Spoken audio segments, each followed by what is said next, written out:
Welcome, y'all. Early show, early show. I appreciate everybody that came and jumped in here with me this afternoon. What's going on, everybody? Yeah, I wanted to do two shows today, right? This is a continuation show. I started to do this show last night, but I think Smash was live. I seen Unc was live like on three of his channels. um Netta was live. Um I think Chris Harris was live. And my man Chief X was live. So I tried to wait around, but I got tired, so I said, nah, I ain't want to jam up the airways, right? So we didn't get to that show last night. So I figured I was gonna get off work early today. So I said, since I'm getting off work early today, I just do the show around 2 o'clock, right? Get this content out, then come back for this evening and really nail it down. You heard me. But how's everybody doing? What's going on? Who is in the building? Right? We had a massive show the other day. Let's lay down some ground rules. From now on, when somebody is talking on Chef Madness, now, this is the agreement that everybody on the panel has to make, right? This is going to be a verbal contract between everybody that come on this panel. Okay, the rule is I'm going to exercise the mute button. All right? Now, I'm going to exercise the mute button, meaning when somebody else is talking, everybody else go on mute. If you jump off of mute and blurt out something when somebody else is talking, you immediately get kicked off the panel. And this goes for everybody. I'm not being partial to anybody. I love all y'all. I love all y'all dearly. I love you like play cousins, right? And you know you love the hell out your play cousins. But anybody who come off mute when somebody else is talking immediately gets kicked off the panel. I be wanting to say stuff as much as anybody else. Some statements that people make be having me boiling in the inside. When you think I don't want to bust out and tell somebody that I disagree with them and they're wrong, but when you do that, it shows that you don't respect the other person. When you talk over each other, what we are showing is that we don't respect the other person.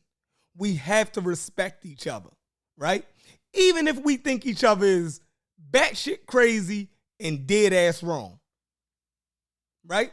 The way we show that we respect each other is to let each other get it out. Whatever we're saying, just let them get it out.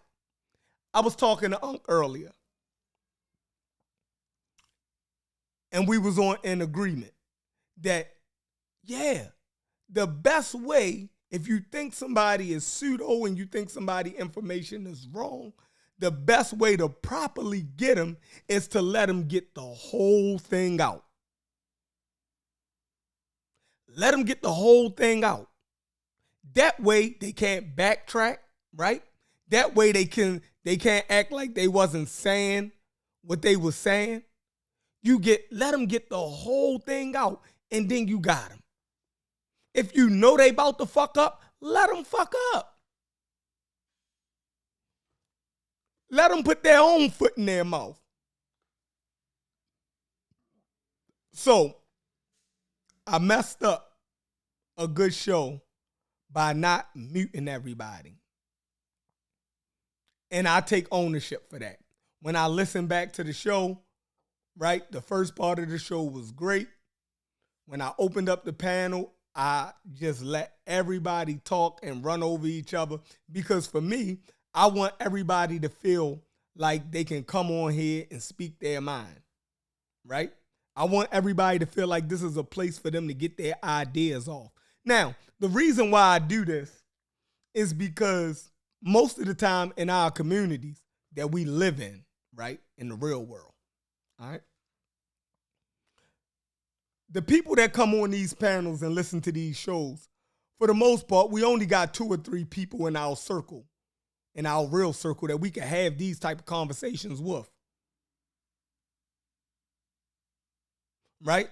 So I know everybody is eager to get their thoughts out, because for the most part, where we work at, things like that, we're not able to talk about these things, right? And not in an exhaustive type of way where we fully exhaust our thoughts on it, right? So I want everybody to feel like they can get their thoughts out. But you getting your thoughts out cannot be at the expense of the other people talking, or at the expense of the listening audience. So from now on, the number one rule is when somebody else is talking, everybody goes on mute. I don't care if you disagree with them. I don't care if they're wrong. Good, if they're wrong, it asks for good content. That means that we can correct them, right? And edify each other.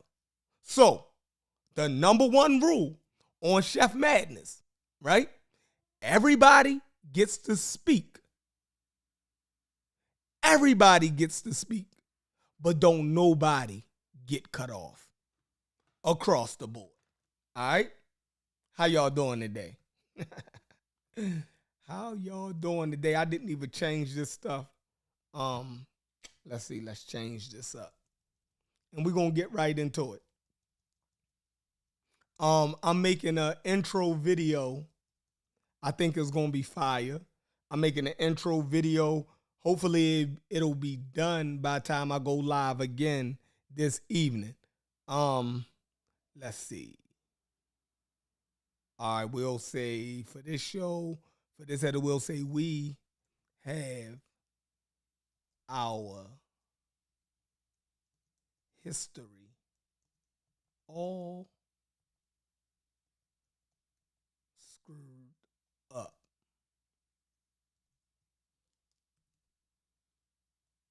All right, boom. Let's get it. All right, let's see who in the building first. Who we got? We got Mongo Slade. What's up, Mongo Slade? Mongo Slade said early show. Appreciate you for the content. I appreciate giving the content. Like I said, I'm just like y'all. Most of the time in my everyday life, I don't have people to exhaust these topics on. So coming on here talking to y'all is actually therapy. All right. My man Larry Williams. What's up, Larry Williams? My main man Corey McKinney. That's my right hand. Right. That's the sniper. Got my man Corey in the building. S Rush. I'm glad you could catch the show early today, right? Because you know I'm gonna try to go. I'm going to try to go do another show where I break it down later this evening. All right. Power Moves, got my main man Power Moves. It's my right hand man. Been my homie ever since middle school, right? From West Africa. What's going on? I appreciate you liking the content. Sugar Hayes, what's up, Sugar Hayes? Oh, Sugar Hayes liked the song. That was Simply Red. If anybody grew up in the 80s, Simply Red was he was a white boy from the UK, right? Made some great music, right? I'm into all of that soft rock. You dig what I'm saying? I love soft rock. I was born in the 80s. I was born in the late 70s, but I grew up in the 80s as a child. You know, MTV, all of that, hearing all of these white songs, right? We call it smash. What we call it? We call it white soul, right? White soul was it was definitely Michael McDonald.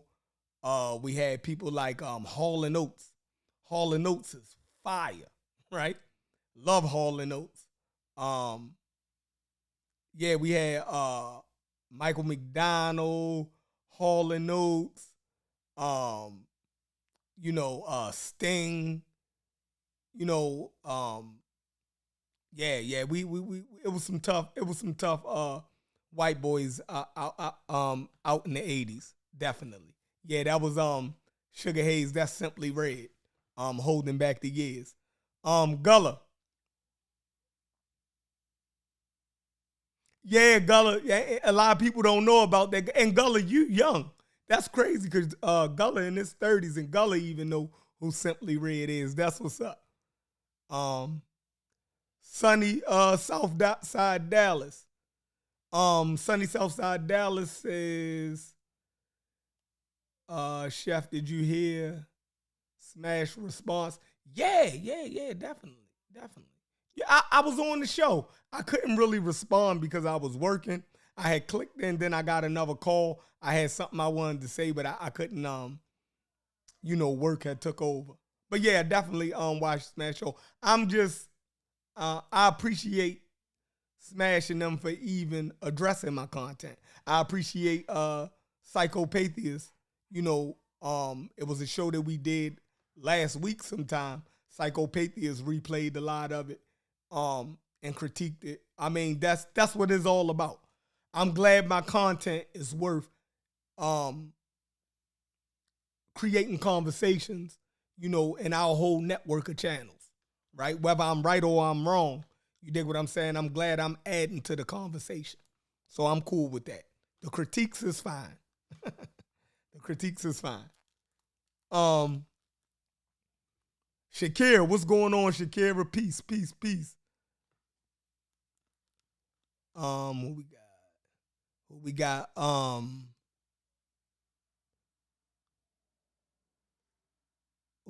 How you say your name? Shadea? Sageda? What's going on, Sageda? Peace and love, sister. Infinite wisdom. What's up? Yeah, infinite wisdom is getting wild out here in these YouTube streets. Corey said, accept me, right? Corey, you co-host. Hopefully, see, me and you, we gotta set the example. We gotta set the example. So that goes for you too, bro. Right? And if I jump out there and cut somebody off, I gotta kick myself off the show. All right, American Dream. What's up, American Dream? American Dream, I seen you in a tussle over there on Smash yesterday. Yo, they had you cornered, right? But it was some key things that you said that I liked. Everything that you said, I didn't disagree with. You say a lot of things that make me think, right? You had said yesterday that you're not gonna associate, or how did you say it? You're not going to use the color of your skin as an identifier because you had nothing to do with it. That was deep. You know what I mean? And my problem is when somebody says something, whether you agree with them or not, you have to at least ponder and acknowledge where they're coming from, right? Because that statement actually elevated the conversation, and they didn't even want to go there with you. You said, because I'm 6 foot or 5'9", do I now associate with everybody that's 6 foot or 5'9"? You had nothing to do with that. The same way we had nothing to do with the color of our skin, right? And Smash made another point. He said, well, you identify with your family and you had nothing to do with that. So right there, the conversation was elevated and y'all should have stayed there because y'all could have built right there. That was a deep conversation that could have been had. That was tough. Who else we got? That's right. Obi-Wan Kenobi. Obi-Wan Kenobi said he about to come to Jersey. God damn. DeAndre, that's right, DeAndre. We cooking. All right, due diligence. What's up, due diligence? What up, Fitz? Fitz, where you been at, Fitz? I'm glad you okay, bro. I haven't heard from you in months, bro. We got Fitz in the building. Pseudo Killer Fitz from the UK, my man. Peace, due diligence. All right. Yeah, so that's where we at, y'all. All right, from the other night. Now, two things. The response from Smash, hey y'all, I know Outside the Cube go live at different times and he's all over the place. But y'all gotta check the brother content out. For real. For real. Cube brings something to the table. You know what I mean? We gotta go over there, we gotta support him. It seems like nobody watches his show live. It seems like most of his viewers come after his show because Cube, you got to start picking the time to go live when everybody is going to be up. Cube will go live 3 o'clock in the morning, right? And I know you work, you taking care of your kids. I get it, right? I just appreciate you for even adding the content. And Cube did a recap of the show also, right? And gave his perspective on it, right? So that's what's up, man. We creating a network. We creating a network. Smash said, what's his name? All right, he said American Dream. He said he identified with the good part of Jamaica and had nothing to do with that. He lying. Okay. But Smash, you got to admit that that's a great perspective that he brought, right?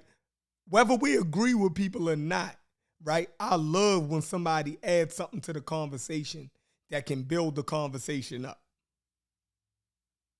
right? Most of our people gonna identify with being black straight off the bat, right? That's something that we've been given. That's something that we'll automatically. And you know something else? African Americans do that to a fault, and we get mad at other so-called black people when they don't identify as black first. Y'all notice that? We get mad at other black people or people of African descent when they don't identify as black first. Yep. I see that a lot, right? We beef with Afro-Latinos, right? We beef with Afro-Latinos straight off the bat when Afro-Latinos, right, don't acknowledge the African part of themselves or the black part of themselves first. When they recognize their island, right, or their country first, we automatically think that they're saying that they're not black, right? And then when you further get into a discussion with them, they sound just like us, right? And if you ever been to Latin America, when you run across Afro-Latinos, you'll start to notice that they're not saying that they're not black. Actually, they have probably more African culture infused into Afro-Latino culture than in African American culture, outward expression at that anyway. All right. They deal a lot of their music forms. They still deal with the drum. A lot of their words they still use from West Africa, right? A lot of stuff the Afro-Latinos do. Even in Puerto Rico, we see a particular type of Puerto Rican most of the time in America, and we don't really, go to places like Caguas, Puerto Rico. When I was there, I went to Caguas, and that looks like, all right. Hey, somebody give Gullah a wrench. I got you, Gullah. As soon as I click on the YouTube, I got you. Yeah, places like Caguas, Puerto Rico. That's where, and I just found out when I went there, I found out that that's where Miguel Cotto, if y'all into boxing, Miguel Cotto, he's a Puerto Rican. And he when I went there, I didn't realize that that's where he was from. But everybody was telling me, that was there, they was running up to me when they found out I was American. They was asking me, you know what I mean, did I know who Miguel Cotto was? And I'm like, hell yeah, I know who Miguel Cotto is. You know what I mean? I'm a huge boxing fan.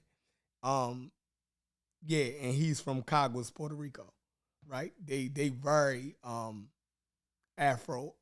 African centered there, right? Even their festivals, right, is a lot. Then we had, you have the Dominicans. A lot of people think that the Dominicans are saying that they're not black, and they're not saying that, they're saying that they're not Black American, right? And because a lot of times, they think that if somebody say black, that they're going to get lumped in with African Americans, and they want you to know that they're not African American, that they are, Dominican. So that'd be a big issue with us. Matter of fact, when I was in Cuba, right, Cuba, I didn't even know Cuba was that black. Crazy. Cuba is definitely, man, when me and my girl landed in Cuba, man, we had to look around. If it wasn't for the Spanish, we would have thought we was in Jamaica. Crazy, right? And we stayed in Old Havana, right? We didn't even stay in no hotel or nothing. We stayed in Old Havana with the broke down buildings. You dig what I'm saying? It was dope as hell. We was walking through the streets of Havana, right? Dope as hell, man. Boo. What's up, Boo? But yeah, definitely. So yeah, man, the point was that a lot of us, right, what American Dream was proposing, right, is something that African Americans have a hard time with, because our first identifier, because of what we've been through, one of our first identifiers is black first, and we get mad when other African descended people don't speak of black first. We think that they're saying that they're not black, and that's not what they're saying, right? We need to broaden these conversations and actually talk to people from different cultures. Mhm. All right, let's get into it, y'all. All right, hey, Gull, I'm about to pull that up for you right now. Give you that wrench. Get my man Gullah Geechee right, y'all.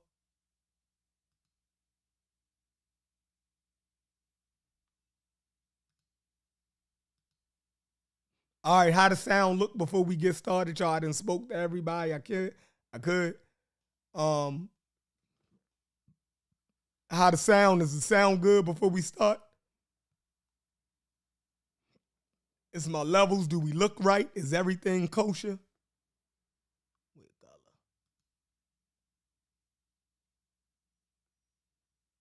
All right.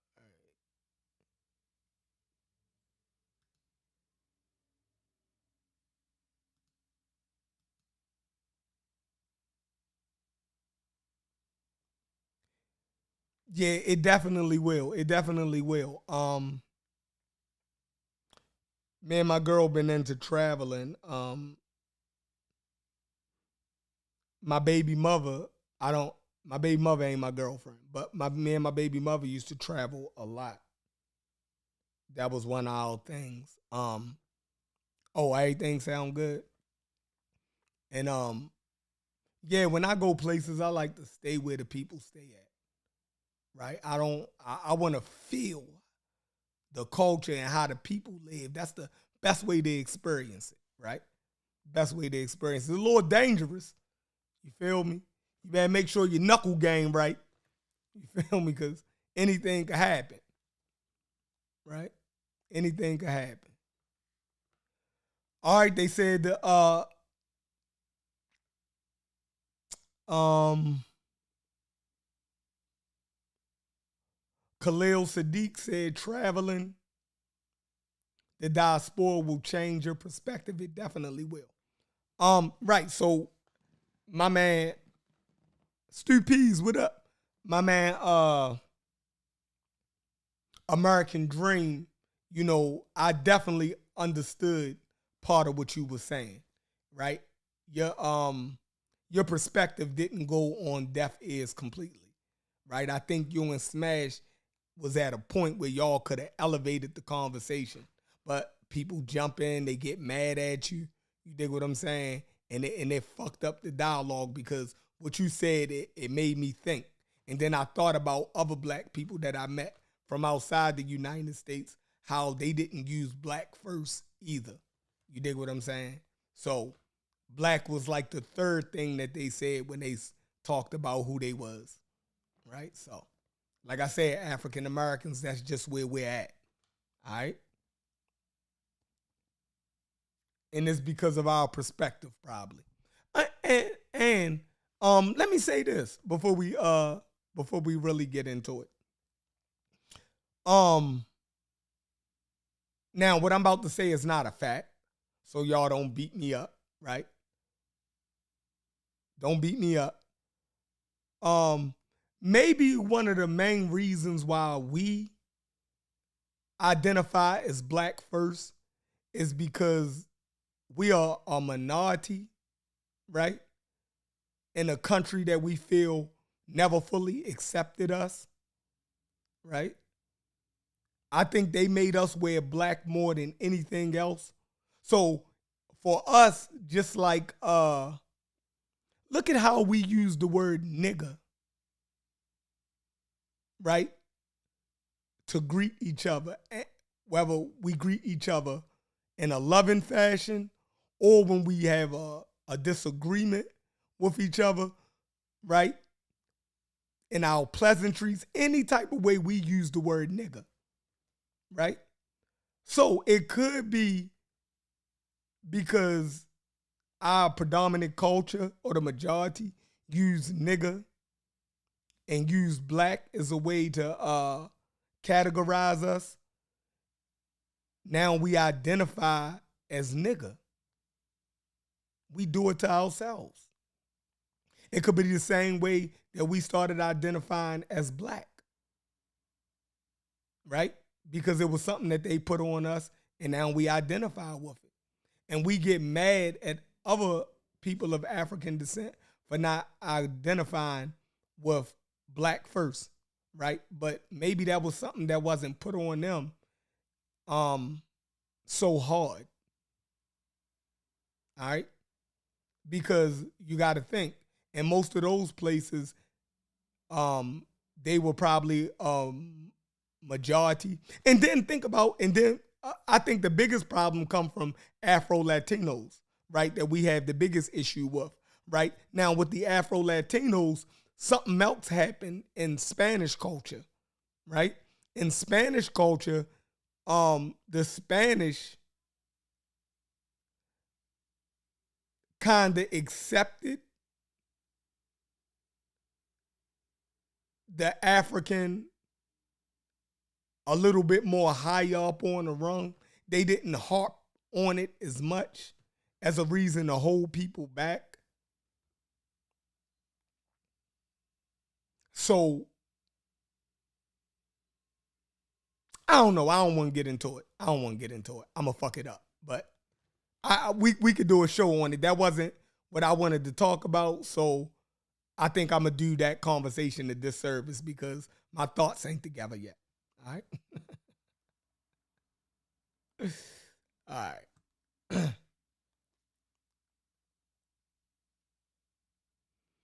All right. So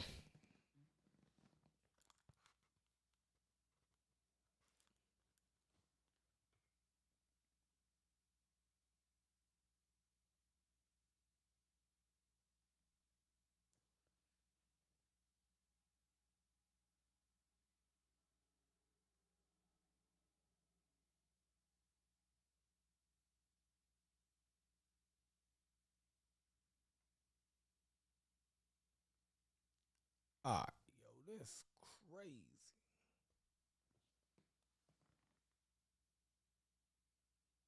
All right, I'm getting something together. Hold y'all horses.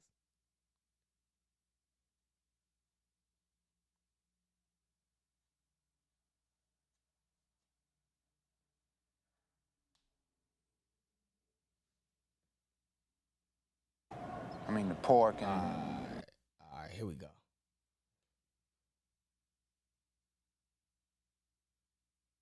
What the hell for, man? Hey, yo, I love this right here, y'all. Y'all gonna love this, right? Y'all gonna love this. Here we go.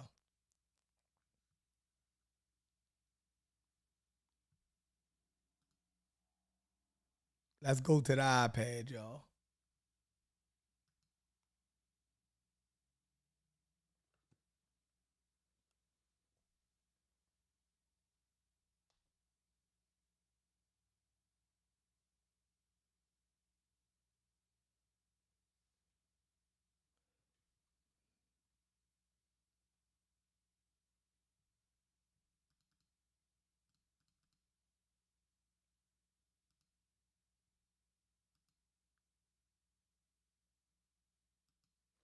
Come on, this motherfucker.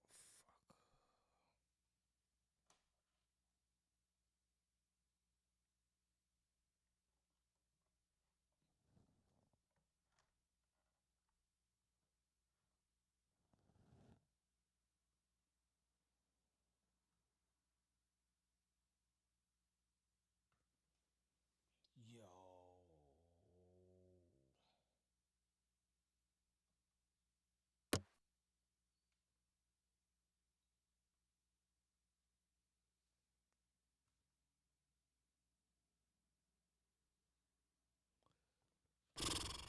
This is some bull. Yo, everything was working right.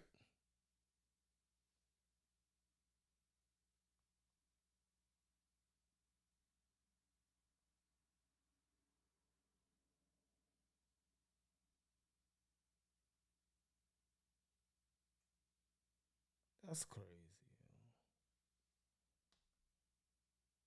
All right, I'm having technical difficulties right now. Let me see.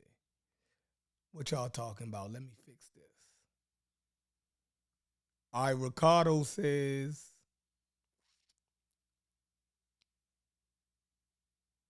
all right, Gullah says, I consider all Africans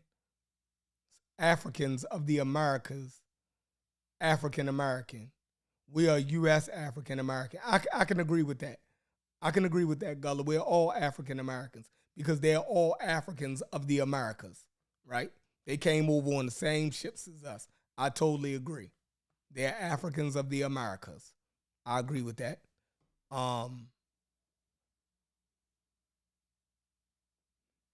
Atlanta boy said, yeah, it's not because the census in every job application says black.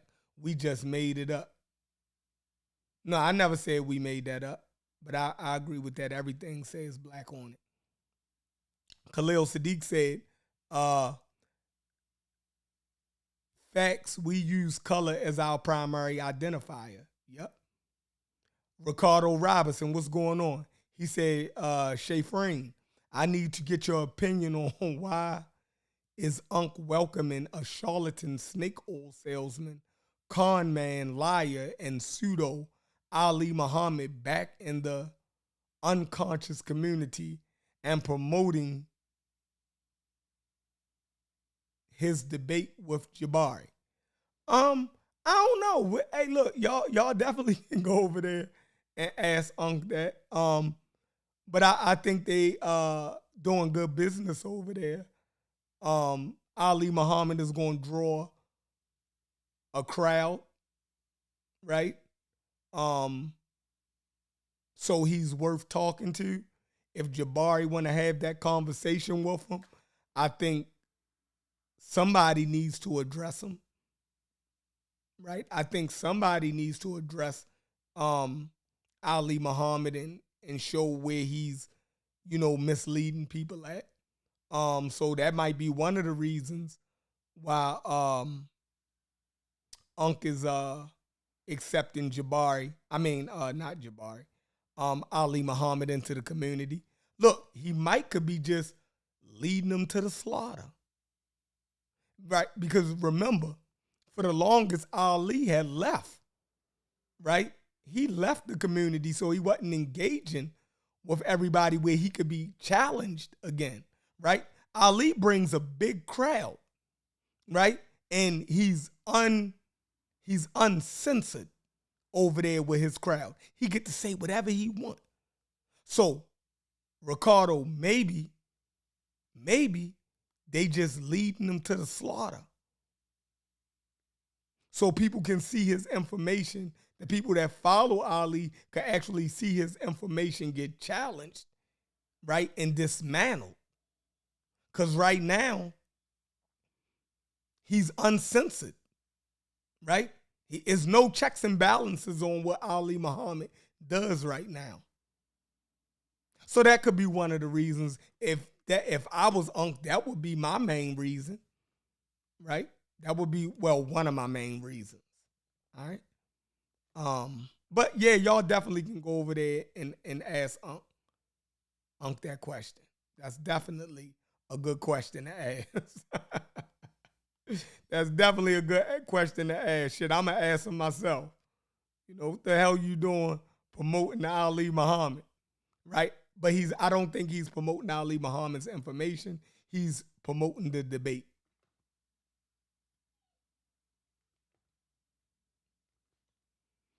But Unc need to cut it out with saying that Ali has a chance in beating Jabari.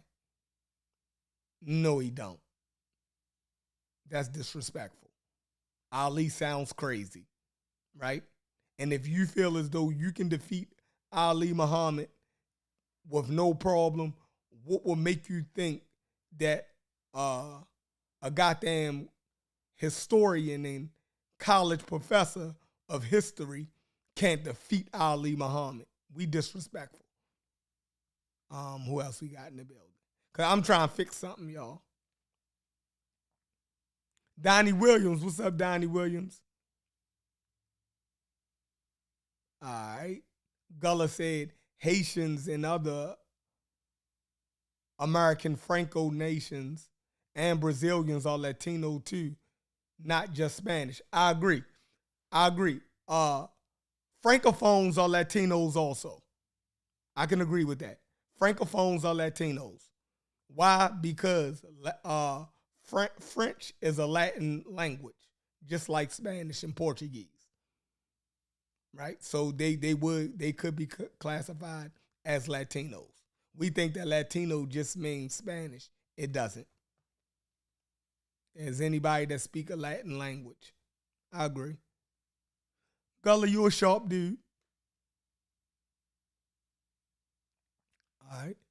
Sonny from Dallas says, I feel black is our new tribe name here in America because all of us don't know where we came from and we were able to come together under that umbrella. That's another point. That's a good point, Sonny. That's another point. I can agree with that, right? It's definitely a tribal identifier. All right.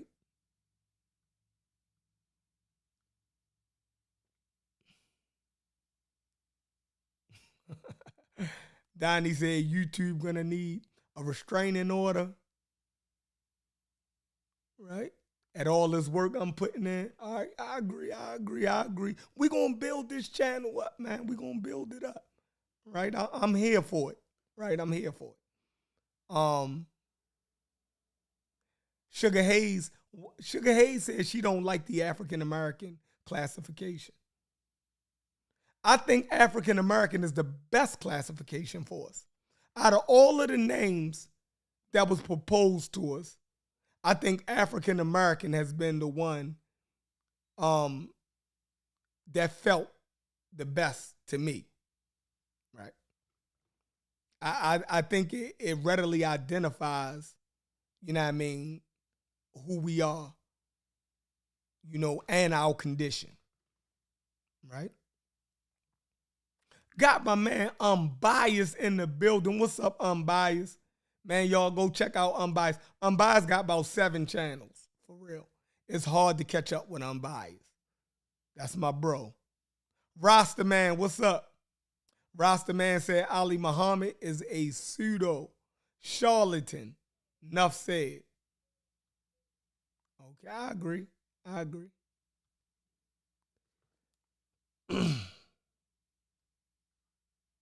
All right, y'all. Let me see if I can get this thing working again. Yo, this is crazy.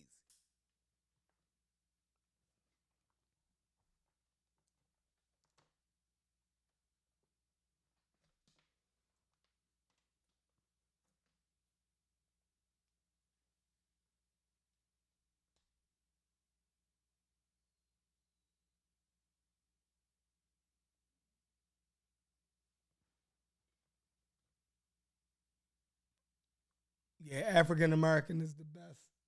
Man, yo, why the fuck my iPad ain't showing up?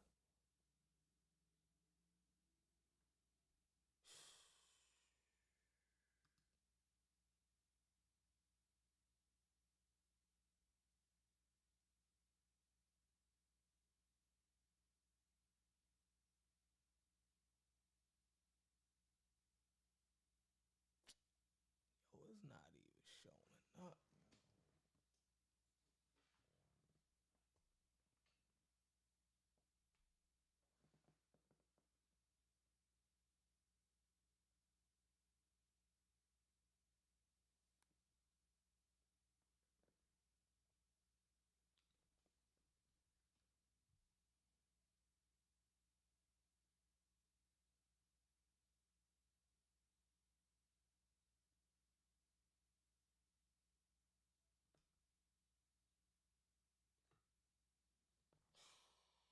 All right, I'm gonna turn this iPad off.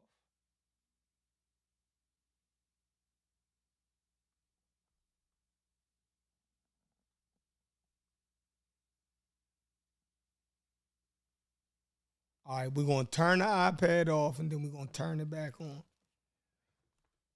Let's see if that works. Cause I got some fire for y'all, yo. It's crazy. I had put it together because this is what I think one of our issues is right here. Waiting for the iPad to boot back up.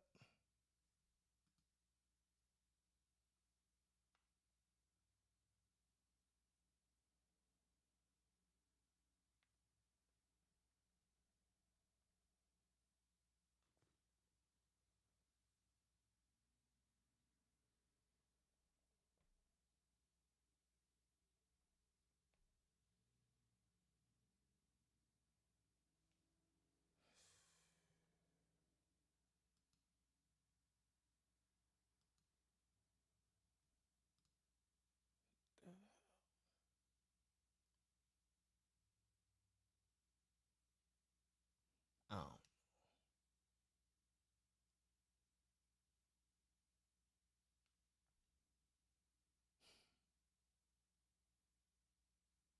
All right, I'm gonna have to do it another way. Give me a second.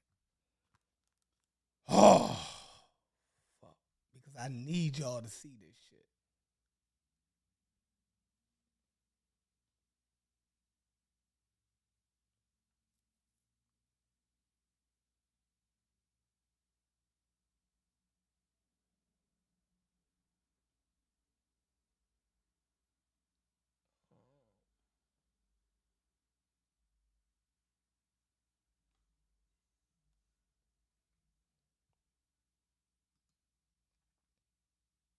All right, so we're gonna go here.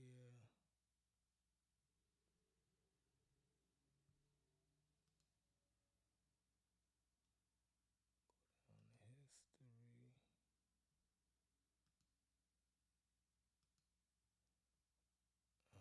All right, we're gonna go to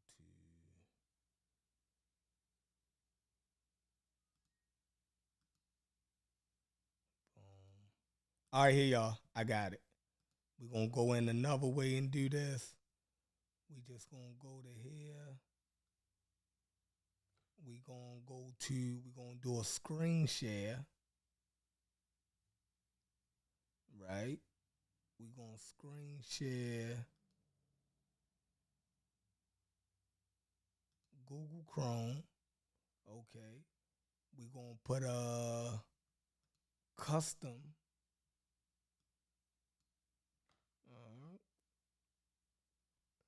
And we just gonna put this in the iPad slot.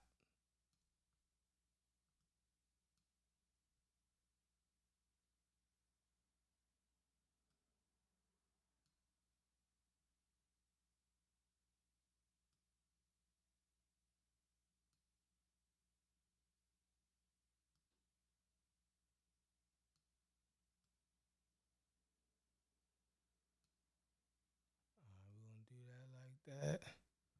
Then we're gonna take that and we're gonna put that under elegance. That's in there. All right.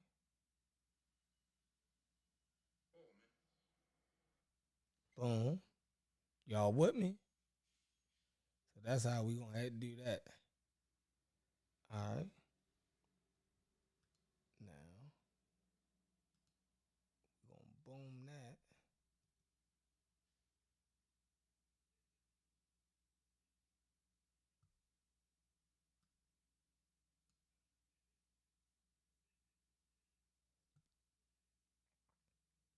Boom.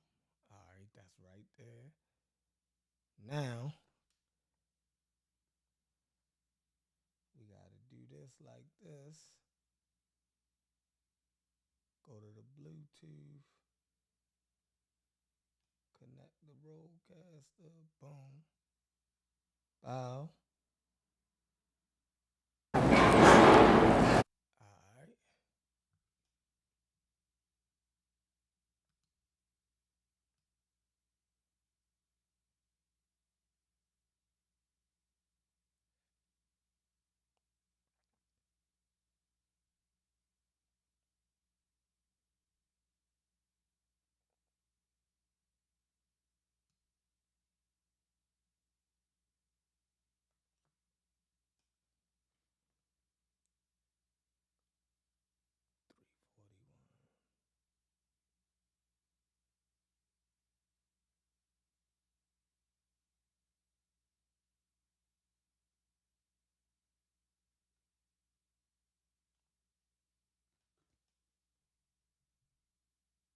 All right, y'all. Here we go.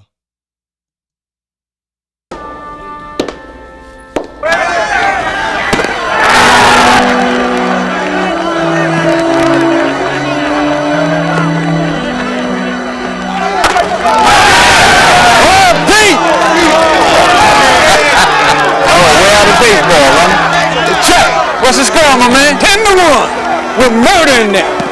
Didn't you hear? No, what happened? The Brooklyn Dodgers brought up Jackie Robinson, and we're pounding the hell out of them celebrating. Yeah, that's all right. Sure.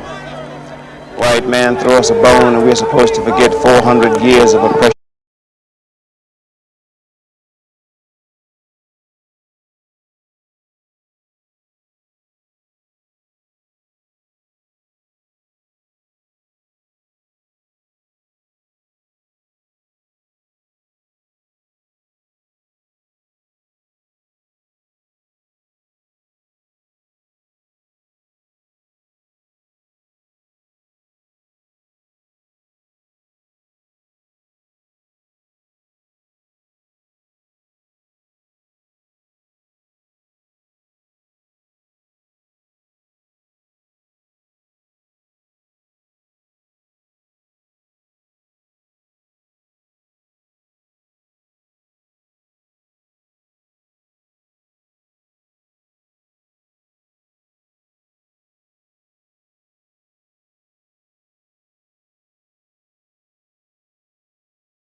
Can y'all hear it now?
Yo.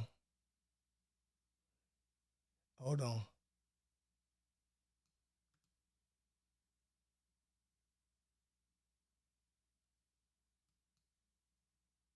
This is the best part. One of the best parts of this video. Brother Bangs, right? Kicking that knowledge to Malcolm X, right?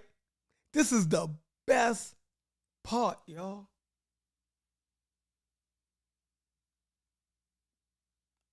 All right, here we go.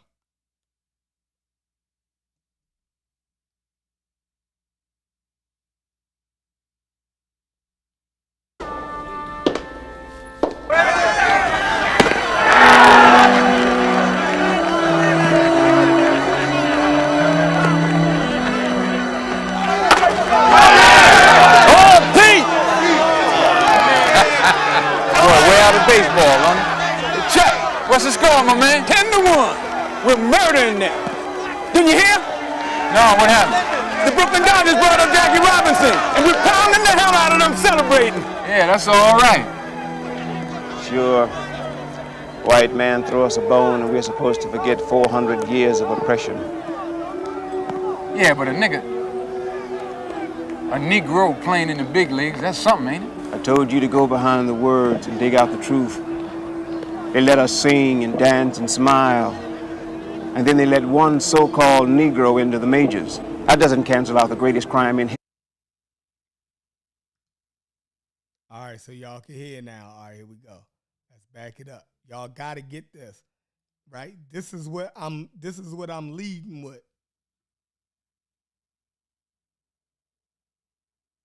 This is what I'm leading with. This is what I'm leading with today, y'all. Shit.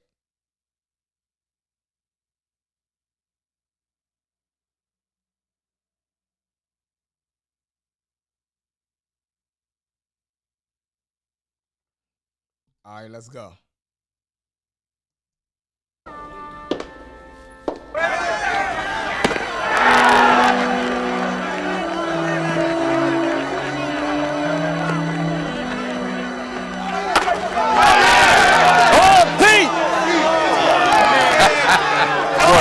Baseball, huh?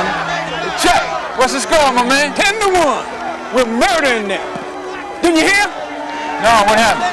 The Brooklyn Dodgers brought up Jackie Robinson, and we're pounding the hell out of them celebrating. Yeah, that's all right. Sure. White man throw us a bone and we're supposed to forget 400 years of oppression. Yeah, but a Negro playing in the big leagues, that's something, ain't it? I told you to go behind the words and dig out the truth. They let us sing and dance and smile. And then they let one so-called Negro into the majors. That doesn't cancel out the greatest crime in history. When that grafted, blue-eyed devil locked us in chains, 100 million of us broke up our families, tortured us, cut us off from our language, our religion, our history. Let me tell you about black history. We are the original man. The first men on earth were black. They ruled, and there wasn't a white face anywhere.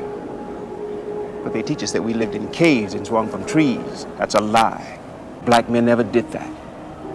We were a race of kings when the white man crawled around on all fours over the hills of Europe. Do they know who they are?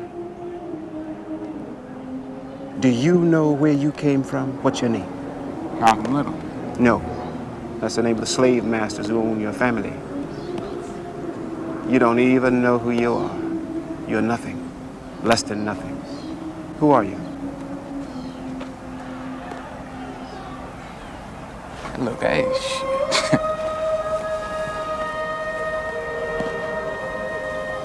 All right, I ain't Malcolm Little, I ain't Red. I damn sure ain't Satan. That's right. So who are you?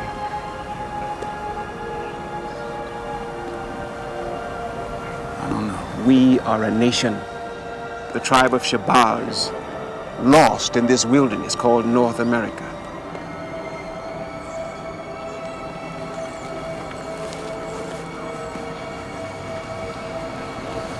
Tribe of Shabazz. Man.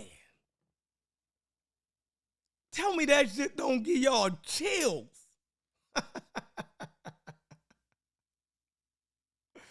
Tell me that shit don't give y'all chills, man.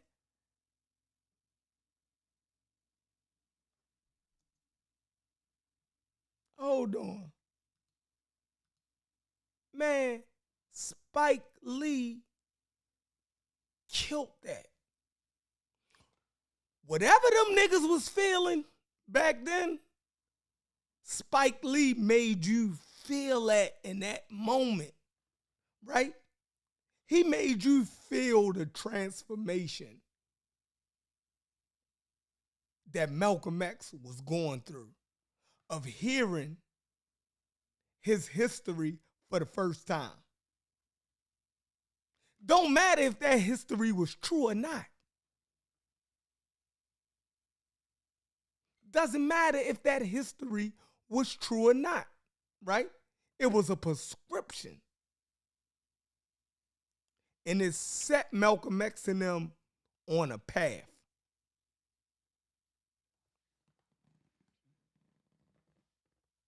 Do you know who you are? He said, you from the tribe of Shabazz.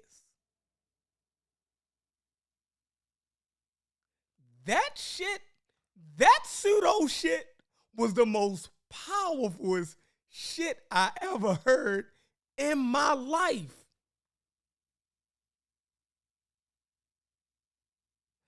That pseudo shit. Right?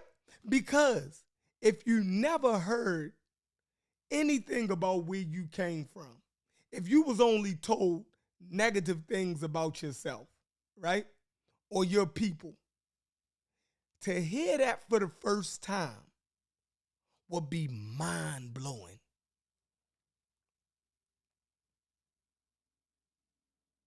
So, what Elijah Muhammad and them was doing, right, was the same things, right, that the Moor Science Temple did, right? It gave you a pseudo history of yourself, and you didn't know no better. It's the same thing that the Hebrew Israelites did. You dig what I'm saying? So when you see these people, right, and you come across them, and they think they dropping world-class information on you, the same way that Brother Bangs just was dropping world-class information on Malcolm X. It's the same thing that these Hebrew, that's what Captain Tazoriak and them doing. Man, they busting these young brothers' heads open with this information. What? We the people of the Bible? It's what Dr. Ben and them was doing. Dr. Ben was busting people's heads. We the ancient Egyptians. The black man created civilization. Huh? You see that? So you see why people hold on to Kemet so much? Y'all see it? You see what Brother Bangs just did? Man, look. They had to firebomb Malcolm X's house and almost kill him and his kids for him to come to the realization. So you think we gonna be able to argue these niggas off of a pyramid just off of YouTube? Do you know what ancient Egypt, what type of pride that give these niggas?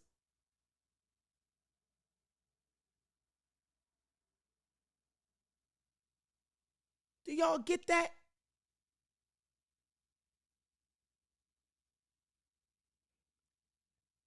This is what we're fighting. We're pulling something away from people who identify with it. Right? We done started to identify with Dr. Ben and them information. Right? If you lay that down, then you got to question what American Dream was questioning the other day. Who am I?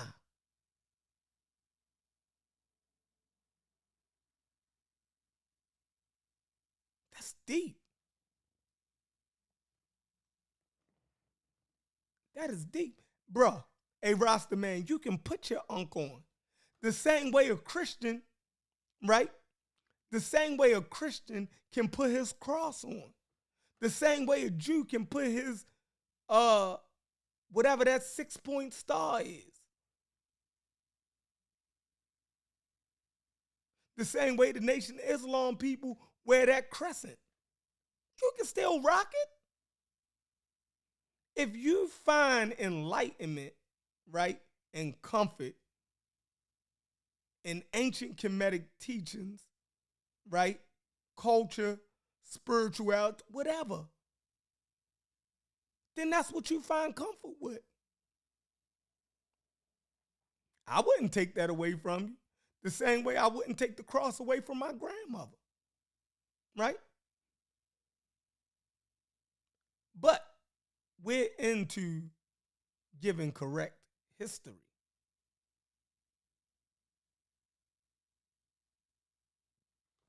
That's what we're here for.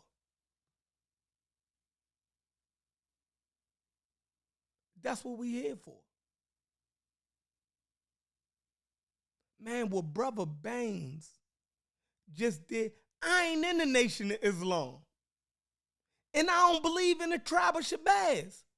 But I felt that shit. That was some serious shit right there. I identified what, look, you see how the camera panned, right? You see how the camera panned and it looked into the faces of all of those black brothers, and you see how all of them had different features, right? Some light skin, some light brown, some jet black, right? And you see how all of them was engaged and it was a burning in their eyes. Like they were, like somebody was telling them, you know, this secret knowledge for the first time and really enlightening them on who they was. I felt that shit. That was deep. Look,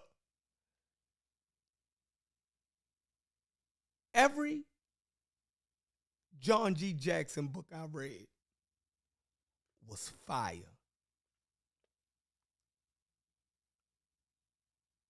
John G. Jackson books were fire. Look, I haven't read a bad Tony Browder book yet.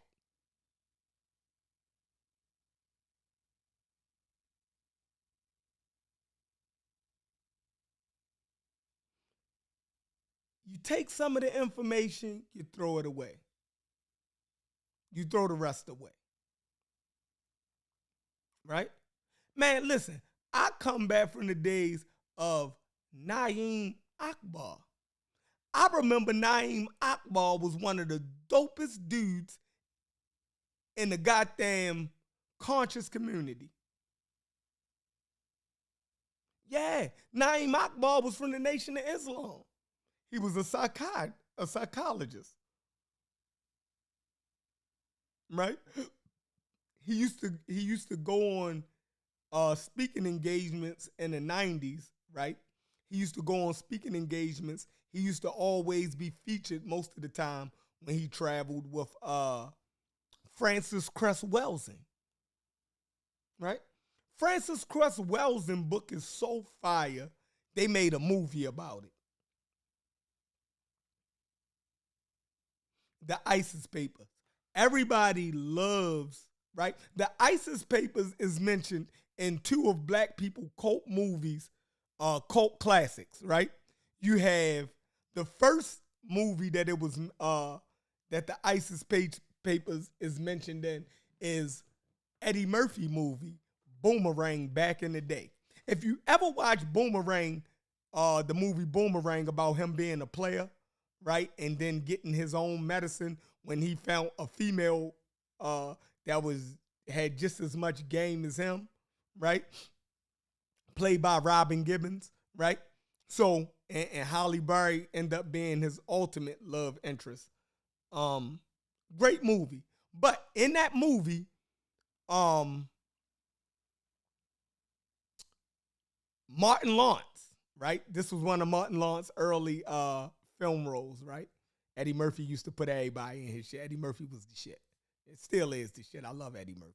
All right. Well, in Boomerang, Francis Cress Wells and the ISIS Papers, if you can remember, Martin Lawrence, right, used to always argue with David Allen Greer, right? And he used to always talk this crazy off the wall black stuff to him, right? And one of the they was playing pool, right? And he started to break down the game of pool, right? And that synopsis of the game of pool that he gave, right, it actually comes from Francis Cress Wells and the ISIS Papers, right? When he talked about how the white ball, like the balls was the symbols of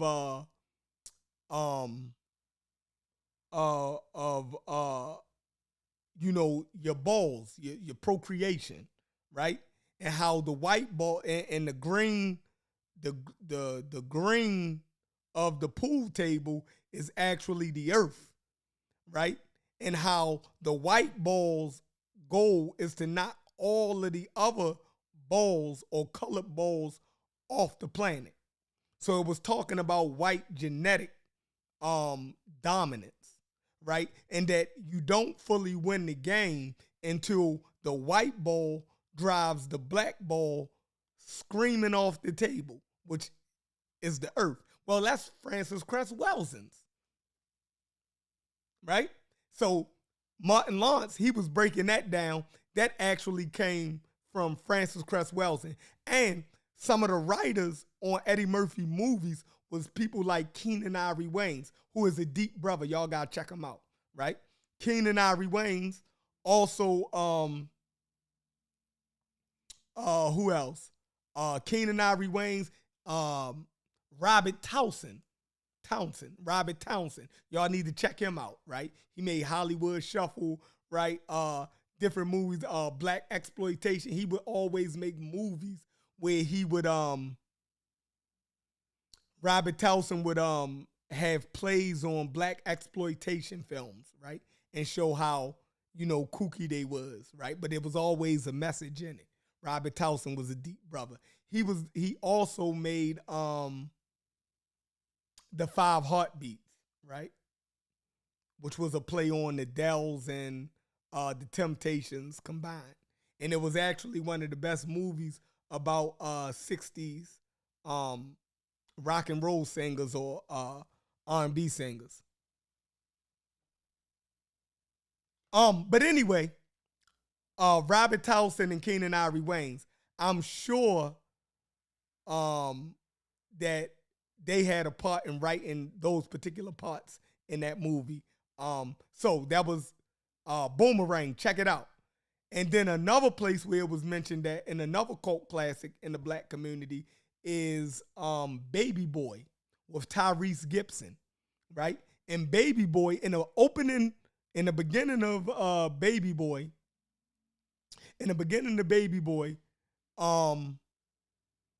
they show Tyrese in the womb, right? They show him like as a fetus in the womb of his mother, right? As a grown man, right? So Francis Cress Welsson, and then the opening monologue is actually an excerpt out of the ISIS Papers again, right? When it talks about how black men have an arrested development, right? How, you know, he never matured, right?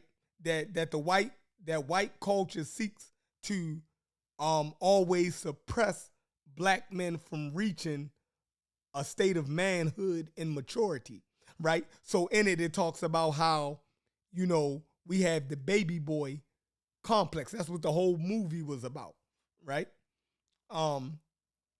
And in that opening monologue, it talks about how the black man, right? He calls his friends as a grown man. He called them his homeboys, right? Uh, he called his female love interest. He always called them his girl, not his woman.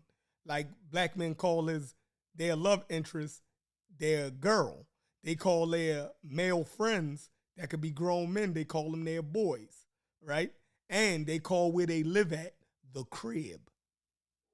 It's crazy, right? The crib, like a baby crib. It's crazy, right? But that was Francis Cress Welsing again, right? So Francis Cress Welsing was fire, right?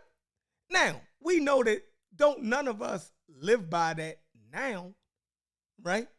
When we read that, we can see that there are clear errors in that, right? But it's still things, right, that you can take from it. It's still things that you could take from it. But definitely, man, that's where I want the show. I'm about to open up a panel now, but that's where I want the show to go at. That's where I wanted the show to go at. All right.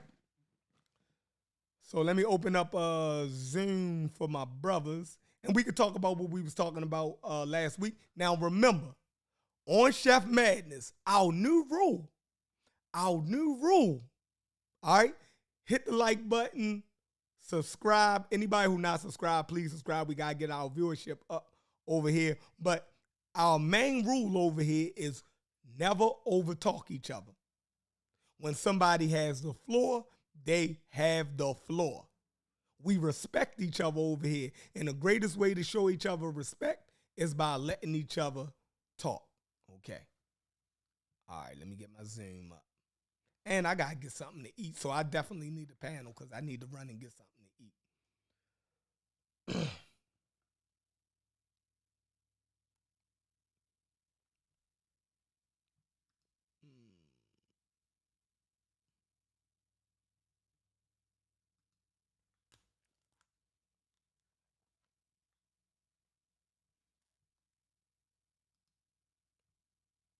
All right, I need my moderators. Any moderator, y'all can pin this for me.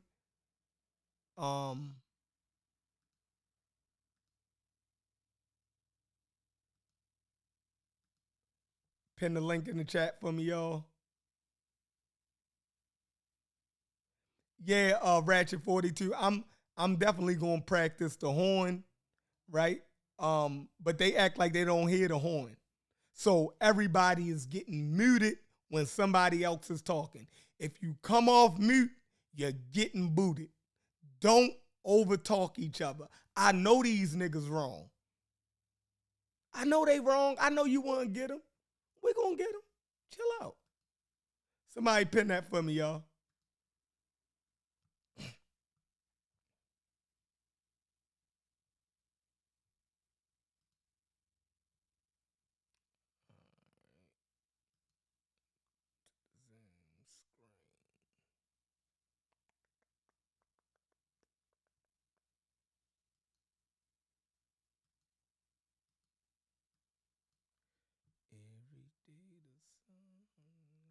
Every day the sun comes up around her. She can make the birds sing harmony. Every drop of rain is glad it found. Oh, that's the wrong one, yo. My bad.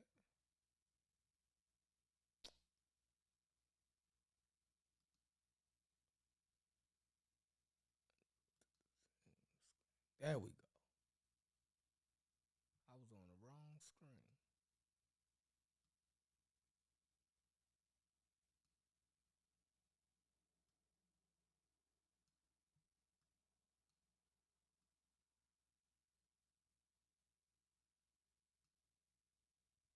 All right, y'all. Somebody pin that for me.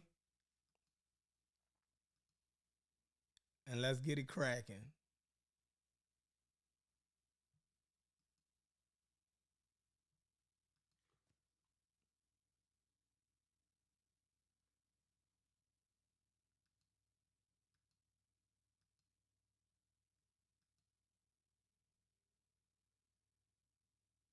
Y'all can't pin links.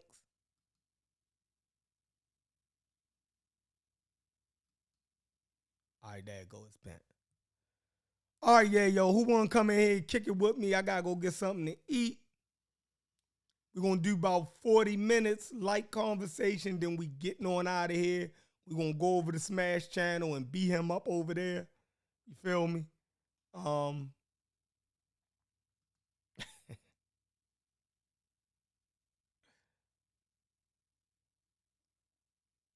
right, it's pinned, y'all. It's pinned. My bad. It's pinned. Boom. Yeah, we're going to go over there and beat up. Hey, my man Wu Jai popped out the other day, y'all. I hope y'all seen it.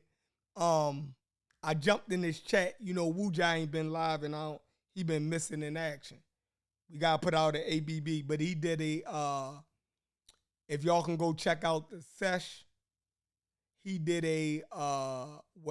Emma Cat did a crash course on the TLA. Yeah, he did a crash course on the TLA.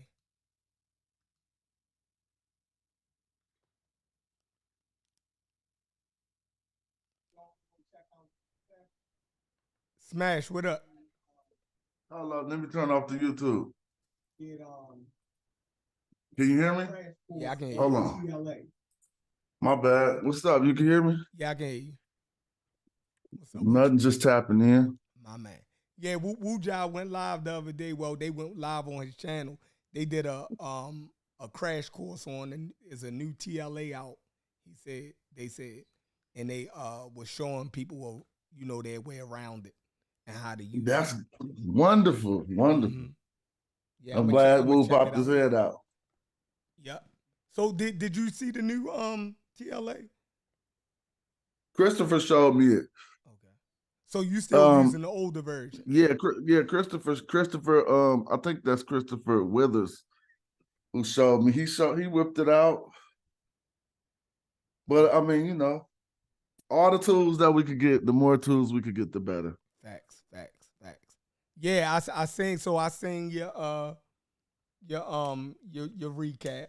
You dig what I'm saying? Yeah, man. But I think American Dream presented a problem that, it was hard for your panel to address.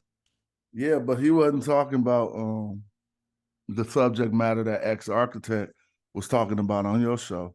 He just brought up his own thing about some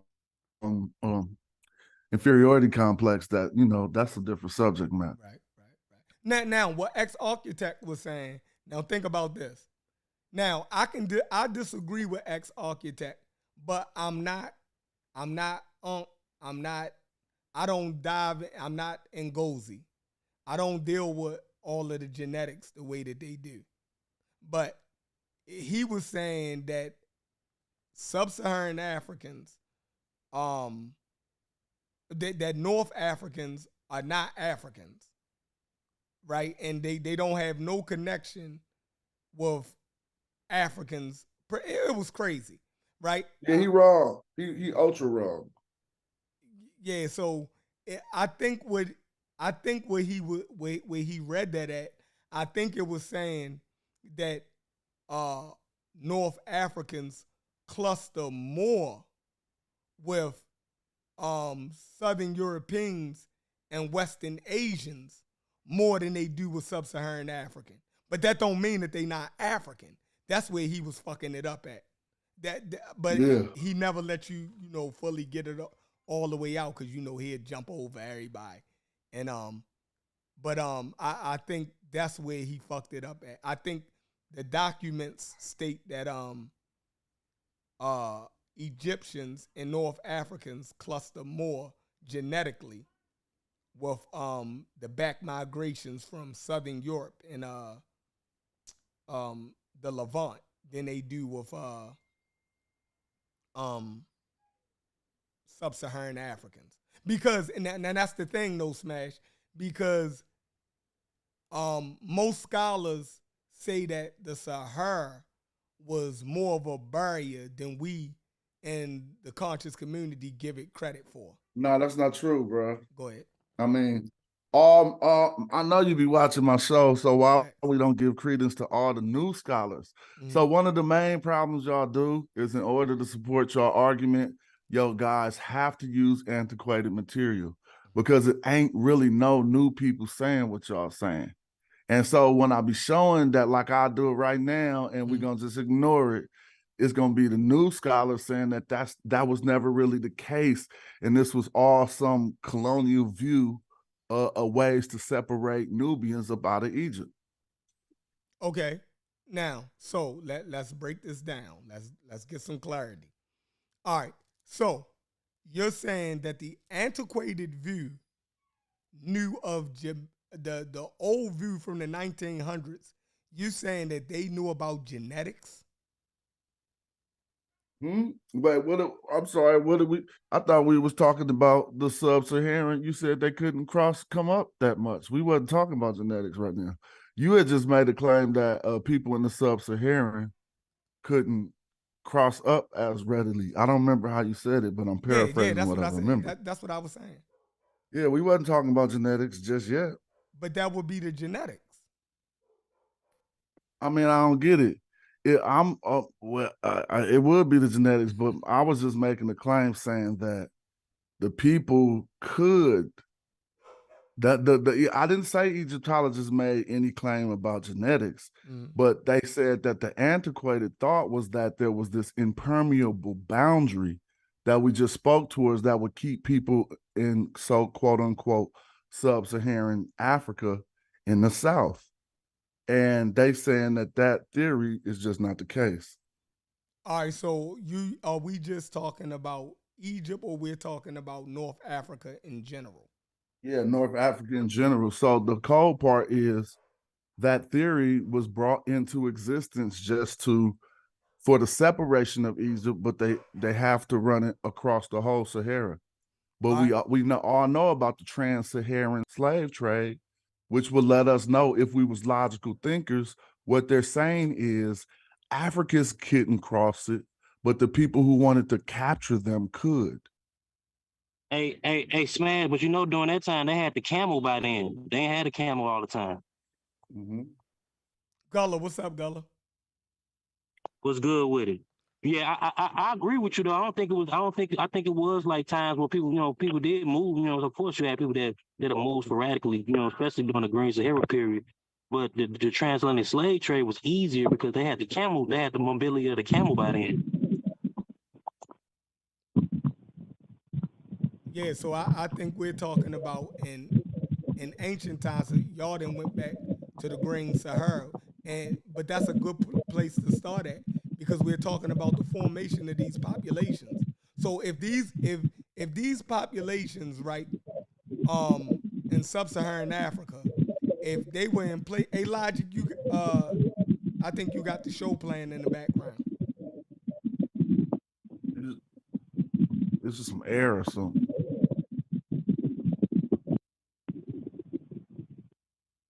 All right, yeah. So yeah, we had air or something, Logic. But Smash could be right too, because the Sahara not all sand, and some of it's a lot of rocky area too. It's not just all sand like that. Yeah, no. Man, we can show you so many. I mean, I show it all the time. I don't know what cats be tripping off. So y'all don't remember when we showed the trail that went from Kemet into down in the Chad, crossing through the Sahara? Through we show all the pottery that they found. This is even after it had dried up. This is people from ancient Egypt going into the areas they call the Great Lakes areas. And so I'm just talking about the theory of this impermeable boundary. We're not even going too much further than that right now. Let's just discuss whether or not that's something that, how can we think that's true? Do we know that a lot of sub-Saharan people wasn't even based on river culture? That mean they already knew how to live in the desert. You know what I mean? As far as finding water in the eastern desert, all of the Magi people, the majority of them that I'll be talking about came from what they call like the eastern desert areas. They wasn't even river centric. And so what I'm saying is I'm only using some eastern desert to show if they knew how to navigate the eastern desert, I'm pretty sure they knew some things that would let them know exactly how to traverse areas that don't got a lot of water. And so another thing, just to mention real quick, and then I'll surrender the floor, is they had these after the Green Sahara. We got to remember that dried up before a long existing time after that. There were lakes that did not dry up so quick. Like it didn't all happen at once. And so eventually it was all gone, but you just got to think about that. But I've been talking for a long time, so I'm muting. I'm gonna say, and too, Chef, you had in West Africa what they called the silent trade when Carthage was trading with the Sanike people before Ghana was created. Oh, listen. See, that's the thing. When we talk like this, we fight absolutes, right? Nobody is speaking in absolutes. So if y'all think that I'm saying that there was no contact whatsoever, not saying that. But acting like that people was just moving through the desert, right? Like in droves, like flooding North Africa, and then North Africans going down sub-Saharan. It didn't work like that. Because just think about it. These people were walking, right? If I travel from West Africa, inner West Africa, right, to North Africa, more than likely back then, I'll never go back home. So when a lot of people stayed. Yeah, you're right. Yeah, a lot of people didn't go home. Yeah, so that's the point. The point but you got to remember how. I'm not to cut you off. Go ahead. No, go ahead. I was talking. I was going to interject. Really, honestly, a lot of migration start by natural phenomena, as we know. But we know about like the Green Sahara drying up and things like that. But we don't think about migratory animals. After animals that you feed on eat up and graze in all the pasture where you hunt them at, they start to move a little bit. You know what I'm saying? And people be having to follow that a little bit. I'm not saying they're going to move into the desert because we know we got different climates, but I'm just talking about some of the nature of the things that make people migrate too that we ain't addressing. We all keep acting like it's just desert, sand, and those is the only things that, like some things like famine would cause them to have to traverse through that sand because they got to find someplace better. And so we just think about that too. Yeah, you're right. That's why I said. That's why I was rocking with you with that Smash, because it wasn't just sand. Like Sahara, a lot of it is rock, like rocky area and terrain. So what do the DNA say? I hear what y'all saying. People can walk, people can move, right? So we know that a desert is not an easy thing to travel. Yeah, it ain't easy. It's an obstacle. Of course, it's an obstacle. Exactly, it ain't an easy task. An ocean is an obstacle. Now we're talking about an ocean of fucking sand. So let's put this into perspective. All right, now we have this obstacle, right? And then we have DNA, we have language. You dig what I'm saying? We have all of these things that help us tell a story. So what are the other things saying? Now we know that people could walk across the desert. It's a hard thing to do, right? But we know that it's actually physically possible.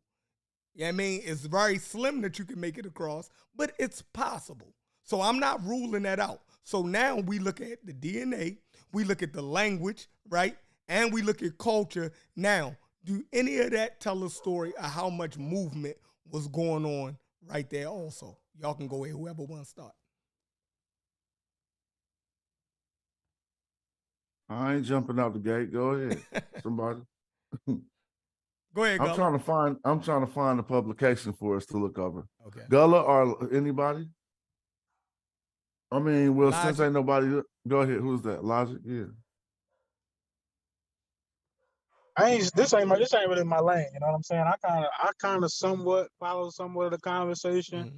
You know, I think the Red Sea Hills, isn't that what you keep saying, Gullah? That's almost like a central point, like, right? But that kind of suggests that people been mixing from all different directions for just longer than we want to admit. That's, to me, that's where it stops making sense to me, right? It makes sense all the way up until it makes sense to that point, but everything after that stops making sense, because everything after that sounds like an argument somebody's trying to make that's more specific than people have been mixing from all different directions in that area. That's so to me that makes sense, right? So once you try to like narrow it down to like it's more southern than northern, it stops making sense. When you try to say it's more of anything after that, to me, it kind of like gets a little convoluted. But that's my opinion, throwing it out there. Okay. Well, that Hey, argument. Go ahead, Gullah.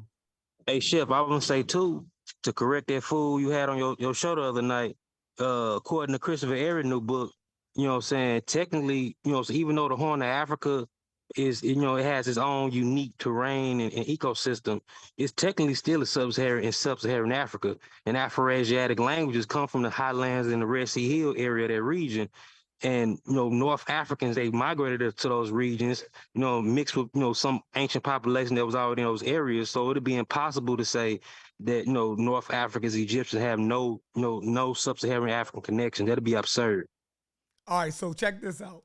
The fact that we can identify sub-Saharan African genes versus North African genes, we already saying that there is a separation. So that's not you messing that up. But go ahead. Obviously, but even in sub-Saharan Africa, it's separations. Like the Khoisan ain't the same as the Niger Congo. Yeah, that's population. what I was about to say. That's what. So Congo population, the Nilo-Saharans, they different. You know what I'm saying? All right, go I'm ahead. saying you don't got to go into North Africa to see that separation, Chef. No, you can see that separation in sub-Saharan Africa. I agree. Yep. There's diversity in Africa. I agree.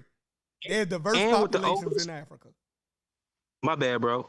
I would say, and with the oldest Afro-Asian speakers, the Amadic populations, even though they, dark-skinned Africans, what I'm saying, they still have a difference than other population groups. You can tell they have more aquiline features, they have more adaptation to living in high altitude regions and stuff. You know what I'm saying? And two, I want to correct this too, bro. Dude said something pseudo yesterday. It made me cringe like a motherfucker as an anthropologist student. He said that the painted wild dog is not related to dogs, and it's in the canid family and tribe. That's crazy. How would it not be related? Right. He fucked that up. Is it? Gullah, let me ask you a question. Chef, let me ask you a question, Gullah. So like he what showed up for nights, not for day, Chef. Hold on. What would you say? Gullah, you talking about more than 10,000 years of mixture, right? With who? Who you talking about? With the people of the Red Sea Hills. You said more than 10,000 years. It was like, what you mean, like them mixing with people outside the continent? No. I'm talking about people was mixing in that area for more than 10,000 years, right? Before you actually start seeing the beginning stages of what we would call Egypt, right? So like, how can you compare, even before you had super lighter skinned people? You know so what I'm how saying? can you compare the beginning product one at a time, y'all? One at a time. 20,000 years. How do you even begin to like separate or at least kind of like distinguish the beginning product to the end product of 20,000 years of mixing? Like that's incredible, man. I mean, like, like to me, that's a ball of confusion just waiting to happen right there. Once you try to unwind 20,000 years, that's a lot. If you understand the archaeological cultures and the migrations, it's not really hard. Like, who migrated in based on pottery finds and different things like that. Like the earliest mix wasn't the later Neolithic B in the Bronze Age Chalcolithic mixes. Like the early mix was the Basal Eurasians. You know what I'm saying? Them dudes was like some ancient Vidoid type people that lived in southern Arabia area. And they mixed in with some of the Horners that was already there, like the Amadic component. And then them people migrated up north, mixed in with some of the Iberian Marusian type people that was up there who were already a mixture of a Tyrian culture and people that migrated back in around 30,000, 20,000 years ago, but with haplogroup U6 and things like that. So they became, the Iberian Marusians. And when these Afro-Asian speakers came in up from the Red Sea Hills, you know what I'm saying, already with an Armadic component and an Ethio-Somali component, which is, which from the Beja race that came in through Arabia, you know what I'm saying, they already, they end up mixing with the North Africans that was already in their region. So they already was kind of mixed, had a little mixture, you know what I'm saying, even when they migrated up through the Red Sea Hills. You know what I'm saying? When I mean mixed, it doesn't always equate to light skin and other shit like that. That shit came a little later. The SLC-45 shit, you know what I'm saying? That's not even what I'm saying. What I'm saying is like based off of what you described, right? I couldn't repeat half of what you just said, right? All those terms you just used. But I would say Get that Christopher it's Eric, one of definitely. Christopher Eric books and read it, bro. You break all of them back right now. I mean, I'm not necessarily like I get the part of the argument that I need to get, and to me, like you just tell me if I'm wrong. There was never one particular time where all of those people would have been all one thing. Am I correct with saying that? No, it never would have been one thing. No, Well, then no, no. Yeah, that's all I need to get out of it. even people within the same related cluster, they wouldn't be the same thing. Would have had a diversity. You would still have diversity amongst people that's in the same cluster or gene pool. That's all I need to get out of it. That they was never all one thing. So I can't put any blanket statement to cover all 20,000 years of that. Like that's enough for me. I get it. Yeah. All right, Smash, you ready? Oh, what's that? I forgot. You What's said that? you was grabbing something. Oh no, I could never find it. I was Okay. looking for their treks to Lake Chad. No, I couldn't find it. Okay. All right. So yeah. So I feel what y'all saying. Now my whole thing is that North Africans, right? If it was such a mixing, right, with North Africans and Sub-Saharan Africans, then why don't we see that in the genetic data? You say you don't see what? Why don't we see it in the genetic data? This super mixing of Sub-Saharan Africans and North Africans.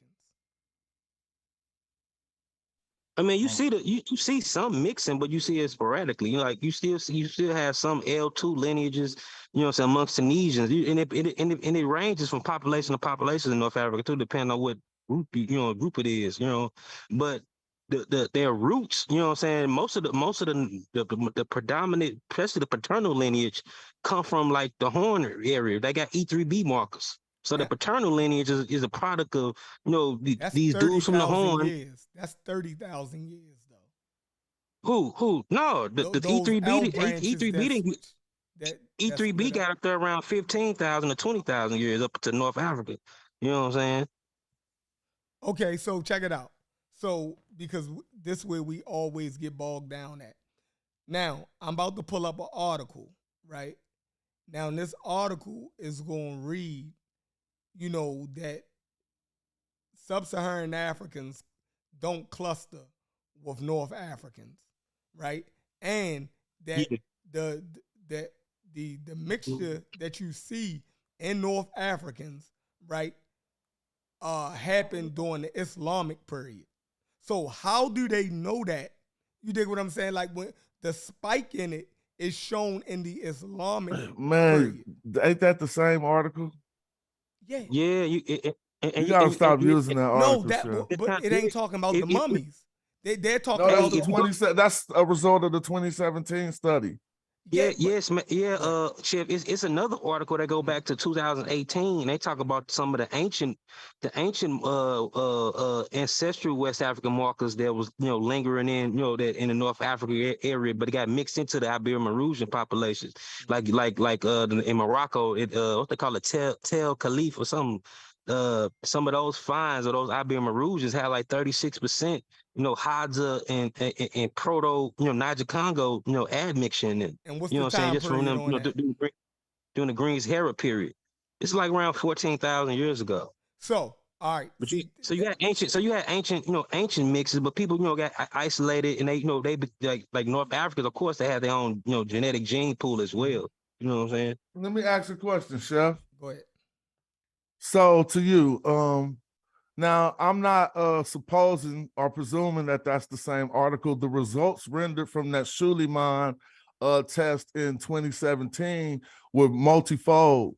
So half of it that people use is to say that there was whatever they say they closely more related to people of the Levant. And the other half they use to say is what you just said, is that the sub-Saharan, and y'all can correct me if I'm wrong, I'm not speaking absolutely, but is that the sub-Saharan DNA, that 8% influx that came to the people came after the Roman period. And so those are both results of the test that only use people of the use controls from the northern area. And that's all I was saying. Then are you talking about Egypt? Because I'm talking about a study that talked about North Africa in general, not just Egypt. No, I was talking about the 2017 Schuliman. If it don't say Schuliman on it or 2017, then you might have a different one. But if the results say that Egyptians, you said all North Africans? Yeah, it was talking about Okay. North Africans in general. That must be a different study. My bad. It was talking about North Africans in general. See, that's what I'm saying. Like, all right, so for Egypt, I will say this now, and this is just me, and I'm like Gullah, right? I heard you, Gullah, the other day saying, don't mix my argument up with everybody else's argument. You dig what I'm saying? And that's what we do for the most part. You know what I mean? We hear you agree with this person over here. So then we try to equate everything that they say to what you saying. So, you know, we got to stop doing that. Smash don't say the same things as Reggie, even though they got points that they agree on, right? And Reggie don't say everything that Unc say, right? They got points where they agree on, right? The same way Gullah don't say everything that Ngozi say, and vice versa. And and I think that's with everybody, right? That's with everybody. So I'm not saying what Double X is saying. So don't, you know what I mean? I'm not saying, I wouldn't put sub-Saharan Africans in the category where they basically not even human no more. Damn near is what I felt as though he was doing. I cringe when he started talking like that. You know what I mean? But what I'm saying is the things that I have read, it did show a distinction, right? Between North Africans and sub-Saharan Africans. And it also showed that they could see when the mixing of those two populations actually took place. Now, that's science showing that it actually works, right? That they can show you, you know what I mean, when these different things came. Now, when we go all the way back to 14,000 years and 20,000 years ago, the main thing we be talking about is ancient Egypt, right? So, 3,000 years ago, let's say 5,000 years ago, right? I read a study that says that the ancient Egyptians have been in place since the Pleistocene era. Have anybody read that statement before?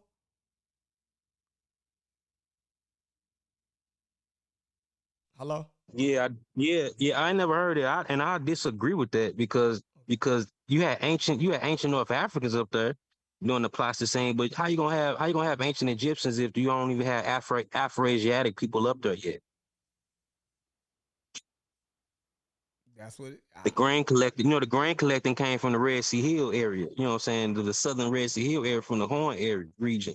You know what I'm saying? You can't have the foundation of the language family. You know what I'm saying? Of course, like whoever the Egyptians became, you know, some levels, some layers of their genome, you know, was part of those ancient North Africans, of course.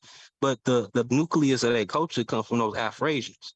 All right, so for y'all, all right, so from what I'm gathering from y'all is that Egypt was populated by people coming from the south. Yeah, from the north and south. Well, I say it was founded by people come see. So the words we use are very, you know, we got to pay attention. I say it's founded by people from the south, but populated from people from all over. Oh, okay. Okay. But if you read that new Christopher Everett book, when he go into the earliest North Euretric people who came up from the Red Sea Hills around 15, a little bit before 15,000 years ago. You know what I'm saying? Some postulate to 20,000 years. You know, but them Afian people and the Kadaan people, they came from the Red Sea Hill and they populated with people that was already existing in that region, which is ancient North Africans, which was probably most likely a Tyrian. I mean, not a Tyrian, but Iberian Marusian people that was in that region, or the Cormusian people, or the Hafan people, who was the eastern Iberian Marusian population of North Africa. Okay. So when we say, all right, so y'all saying that Egyptians was populated by people coming from every which direction, the population. All right. So that's what Gullah is saying that. Smash just agreed to that, but Smash says that the culture come from the people of the South. The population can come from all over, but Smash is saying that the culture comes from the people of the South. I agree with him on that because like I said, Egyptian culture is an Afro-Asiatic culture, and they came from the Horn of Africa, the nucleus of the culture. You know what I'm saying? And they dominated. They dominated their region. They brought in the grain collecting, technique, and later on became, farming in the Levant. So even some of the people that became the Natufians. You know what I'm saying? A lot of their ancestry come from those North Euretric people that come from the South. You know what I'm saying? Even the Levantine people, they got ancestry that come from the Horn of Africa. So if Not Smash. go ahead, I Logic. don't, yeah, Smash. Now you said the other day I don't never get to agree with you. I definitely agree with you on that, right? I'm gonna throw a little casual button there though, because if once you agree that the people come from all different kind of directions, and then you throw the term at least the people call themselves black, right? You wouldn't call all the people in all the different directions black, but you would distinguish the culture or the political cultural statement of them calling themselves black. You get what I'm kind of saying? I don't know if that was confusing right there. Yeah, but are you familiar? Are you familiar? I know we talk enough for where I never said nothing about the people I calling know themselves you black. haven't. I know you haven't. I pulled out, I think, a total of 24 individuals who had the term Kim on their name. You feel me? No, I'm with you there. I'm with you Yeah, there. You yeah, don't got to take yeah, me on yeah. that road because I can admit when we first started talking that I did used to think that you were saying something different than what you think, but I fully understand you. I definitely fully understand what you're saying. I do. All right, Yeah, American I'm with you on Dream. that. I'm with you on the people calling themselves black. I'm with you on that. American Dream. You can come off mute. End of the conversation. Let's go. Or you working? What's going on? No, I'm here. Peace. Thanks for letting me in. Peace to everybody. Peace. Um, yeah, the conversation that's being had right now, but I don't really have much to add to it, and I think that this conversation is best had for people that are or maybe working through an inferiority complex. So I've never really had much of an interest in it. Um, You come what in I throwing did want to shots. ask you about, Chef. Go ahead. What I did want to ask you about is, you said that African American for you was one of the best terms for Black people in America to call themselves. And I was wondering, like someone like Elon Musk, who calls himself an African American, like if Elon Musk can refer to himself as an African American, like how does that make African American the best term for Black people? That's a good question. Um, Now, when somebody asks Elon Musk why he's an African American, I think he will have a good answer for that, right? I think he would say that, he's from South Africa, right? Which is African, and he's an American citizen. So I don't think he would be wrong. Now, when I say I'm an African American, or when we say that we're African Americans, I think we'll have just as another legitimate reason why we could call ourselves African American, because we are descendants of Africans who live in America. Like it can work for both of us. I don't think that I don't think that Elon Musk calling himself an African American somehow makes our claim of being African American any less. You know what I mean? It's just two different I perspectives. mean, it may not, but it That's would kind of make it where, where the reason you're calling yourselves African Americans is pretty much because you're black, and that's what you want black people to refer to themselves as. And he's not black, and he's also calling himself African American. So why it doesn't get confusing or just weird. It just seems weird to me that a white guy can refer to himself as African American and say African American. It's just weird. Isn't the only white person that possibly refers to himself as African American, and y'all are doing it for pretty much for different reasons. The reason he calls himself African American, I would say, is the reason I would call myself a Jamaican American. The reason you call yourself African American is for a different reason than even I would call myself a Jamaican American. So it's just something different. Your idea of an African American is different from his idea. But if it doesn't seem confusing to you or just weird, it is what it is. I'm just hoping, because if there is like some type of African American movement, and there's a flyer inviting African Americans, don't be shocked if Elon shows up. What? That no. what? That was super confusing, Yeah, dog. that was Super confusing. What's up here? that was No, I'm just saying if you're going to advertise something inviting African Americans, Elon Musk may show up. That's all I'm saying. And no. and if you're okay with him calling himself an African American, you would have to be okay with him showing up. I'm So if y'all are okay with it, it is what it yeah. is. It's just a little bit weird for me, and because of that weirdness, I don't think it's the best term to use for Black people to call themselves. Yeah, It's just weird to me. Listen to me. It might not be the best term, right? But it's the best that I've seen since I've been alive. I didn't heard colored. I didn't heard Negro. I didn't heard black, right? All of them, and they were fine for their times, right? But African American is basically you're acknowledging our Americanness, right? And you're acknowledging our African descendancy. You know what I mean?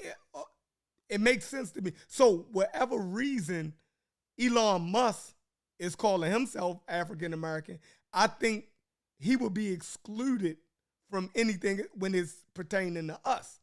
Like he don't have the historical baggage or lineage to be able to be put in the same category with us as African American, right? He has a whole nother reason why he called himself African American.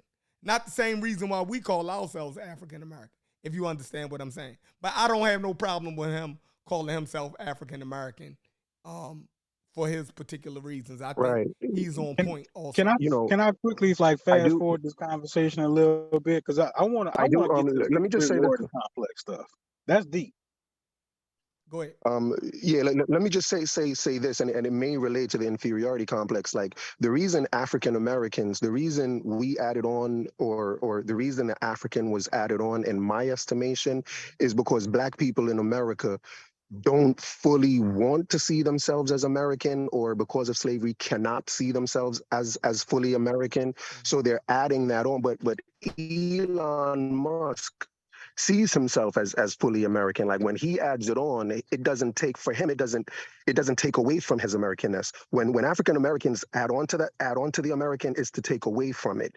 When other people do it, their intention is not to take away from the Americanness of it, and it doesn't take away from it. But I think that is one of the reasons why Black people want to put Africa next to their name, is because they don't want to fully identify as as American. And in my estimation, that's the best term for them to identify as.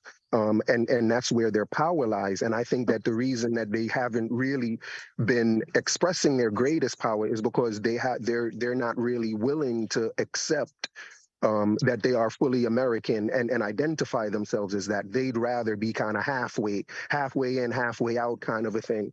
And I think that that's a detriment rather than, something supportive for them. Okay. You Okay. messed Well that said. up. Well said. Go ahead, Logic. Hmm. So the part that I want to really add to the inferiority complex thing, right? I think there's some room to like further evaluate the role of the psychiatrist when it comes to Afrocentricity, right? The role that people like a Naeem Akbar could have and would have played rhetorically in some of these arguments and how it's presented, and then even today as we fast forward into our overview of Afrocentricity and how we can agree that there is a large portion of the rhetoric that is clearly designed to make us feel good, right? So there is absolutely a portion of this that does have that's clearly, I ain't gonna say clearly, right? But to me, I would say it's almost constructed by somebody who had the ability to map that out for us, right? To prescribe us with the right words, the right terminologies, and the right outlook to make us feel good. So I would take that a little bit further, right? And in a course, kind of like and say that somebody like a Naeem Akbar, right, should possibly be even more responsible with what they have to say about Afrocentricity than somebody on YouTube, right? Like, so for him being a professional psychiatrist, knowing how powerful labels are, knowing how powerful these types of things are, that they're not necessarily that they weren't really aware of what they were creating at the time, right? And then so I'm gonna end it off with my last point, right? It's probably, I hope it didn't really sound like it was all over the place, but I'm trying to move fast so I can give everybody else a chance to talk. And Appreciate it. as I think the one thing that they may have missed while they were constructing that, right, is that they didn't realize that we can get that same sense of integrity, or that same sense of I don't know, of good feeling from projecting ourselves into the future as we could have projecting ourselves into the past. Let me give you a quick example, right?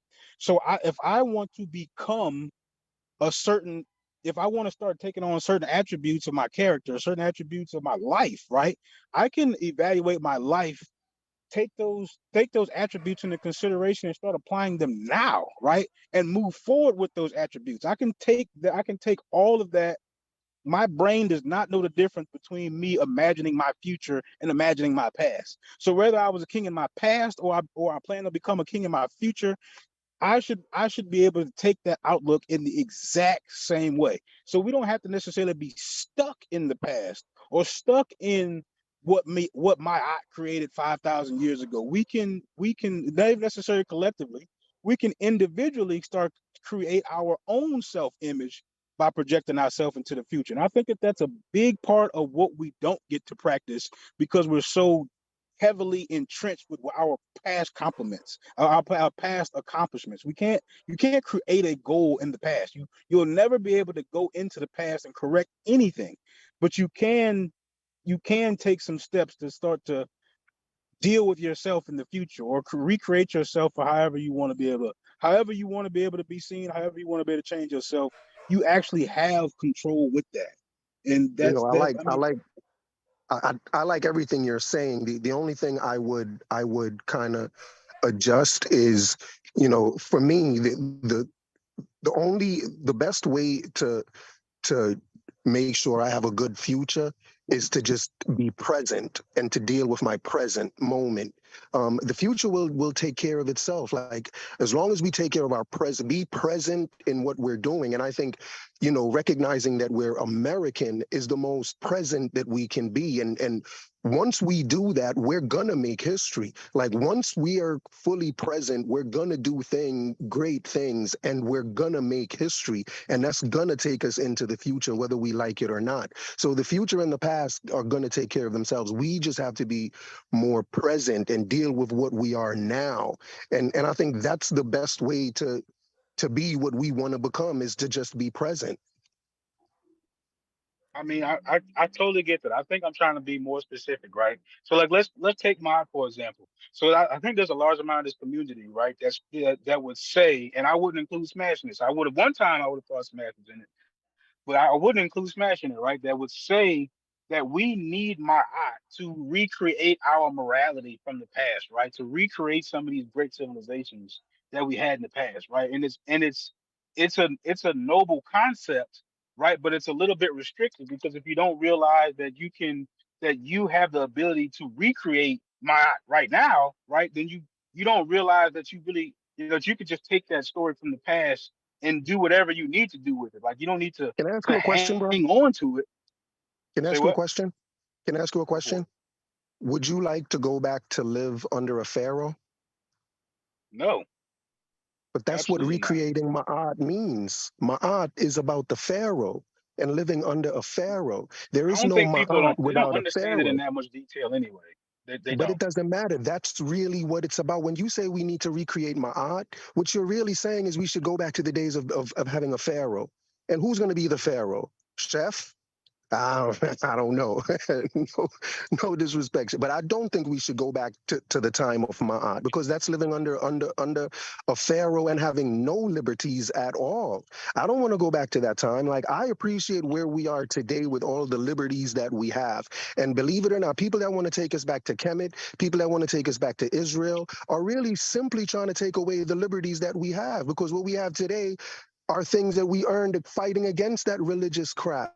And I don't want to go back to it, whether it's Kemet or Israel or any of it. I don't want to go back to that because it's taking away my freedom as an individual. And that's really what they want us to do. They want to rule over us like pharaohs and everything else. And I'm not really down for that.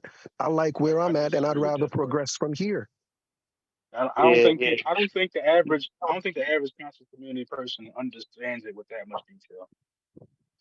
Hey, can I ask what's up, y'all? What's up with it? Ain't nothing much, brother. I wanted to ask American Dream a question. Yeah, American Dream. Quick question. Much in the same way you said Elon Musk or Steve Nash or Charlize Theron could claim to be African Americans. What would you make of, let's say, a Venezuelan or a Mexican along that same tact saying, well, we're Americans too? So would that make, us claiming Americans, does that kind of cheapen that designation? Because technically a Mexican or a Venezuelan are Americans. I'm just following your logic, Right, but so I think I'd love sure, and it. I don't know, but I think that's why Mexicans and Venezuelans choose not to call themselves Americans because they know it would be confusing. So they'd rather call themselves Mexicans and Venezuelans. They don't really want to have that issue because it's a silly issue to have, really. Exactly. Thank you. It amazes me sometimes how people are so daft and lacking in self-awareness. The key word you use there is that them claiming that would be silly. Okay? So And I apply that speak to same that. thing to Elon Musk. Elon Musk is being intellectually dishonest and silly.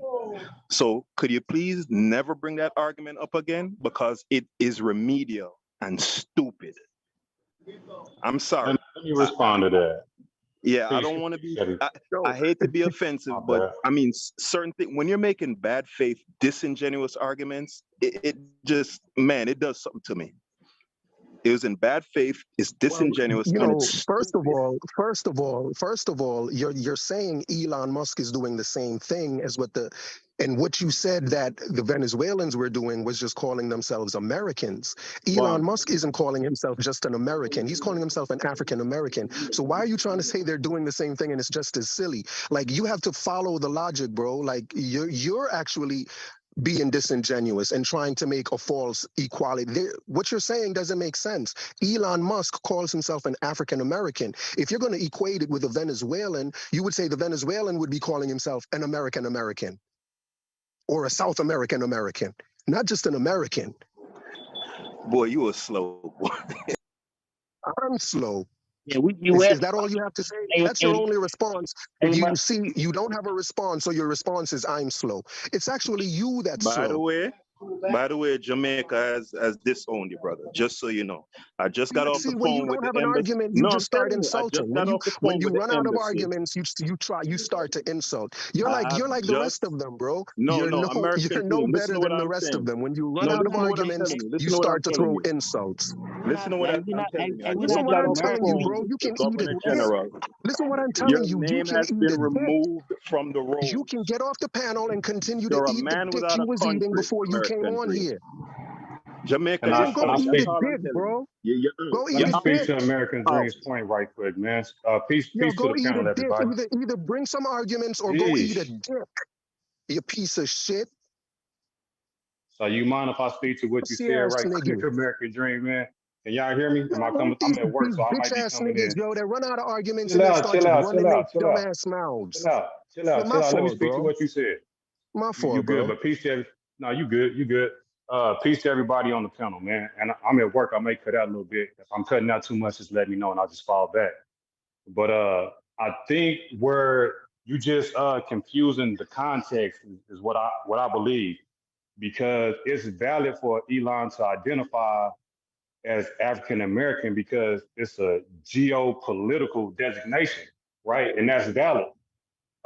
When we call ourselves African American, it's valid too because we speaking from descent from African descent, and also geopolitical because our ancestors are from it. But we have to make a distinction when he says it's geopolitical. When we say it's descent and citizenship, national affiliations. So we just have to put it in the right context to really understand what he's saying. So it's valid, but it don't mean he's saying the same thing as what we saying. It's a different context. And I would also like to hear your argument or your position on the inferiority complex. I never got to hear it, but everybody has been speaking on it, but I never got a chance to hear it. So I'm interested if Chef will let you go on that because I didn't get the chance to catch it.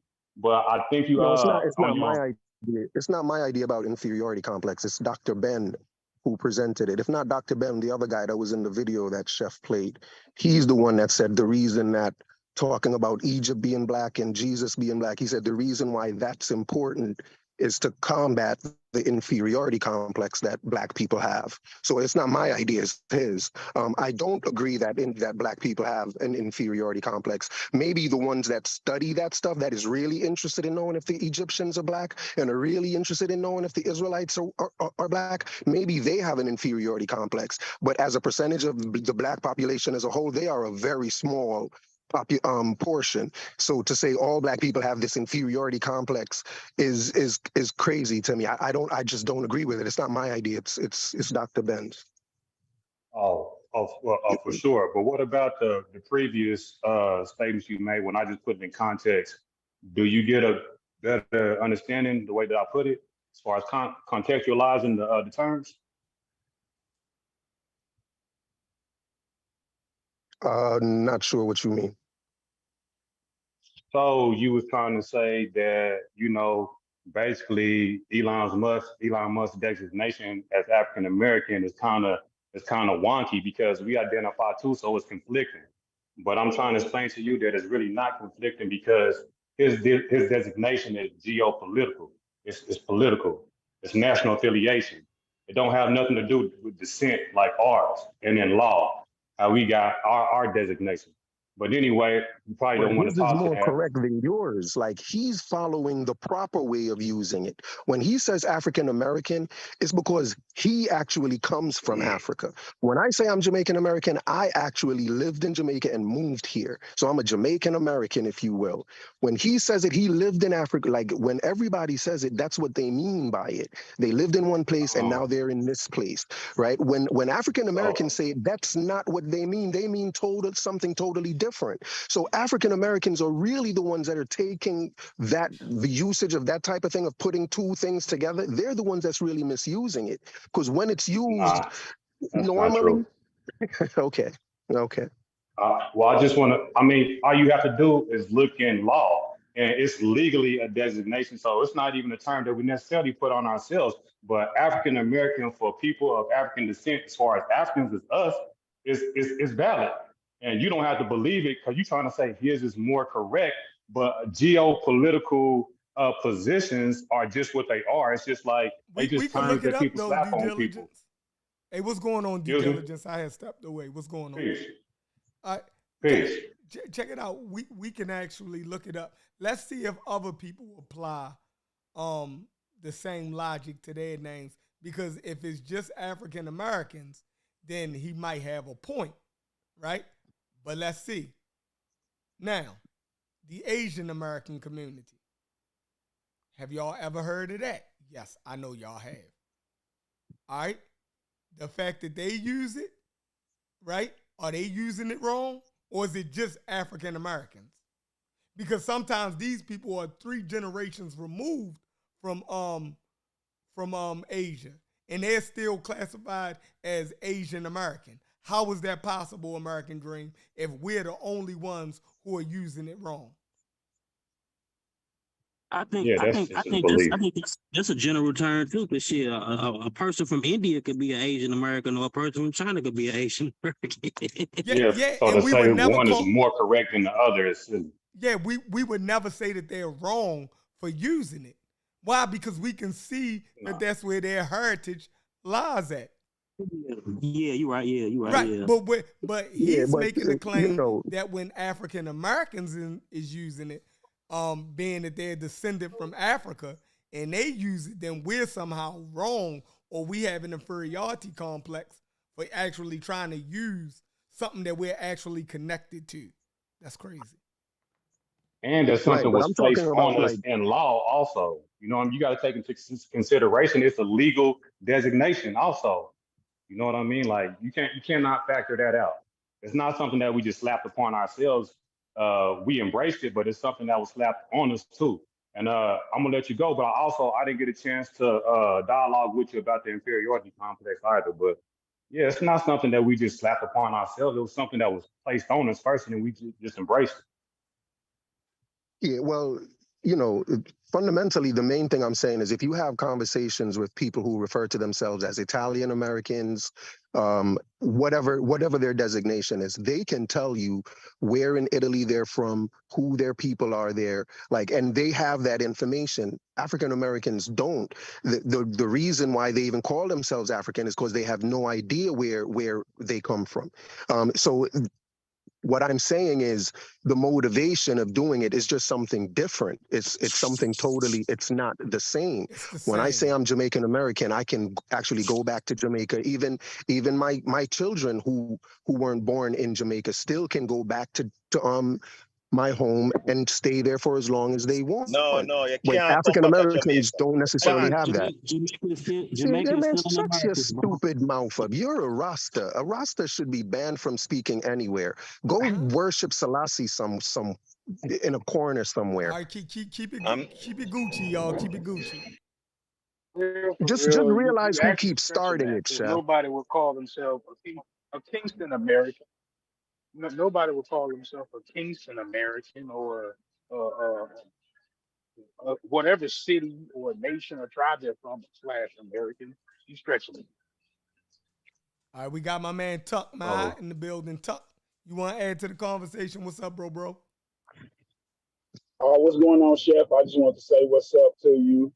I ain't want to do too much though, cause yeah, that's gonna get crazy. But I just want to say what's up to you, Chef, and good job on your show and shit. Appreciate you, homie. You know you always welcome. Hey, but hey, Tuck, you check ain't it got out. nothing to add to the conversation, Tuck? Come on, yo, you never bite your tongue. I'm working right now. Okay. I'm gonna tune in. I'm gonna check back about 30 minutes. All And right, yeah, bet. you know how I do. All right, bet. All right, go Yeah, ahead, due yeah. diligence. So this is easy work. You know what I mean? He's talking about the validity of somebody's label or what they choose to call themselves. You know what I mean? Even though we know that we didn't choose that designation, but also if you look in law, you got something that's called self-determination, which says that people have the right to call themselves whatever they choose, and it's valid. You know, like that's law. That's international law at that.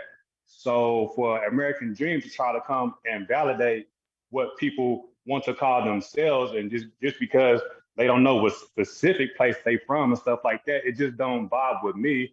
I mean, I understand his logic, but I don't agree with it. But No, let's get back to if I could just say this one thing, you know, back to the dude that I told to eat certain stuff that I had no place talking about. But anyway, it seems as if his point is the same way Mexicans realize it's silly to call themselves Americans, Elon Musk should see that it's silly for him to call himself an African American, right? That's what he's saying. But what I'm saying is it's black people that should see that it's silly for them to call themselves African Americans because Elon Musk has more of a right than they do. The same way a Mexican sees that Americans have more of a right to call themselves an American, African Americans should see that Elon Musk have more of a right to call himself African American than they do. Black people American should be Dream. the ones seeing that they're the ones being silly, calling themselves African American because they're using it in a totally different way than If everyone we're else uses if it. we're being completely That's not technical true. though, if you're That's not being true. One at technical, a if we're time. Go being ahead, technical, Peter Bag Juice. Elon Musk would be a South African American. If we're being technical. But the thing And is, where in and I Africa are tried you to from? explain it to you though, Technically, where in Africa are you from? American Dream though. But it don't matter the place specifically, but whenever us here as black people in America use it, it's referring to descent. His So is you guys are referring more to West African land. American. If He Elon referring to Musk is more land. South Hold African on, one at a American, time. then Nah, you guys are more you West trying to African American Dream, American. chill.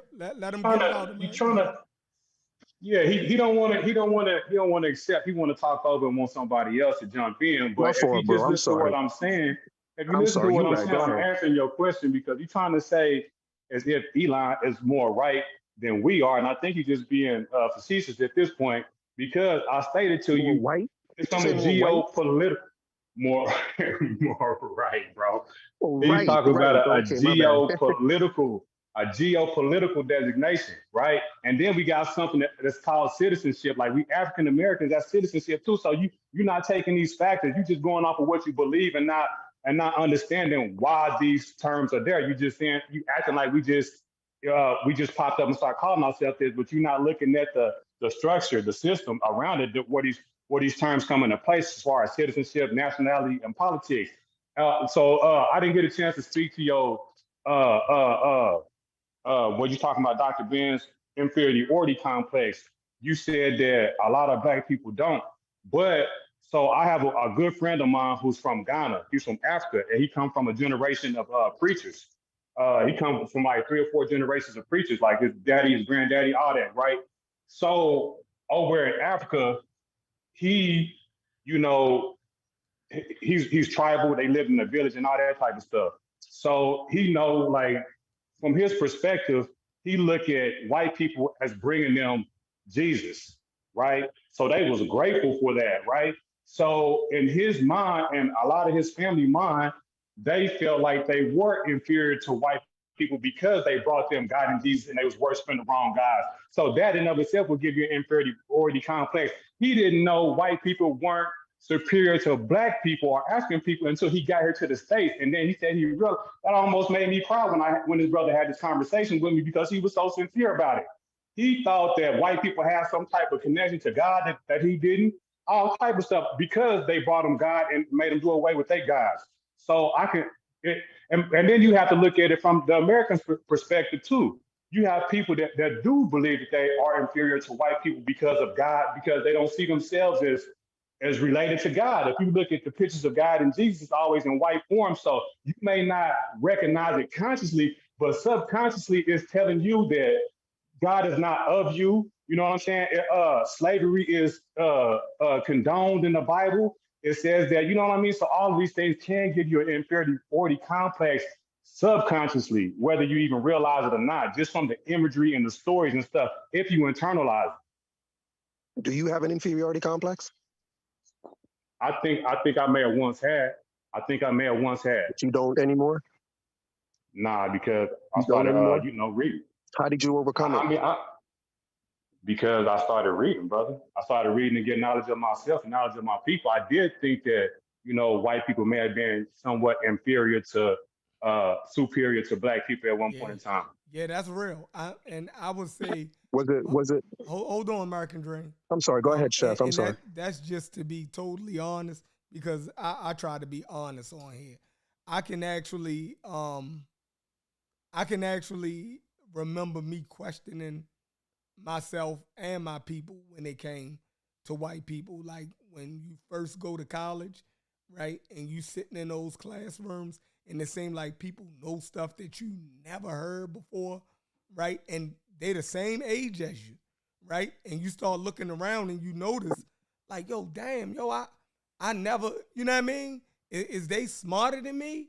Like, what's going on? But then you realize it take years, right? And it take older people to tell you, yo, they was introduced to this information, a little bit earlier than you. So sometimes we got to work harder in college, and because it fucks with you. If both of y'all if you looking around the classroom and all of y'all just came out of high school, right, and y'all all freshmen, you taking freshman courses, and everybody else get the information right off back, and you start to question yourself, right? But they had better science classes than we had in the particular schools that I went to, right? They had more advanced college math courses than I had, right? When the shit was beating my ass, right? And it looked easy to white people to me. I'm like, yo, goddamn, yo, they could just write the equation down off the board and leave the classroom. I gotta go to the goddamn professor office at 3:00 because I need him to fully explain this shit to me some more. Then the professor gotta tell me, yo, you gotta get with a student aid and different things like that, and they'll help you through it. And I'm looking at everybody else that don't look like me, right? And then I look around at all of the other black people, and they doing the same. They have the same issues that I have, right? Mm-hmm. You do start to question, you know what I mean? That Did you finish college, Chef? Huh? Yeah. Did you finish college? Huh? Did you finish college? No, I ain't finished college. I went and got a trade. Oh, word. Yeah, okay. I went and got a trade. Let me add to that. Let me add to what Chef said. One more thing. There's There are just a lot of black people that finish college. No. So there are a lot of black people that don't have that experience. Please let me address that. Hold on. Give me 5 seconds, y'all. I have siblings who finished college. So I'm not saying it's a black or white thing. My sister Right. I'm sorry not to cut you, but I actually believe there were more black people that finish than that drop out. No, he was talking about inferiority complex. Yeah, that's the point that he was making. Yeah, I'm not saying that, it actually hinders us, because I have a sister that has a master's degree, and me and her is only 1 year apart. Same mother, same father, same household. It was just that I chose to go get a vocation. Like, I thought that better suited me, right? And it was a faster way for me to make money. So I say that. But y'all go sure, ahead. and I would also say that if you did have an inferiority complex in your classes, it wasn't. I don't necessarily see why it was because of the history of slavery or anything like that. Other than you had an inferiority complex because you weren't that good at the math or whatever class you were struggling in. But the inferiority complex, there's a reason why you felt that way, and I'm sure there are white people that are struggling. Yeah. And I'm sure there are white people that go through the same type of struggle as you, and if they can possibly have an inferiority complex because they're struggling and see other people around them doing well. So I don't necessarily think that experience is because just because you're black. I want to give another angle. So I can remember in junior high, right? We had a teacher come in, and they asked us to name 3 great men. And this is the time when it dawned on me that something was wrong with me and black people in general. Because when it got to the black people in class, all the black people said athletes and Martin Luther King. Every single one, even the girls included. And I almost cried to myself when I realized, I said, damn, these are the only people that we got to look up to. So even that, whenever you can't define somebody that looks like you as great, I'm talking about for real great, not a professional sports player, a professional game player, not Martin Luther King, who's commercial as hell. Not to say that he's not great, but that's who they give us the reverence, the praise. I'm talking about real great people in history. All we get is white folks, and that will give you an inferiority complex itself whenever you go through school and you learn in history, and all of the great people in history are white, will subconsciously give you an inferiority complex. I don't know how else to explain it to you, American Dream. Corey, what up, Corey? He might be working. Hey, let me say something real quick, Chef. I don't have any feedback, do I? No, you good, Hass. I got you on the aux cord. Yeah, I really don't want to derail your program. I'm going to speak as generally as possible, right? Because a certain panel member just reminded me of just a lot of Jamaican people that I've encountered in my lifetime. I'm not to cut you off, Haskell. Peace to you. Peace to y'all, bro. What's up, Corey? Peace, Chef. What's up, Corey? Yeah, I'm listening you want to in, go? man. You want to go, Corey? No, I'm just saying peace you to just the panel. I'm hollering? listening in, man. Yeah, For no sure. doubt, man. Just getting this money, man. Pouring this concrete, bro. Go ahead, man. Get it out. Go ahead. Get it out. Get out your disrespect. Go ahead. You really want to disrespect me? I'm sorry, Corey. No. Eddie, this American dude Dream, really listen, wants to disrespect me on the panel. So let him have it out. Hold on, Go ahead, Let me finish, Eddie, because I'm trying to be as diplomatic as possible. I'm not trying to just be at odds. Bro, you're trying to be disrespectful. Hold on, I bet you're being disrespectful. Let me finish. But you gotta let him finish. You don't know how to not be disrespectful. Go ahead, be disrespectful. Let me finish, Eddie. Right? Typically, though, his mindset is one that I typically see in people who are more close to the colonial period in Jamaica, right? I know a Jamaican who... Man, shut your dumb ass up. I told you he was going to be disrespectful. How is that disrespectful? Because you're a bitch, that's why. But wait a minute, how is that disrespectful? I don't know. You ain't even get it all out yet. Yeah, I ain't even get everything out. I'm saying... What do you mean? What do you mean they have a mindset closer to the colonial period? What does that mean? Just they venerate. All right, like my friend, for example, Ola guy. All right, relax, American Dream. You called him a bitch, and he took that. He didn't even respond. So let him get it out. They tend because he knows he's disrespecting me. The reason he took being called a bitch is because he knows he's disrespecting me. He's just trying to play it off. He's trying to disrespect me, but be trying to be smart in the same way. Bro, you're just being disrespectful. No, but Eddie, I can have an opinion. What do they venerate? I can have an opinion about you as a person. I get that. People with a colonial mindset, what do they venerate? They venerate Europeans, and I'm gonna give you. I told you the nigga was being disrespectful. Now he's telling me I'm a white boy. Listen, if I'm disrespectful, dog. No, Eddie, let me finish what I'm saying. You can't help but be disrespectful. That's why I called you a bitch. The reason I called you a bitch is because you can't help but be disrespectful. Okay, I'm a bitch. I'm a hoe. Okay, can I finish what I'm saying, please? Right? I have a friend, Chef. Once he got his citizenship. I'm talking about literally like, he's not my friend anymore, by the way. But literally the next day, he was telling me that we need to get rid of all these immigrants. There's too many immigrants here. Wow. Right? I have another friend. These are older gentlemen. They're 60 plus, by the way. Right? I have another Jamaican friend who, anytime we're in a store or somewhere and he sees somebody using an EBT card, for example, he just gets incensed. Right? So what I'm saying is we all have psychoses to varying degrees, right? Because of what has happened to us. So me identifying American dreams as in my opinion, a psychosis, right? Earlier I was a little caustic because I was aggravated, but I feel as if I can make an assessment. Just like, he could make an assessment of my mental makeup without it being necessarily disrespectful.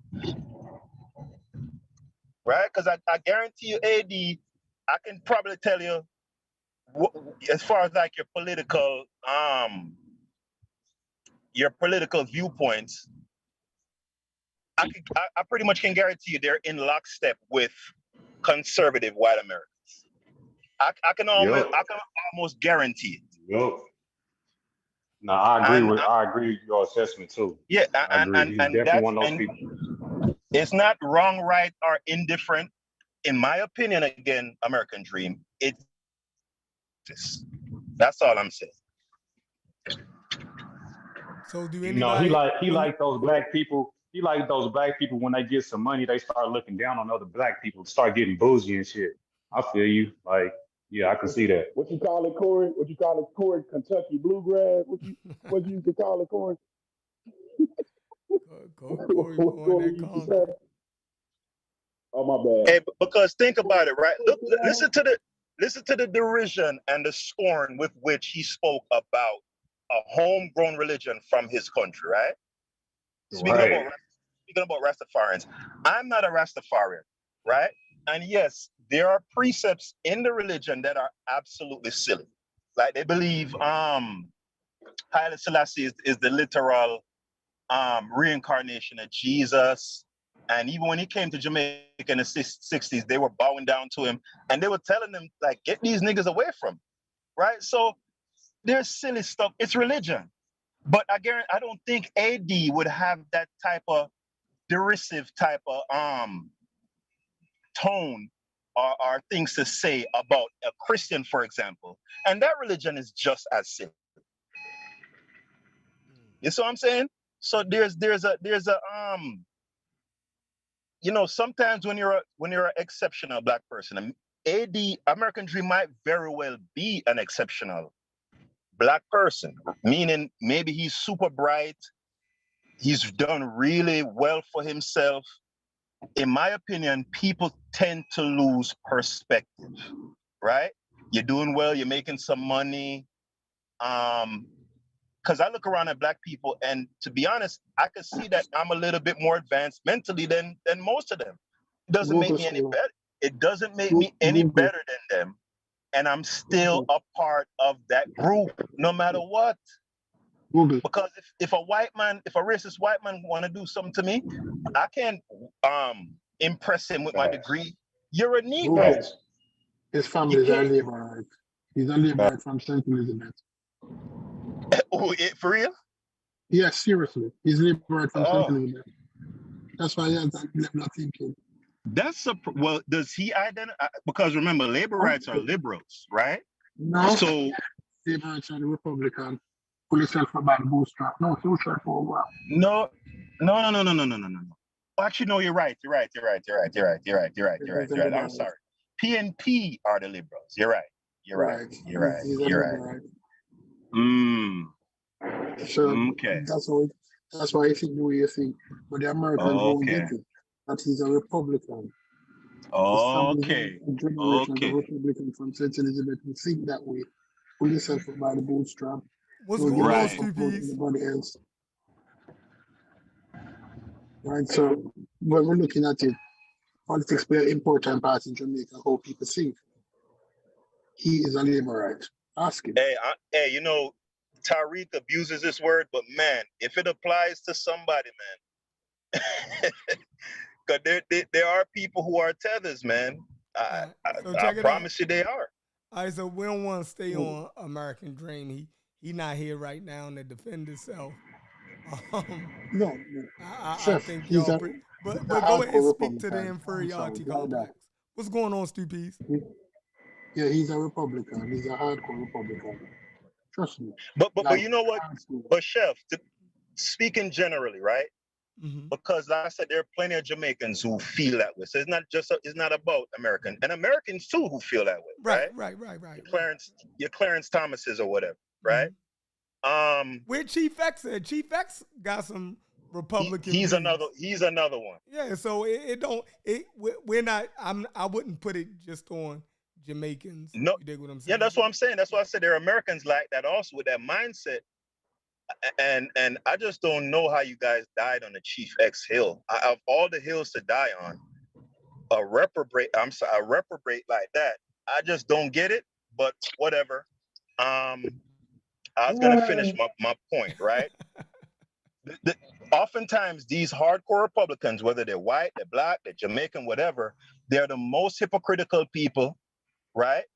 The most dishonest people in the world, because the Republicans, they engage in the most depraved sexual acts. They're always getting caught doing some depraved stuff, right?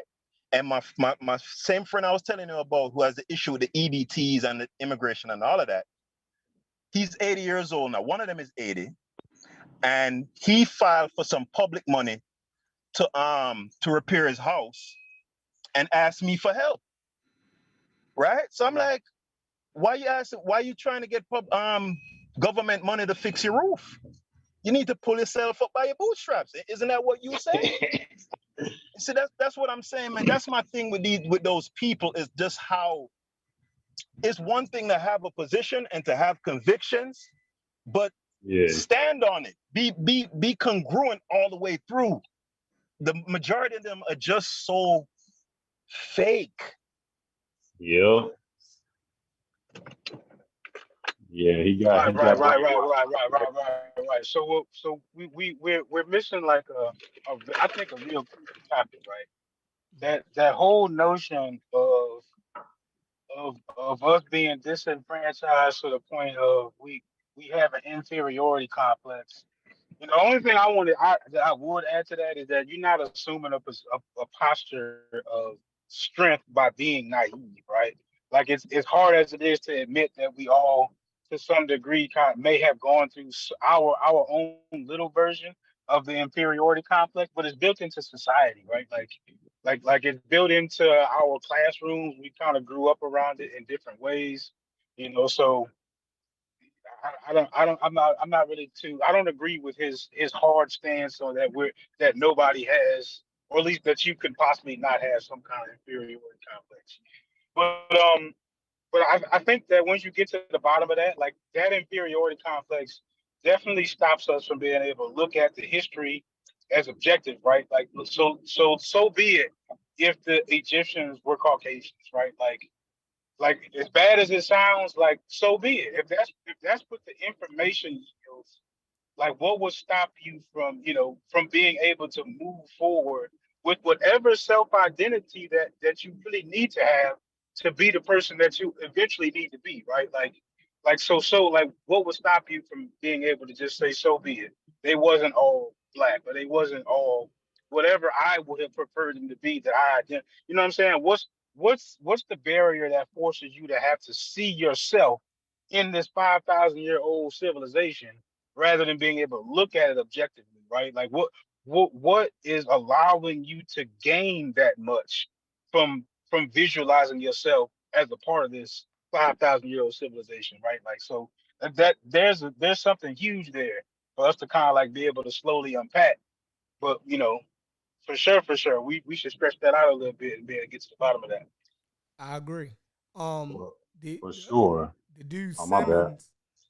Simmons that was with Dr. Ben, he explained it. I played it the other night. Because the host of the show that they was on asked him, what is the benefit of this type of information? Right?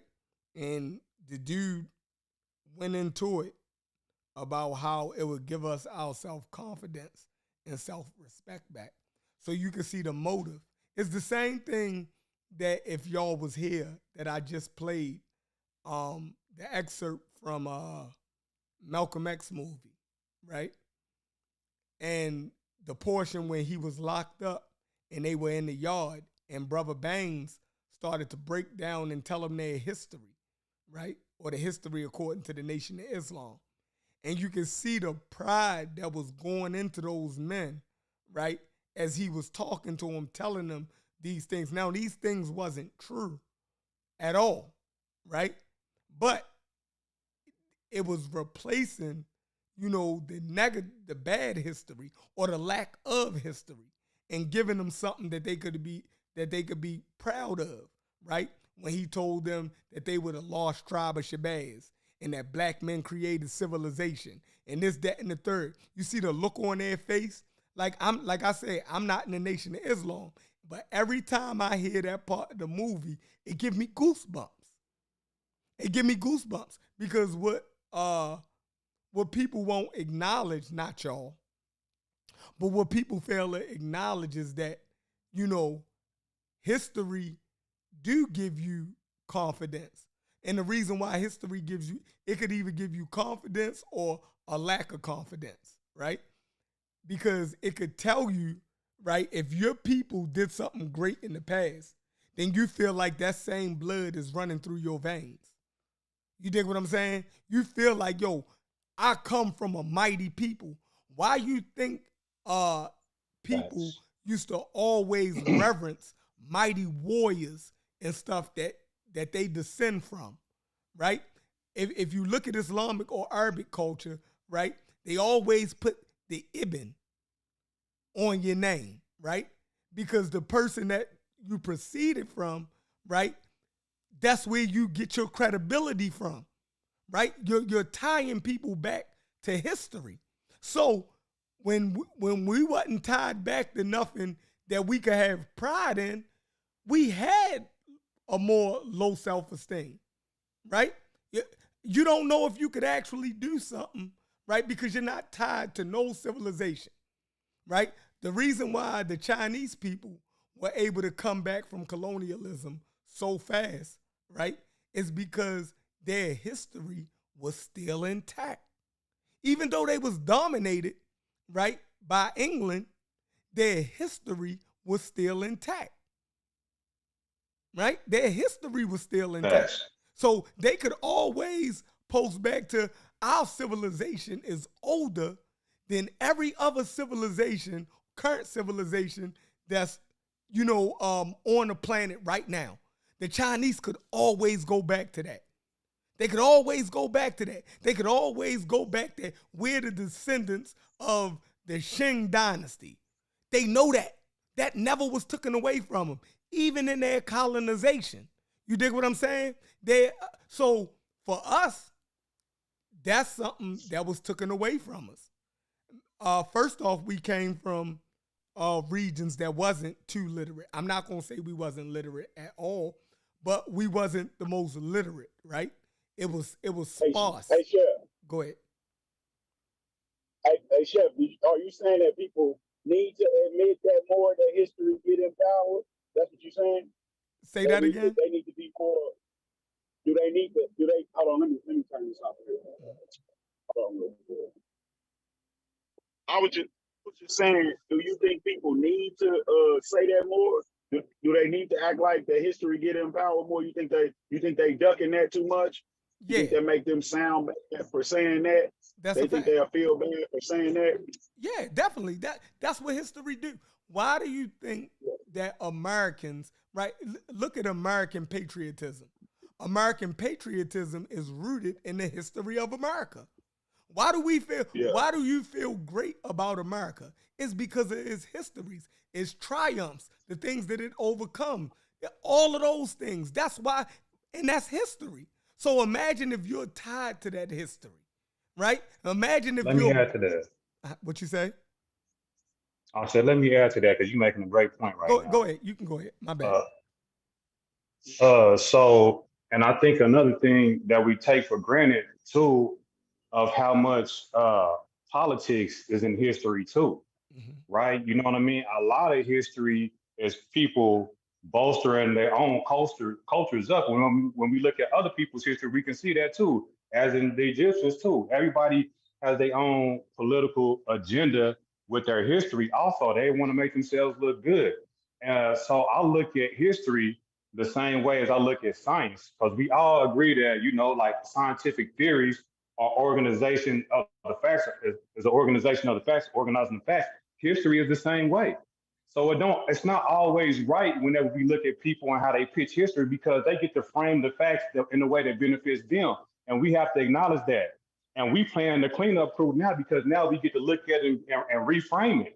You know, take the same facts and say, what about if we arrange it like this and make more sense? It's more truthful like this, or arrange it in a way that's complete bullshit that's going to benefit our people. There's nothing wrong with that, but we don't understand politics, right? Because that's a part of politics. Like, we are so righteous, you know, in the way that we talk and act, that we forget that people are being, skullduggery out there. You know what I'm saying? People are malicious. So we can't Let be me go too high next, and man. mighty. We can't be too high and mighty, you know what I mean, to not, throw some bullshit out there if we need to in order to get past it. So I just want us to remember that, there's a lot of politics in history too, and we need to acknowledge that. That's a fact. Okay, there's a lot of that I actually do agree with, right? So I wouldn't be naive as to say that our history doesn't play any part, right, in our success. I'm not going to go that far, right? But I would say that you need to have a little bit more balance with it rather than put so much emphasis on the history, right? So let me give you two quick examples, right? I'm gonna start with China. So or let me start with the American dollar, right? So let's say the American dollar plummets tomorrow.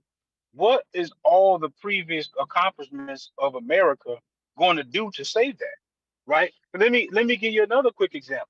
What about if you look at China and how they are becoming super powerful? It's not because of their history; it's because their future planning was just excellent, and they were thinking so far ahead so long ago that has put the rest of the world in a position where they gotta catch up. Let me give you That's another history, great bro. example. You said Right? history. Hold up. Let me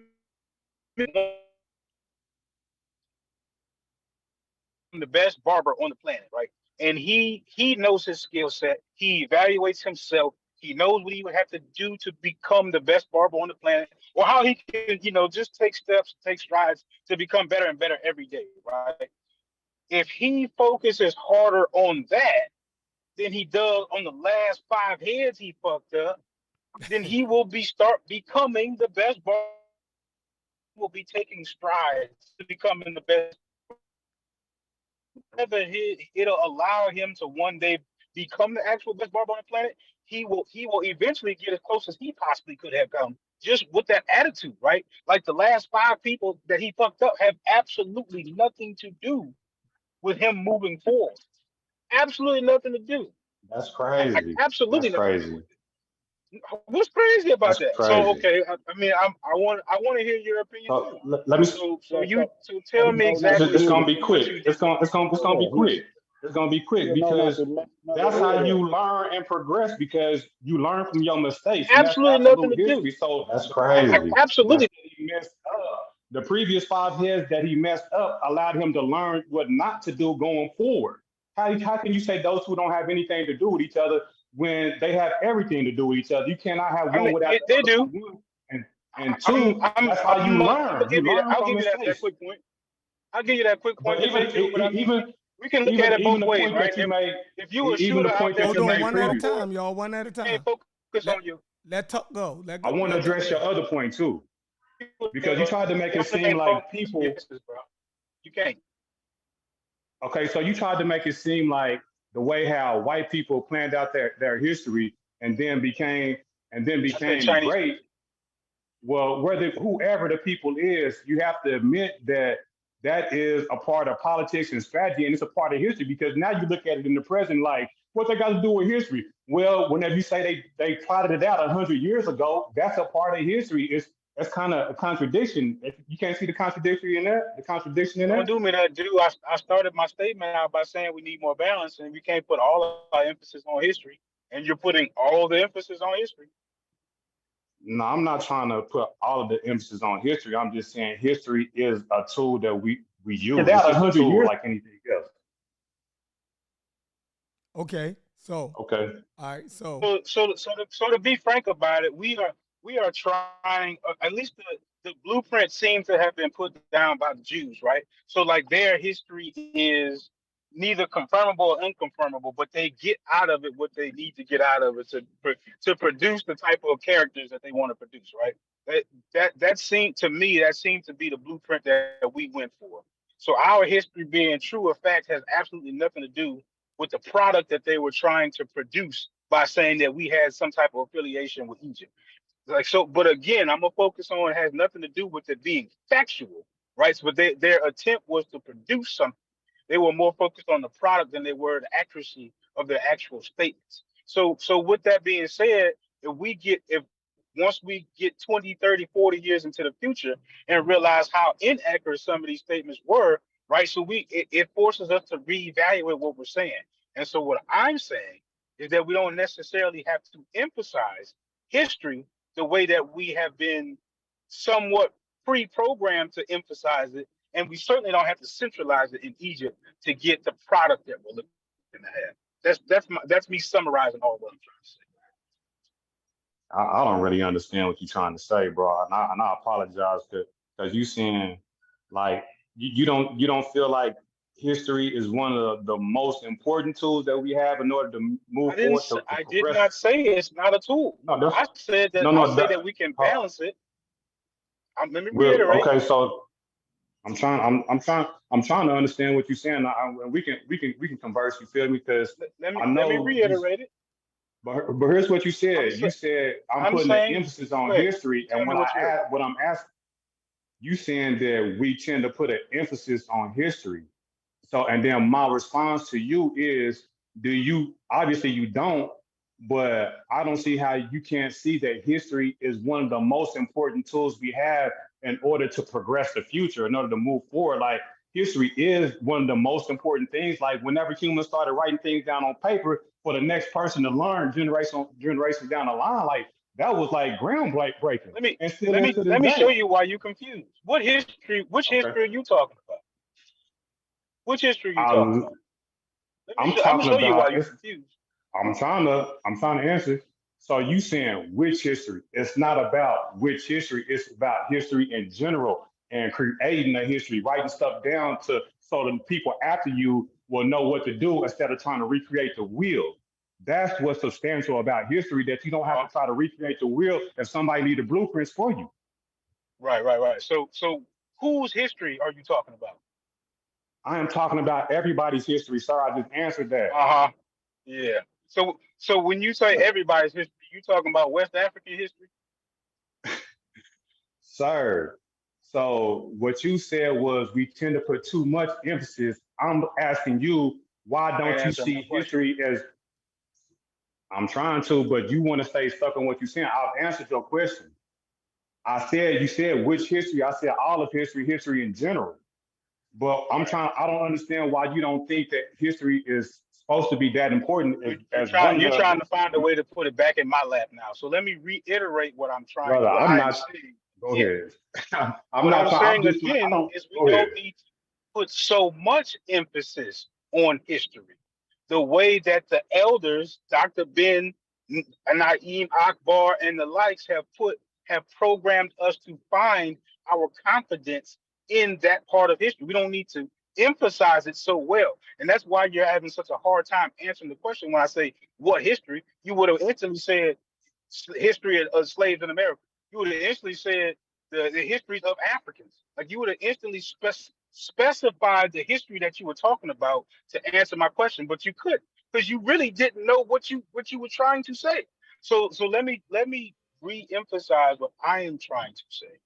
So what I'm saying is we don't need to overemphasize the history to get us where we're trying to go, where there needs to be a balance of how we use this tool of history and of course our healthy self-image of ourselves in the future to help us get where we're trying to go. That's the Okay. simplest that I can put it. That Okay. that did not say So, disregard history. I did not say that. I need y'all to find the balance here. I need y'all to agree on because something and find the balance. Go ahead. I'm about to shake it up because he think that I'm not trying to debate with you, brother. What you said was we shouldn't put so much emphasis on history. So history is a general statement. I wasn't talking about nobody's history specific, but it's evident from what you're talking about. You talking about a specific history, but I'm talking about history as a tool. So you must have misunderstood me. You feel me? Because I'm saying that history is one of our most important tools. You saying we shouldn't emphasize it, but I'm saying history and science are the tools. History, science, math. These are the primary tools. So yeah, we need to continue to emphasize history because without your history, you ain't nothing.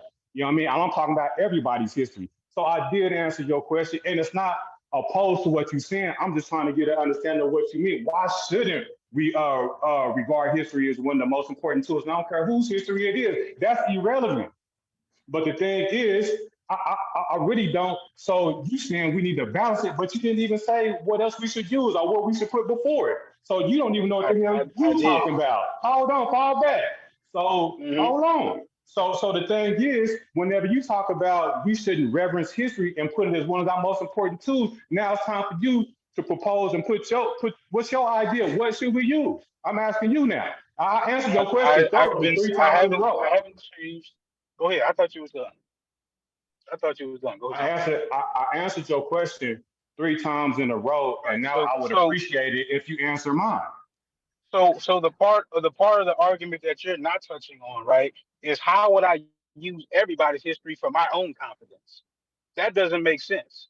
That wouldn't make any type of sense. A big part of what we are giving reverence to is we are trying to take examples from our past and at least creating some sort of a baseline for it. Like if my people have done great things in the past, then that also equals that I'm also able to create these good things, right? It at least gives me some sort of a platform to work off of. But if I have this negative self-image of myself dealing with the past, right, then it perpetuates itself into my future. I can clearly see that. That's why I'm not totally disregarding history, right? So I'm hoping that we're so far clear on that part, right? All I'm saying is that we don't need to overemphasize the history, right? And we certainly don't need like there's no possible way I can take Asian history and get my own self-confidence from it. At least I don't see how I'm gonna do that. Maybe you might be able to explain that a little bit better when it's your turn to talk. But so all I'm saying is that if we put maybe some more emphasis on this healthy self-image, then we don't need to be Egyptians, right? We could just be West Africans that have persevered through some crazy ass shit that white people put us through, right?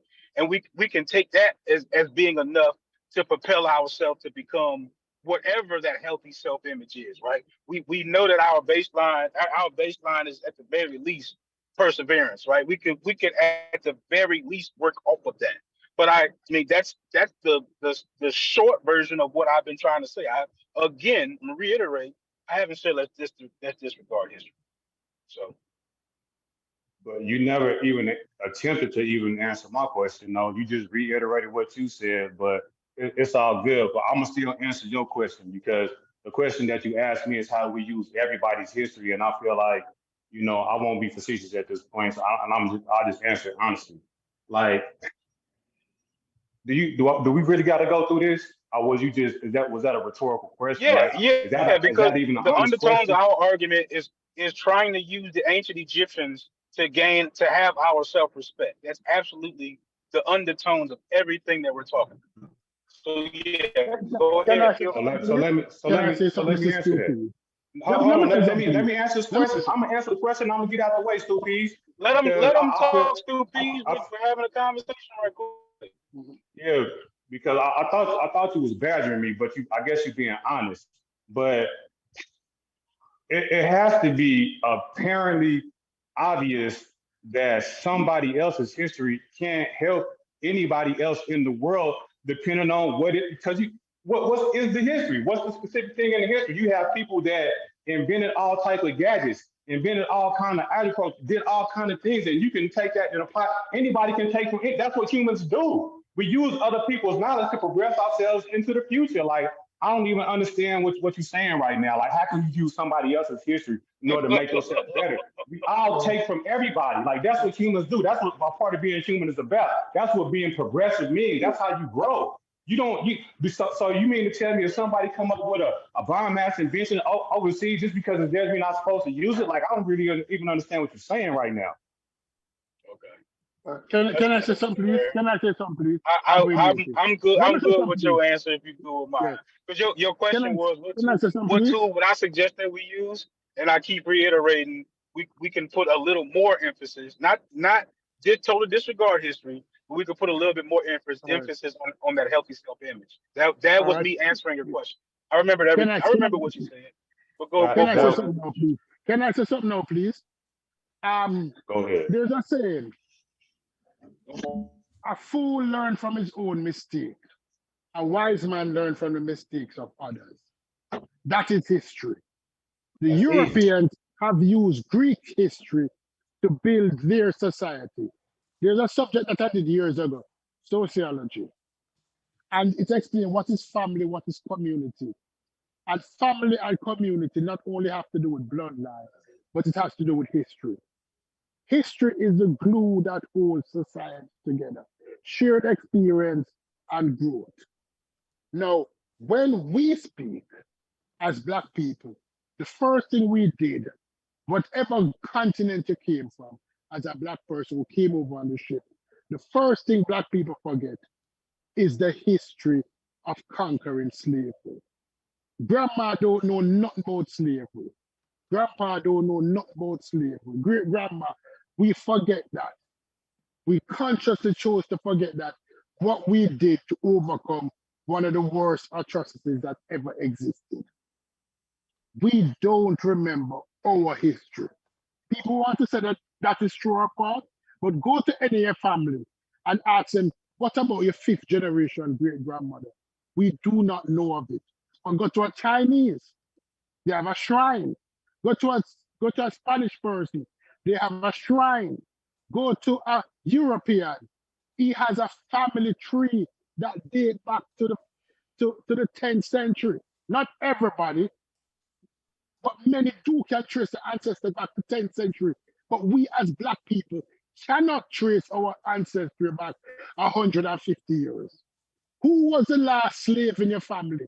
Nobody on this panel know, including myself, because we tend to forget our history. History is the glue that binds it together.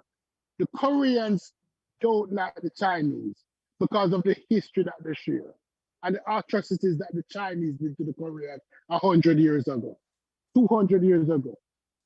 A couple of years ago, there was a war between Herzegovina and in Slovakia.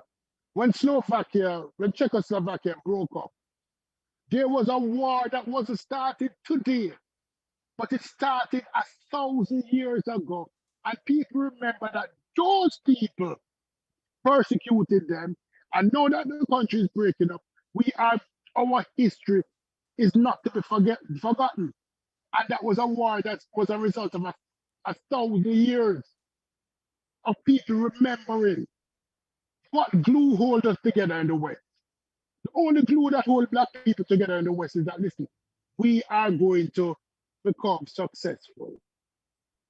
We don't talk about, there's no history. If you even talk about Martin Luther King, everybody know that he paid the ultimate sacrifice 60 years ago. But you talk to certain Black people, they're dismissive of even that history. So we're a people without a culture because culture cannot exist without history. And there's no downplaying history. If you try to downplay history, you're trying to downplay your culture. What is your culture? The current fashion, the current music? When everybody else can claim the culture back 1,000 years? The Italian Americans, the Chinese Americans, the Spanish Americans, the Jewish Americans. But the Black Americans can't go back 150 years? Or the Black Jamaicans can go back 150 years? What is our history? Stoopies, I think what Logic is getting at though is when you're speaking of those other groups though, you know, they still have a lot of tangible things to point to in the now. Insofar as their accomplishments, whether it be economic, technology, whatever the case may be. For instance, you brought up the Asians. Google scholar. Lee Gwen Kwan of Thailand was a poor arsehole 60 years ago. Thailand is now one of the richest countries in the world. They did not have anything tangible 60 years ago. No. Listen, Stoopies. Stoopies, listen. Singapore, man.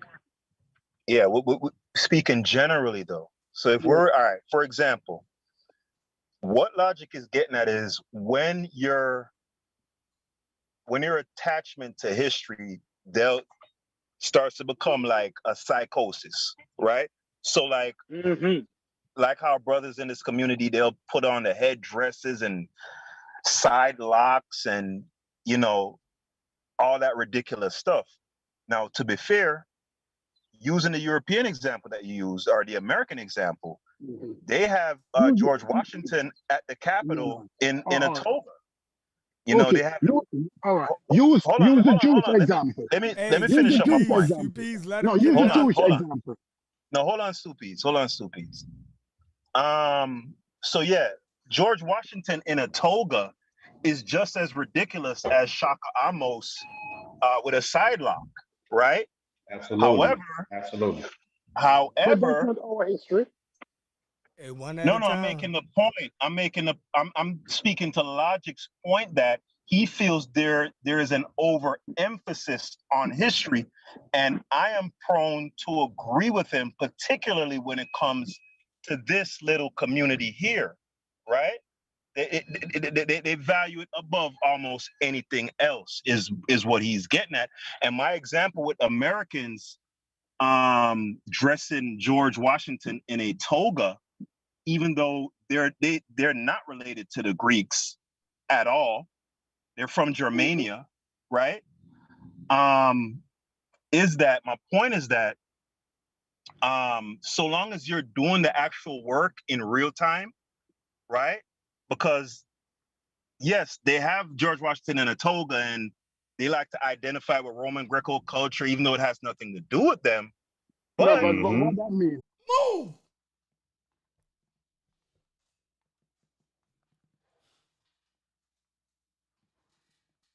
My bad, y'all.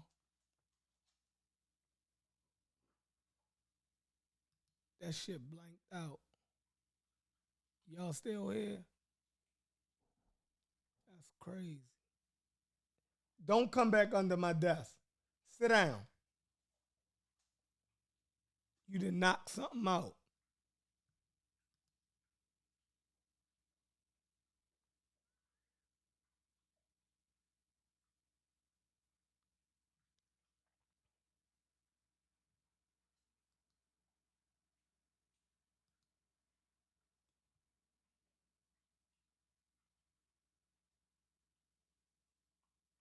Nah, something one of my dogs went under my desk.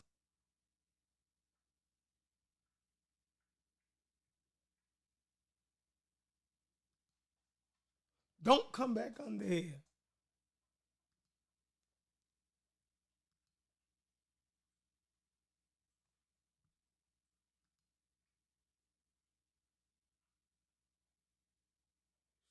Crazy.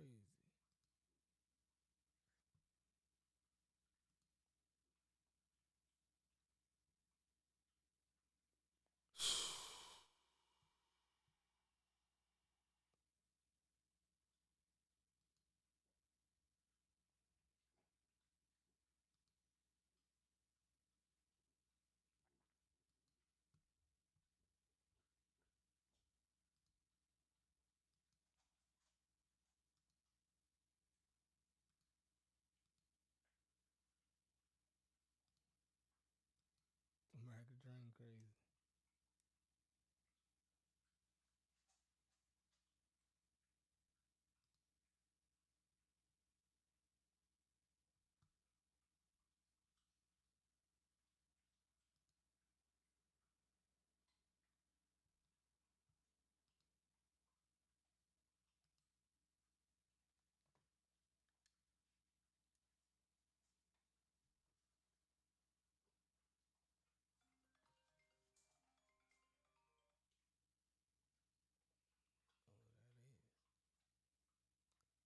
All right, let me pin the new joint.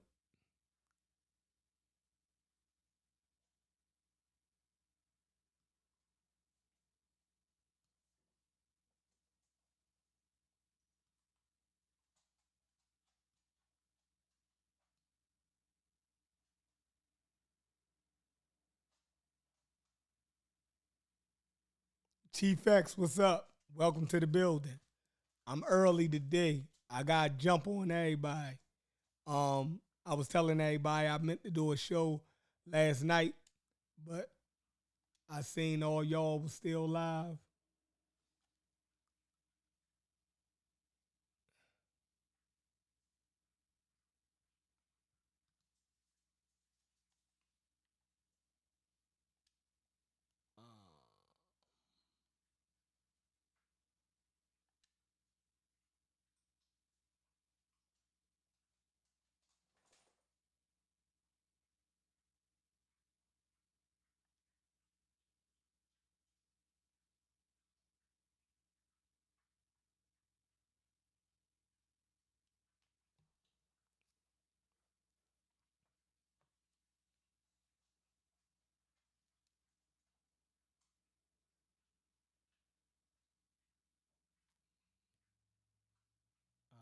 see. Where was we at? We were at.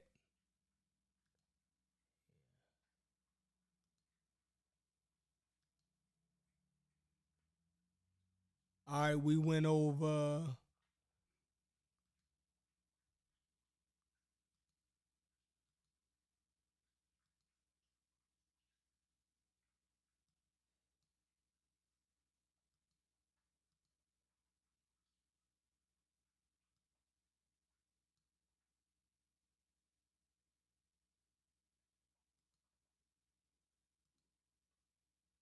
Yo.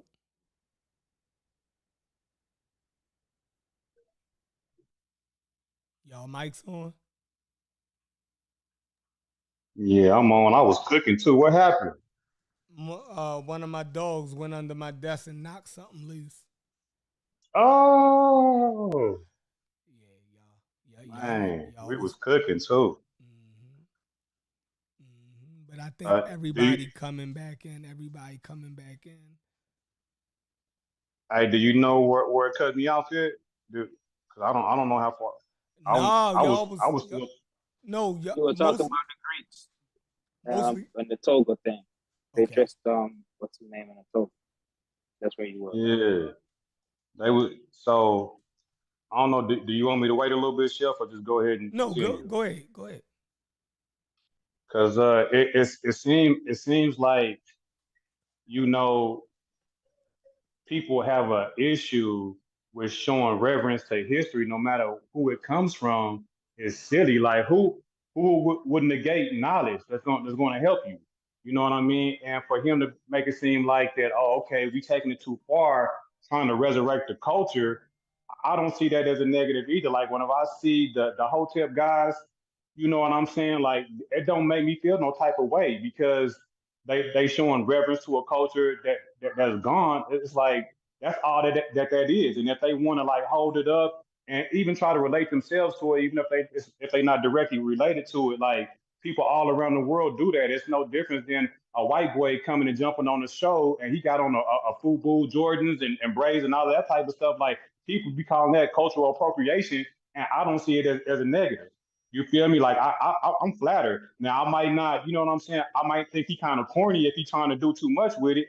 You know what I'm saying? But I don't be seeing those things as an issue. And if you want to take somebody else's culture and apply it to your life, and it turns out to be a positive, a benefit to you and your people, like what the hell is wrong with that? Like you have to give us some specifics whenever you say we doing too much with history and putting too much emphasis on it. Where is the negative? How is it a negative? How is it hindering us? How is it keeping us stagnant? Like what is the negative? You can't just say it, but I have given several examples of where history progresses us no matter whose history it is. You know, so I just feel like y'all need to give some examples of why it'll be negative to study history in general and learn from it and progress your situation.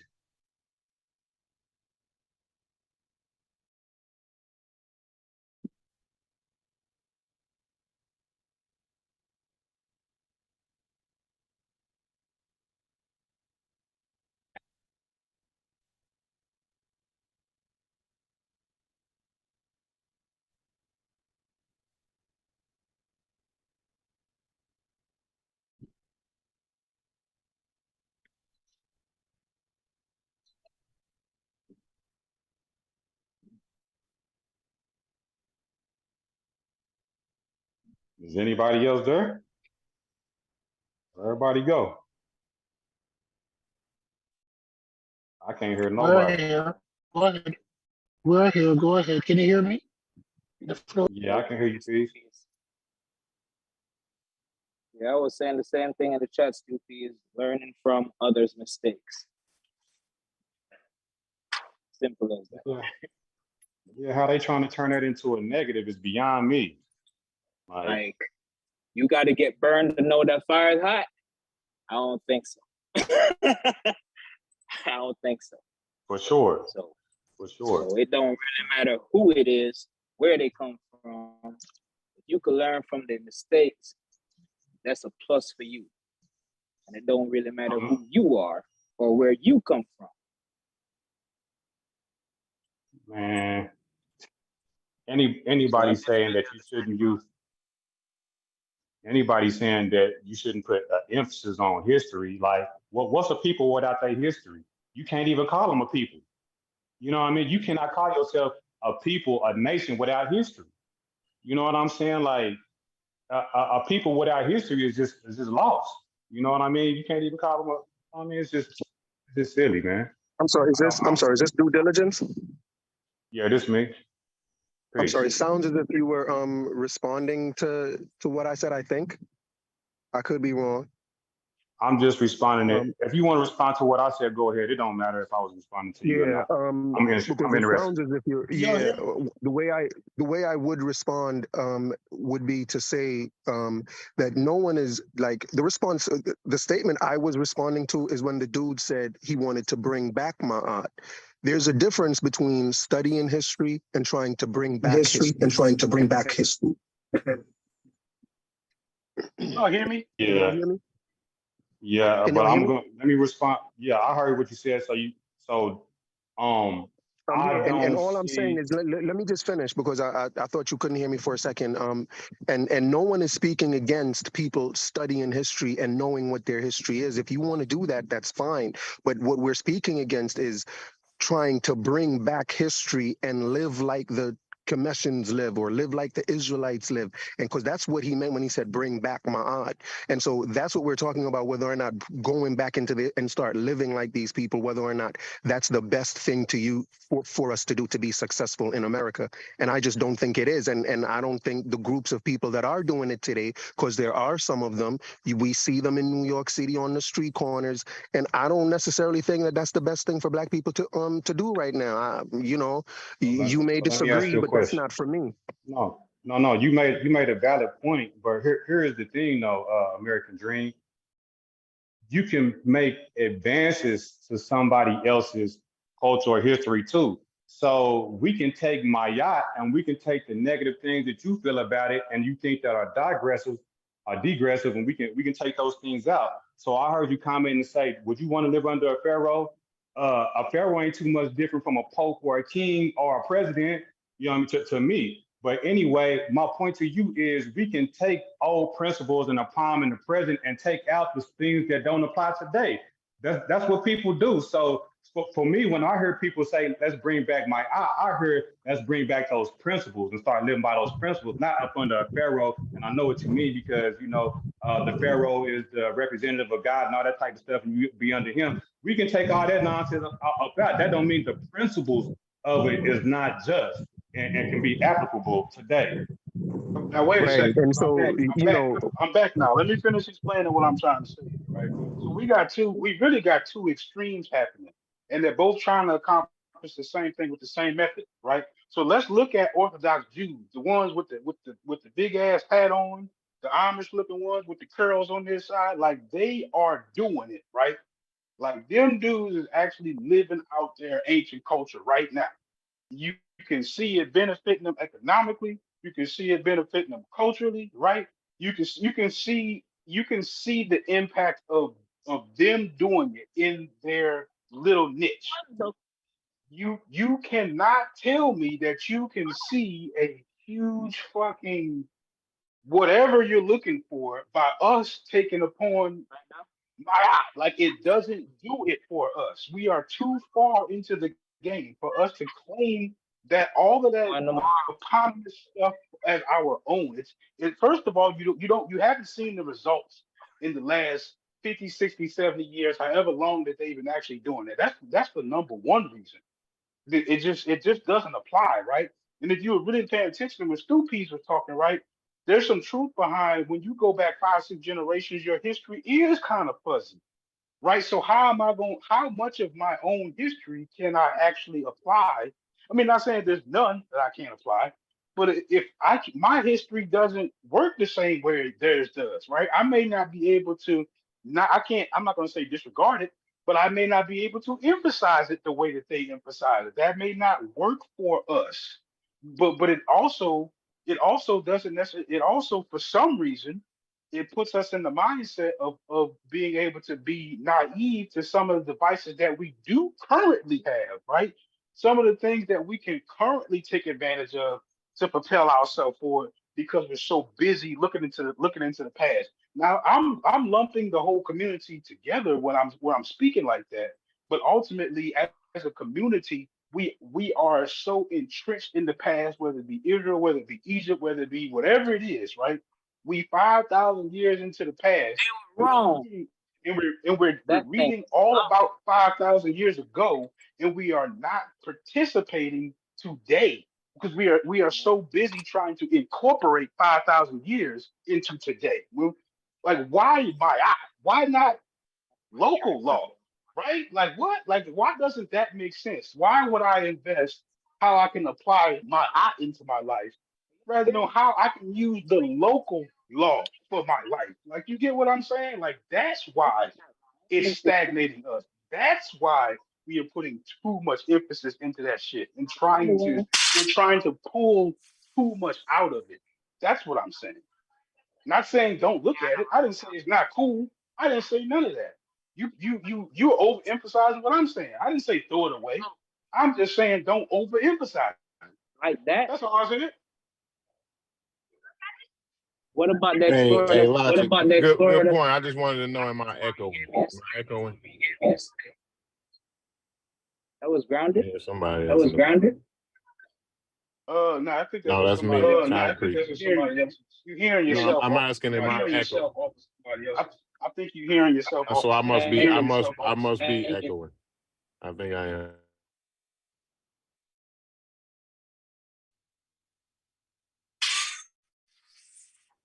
All right, all right. Now can y'all hear me now?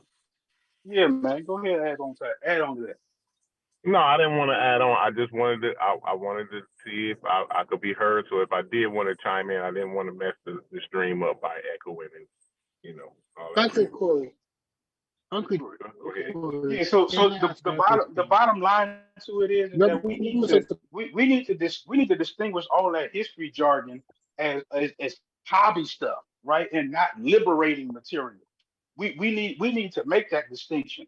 We're trying to pull liberation from 5,000 years ago while we're trying to attach ourselves to some people we're not even clear who they are, what they were, what they believed, and none of that type of stuff. We're overemphasizing their culture while we are studying what we have going on right here. Like, that's that's just the bottom line to what I'm saying. Like, forget my I say. Go to the city council meeting and see what they talk about. See how you can, if you can bring my out to the city council meeting, so be it. Great. I doubt it, but at least it's a shot. That might actually that might actually impact the community some type of way. But certainly not taking it to the other extreme by putting a side lock on your head or walking around with the Book of the Dead in your back pocket or whatever the hell that your idea of Egypt is going to do for you. Like, I think that's just getting wild with it, for sure. Yeah. Let me come in on that because you know, Sheffrin and I we've done some shows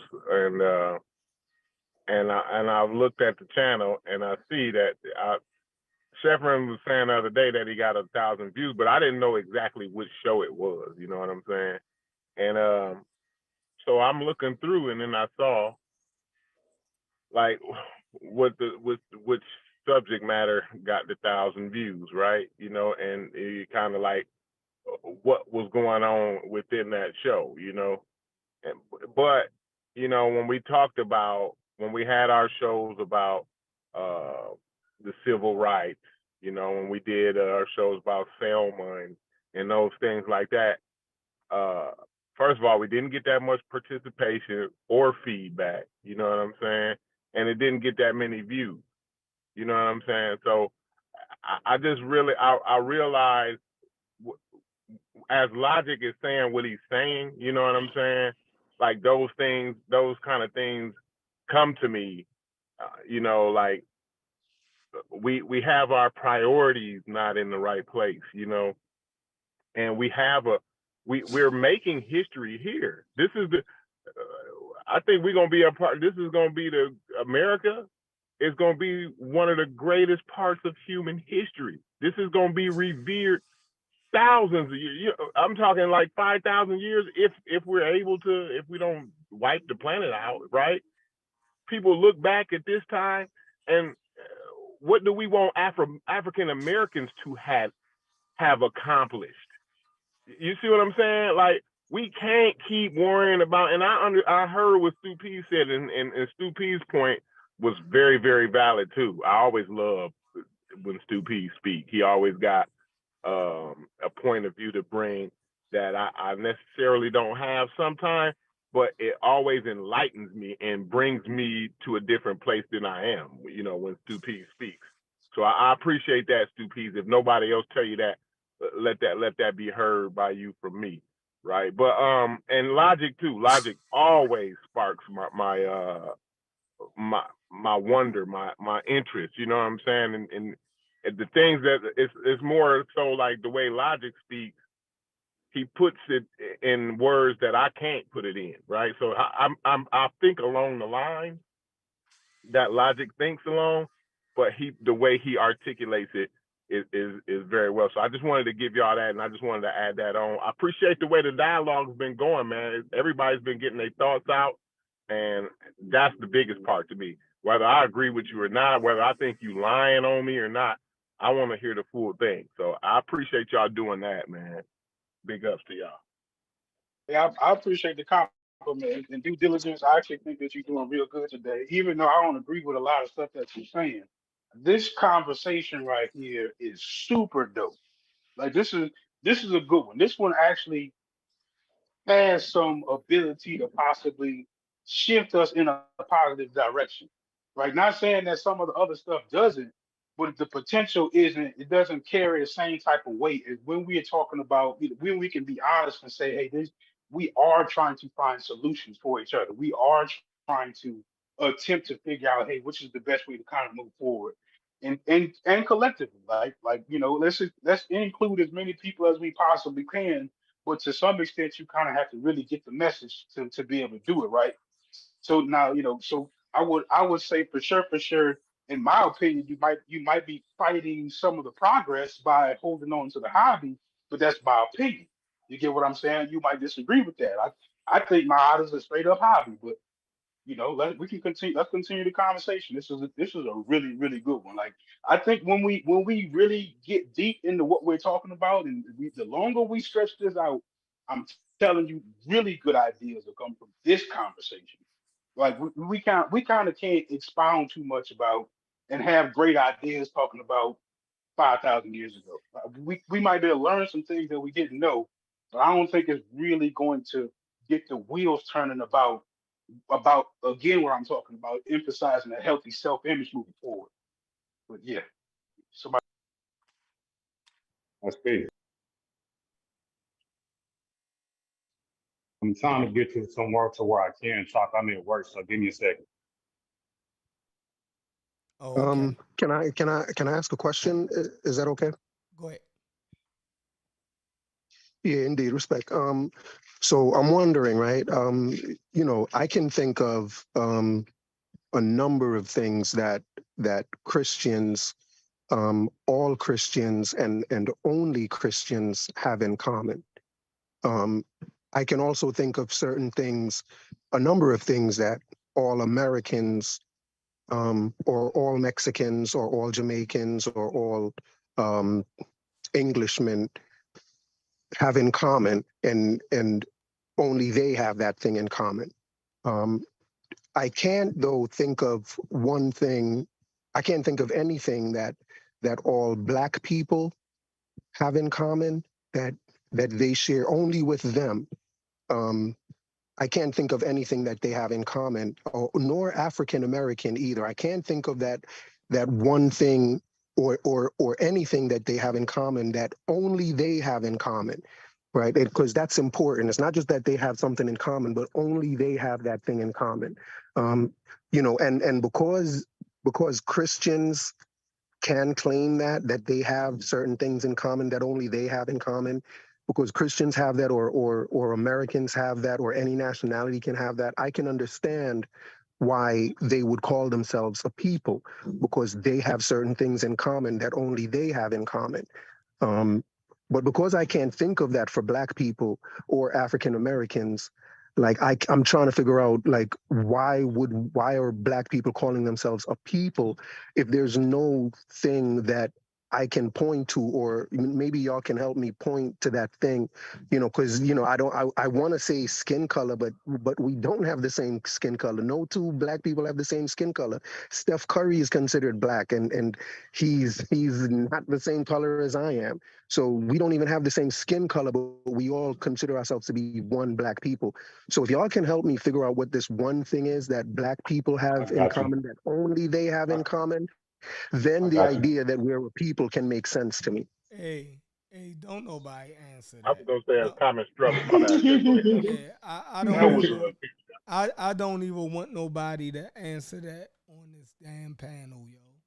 I got a positive way I can answer that if N- if n- you if if you nah, still want don't. to hear I don't even want y'all to dignify that. Like that is for Thank him you. to name Thank other you. groups of I appreciate. people. I actually appreciate that. Yeah, let's not dignify that. Right. Let's For draw a line to how stupid we yeah, talking right that's here. I we can got you. move on to something else. Well. What if a white person asked y'all that though? What would y'all say to that? I wouldn't even answer it. That's like You so. wouldn't Why, answer? Chef? Okay, Chef, okay. why? I mean, wait. Why? Allow me to answer it, Chef. What's wrong with the question, Please. Chef? I'm gonna Allow tell me you. to answer. Let me Why tell is it a him. disrespectful question, Chef? No, I'm because I'm I'm I'm like, what are you offended by? I'm offended that you could name other groups of people, right?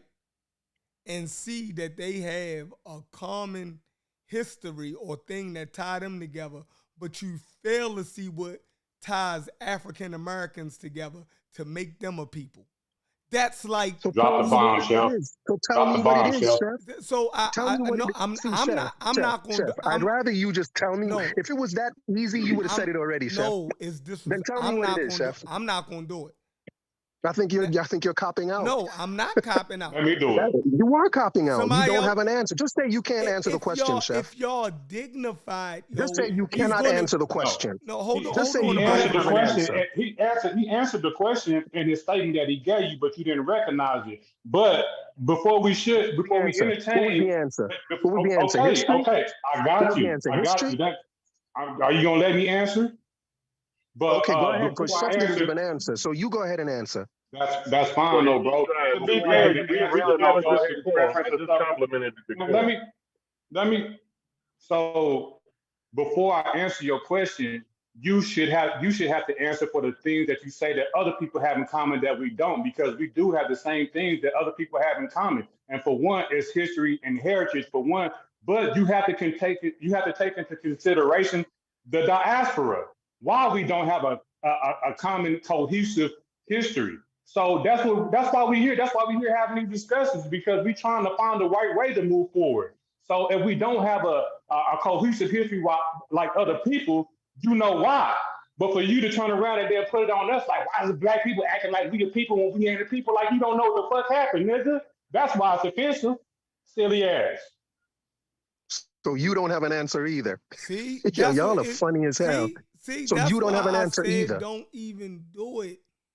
That Right, what? because they're not going to be able to answer it, Well, right, No, Chef? no. That the wasn't fact that They're the going to fact satisfactory. talk that you crap. the fact that you sitting there That wasn't defending this right satisfactory to now, me. American Dream, you tripping, dog. I ain't gonna lie. You, What? this is the goddamn conscious community. Some motherfuckers up in here is I'm black sorry. I'm racists. sorry. You said I was twisted? You got some black racists up in here, nigga. You said I was You twisted? tripping. Is that what you said? You damn right. You damn right. I think American Dream is a fucking joke, and I don't mean that. I think you really be doing this shit on purpose, bro. I think you may be. You for one, you ain't never showed your face. You feel me? You always come with some negative shit towards the black people. Always saying that the positive shit that we doing is negative. You always trying to put us in a negative light and want us to accept that. What's that all about, bro? I don't even take you serious, and we should be offended by the things that you say. And I think you do it on purpose. You a coward. Well, sometimes I don't mind a troll because we're able to kind of Troll. suss out things a little bit. So like when people ask kind of ridiculous questions, it may be ridiculous, right? And I give y'all that. And if he can't see the commonality between African Americans, then that's So something what that is he it? has to work out. That's something that Tell he me has what to it is. work out. Tell me what it is, Corey. You see how he Listen, keep I'm cutting in, talking, Corey? bro. I'm trying to talk. I'm trying to talk, bro. Just calm But down. but And when no, I'm done, people and keep when I'm finished, don't when I'm tell finished, things. you can talk, bro. Just let me finish my thought. See what I'm saying? That's all. I'm just trying to finish my thought, bro. That's it. I don't mean no harm to you. It would be nice if y'all would So answer the what I'm question I'm saying is, asking, though. It would be nice if y'all answered the question, though. I said I history and don't give a heritage. damn about When your I said question that. anymore. My man's already tried and you didn't accept it. So we moving on from your question. I'm making a comment about the shit you said. So am I allowed to do that or what? I mean, do Or you, you man? just gonna keep badgering about answering your question when everybody already said they don't even want to entertain your bullshit, bro? I'm trying to justify your bullshit here for you. I'm trying to justify your bullshit for you. But you steady cutting me off while I'm trying to justify your bullshit. You see what I'm saying? What I'm saying is I Well, don't if you mind call the it troll. bullshit, you don't understand what I'm saying. Listen, if you're going to call it bullshit, I don't want you to justify it. Go ahead. You go ahead. You let me Because know I'm when I sure can your talk. Go justification is ahead. going to be I'm gonna bullshit be to me. quiet. Go ahead, Why American don't Dream. you accept? Why don't you accept history and heritage as a common factor for Black people to call ourselves a people? Answer that, American Dream. I don't even want to go down that road. I The question, don't even want to entertain that. Yeah, Let me go back to what you I'm can't saying. do that. You can't give his argument any type of validity. You've Right. already was kind enough to address it. Like you don't do that. Don't allow him to elaborate on some stupid shit like that. I'm Don't not do y'all that. giving know I his would say the comment same per thing All about right, se. white one at a people, right? time. Go ahead, Corey. Go ahead, Y'all Corey. understand I Not would his say the same comment thing per about white se. people. Bro, I'm saying the I same thing can't. about white people. Listen, bro. I just got off work pouring concrete. It's 90 degrees outside. I don't want to have to yell and struggle to just say a goddamn sentence, bro. God damn. Now, what I'm saying again, I don't mind trolls because sometimes the shit in comments that they make or questions that they may ask, it may spark different levels of the conversation. But sometimes it's people out there that really have these questions. And what I would say, if you living in the United States of America and you don't understand the commonalities of African Americans and what makes them people a people, right? When they've been through what they've been through together, and also what we've helped other communities achieve too, right? Through our struggles and things like that, and through our achievements that we've made, right? If you don't recognize that, then you just need to go down and be around Black people and ask them about their history.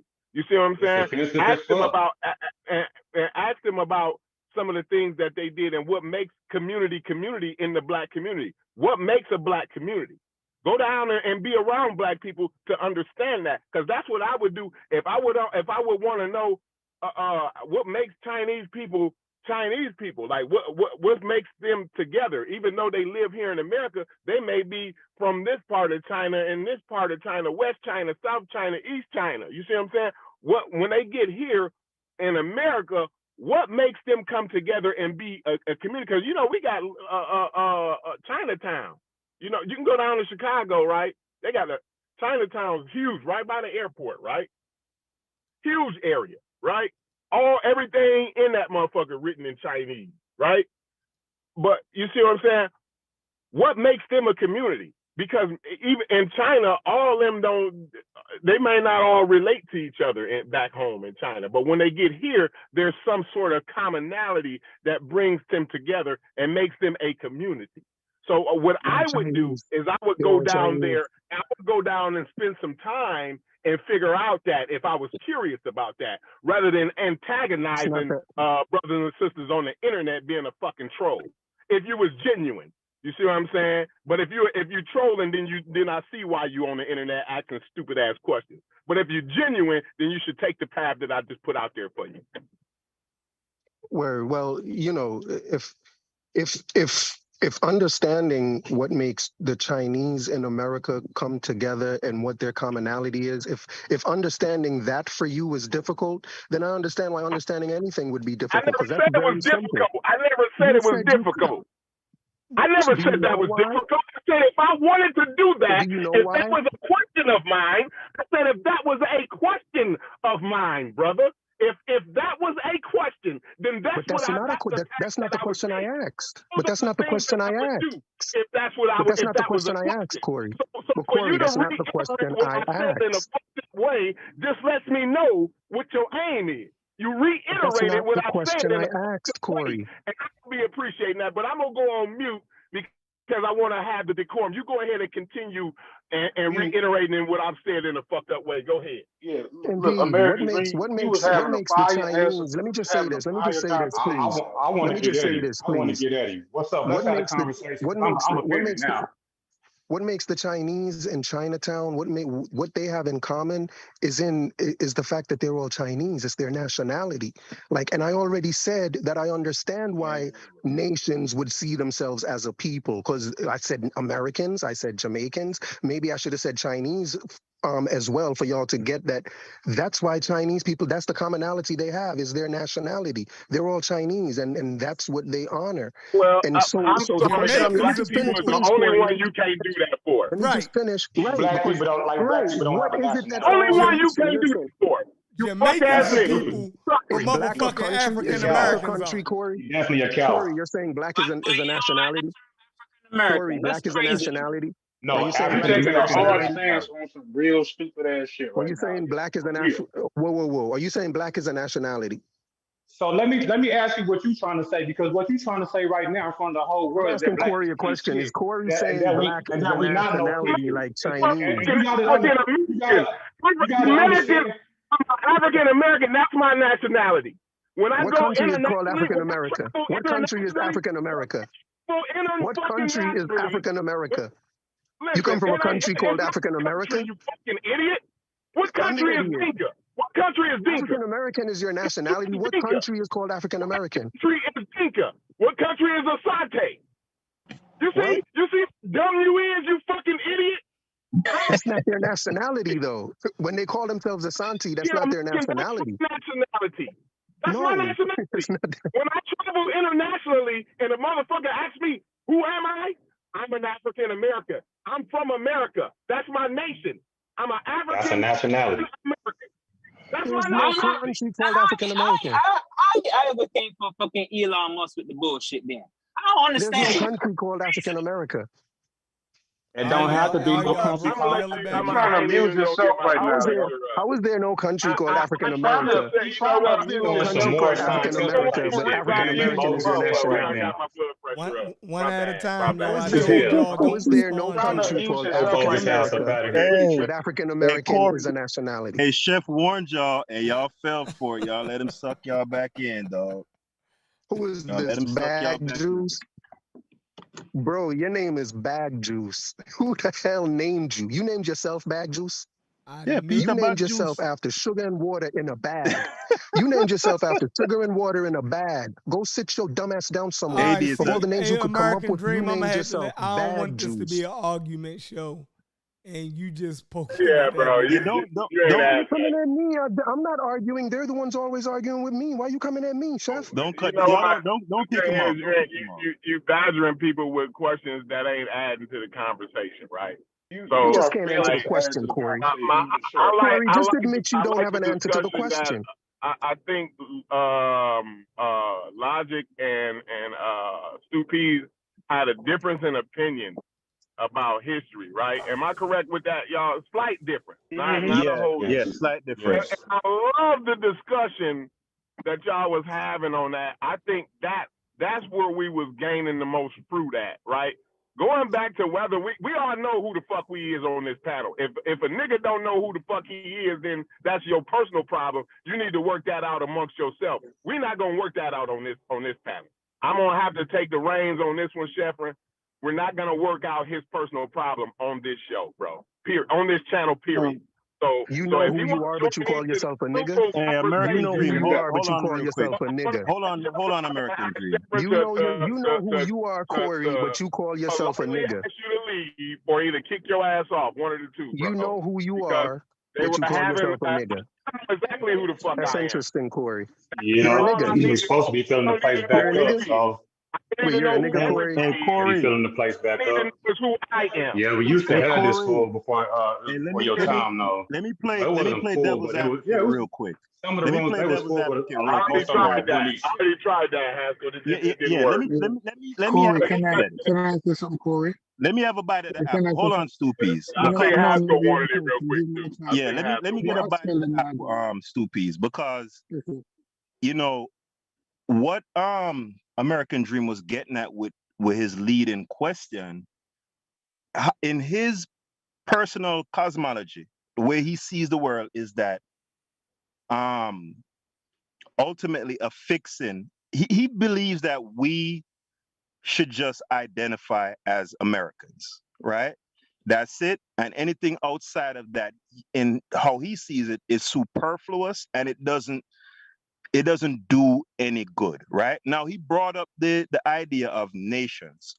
And from what I'm hearing from him, he seems zoned in on the geographics of nationhood. But if you look up the term nation, you will see that there's a secondary there's a secondary denotation to the idea of nationhood or being a nation, and that is shared experience and common culture, right? So it is History and heritage, in like I history, right? said.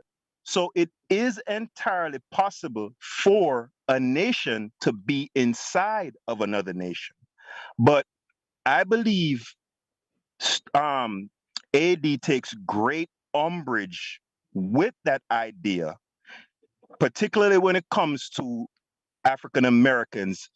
The impression that I'm getting, and he probably could give some more clarity to it, is that he feels in the present time that us kind of identifying as a nation within a nation is disrespectful to the great freedoms and the great affluence that we enjoy in this country and all that sort of stuff. I think I didn't that's give what an his American angle dream is. that much credit, Joe. I can't do it. Can't do it. But I I think think what It's American Dream needs more to understand is it's Can I say more something? Stupies can be disrespectful fruit to at the us same. not to identify with Africa. You don't think it's more disrespectful for us to not identify with Africa than it is He to he identify with doesn't see Africa? any fruit. He doesn't see any fruit in it. He doesn't see So we just anything. supposed to forget our heritage and act like just because we got our ass kicked, drugged over here, and now we Americans, we just supposed to embrace it and accept it. That's what Well, Yeah, well, y'all he that's what he saying. think we don't. believes. He think That's we what he don't believes. embrace the American part, but that's where he fails at. That's what he don't Absolutely wrong. understand. That's what makes us unique.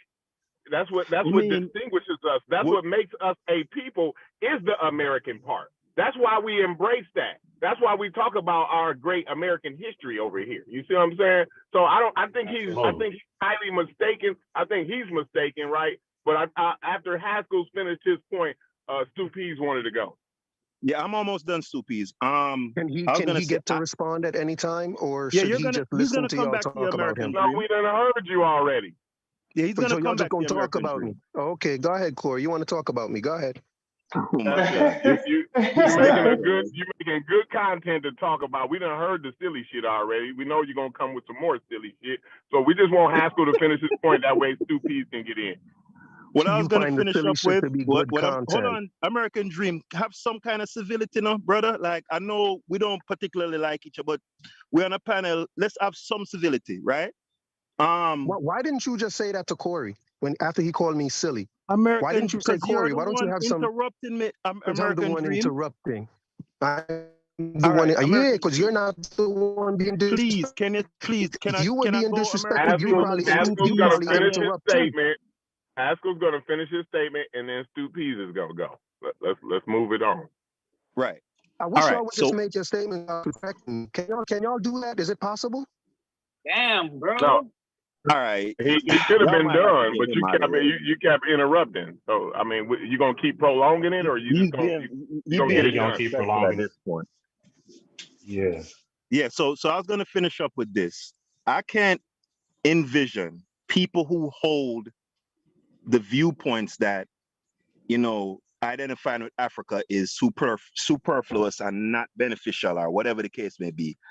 I can envision people who have that viewpoint going down to a St. Patty's Day parade or a Italian parade or whatever it is that they do, and chastising them for still emphasizing their Italian or their Irish or their whatever culture. I can't see that happening.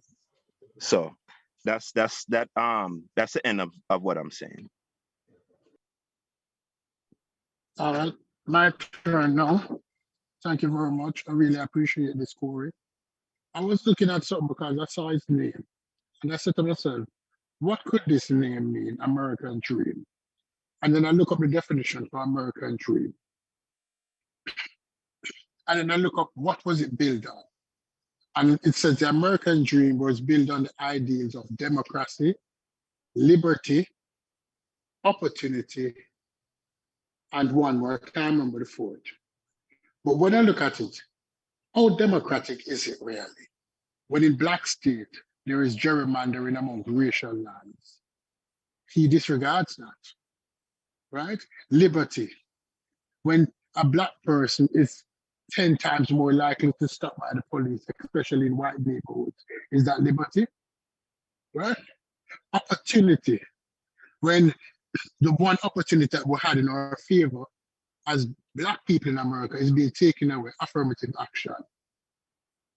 Right? And the fifth, let me mention the fifth, the fourth, because I'm trying to remember it, and equality. When a white person goes into a store, is he followed around? Is that equality? When the white person is sentenced, is he given the same level of sentence as a black person? Is that equality? But he will tell you that the American dream is real.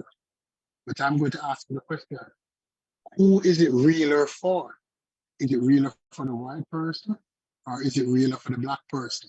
But as a black man calling himself the American dream, I know that you have the opportunity for success in America. That it is more equal than many places around the world. There's more opportunity here than many places in the world. But if you compare everybody in America, I say, who has the most opportunity? Who has the most liberty? Who has the most democracy, right? And who has the most equality? It is not the black person. It's not the African American. But I understand what you're saying, and I leave you to it. Thank you.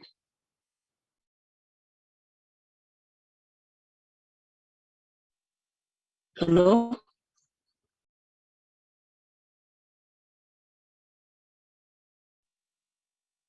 Yeah, I guess with American Dream, you want to respond or whatever. To what Stoopies just said, or Whatever to the you fact wanted that to say. You was yeah, pleasing well, to say. let me just start off by saying, like, I'm just asking a simple question as to what is the, can y'all tell me one thing, what y'all have mentioned so far in terms of what black people have in common is history.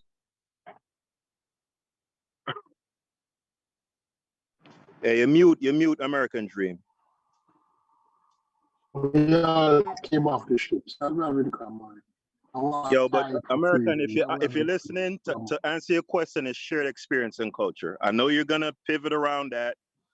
Yeah. So We done told him I'm that sorry, several guys. times already. My bad. I had a We done phone told call. him that several times. Did you hear my answer, American Dream?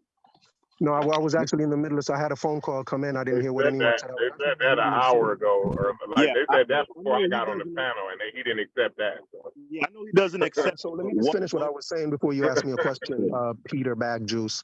There's a person on this panel that calls themselves Stoopies. There's another one that calls himself Peter Bag Juice. And for some reason, the only name y'all have a problem with is American Dream. That is so interesting to me. Like, whatever, man. Y'all can, you know what? So, but let me just say this, right? What y'all have said so far, let me just finish my statement. What y'all have said so far in terms of because what I asked for was what all black people, what all so-called black people have in common, and only they have that thing in common, right? And what y'all have said was history, culture, heritage, and y'all are making believe that all black people have the exact same history, that all black people have a history of slavery, that all black people have a history of oppression, that all No, black people nobody's have the saying same. that. What do No, All you black mean? people have no, the that ain't same. it. Can I We have a finish, collective please? history. Can I Yes, we finish? do. We Can do. I finish? Can I finish? I didn't ask about anything about That we do. collective. I said, what do they have? When I spoke about religions and nationalities, I didn't say about anything about collective. I said they have certain things in No common one. that only they Chinese share, people ain't and the same only they. religion. Can I Like, finish speaking, bro? Well, like now you're cutting me off now. Can I just finish speaking? I'm I not going to know. speak forever. Let me It just don't finish and feel then you can good. respond. Let me just finish and then you can respond. What y'all are doing is y'all are making believe that all black people have the same history, culture, and heritage, and that's just not true. Stop making that up. It's not true that all black people have a Neither do history of white people. slavery. Can I There finish is no speaking, bro? homogeneous white people Can I because finish you're Hey, doing speaking? a let him false rock out, premise. dude. There is nothing in the depths of this conversation. Nothing. No, let's let him finish. Let's let him finish, though. We should have stayed on the history like you were All saying, right. Corey. So Get so back to what the I'm history. saying So is let so him what I'm finish this saying out, then we is gonna move that on. my Go ahead. question still stands. What is it that black people, so-called black people, have in common that only they have in common that makes them a people? Because I still can't think of it, and y'all still have not provided it. I just want y'all to just put it out there that through all your talking and barking at me and calling me names, you just still haven't answered that question. History, culture, heritage does not qualify because we don't have none of that in common. Stop making that up. It's not true. Now, So due I diligence. don't Let me even know. ask you a Did question. Stoopies ask me a question that he wanted me to No, respond he to? didn't. He I'm didn't not ask you sure what anything. his Nope. question was. No, he didn't ask you anything. Due diligence. Let me ask Okay. you a question. So, Peace. so look. So with the overemphasizing the history, right?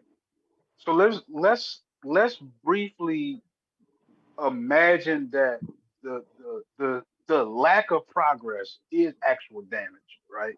Let's look at the product of the conscious community collectively for a quick second, right?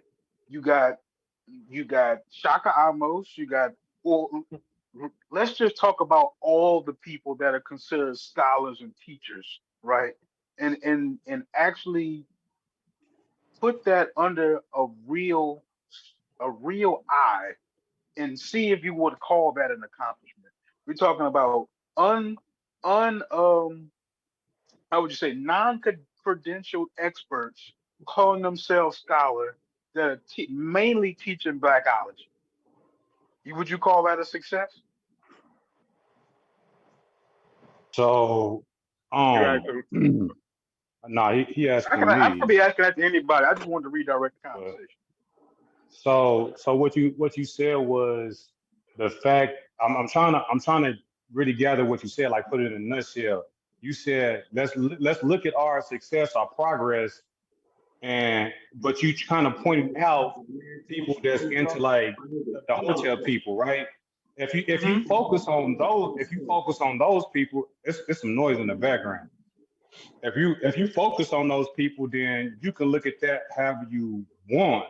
But I don't see it. It may not be success, but I don't see it as being stagnant. I would like to reframe your question if you would let me. But I feel that we have been progressive since slavery. Whenever you look at black people as a whole, you are focusing on the hotel people and looking at it as a negative. If you choose to do that, so be it. But I like to look at black people as a whole and look at after being 400 years away from slavery, how we have progressed into where we are, and we still babies in my eyes, but we have made substantial progression. Being that in 300, 400 years, we was like some of us, a lot of us, the majority of us was ignorant. You know what I'm saying? So I like to look at it like that. But from your perspective, I agree with you if you just focus on the hotel stuff. You know what I mean? But I don't see it as a negative. Is it progressive? I think that it is progressive because some of it helps people. You know, people go through phases and stages. So I don't see it as a negative because at one point in time, I held Egypt in high reverence. You know, I had to grow out of it. So, and if people don't never grow out of it, I won't choose to see it as a negative or not progression because looking for where we started whenever we got here to this country, And if that's where we even end up, it's still a progression. It may not be success, but what is your ideal of success? I feel like we So always in a constant progression. so watch this, right? Let me try to put some more reality onto my question, right? Let's say at an African Heritage Festival, right? Would you consider that a place where people are coming to network, right? So they can actually structure some economic power to be able to sway in our favor, or do you think they actually go there to buy crystals and incense and dashikis? I think it's the former. So you're talking. So what we're actually talking about when we say an African Heritage Festival is a market for useless goods. You Maybe can't. I've There's never been. nothing useful about crystals, dashikis, and incense, right? Now let's take the former, right, and talk about a networking conference where you're not as concerned. I ain't gonna say that you're not concerned at all, but you're not as concerned about people's skin color, and you're really more so trying to find people who have similar ideas to you, regardless of what their skin color is. But if y'all ideas align, now you can start to to at least combine y'all strategies into making something bigger happen. You get what I'm saying? Whereas Yes, but you can get 10,000 dashikis together, and y'all ain't gonna do nothing but burn some incense and do some seances and say some old African words and chant and shit like that. That's the yeah, truth. I no, I'm not. I have never been within no hotel. I have never been within no hotel community, nor have I been to an African Heritage Festival or whatever. So I don't know how those things work. But if they work the way you describe them, I wouldn't say they are necessarily progressive. But so to me, that's no more different than you seeing a brown pride parade with Mexicans or a festival with the Chinese. There's nothing wrong with celebrating whatever culture you identify with. I think you are confusing those two. If that is set up for people to engage and be with other people that are like them, that's what that's for.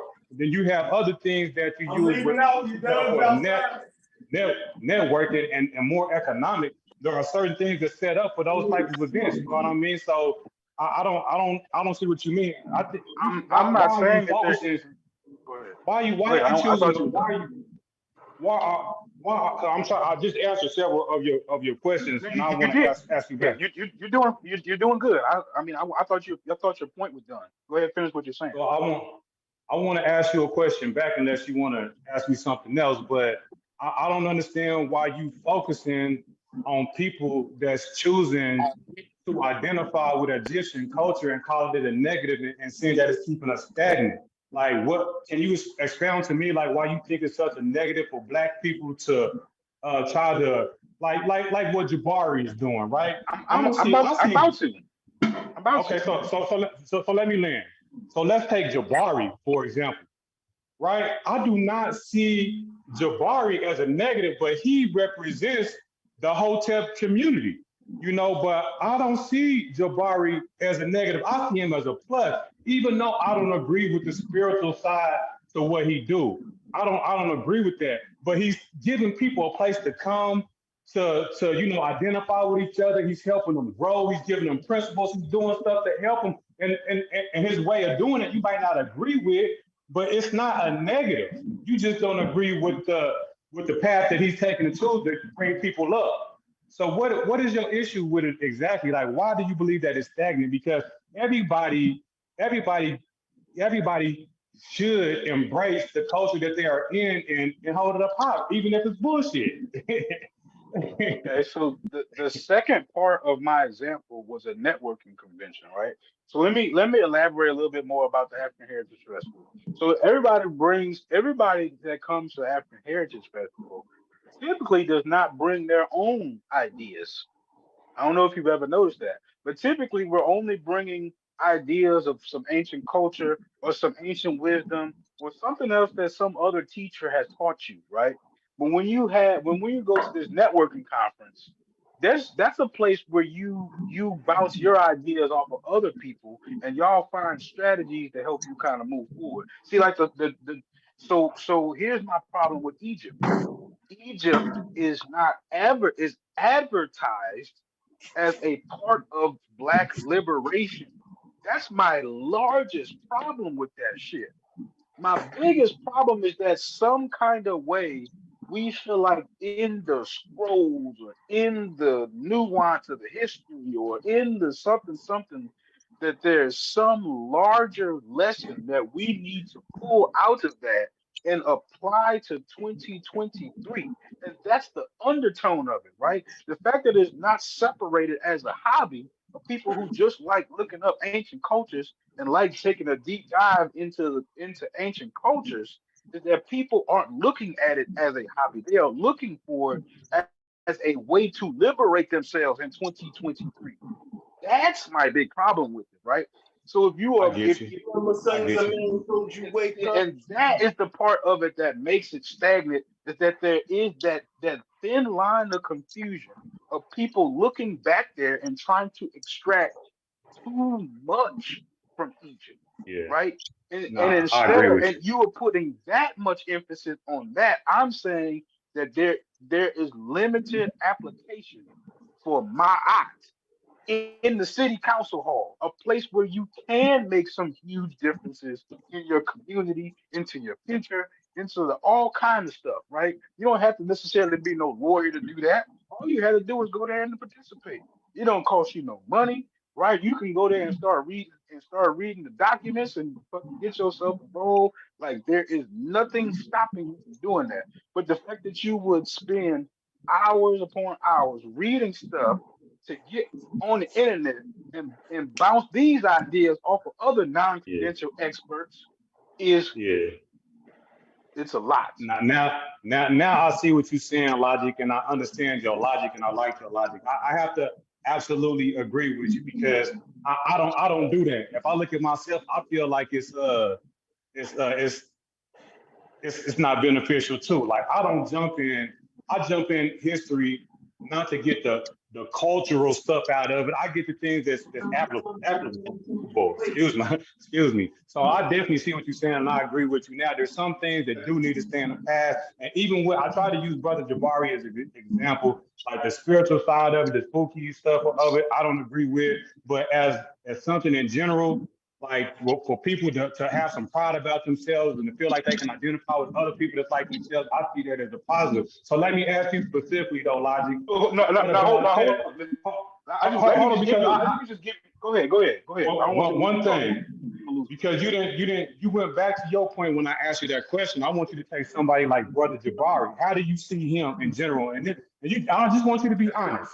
I'm gonna do it. Somebody I'm like, gonna definitely do it, go right? ahead, I'm go going ahead. to definitely do it for you, right? And I want to iterate that whether you believe me or not, bro, I've been paying attention to a lot of shit that you say. And what you don't realize that you are a part of the people on the outside looking in with that take, right? You are not James. You are not Babylon Dunn, one of these people who are too immersed in how I'm gonna use history to overcome some of these 2023 circumstances. You may not realize that, but you are on the people outside looking in. So let me give you Jabari, right? Jabari doesn't say some of these things in an outright manner, right? He carries undertones of these type of things, right? That's why if you ever hear him, the way he would articulate his arguments is typically about how the ancient Egyptians had conflict with who we would consider today as ancient white people, right? That's why if you remember a couple of years ago, he hasn't been using it lately because Reggie been beating him up on it so bad. He would make these comments about the Talmud, right? He is trying to build upon what the Dr. Benz and these other people were trying to create this whole us versus them identity, and it started with ancient Egypt. He is implying that the ancient Egyptians also had this racial conflict with the Tammuz, the nearby ancient white people, and that is his way of pulling you in and saying these people had the type of culture that would help you distinguish yourself from their culture, or help you realize who the real enemy is, or possibly give you some and outlooks that would help prevent some of those mistakes that happened in the past. See, it's not a direct way of saying it; it's an indirect way of saying it, but it's probably even more powerful because it's indirect. Because you have to see what he's saying through the innuendos, right? It's harder to unravel what he's actually saying, but he's just being a more sophisticated racist by saying, "Oh, the Tom who is doing X, Y, Z," and that is just the straight up truth, right? That's the hard part of that's the hard part to swallow about the community, is that there is so much black supremacist innuendos built into it, and it's all mixed in, but it's all mixed into, oh, I love my people and I'm trying to give my people knowledge. And you know, like once you mix all of that in there, you got some emotion built up, you got some rhetoric built up, you got some hate built up. Like you, before you know it, you have like entrenched somebody in a reality that you are making up for them. You have told them the time who is XYZ, and just because they can relate to the dilemma, they don't even worry about the history if it's true. Since the ancient Egyptians didn't like white people, and I don't like white people. Oh shit, I'm a goddamn Egyptian. And it's that easy for some people, bro. It's that easy for some people. Let me say this though, Logic. And anybody can kind of chime in on it. But you know, a young brother, I heard a young brother tell a story. A young African brother tell a story about, like, you know, when he was younger, you know, he kind of got made fun of because he was African. You know, he was, you know, he had more of a stronger African feature, you know, than normal African Americans. You know what I'm saying? The seedier hair, the darker skin. You know what I mean? And you know, he would just be made fun of, picked on, you know what I'm saying, and all of that, you know. But listening to Sarah Suit Seti and Young Pharaoh and you know, these types of people like that, right? Helped him gain a certain confidence. You know what I mean? As he grew into yeah, I guess because he was a teenager when he was listening to you know, Sarah Susan Seti, and then, you know, he grew into an adult, and it helped him, you know, to have a little bit more confidence. You know what I mean? The blackology, you know what I mean, helped him out. Yeah. You know, the Afrocentrism helped him out. But as he became older or whatever, he got out of the you know, the blackology. You know, he saw the poison.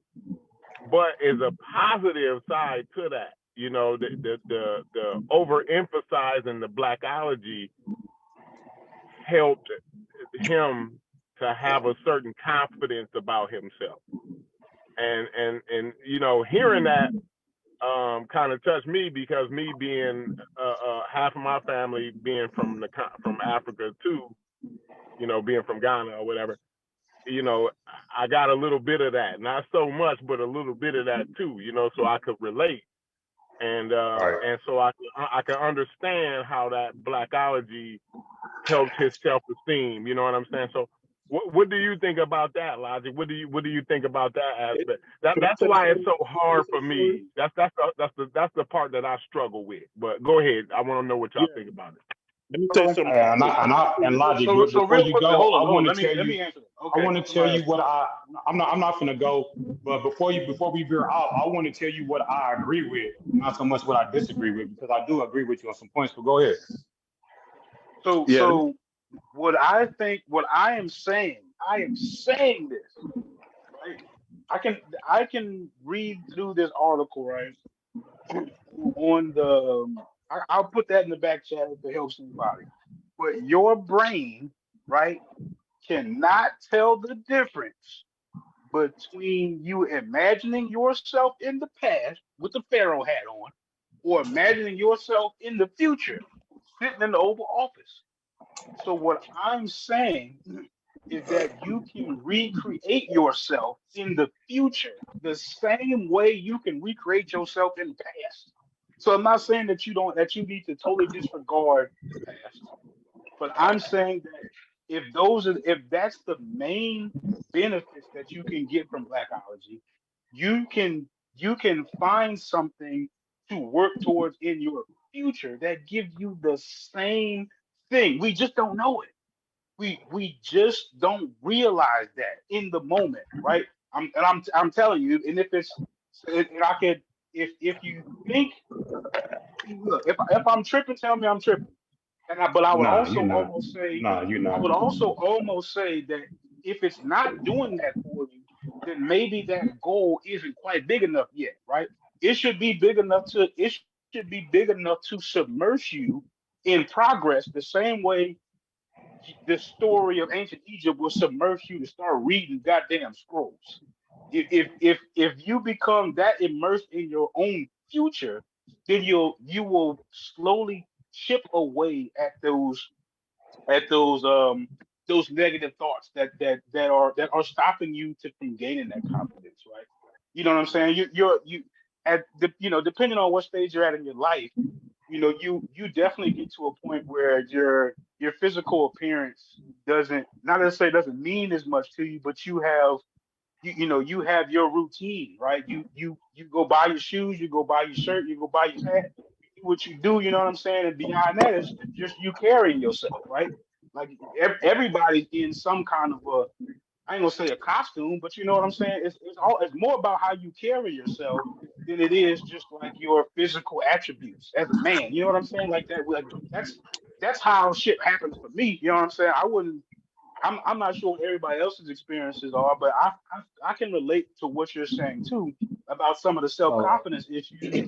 And once I really realized all I'm really trying to accomplish, or the biggest lesson that I can take from ancient history is that in ancient Egypt, rather, and this was actually a really cool moment for me, right? When I realized that ancient Egyptian mystery schools, all it really is character building. It's like character building technology, right? right, It's like the first like the time Masons, that people put together works or poems or however it was to be able to instill whatever like quality like in a like somebody, a right? Masonic lodge. Right, like I'm not sure what the Masonic Lodge is necessarily, but if you kind of if you I'm not sure what that is. It might be a better It's a example than what I'm giving character. it Yeah, credit it's a for. character builder. But it's more about character building, right? And you can build character in different ways. Like it doesn't always have to come from 5,000 years ago. And I'm saying that by structuring a goal that's large enough to immerse yourself in to start chipping away and doing positive stuff, right? And the closer you get to that goal, absolutely the better you'll feel. But to have a goal set 5,000 years into the past, such as bringing my eye in here into the future, not only is it damn near impossible, right? But it's not even based in the truth, which is the worst part of it, right? And I have to make it all up just for it to be true. But the thing in the future, I can actually work towards that. And when I'm get done, or at least every day, I can actually have something accomplished. Not just some scroll I read, or not just Let me speak to what Corey some said. history that I can regurgitate online with other non-credentialed experts. But on my way to work or whoever I'm in the car with, I can't turn around to them and start blurting out shit about Enlil and goddamn Yeshua. They don't give a damn, right? Now, No, that's I mean, it's just the truth. There's not much you hey, can really do let with it. me When you get to work, you can't have this conversation. Like, you know what I'm saying? let me speak to what Corey said directly because he made a fair point. And I think this is back to a point that I made earlier that I think we kind of naive about politics and history and propaganda. So I want to ask you guys what you guys think about fighting fire with fire, because sometimes it might be necessary, like to be able to pull the people up. There's nothing wrong with like, kind of like blowing stuff up to get people fired up and kind of like, framing it away to where it's beneficial to us. So whenever you see Cyrus Susan said it, he be bullshitting, but he be getting people fired up. Even Ben and Dr. Clark, all of them had a little bit of politics in their history in order to bring us up out. You know what I'm saying? And we got to stop being naive about that. That sometimes it's necessary to a lot of people that you love in order to bring them up. You know what I mean? And you got to do whatever it takes. So I think we be naive about a lot of stuff that we hear from history in general, from white folks and black folks, and we got to understand that it's real. You know what I'm saying? And it's okay to lie a little bit in order to get your people to where you need to be, if that's what it takes. That totally understand that segues kind of into my next kind of question was, is there a healthy amount of blackology or Afrocentrism? Is there a limit? Because and it goes to exactly what you were saying. There is a certain amount of propaganda that's always a positive thing. I mean, you should always. I encourage propaganda for Hey, for real, the Bible ain't nothing but propaganda. Let's not under. I'm not going to dragons. undersell I mean, propaganda. Chinese people got Propaganda fire. dragons and all. Whatever Propaganda whatever else serious. they sell. You know what I'm Look saying? at North Korea. Propaganda North is Korea. Yeah. Like, I mean, it's all this propaganda. You know what I'm saying? America. That's a really good point right America there. got all of the flags and the eagle and guns and propaganda is good. Good ass You point know right what there. I'm saying? Go ahead, though. What do y'all think about Frankie, a Neil healthy amount? Is there a hold on, healthy My amount? problem, hold on. Let me say my something. last problem is the product. Let me say something. Let me say something. Let me say something. The form of propaganda that we're Let me say currently something. under needs Let to me say be something. revisited because it's not producing enough. It's producing way more crazies and way more anti-government rhetoric and way more all type of this. I ain't gonna say destructive, but all type of unnecessary stuff. And Egypt enthusiasts, and Israelites, and Aborigines, it's producing way more of that than it is constructive stuff. It certainly is not helping us create those economic enclaves like Chinese people have. It's not certainly not giving us the fucking the power in the courtroom that we actually need to get the kind of stuff done with. You know what I'm saying? It's not producing that. So not that it's unhealthy, but the current one that we're under needs to be revisited for sure. Yeah, absolutely. Can I say something? I agree. We should be. My We should problem be. with it. You should go ahead, Stupid. You wanted to say something. This is my fundamental problem. If you're anti-Egypt and not anti-Christian, I have a problem with it. If you're anti-every religion, I do have a problem with it. When Neil Armstrong was going to space in NASA, so hundreds of thousands of scientists, I went 10 seconds before the rocket was launched, or as the rocket was launched, and Godspeed. Right? When we go to court, you're swearing the president, the most technologically advanced country that ever existed.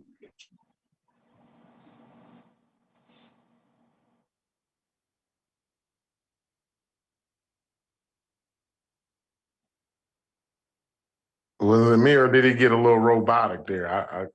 It could have been. He never was clear the whole time to me. Yeah. Your reception got a little bad there, Stu B's. I think he just went out all the way, matter of fact. So, yeah.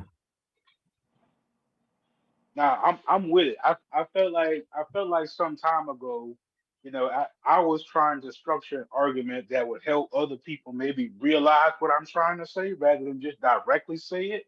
But like I would have to imagine that if I'm going to say that those elders were as intelligent as they were, that they had to be under some impression that everything that they wasn't saying was accurate.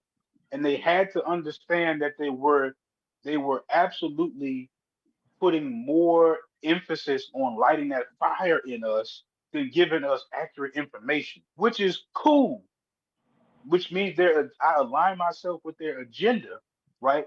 But in 2023, I have to realize a lot of the nuances of our daily problems don't necessarily fit the rhetoric that they gave us in 1960, 1970. It just needs to be updated. The fire is there, right? But we can't allow that to turn us into aborigines. We can't allow that to turn us into Israelites. We can't allow that to turn us into Egyptomaniacs. That's where we get stuck. Because don't none of those people get vaccines. Don't none of those people go, you know what I'm saying? I ain't gonna say none of them, but the majority of those people aren't they're all pushing some not anti-science. It's even worse than that. They're pushing some alternative knowledge bullshit, right? And once you get too caught up in that alternative knowledge bullshit, that's when you stop developing the skills to where you can actually propel yourself forward, right? That's when you say, I don't want to go to the white man school, get the white man So education. Nah, fuck that shit. I don't give a damn touch with reality. who goddamn, you know what I'm saying? I need to go get my certification. I need to go get all my paperwork straight. I need to fucking, whatever the government got that I can qualify for, I want all of that shit. You know what I'm saying? Like for real. Straight the fuck up. That's how we need to be thinking. Like You know what I'm Absolutely. even saying? Not anti-government. Yeah, like absolutely. even That's one of my. You already know if you've ever heard me speak. That's one of my biggest issues. I think we've kind of lost our way. I heard you mention the 50s and 60s, right? I think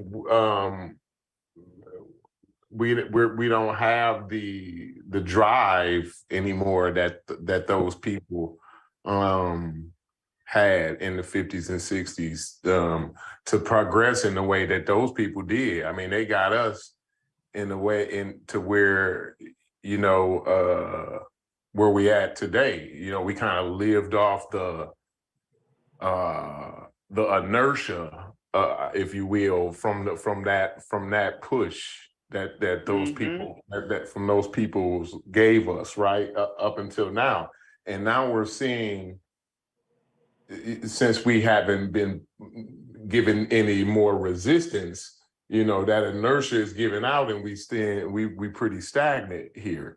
And so that's my whole thing with when you hear me fight with the Egypt thing and all that, it's just all about the stagnation that it causes.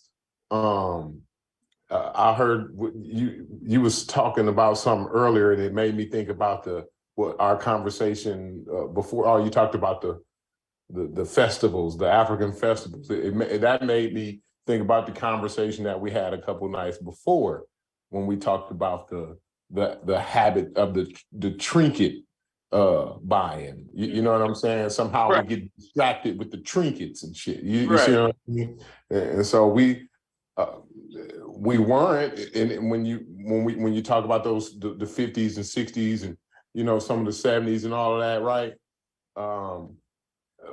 I think we got out of that being distracted by the trinkets, but somehow trinkets have woven themselves back into our lives in multiple ways, not just the crystals and such. You know what I'm saying? You got the Jordans and the watches and what have you, all of the other trinkets that we go for, right? You know what I mean? And so those are the things that should be, when I talk about the propaganda, the positive propaganda, those main trinkets, right? Those should be manufactured and distributed at retail brick and mortar stores by us. You see what I'm saying? And not only purchased by us, but purchased by everybody around the globe. You see what I'm saying? That's how you get that's how the propaganda should be set up. You know what I'm saying? And so we do have that network. We do have that. We just, I don't know, somehow we're allowing it to be the benefits ain't being totally reaped by us, because you see, everybody loves hip hop and African American culture across the world. Everybody can respect African American culture around the world. Yet we don't have the highest percentage. You see what I'm saying? Because I'm within reality. I don't know that we would get 100%, right? But we don't. What I'm saying is we don't have the highest percentage of Right. We're not the benefit. beneficiaries of our own culture, right? Yes. And we should have the highest percentage. We should be able to organize it in a way that you see other cultures do theirs, and take it serious though. You see what I'm saying? The way Jewish people take their culture, and whoever you name the culture, they take their culture serious. You know what I'm saying? I think, and those people are always the main beneficiaries of that cultural aspect of the propaganda part. You see what I'm saying? Of the culture, So that's my argument. Egypt ain't gonna get us that, because that's why it's not gonna get us that, right? And it's proof because it ain't ours. You see what I'm saying? Right. We can't benefit. That's We my literally point. You know cannot what I mean? benefit from it. Literally. Yeah.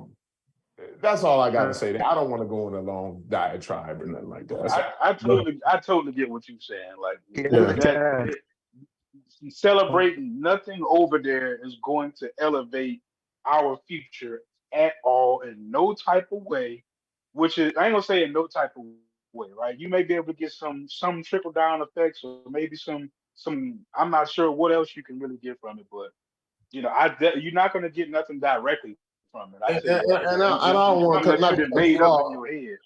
not because you are, but I don't want to pick on the Egypt. I'm talking, the Hebrew Israelites. They already got somebody owns that the shit that's in the Levant that I always talk about. I'll be like, bro, all of these niggas is Levant niggas to me. The shit that's over there in that Levant in the Middle East and these Mediterranean niggas and all that shit, like that's already taken. We're not gonna get the benefits, the benefits of that. That's been taken. That's from the old world. So that's how long that's been taken. We in the new world. They got literally a couple thousand-year lead on us on that bullshit. That's the straight up truth. A couple thousand. Corey, do you think calling ourselves black people is gonna get us what? I'm not going back down that road with you, bro. So if you want to make it's the same road though. You're acting as if it's a different road. It's the same road. It's not the same road, right? It's the exact same road. Like we got right back on the productive stuff. You trying to take us back in this philosophical realm? Nah, come on, man. Come on, bro. Back in this philosophical realm. I thought we were trying to be philosophical on here. Isn't that the point? No, it's not necessarily philosophical, right? It's not necessarily philosophy, right? So I gotta apologize for being philosophical. My bad. No, I'm not asking you to apologize about being philosophical, but you keep wanting to go over the same point over and over again. You know what I'm saying? Like point. You're saying we gave you an answer on it. We gave you an answer, and you said you don't accept it. So I don't know what else to say about that. But just because you don't accept what I'm saying doesn't mean that what I'm saying isn't relevant. No, you don't accept what we're saying about I do accept what you're saying. I accept what you said about the fact that Jews are able to do what they're doing, and I'm trying to respond to that. The reason Jews and other groups are able to do it, but we can't, but black people cannot, because Jews have something in common. Who is the we you're talking about? Listen to me. Listen to me. No, I'm asking you a question now. The people you're trying to address, the same people you're trying to address, the people you're calling black people, the so-called black people, the reason they can't. Okay, who call them that? Who call them that? You do. I'm the only one that call them black people? No, you're not. But you're Okay. acting as if you don't know what I'm So talking about when when I I say say, black people, do you know who I'm talking about? yeah, people with black skin color. No, that's not it. Because I So can who are you find a talking lot of about? people. I can find a lot of people with dark skin color or the same skin color as me, So who who are I you wouldn't talking consider about? who's black. I'm asking So you who are who you you're talking about? talking about. Who you're talking So who are about. you talking about? So No, you tell me who I you're asked talking about. you the question first, bro. I've already been down the road and answered your questions. Now I want to know who Okay. you talking about. So you brought up the Jews because you were No, trying to no. We say already they're passed that able to part. do it, but We're we're past that. not. We're past that Stop part. We're cutting me past off, the Corey. Jewish I'm part. answering your question. Stop Go cutting ahead. me off. I'm answering your question about the we that I'm talking about. Okay. You were saying that we are not doing, you were saying we're not doing what the Jews are doing. That's what you were saying. So the we I'm talking about is the we you were referring to. The we you were referring to is black No, people. but That's you who you were came on and referring to. said we. You included yourself in the we though when you said we. Because I have black skin. I know you're talking about me as well. No, You I'm are not talking talking about me about as well, everybody that aren't you? got black skin though. I'm not talking about Okay, everybody well, that got black. regardless of that, Corey, regardless of that, what I'm saying is still relevant. It has nothing to do with that. Hey, What I I'm just want saying to to say you peace is, to the panel. I what I'm enjoyed saying myself, to and I'll you is, talk to you Corey, guys later. I appreciate you guys. peace. What I'm saying to you, Corey, is it may be possible that Jews are able to do stuff together because they can tell you what they have in common. Blacks can't do that because they can't tell you what they have in common. Black people cannot. There's nothing that all black people have in common. There's something that all Jews have in common, So what do but you there's nothing that all suggest? black people have in common. So what do you suggest? What are you suggesting here? What I'm suggesting is that the same way calling yourself an Israelite, like the same way we tell them that that's made up, it's the same way calling ourselves black people is made up as well. That's just a made up designation. What I'm suggesting is that we refer to ourselves as something not made up, something real. You should refer to yourselves as American. Hey, American Dream, let me get in real quick because you didn't answer the question. Okay, Right, fine. so I do identify as an American though, by the way, American. So hold on, I just don't understand why you don't understand that. hold on, Go ahead, bro. African American is inadequate. Black is insufficient. He's conceded that rhetorically, American Dream, and his subsequent question based on that concession was, what is the alternative that you are proposing as a galvanizing principle, right? That would be akin to what the Jews and other groups have. Do you have a proposition? American. See, knew it. Yeah, that's fine. I do identify as Because an American. that's I don't where understand. I don't that's where the understand why you value don't is. There is understand value. There's that. actual value in being an American.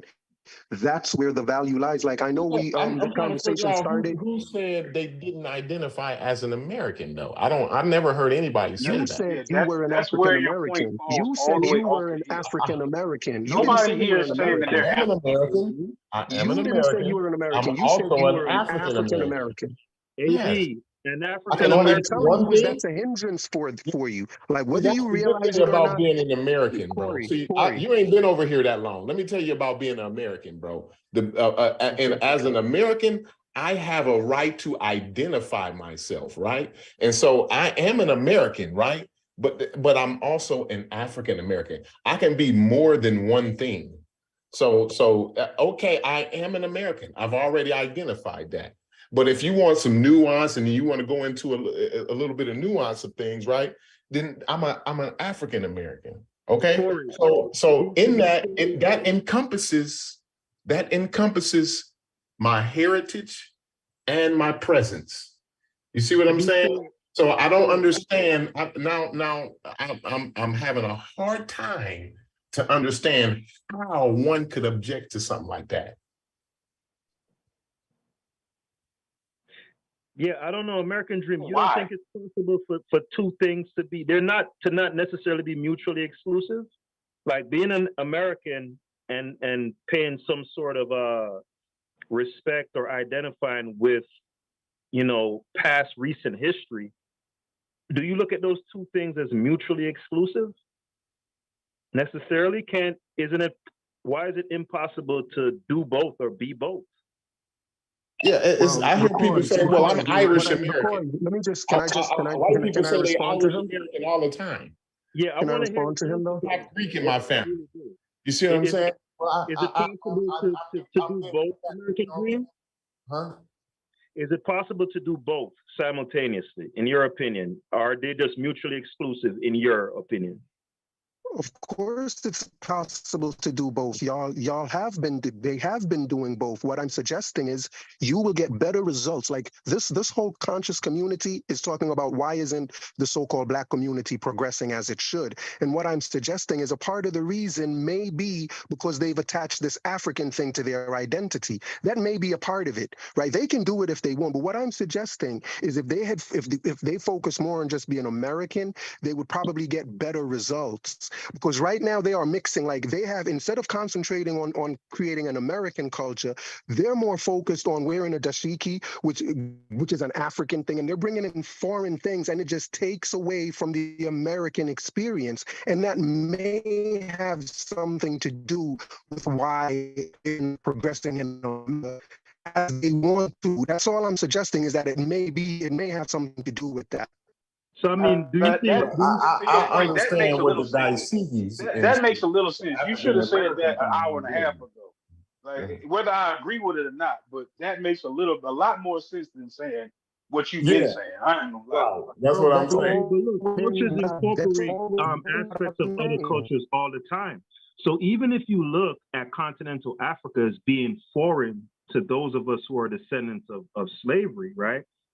Corey has much more recent continental African ancestry, right? So I don't believe he's necessarily in that cohort that you're specifically speaking to. You're specifically speaking to a group of people that have been separated from Africa about 300-400 years. And I think I'm prone to agree To with the be fair, idea. though, that's the side of my family I identify with, and I was raised by my African American side. So Yeah, but I'm saying though, you still have a close you have a close relative, a recent relative from yeah, Ghana, right? Yeah, and that's what I'm saying. I think who American Dream is speaking to is more so the people who are much further removed, right? But this is what I want to say. Even if let's say being an African is completely foreign to 90% of African Americans, right? Let's go even further to Steelman American Dreams argument and say that it's completely foreign, has nothing to do with us, right? With that said, is appropriating or incorporating certain aspects of any culture necessarily deleterious to where you're going? So in other words, like I eat Mexican food, I eat Italian food. You might catch me in a Brazil shirt. 40% of the English language is French, and so cultures borrow and incorporate things from other cultures all the time. So even if we were to accept the premise that we're not Africans, right, and we shouldn't identify as that, there's nothing intrinsically wrong or intrinsically deleterious, like I said, to wearing a dashiki or buying some black soap or whatever. You know what I'm saying? So that's my question to American Dream is like, even if you don't feel like African is like a suitable or has nothing to do with most of us, like why would you feel like just the act of borrowing aspects or identifying with certain aspects is necessarily damaging? You know, I just don't see it. I don't see it.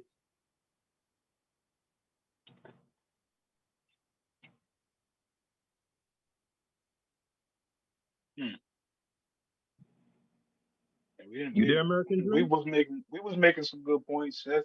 We kind of got derailed a little bit with American Dream trying to pull us down his confusion. But yeah, I mean that was the first thing he said that made some kind of sense. But when you put Wait, it did like I that, just get muted? Did somebody just mute me? Or because Nah, go ahead, I was American trying to Dream. Go respond to ahead. Bad Juice. go ahead. Lose yourself, bro. Yeah, I'm sorry. I was saying a lot and then realized I was muted. Um, But Bag Juice, yeah, you were saying like I don't see anything wrong with wearing a dashiki. What I'm talking about is identifying as an African American, right? Saying because white folks go to Africa and wear dashikis and dance in the circles, but they don't identify as African American. There are two different things that we're talking about. I don't have a problem with you wearing a dashiki. I have family members that want to have a family member wearing a dashiki. If he wants to do it, that's his business. What I'm talking about is just whether or not referring to yourself as African American, like what does that do? Does that affect you in terms of, does it take away from your American experience? And I actually think it does, because I think a part of the reason why African was even added, like I said before, is because Black people don't necessarily want to be fully American because of the stigma of slavery. They don't want to be fully American, so they attach some. Well, the society says Well, you're not I fully think you American. got those people wrong. I embrace my Americanness. I'm proud to be an American. I got a family member that fought in pretty much all the wars. So, like, I you don't know what think I'm what you're saying? saying fits Like anybody I don't directly understand at the all. part where you're coming from, where somebody is denying their Americanness. You know what I mean? They're like, if let's say I went to Russia, and they'd be like, where are you from? Or who are you? Or whatever. I'd be like, I'm an American. You know what I mean? But if they have a conversation with me, then I would give them a little bit of more of a nuance to it. You see what I'm saying? And I think so the way that I actually Identified. identify back home, you know what I mean? So I would, like, I Corey, understand that's just if they wanted to get to know me, you know what I'm saying? But like just in passing, yeah, I'm just an American, bro.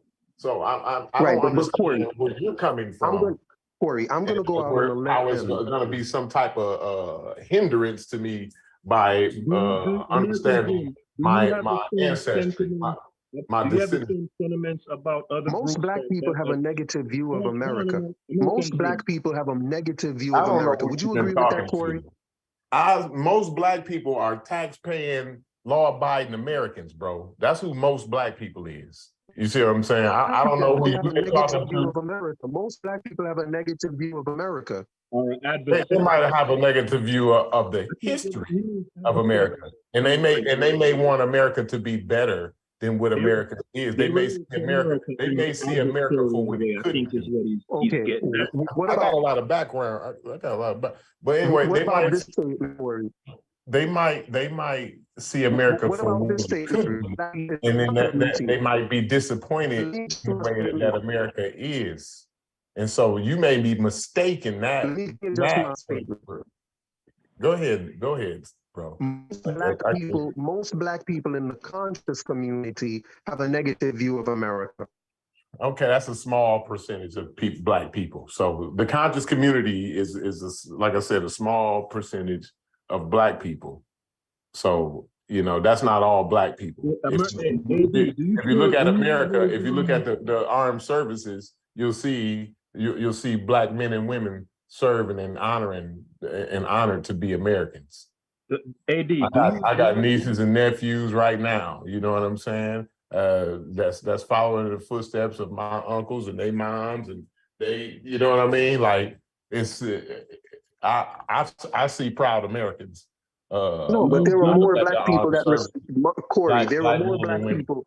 There are more Yeah. Black people that refuse to serve than do serve. True or false, Corey? How would you know that? Can you give me the numbers on that? I don't know the numbers on that, so I'm not gonna say yay or nay. I wouldn't know the numbers on something like that.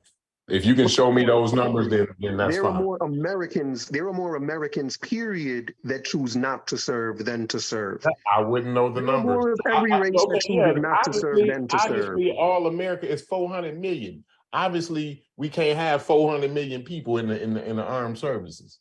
Even if we could, most people are choosing not to. I don't know. I don't know that. Hey, American Dream, do you have the same sentiments about other groups affixing other terminologies as a suffix, like Italian American or Irish American? Do you take the same umbrage with that as you do African American? You on mute again, AD.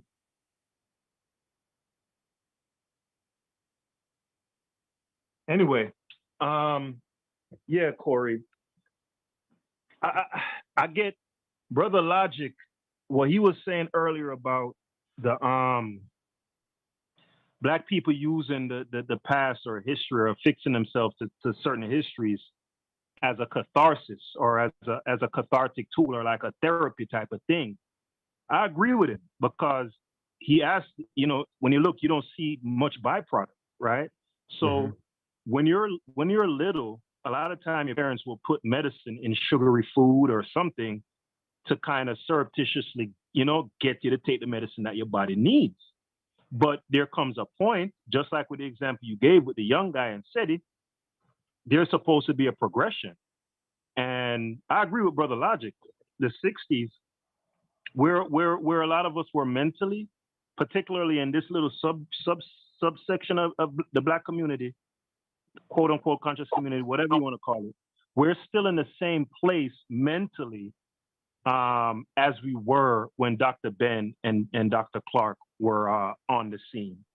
And so that means we've gotten complacent and we're very comfortable in looking to the past and say, man, weren't we great? And you just kind of just sit in that spot. So I definitely agree with Logic on that. Yeah, and again, that's what I see. I see in the conscious community, right?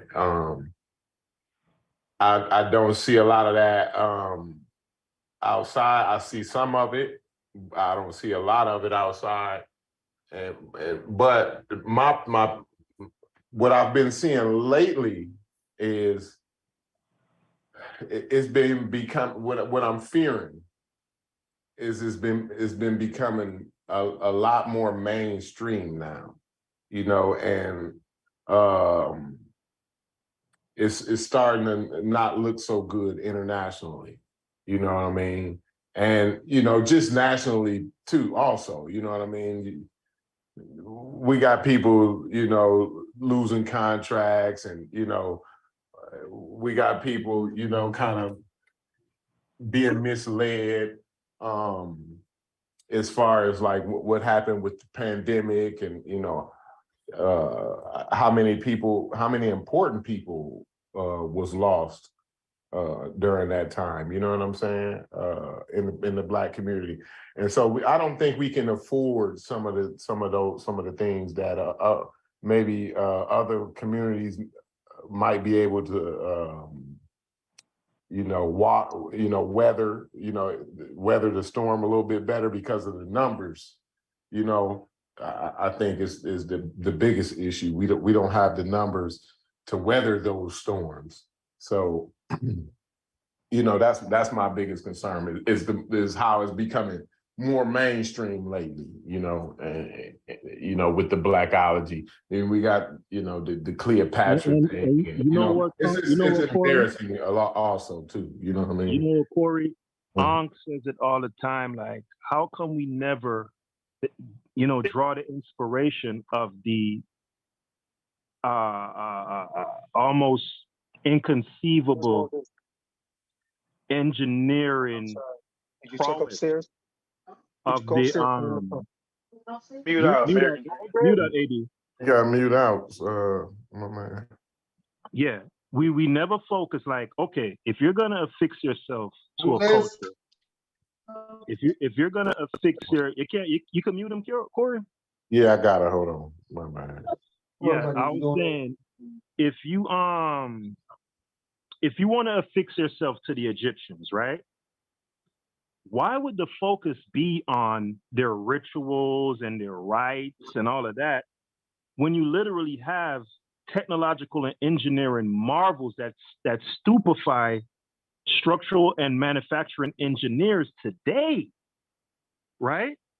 There are plenty structural and manufacturing engineers who will tell you to this point with our technology and all the advances we've made, they still cannot replicate those pyramids or those obelisks or those temples, Why Well, we not? I think That's a simple we answer. misunderstand what they mean by that, but Well, yeah. I'm curious. Hold on, don't go. Hold on. I Don't think that fixate on that answer point. is Hold just on, as don't simple fixate on that. as Don't fixate on that because that was an aside. My point okay. is, Yeah, no, we if ain't you gonna say on that, but I just yeah, think it was an aside. That was an aside. Mhm. Regardless of whether you believe it can be replicated or not, it is an impressive feat, right? Absolutely. So if you were to affix yourself to a culture and to say that was me and to draw inspiration, wouldn't it be that you draw the inspiration from? Bag juice. You gotta let me answer this. That is a great observation, right? And I've looked at that super hard, the same way that you're looking at it, right? Why don't we just take those monumental accomplishments, move forward onto something else?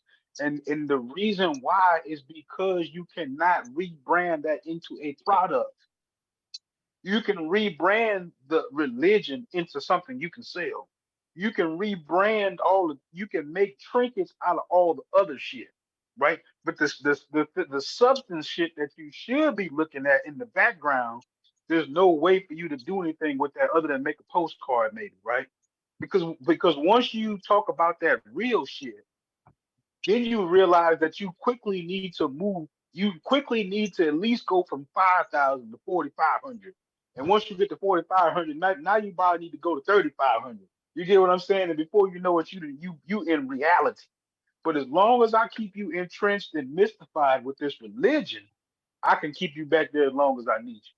We can keep burning incense, looking at crystals, and buying the goddamn trinkets and shit. That's the reality of it, bro. That really shows you that the emphasis was never to move out of that shit, but to create some type of Disney World for your brain. Yeah. For it to just be some type of mental escapism. playground for you. It really shows you that. It shows you that. That's why nobody's talking about the architecture. That's why nobody's talking about the monuments. And everybody's so fixated on the religion because the religion has the mystery, right? The religion has all the shit that you cannot confirm, right? You cannot either confirm or deny. That mystery shit is what can keep your brain, keep the wheels turning for a long time and never really go nowhere. See, once we talk about the pyramids, we talk about the pyramids, we talk about what to say in the pyramid, talk about who was buried in the pyramid, and bam, we're done. Nothing else to talk You know about. what you're saying? You know what the bottom line? And see, this is why people don't. This is why I always get the heat or whatever, right?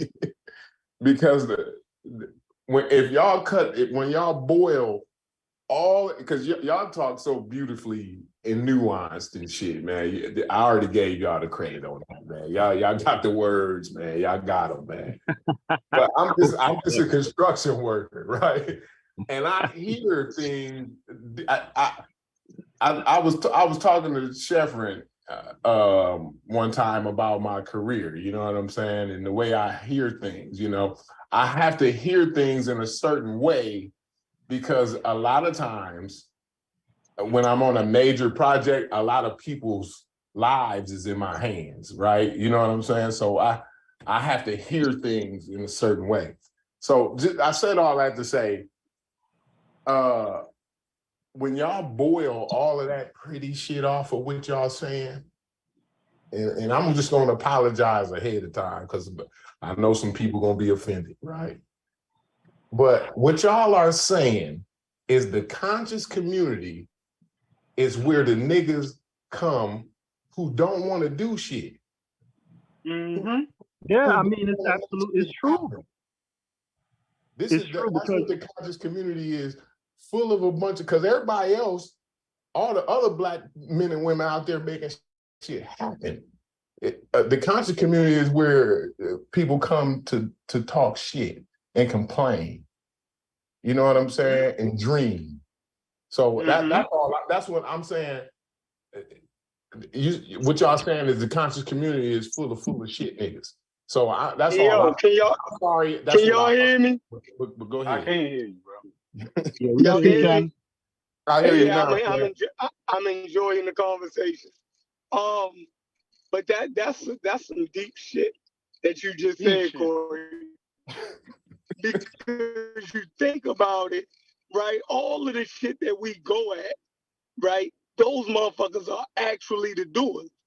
The black church, we go at it so much, but they get shit done. The black church got a track record of getting shit done. You dig what I'm saying? It's the main shit that we motherfucking tear down over this motherfucker. You know, we're trying to tear down whether Jesus is real, this, that, and the third, whether he come from Africa. And the motherfucking church, it doesn't matter if Jesus is real. Your grandmother gets shit done with that fucking belief. You dig what I'm saying? She gets shit done with that motherfucker. It doesn't matter, right? They got buildings, they got daycares, right? They don't have to pay taxes, right? They doing it all. All of the Christians and Muslims in my family got money, right? I gotta go to them when I want loans, right? When I want to do a project, when I need a building or something, I got an uncle that got some amazing credit in other buildings that I can go to, and they can more than likely they have a building sitting for me. You feel me? And these motherfuckers Christian as shit.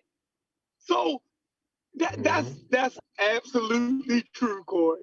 Like yo, and they don't sit around complaining about all this dumb shit. You feel me? Dang, man, yeah, that was deep, man. I'm gonna take that sound bite. We gonna make a short out of what you just said, Corey. That was deep.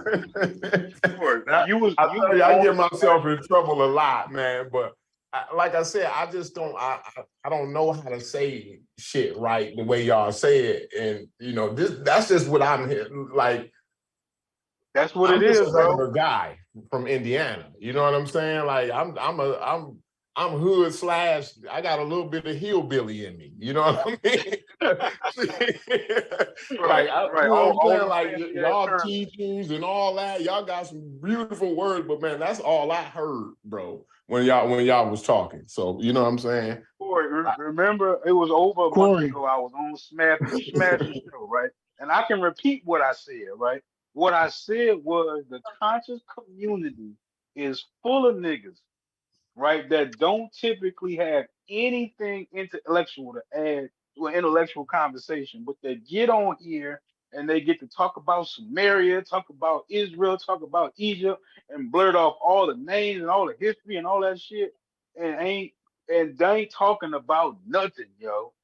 Ain't talking about nothing, ain't doing nothing, and we just on here bullshit, acting like we doing something for black people, acting like we are some kind of way involved in the conversation that the experts is having, Yeah. and that our little opinion is some kind of way having an effect on the experts and what they actually saying in their articles and shit, rather than just reading it and be all right, fucking shit. The sun is fusion or whatever the topic is. Now we're gonna argue it from our basement, right? With no laboratory, no way to prove or disprove nothing that we saying, and there's other non-credited people or uncredentialed experts online that will agree and disagree with you, and we sitting up here just playing like we actually doing some shit. It's crazy. It's really crazy. Really, really crazy. That's what Corey that. But sent you're me absolutely some right. It's articles, right? full of shit. Corey sent me some Corey. Corey sent me some articles and some videos, right, about North Africa. So when Smashing Them had came on earlier, I didn't want to overburden the conversation. You know what I mean? Woof it. But like everybody else, North Africa rep a different genetic pool than sub-Saharan Africa. In order for Breaking them up, to yo. make it murky, they're gonna act like the experts ain't saying that. Like so that Mm-hmm.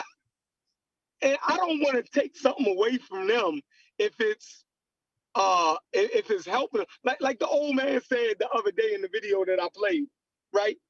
The old man that was up there with Dr. Ben, he literally said that, yo, it's gonna give us back our self-esteem and our pride. So if that shit doing that shit for you, I don't want to be the one to just take that shit away from you. Like, look at the video. It's too late in the day to still be at that stage, bro. You're supposed to have been graduated from that stage. But it's different levels to it. Remember, Haskell, remember the video that I played earlier, right? I know it's just a movie. But don't all y'all feel that shit when Brother Bangs? No, for sure. I know what you're saying now. Okay, I get what you're saying. Brother Bangs was I wrong as a feel it. motherfucker. I can relate to like the first time I heard Dr. Benz and them, and it gave me that same feeling. I absolutely That's what made me tell the story about the little African dude. You know what I'm saying? That kind of even though it was wrong, you know what I'm saying, what it did for him. You know what I'm saying? Go ahead. Let me say this then, Chef. The ratio is way off. The ratio of the feel good, the inspirational compared to the actual practical doing shit, boots on the ground shit. That's it. It needs to be inverted. It took me 4 years to get to where I'm at now, right? It took me 4 years to realize that all of that shit was some bullshit. And I've been walking around telling people shit like that. I've been walking around telling Dr. Ben and my grandma and my co-workers and shit, wrong in the motherfucker, right? It took me 4 years to realize that I am saying some bullshit. It took me 4 years. And then that's when I realized that I have to redirect this energy somewhere, right? Like I can't be full 100% blackology. So what do I need to do with it, right? And that's how I've been kind of started getting to where I'm at now. But it took me 4 years to unwind all of that shit. Like it did. I was in that motherfucker. So question. This is Corey's agreeing with Pastor Bennett because Pastor Bennett had this discussion a couple years ago, and he beat the shit out of Reggie with it. And now Corey is siding with the Christian. So Corey, I'm looking at his side eye. Corey, I'm looking at his side eye. Yeah, that's Pastor beside him. He's suspect. No, but that's just a joke. But what I'm saying is this. It is honest. The Black church has done more for the community than any other group. That's for culture. They have done more. No, we don't like it, and we're trying to get rid of everything, so we replace with it. I don't have a problem with you entering Egyptology with an open mind. I don't, because it's an evolution. Because you're going to come out after you realize that it's bullshit. But at least start somewhere. I'm not going to kill somebody for being an Egyptologist, because many of us start with many belief systems. If you're a Christian, you're practicing a 2,000-year-old belief system. If you're in government, you're practicing a 3,000-year-old representative system. The Republic was in Greece 2,000 odd years ago. So people, it's a growing process, and we can't deny that. Christian Corey. That's your new name, Christian Corey. You can't keep. Yeah.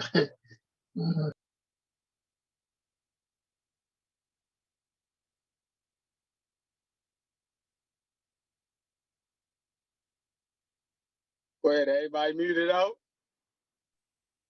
No, I think Stu P's having some problems again. No,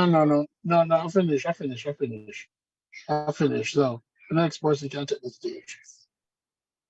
Right. So my whole thing is like when Brother Bangs dropped that knowledge, right? For those brothers, that was the deepest shit they ever heard in their life. Up into that moment, right?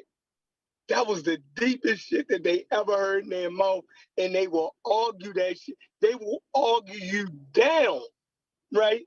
About the tribe of Shabazz, this, that, and the third, and there's no way to beat them off at that point. There's no, right? You can't come to them with genetics. You can't come to them with geography, right? You can't come to them with anthropology, with linguistics, none of that, right? So it's just like that in the conscious community. I don't care what y'all come at them with, right? What expert knowledge y'all got, and ain't gonna beat them off the point, right? Because it's religious at this point. It's religious to them, right? They claim it's not religious, but what is a religious belief? A religious belief is something that you hold to without proof. The scientists and the experts can already prove them niggas wrong, right? So they are having a religious experience with North Africans. They not them. They don't have no connection, right? So they're having a religious experience, and that's why we are beating our. That's why I be trying to have shows about everything but Egypt, right? Because they're not really having a real conversation. Like, and we're not experts, right? We can't chase down the genetics like Ngozi and them. Like, I can't remember all of that shit. You know what I mean? I can't do a smash rock. Well, I can't remember all of those symbols in the Meruneta and all of that shit. Like, my mind is preoccupied with other things, right? So, you know, we're pretty much at a we're pretty much handicapped. We handicapped ourselves. We done got ourselves into a conversation that we are not really fully committed to have. Right. You dig what I'm saying? Yeah. And I'll say that. I'm not fully committed to have that full out conversation with them niggas. They dedicated more of their time to that shit than I ever want to. You feel me? So I definitely understand what you mean by that. I at this point, realizing the lead that some of these guys got on me, like I ain't about to go back and read 30 some odd books about that to go catch up with you. I can't see myself doing that. As much as I right, enjoy intelligent a conversation, logic. I am A just not logic. prepared to catch up. I can't catch up. So what I do is I just read the experts. Like if they made a statement on it, then I just read that, and I thought that was the shortcut. But they say no, you got to read this whole shit. And you got to read. Look, if they were black, it would be plain and fucking simple. When we go to Nigeria, hold on, CBs, how many experts do we need to go read to figure out whether the fucking Nigerians are black or the ancient Nigerians is black? The shit is evident, right? Listen, how many experts do we gotta read to know that the Native Americans wasn't Europeans, right? Even though we see Europeans spread out all over the Americas, right? And they had the dominant culture in the Americas, right? None of us ever believed that the Europeans was the indigenous Americans. That shit is settled, right? That shit is settled for everybody. We can read one book, the shit sums it up. We can look at the experts, the shit sums it up, right? We go to North Africa, there's a people there. The genetics said that these people are there. The language of family say that these people are there. The culture say that these people are there, right? And these are the people. But for them, no, none of that shit don't matter. You got to go read the 2018 study now. Now there's a new scientist, now Christopher Hart is saying this. Now this other lady, she's saying this. But what has the field said, right? None of these people have overturned the field. The field is not saying this. And they hang on to what one motherfucker said, right? Like it's this white lady that they keep playing, right? I think she's an Egyptologist. And this white lady keeps saying, and the white lady said, and this is what they hang on to, because they asked the white lady, was the Egyptians black?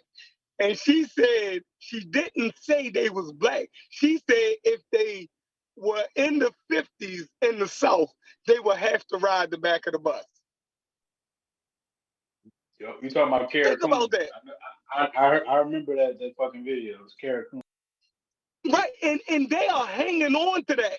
Like that's proof that no, if a white person come get on the bus and there's no more seats, a Mexican would have to get the fuck up.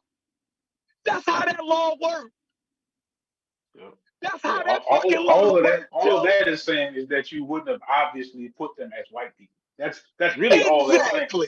But it's not definitively saying that they are black people. If you really listen to No, what she's saying. exactly. She's saying that there wasn't, just like the wiki article says. The wiki article says the Egyptians cannot be classified as either black or white. That's the majority of the fucking world. The majority of the world is neither black nor white. We're just locked into a rigid because our battle in America has been with the white man. You get that?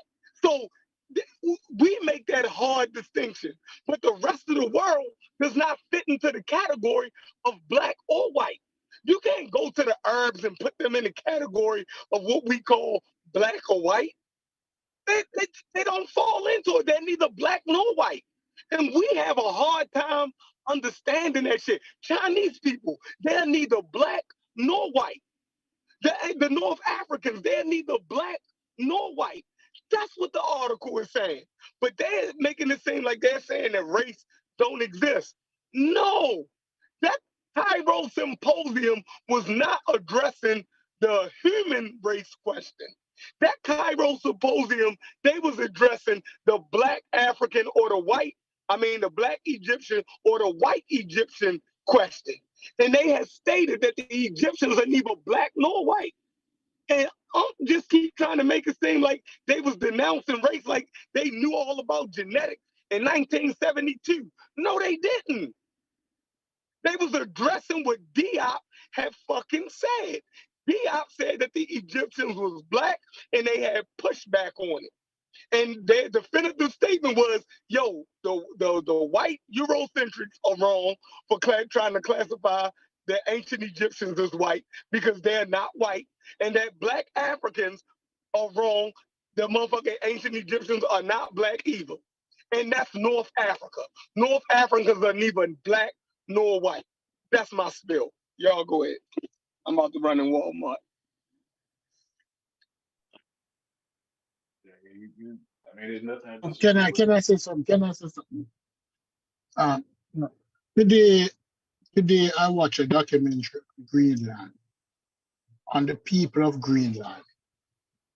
And when you see the Greenlanders now, they will tell you they know who they are. They're Inuits. Inuits are Eskimos. They don't like the word Eskimo, they call themselves Inuit. The last set migrated to Greenland 1,200 years ago. They are mixed with Norwegian and they have South American genetics. So like most of them have like 14% South American, Indian genetics, high level of Inuits, and some European. And when you look at those people, they have the same eyes that the Eskimo have because of the high light density they face living in so much snow. So they have the slanted eyes, but the complexion, they're almost as white as a European. That probably due to the admixture. I said that to say this. Where the Egyptians were on the Mediterranean and the influence that they had from high levels of European over hundreds of years, it would have been closer for them to travel to where Israel is now and to where Turkey is and to where Greece is or Italy is. Because the boot of Italy is not far from Egypt. It would have been easier for them to travel the Mediterranean than to travel the desert down the Nile. What people don't understand about the Nile, a couple of years ago, two canoes canoed the Nile. And when they reached a particular area, they didn't see any boats. But when they looked over, there was hundreds of crocodiles.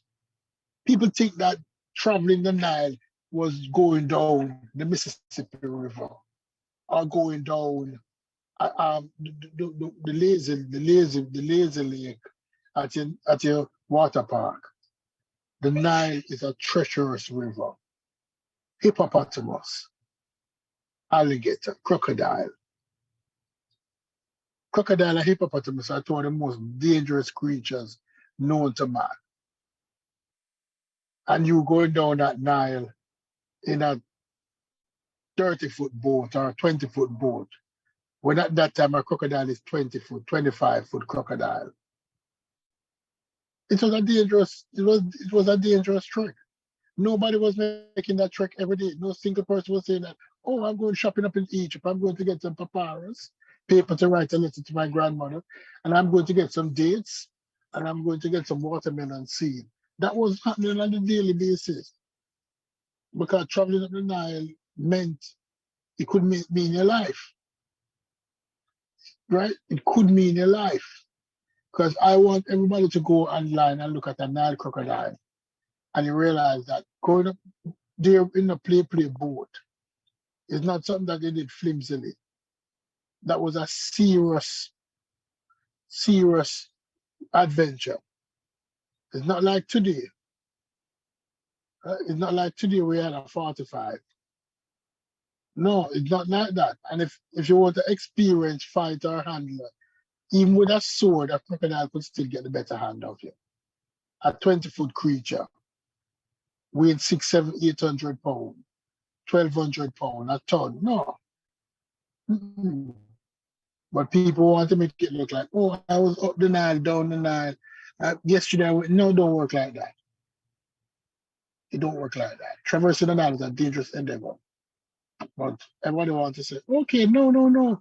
The first cataract is just down the road from Aswan and this. No, the Nile is a dangerous situation. I close there. Next person can have the floor.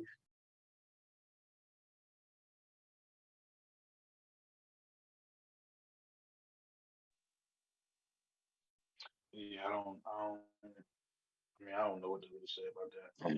I mean, it is whatever the experts say it is, right? I don't even feel a need to put that much to interject that much into whatever it is that they say. They say they went up and down and cool. They say they couldn't go up and down and cool. Like to me, like I don't even see why I would want to put that much into it.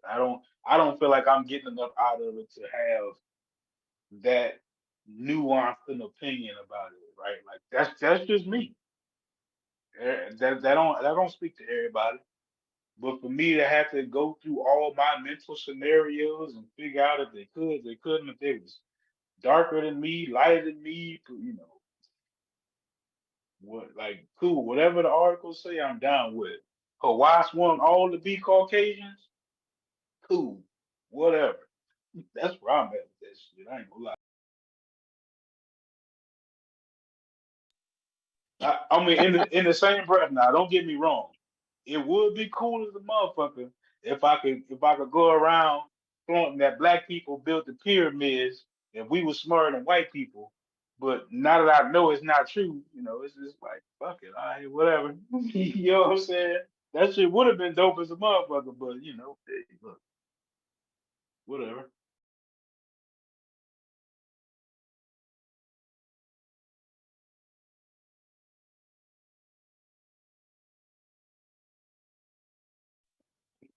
USDPs.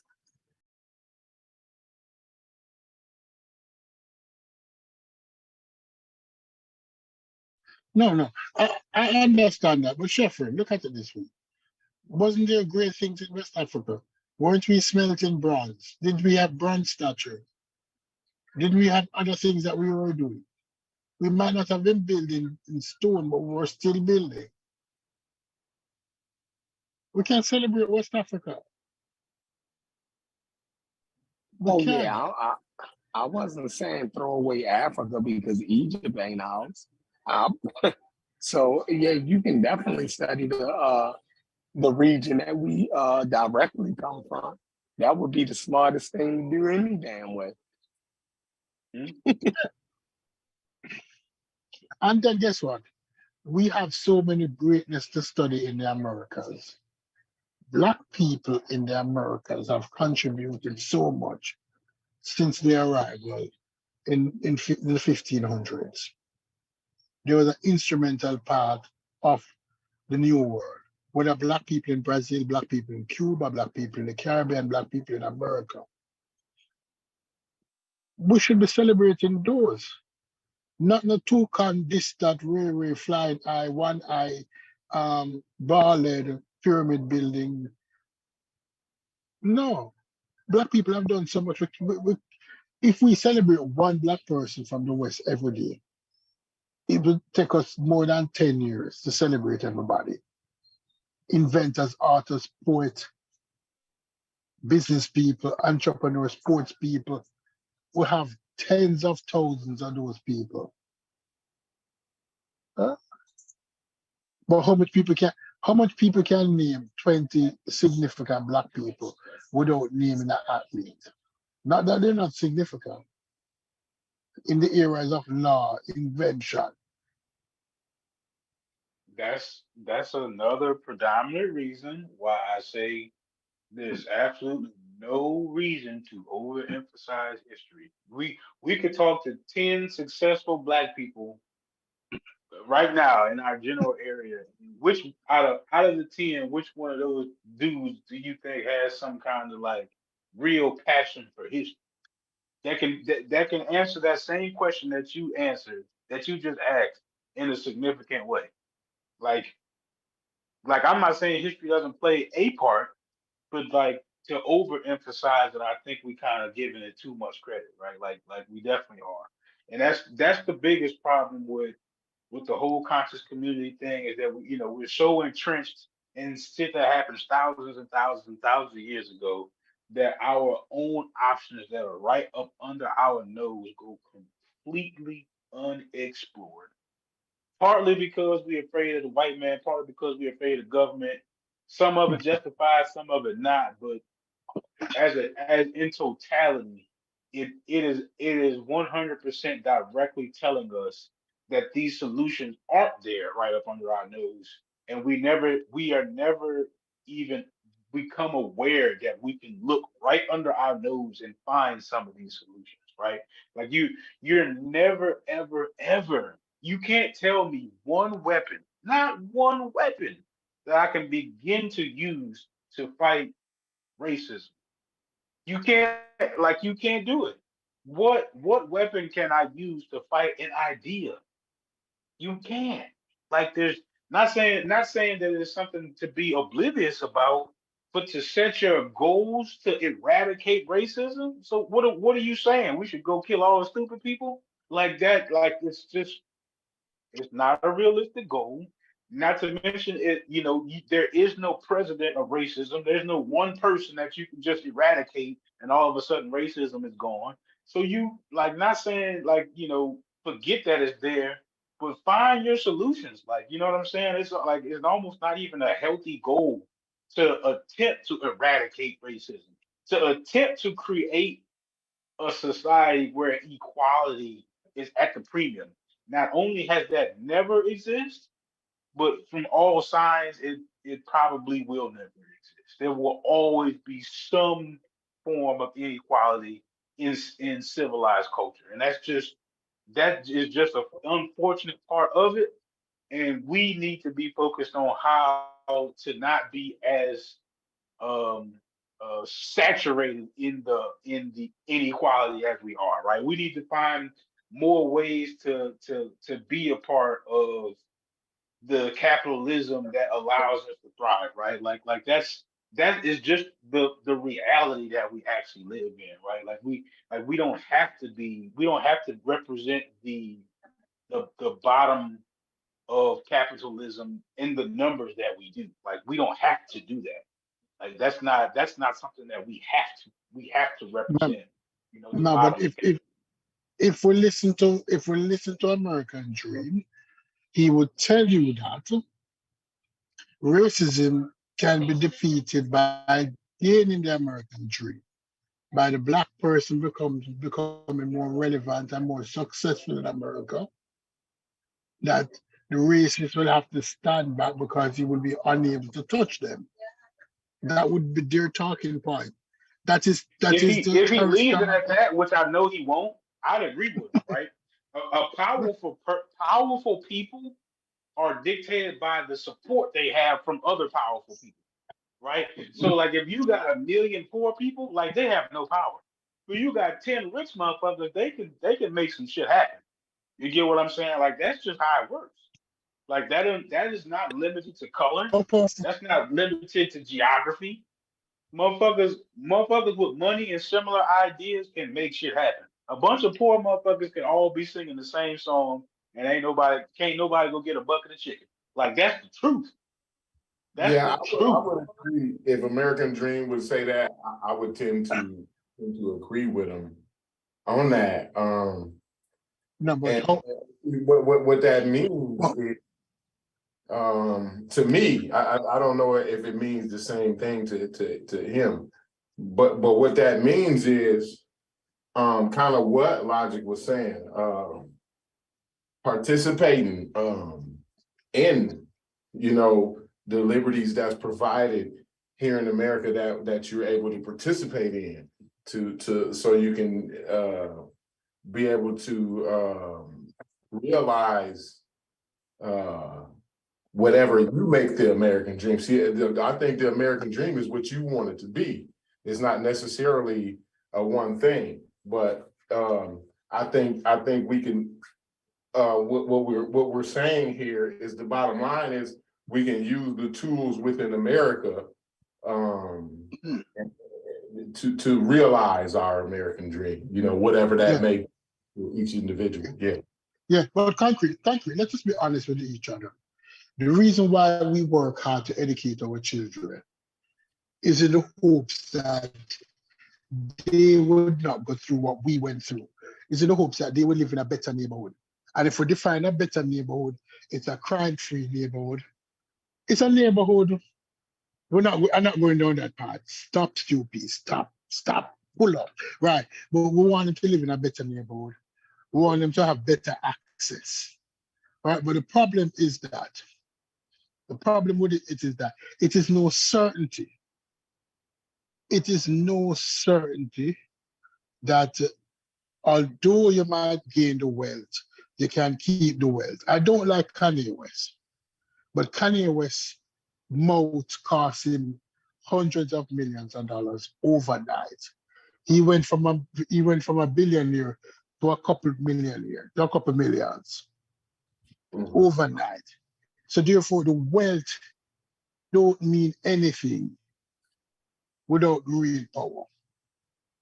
And absolutely. And Jay-Z might have the wealth, Beyonce might have the wealth, but do they have real power? Right. That's Do they exactly have what I real meant power? when I said power is dictated by people who support your ideas that also have power. Right. That's power, right? So apparently nobody else with power supported Kanye's ideas, which is why he ultimately failed. He had all the money, but he had no support. So you think about that equation right there. It seems to consistently kind of play itself out. Like you can absolutely be the minority and have power because of obviously your economic status and the other people who support your ideas who also have power. That's what power seems to be to me. You know what I'm saying? Like kumbaya in big numbers is not power, right? But having like the law on your side is power. You get what I'm saying? That could be a minority, one person just knowing the law having power. Like that equation just seems to work out over and over again to me. Right. Yeah, definitely. Working within in the system. You know what I mean? I think that's a big issue in the community too. You know, nobody wants to use the tools available. You know, Can you hear me? Oh, go ahead, folks. Sorry. No, go ahead, stupid. You breaking up a little bit All though. right. Go ahead. Okay. I'm better now. Asians Americans, and that's why the wealth thing don't work. Asian Americans, but on a whole, if you add all of them together and divide them by the per capita income are among the richest persons in America. Per capita, they're only behind. They might be ahead of white people now as income, average income per capita. But the problem with these people is that in order for them to achieve this wealth, do you realize that they do not participate in anything? They don't participate in the political arena. They don't participate in protests. They don't participate in anything. So although they are wealthy Americans, they don't really participate in the American process. Black people not going to be like that. Because who was it who said to LeBron, shut up and dribble? Our nature is not to shut up and dribble. If we were to be as docile as the Asian Americans, the Chinese Americans, the Japanese Americans, who had the wealth but don't show it, Black people is not like that. Right? Jacob and Company make two watches they call the Billionaire.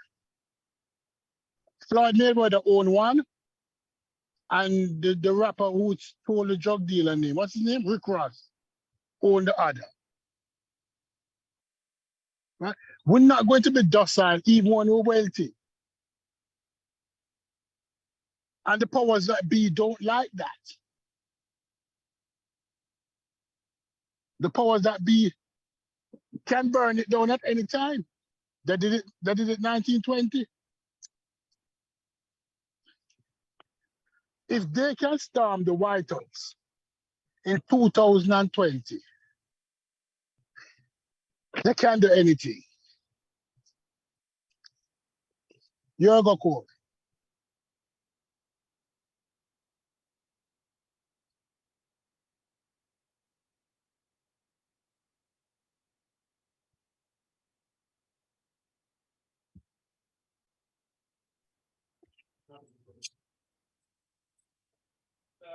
That's the fact. That's something that we don't even talk about, though.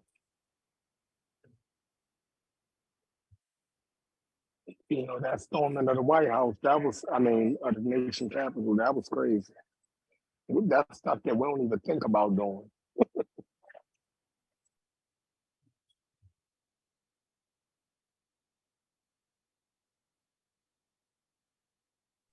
Would you say that the Asian Americans are living the American dream?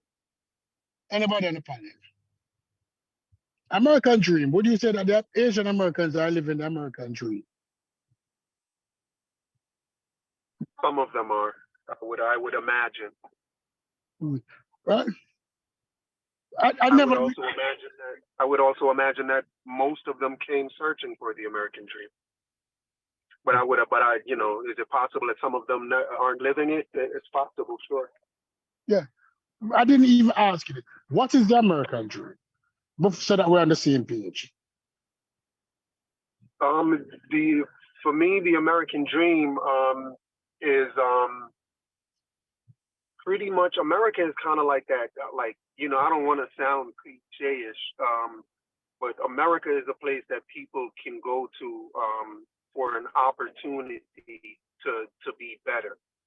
The American dream is being better than what you are, because the American dream is really for foreigners or immigrants. It's really what it is, and their dream is to get to America. America is like that shining hill or the shining light on a hill where everyone wants to go to. There's something better there for them than where they currently are. So the American dream is getting to that place where they have the opportunities that just doesn't exist where they are at the current moment. No, I need to expound on the word immigrant. When I hear you say immigrant, I'm hearing you talking about the potato farmers in Ireland, the Jacobites, the losing people in Scotland, the people from the Caribbean, the Jews from Germany, the Germans who lost World War II. When I hear immigrants, I don't restrict it only to Africans and to Caribbean and to South Americans. Absolutely, I don't. No, I don't. Right, I don't either. It's like you said. It's all of that. I was specifically thinking about my own parents because I was there when my parents moved here and left us in Jamaica and came here to get themselves set up and then sent for us. So I was just talking about my own parents and my own experience of what coming to America meant to them. And it meant the world to them. Like getting their children to America was everything to them. And so that's who I was speaking to. And you're absolutely right. It's not just Jamaicans or Caribbeans or Africans that have that dream. That dream is all over the world. A lot of people have the dream of making it to America. But all right, I don't mean to go into your business because I can tell from how you speak and your accent that your parents weren't bad in St. Elizabeth. They had their own land and they had their housing. And they were living the Jamaican dream. They had a house, they had land, they were professionals.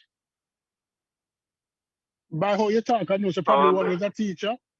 But why couldn't they be satisfied with that dream?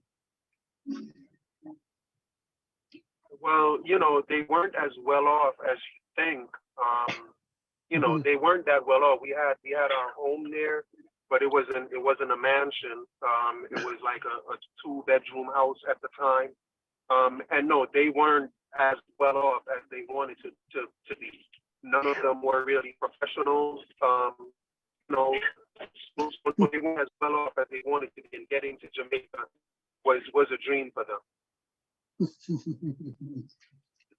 Okay.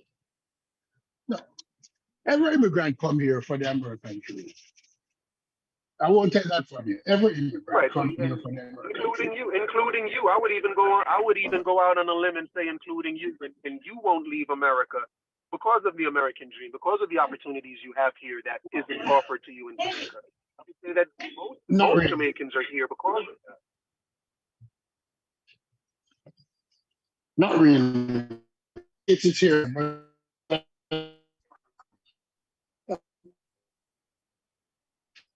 don't know if it's you or me, but I can't really hear you.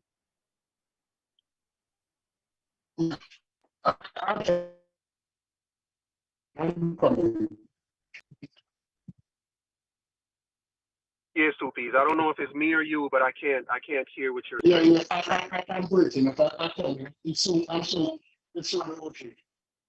Yeah. Okay. Yeah, it's okay. Yeah. It's so okay.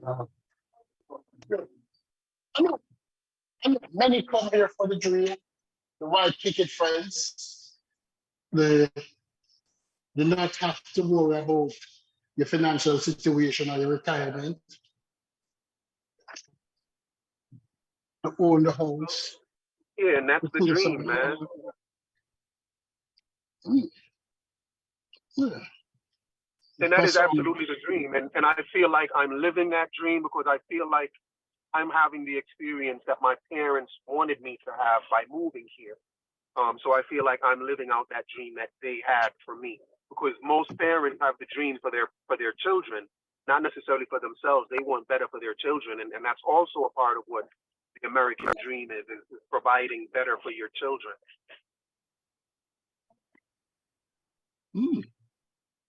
That is true. Yeah, so the funny thing to me is I had mentioned earlier that I think Black Americans don't appreciate being American as much as they should, and a lot of people disagreed with me. But one of the main things I get ridiculed about, and mainly by African Americans or by Black Americans, is the fact that I call myself the American Dream. Like they always ask me, why do you call yourself the American Dream? America's not for you. So I'm living the reality that Black people don't appreciate America like they should. All right. So question to you now. And this is it's a question to you, American Dream. What if your family came from Scotland or Ireland or Germany or Switzerland? Would it be easier for you to achieve the American dream? I don't necessarily think so because I'm me personally. I think I'm doing a lot better than most of the people that came here from other European countries. So I don't necessarily think so. I don't think that it's set up more because the Scottish when they came to America they faced their own discrimination as well and still No, no, continue no. to. I'm talking about the time that you came here. The time that you came here at 14. Let's say a 14-year-old white child came here too, the same day as you with their white parents. Would it be easier for them to achieve the dream or for your parents to achieve the dream? I think America made it easier for my parents, given because I think you've even bet that I benefited from affirmative action, and I actually did, and I think America provided for Black people more. It can be said that America gives more to Black people than it does to white immigrants. That can be stated as well. So I don't necessarily think so. I took advantage of a lot of stuff that was offered to me by America, and it was America that offered it to me. Do I think that they offered stuff to the Scottish? I'm sure they did, and there were some Scots that took advantage of it, and others that did not. So I just don't necessarily think that it's a given that if you're Scottish and you come to America, you're automatically going to do better than a Caribbean. That's not a given to me at all.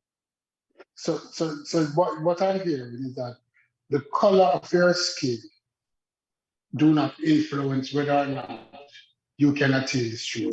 That's what you're saying, correct? No, and I even said that the color of my skin has been an advantage where it's been an advantage over me having white skin, where my Black skin allowed me to get certain affirmative action stuff, where a Scottish would not have gotten it. So in my experience, it's been where being Black has been more to my advantage than my disadvantage. That's just my experience. You know what I'm saying? And I'm sure that's true for a lot of Black people today, especially Black immigrants. Coming here to America as an immigrant or a Black immigrant or a colored immigrant, there are advantages to that. That's encouraged. They want people to come here and they encourage it and they give you subsidies because of it. So, my experience has been that my Blackness has been an advantage. So by listening to you speak, I'm hearing Tariq Nasheed.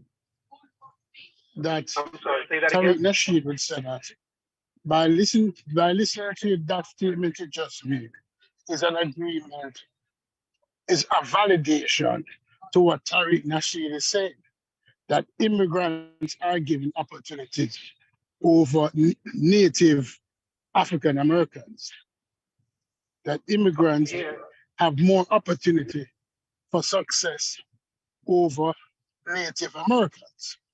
Are you agreeing with that? Yeah, I think the argument is made that the gay community has kind of attached themselves to the Black struggle and has taken advantage of certain things that were meant, and that the women's movement has done the same thing, has attached itself, and yeah, immigrants as well have done that. So yeah, I do agree with Tariq Nasheed on that point, which says that certain things that were meant for descendants of slaves in America, those things have gone to immigrants. So yeah, I do think he has a point with that. Great conversation y'all had. Continue.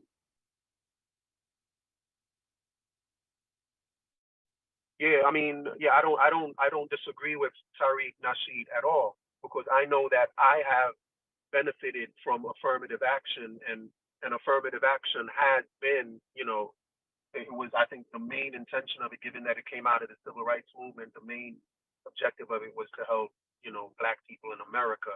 And the same complaint that is, saying white people have benefited more, gays have benefited more, and sometimes it can be stated that immigrants have benefited more. So I understand their grief. I understand their beef.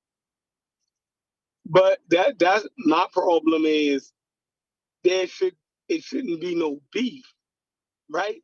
I'm all with Black people, whether y'all come from the Caribbean, Central, South America. it don't matter. I'm all with y'all getting everything up out of this motherfucker. You feel me? Like that's the real thing. So we shouldn't even be beefing, right? We shouldn't even be beefing. That's the thing. Black Americans try to look at black people as a whole, right? But it seems like, yo, if I can say American Dream, yo, I'm glad you benefited off of affirmative action. I'm glad that you was given that opportunity, so now you can better take care of yourself and your family. Being as though you come from Jamaica, I know the history of the racism and the oppression, right, that black people went through in Jamaica. So I want to see you on top. The problem comes is we start beefing with each other. Like a motherfucker act like we don't deserve, right, to complain or to get what we're getting out of America. I can acknowledge that, yo, you not even from the United States, but I want you to get everything up out this motherfucker. That's I like, but then you come on this motherfucker and argue with us like we don't want the best for you. We want the best for you because you're a black man. So if you benefited from your skin, right, Claim and it. got something that African Americans then got, you feel me? Yo, we ain't, well, I don't think there's nobody on here that will be mad at you about that shit. But we didn't heard immigrant black people, yo, go to Congress and tell Congress that African Americans shouldn't get reparations and all other kind of crazy shit. So it put us in a position like, damn, yo, y'all against us when we for Who y'all. said who said that? Who said that as an immigrant black congressperson? It's a dude from Panama and another black Colombian, right? Oh They Lord. actually went to Congress, right? They look just like us. So it's like they speaking for us, but they're actually descendants of Colombians and Panamanians. When I look the shit up. Like it's like, yo, y'all don't want the best for us when we want the best for y'all. Like You see, conservative thinking is not yeah. about racial life. When somebody's conservative, because I read something up on Clarence Thomas, and Clarence Thomas, all his life, felt like he should justify his position that I didn't, it, although I got into school because of affirmative action, I am just as good as. Is the need to prove that you are just as good as and not recognize that although I am good as, I was at a disadvantage and I needed these benefits for some level of equality. Affirmative action was about giving equality, was equalizing the playing field. To me, reparation is about equalizing the playing field. Because in 1940, between 1938 and 1945, the saying that became popular is that he bought the farm. And what he bought the farm came from is that when white soldiers from those farming communities went to World War II and they died, their family got $100,000. And with that $100,000, they were able to pay off the mortgage for the farm. And it established generational wealth. So that farm was still in the family that was paid off since 1945, almost 80 years now. That farm that might have cost $50,000 then is worth $10 million now. So that family was given wealth, right? Many of us we don't know with 6 or 7 or 8 grandparents, but they bought the plantation with their sweat and their blood. And they were never given payment for. Many of them sweat their blood and their life. And many of them were never given payment for that. So if white wealth can transfer down and white families now have that, they don't have to sell the farm. If they want to invest in a business, they can mortgage the farm at 3%, 4%, get 2 million, do all kind of other business, go into real estate, construction, they have $2 million. Right? We didn't have that. And that's why I believe in reparations for Black people. Because the four parents bought the plantation, but they didn't get their share. I don't have a problem with it. I've spoken on that a million times. I don't have a problem. And I realize that you don't have a problem with somebody getting from the American system because you saw other people come here and they got from the system. When the Scottish come here, they didn't have red lines.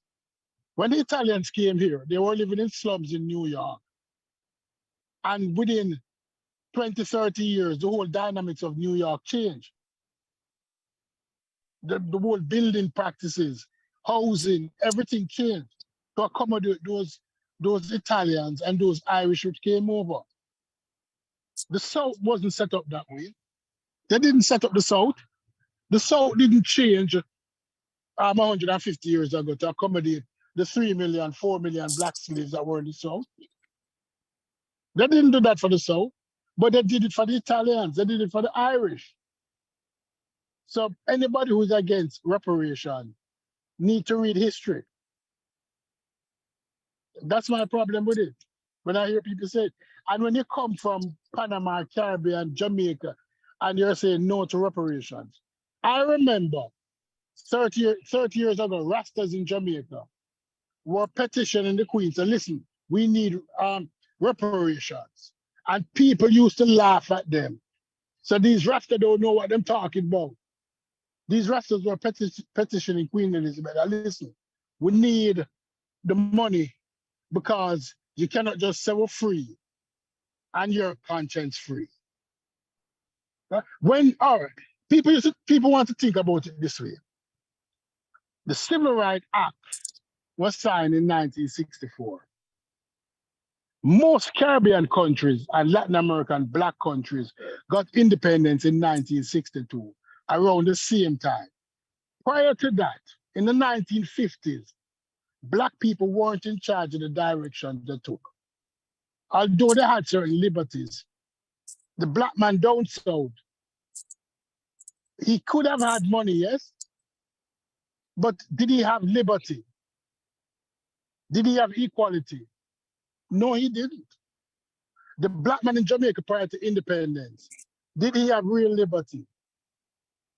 Did he have real equality? No, he didn't. So basically, our real, when we really have full control of ourselves, came in the 60s, after 1965. So 1965 is now, it's how much years? 65 years? We might not achieve a whole leap, but for 65 years is a whole leap. We're competing with people who are hundreds of years ahead of us. So that is why it is necessary. What to go, Power? Two P's, well, go on, brethren. Medea on the godly side. I just want to say one thing. You make some good points, and Corey said something early on. I don't want to go there to jump topics or anything, but he made a great point about like the conscious community guys, like just talking a bunch of hogwash. But Stu Peace, back to what you were saying. For me, I believe the American dream is an ideology, and what I mean by that is I don't care if somebody come from a foreign or like if they immigrants or if they born here. I believe the American dream is an ideology. And what I mean by that is, for me, it can be the American dream is financial freedom. I can move how I want. I can get up, do what I want. I don't have to worry about money, anything. My time is my own. That's the American dream for me. For the next person, the American dream for them might be, okay, I'm working this 9 to 5. I'm feeding my family. We have the basic necessities, a car, a home, shelter. That's the American dream. For the next person, it can be, I'm living in a rural area around no one, no neighbors, none of that. It's just me and what they want to be, have a family, if they want to live by themselves, that's on them. The next person could be, I want to party every night. I want to get women, pop champagne bottles, So not to give a whole lot of examples, but for me, I believe the American dream is just an ideology. And yes, there are plenty of opportunities here for some that might migrate here and say, yes, that is an American dream, just to have those opportunities in the land of milk and honey. But for me, overall, I just believe the American dream is an ideology. If I can, I do want to because my battery's dying. I'm gonna have to leave out soon. So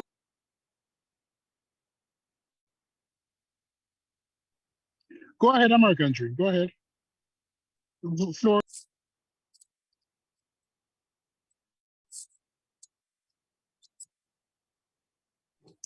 You might want to unmute yourself, American Dream.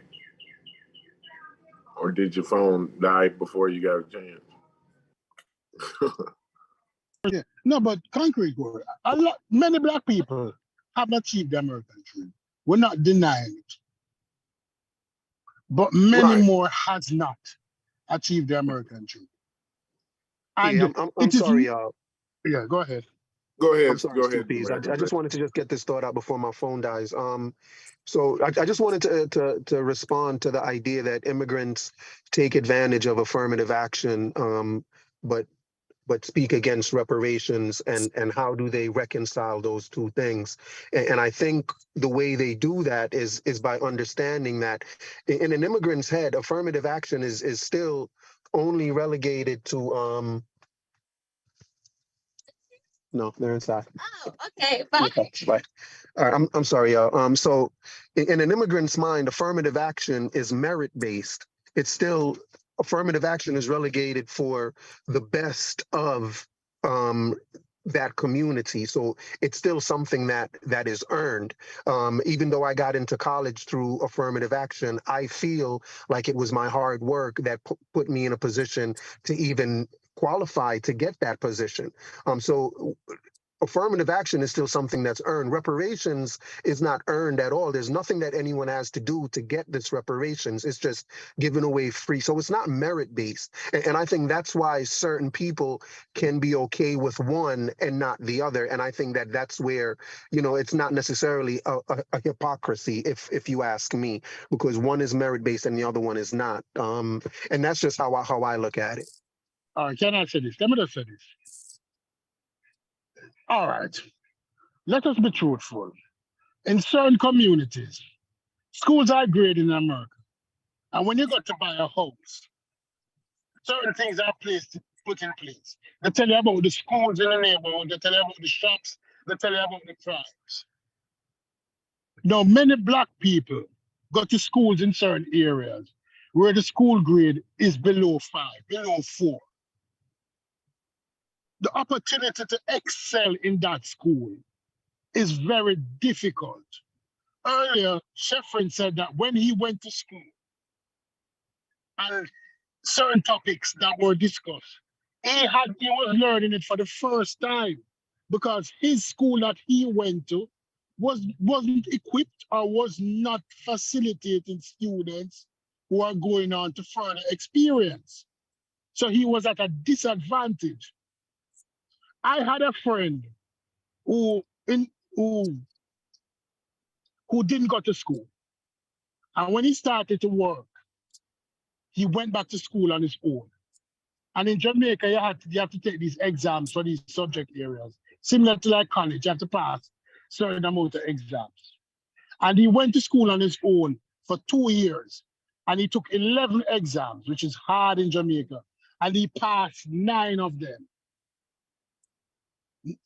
No, if he didn't go back to school on his own, you would say that this dude was dumb.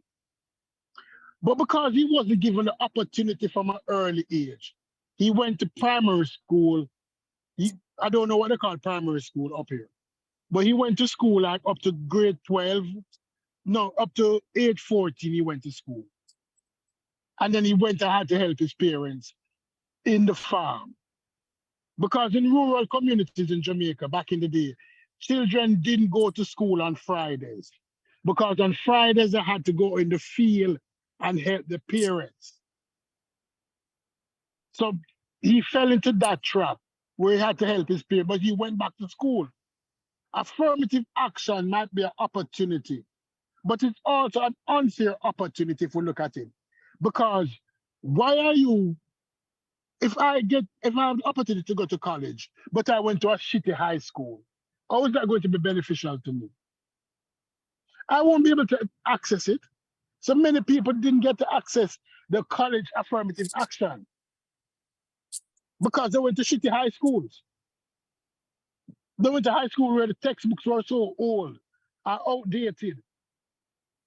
Right? There's this Spanish movie that I like, where the Spanish teacher was teaching the kids calculus.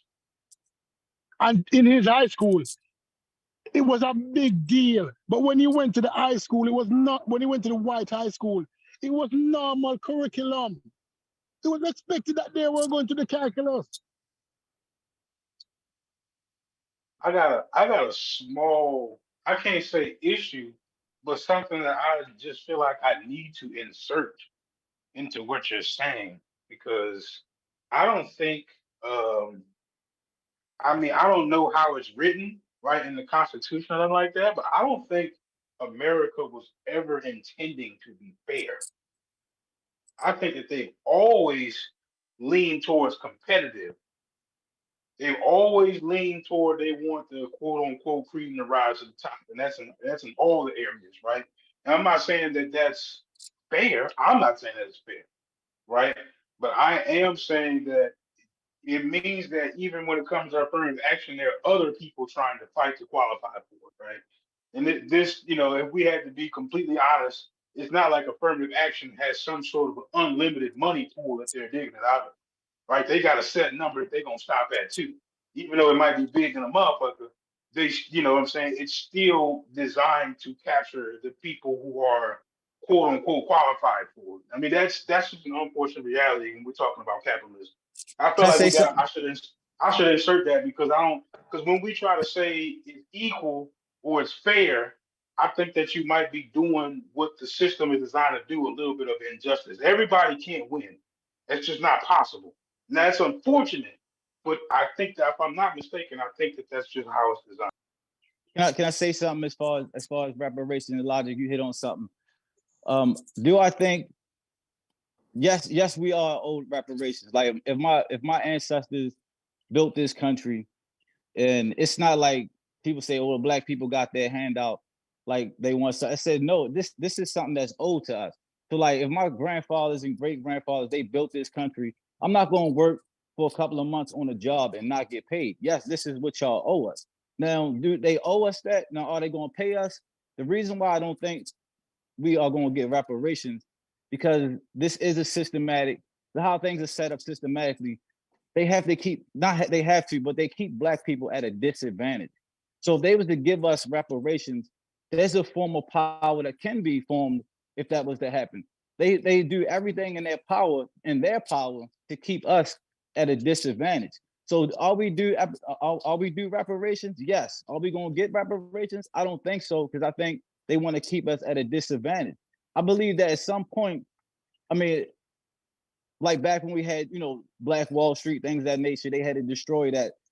There is a collective power if we was to really be on the same accord that we could take over. But that won't happen. We never got the 40 acres in the middle because you're gonna have different ideologies.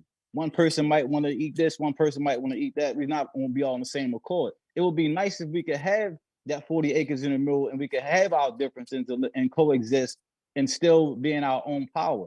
I just don't see that they want to see us in our own power. It all comes individually. So it's like you got certain politicians, certain people, certain black people, like you said, Jay-Z, and they don't have no power. They may have a lot of people may have money, but they don't have no power. We don't have no real power.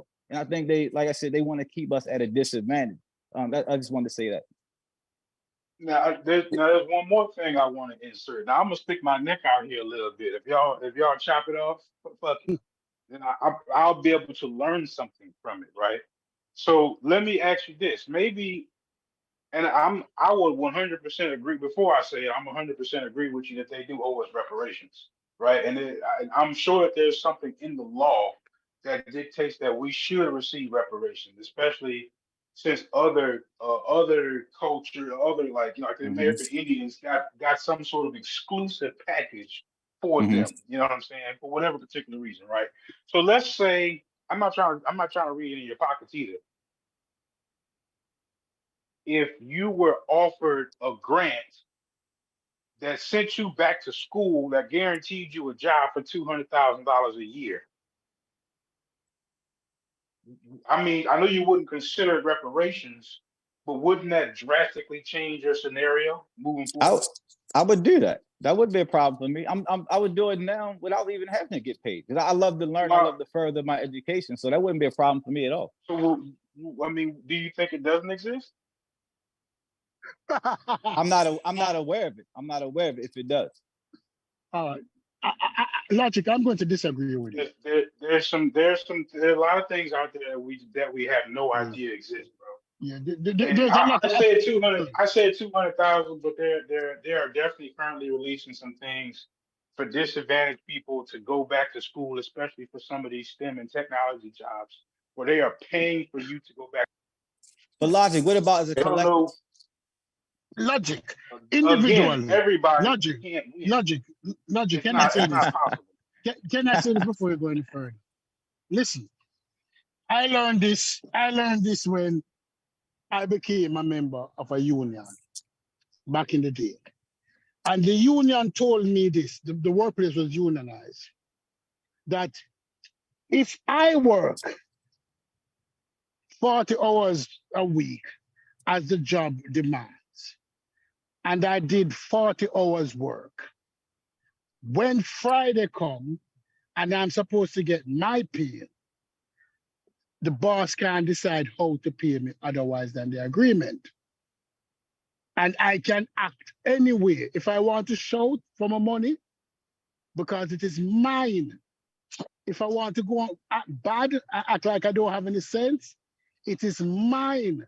Because he should have said to me from day one that on Friday, I'm unable to pay you.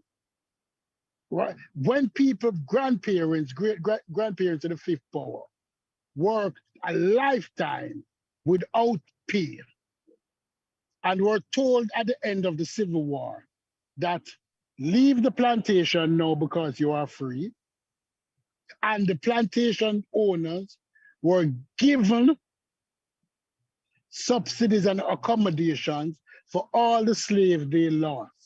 The plantation owners were paid for those slaves that were free. But the slaves were told, go on your merry way, make your own way. And now the descendants of the slave becomes more aware and say, listen, my grandmother did not agree to work all her life for free, and she deserves some compensation. And while she's not here in the flesh to get the compensation, I am here to represent her.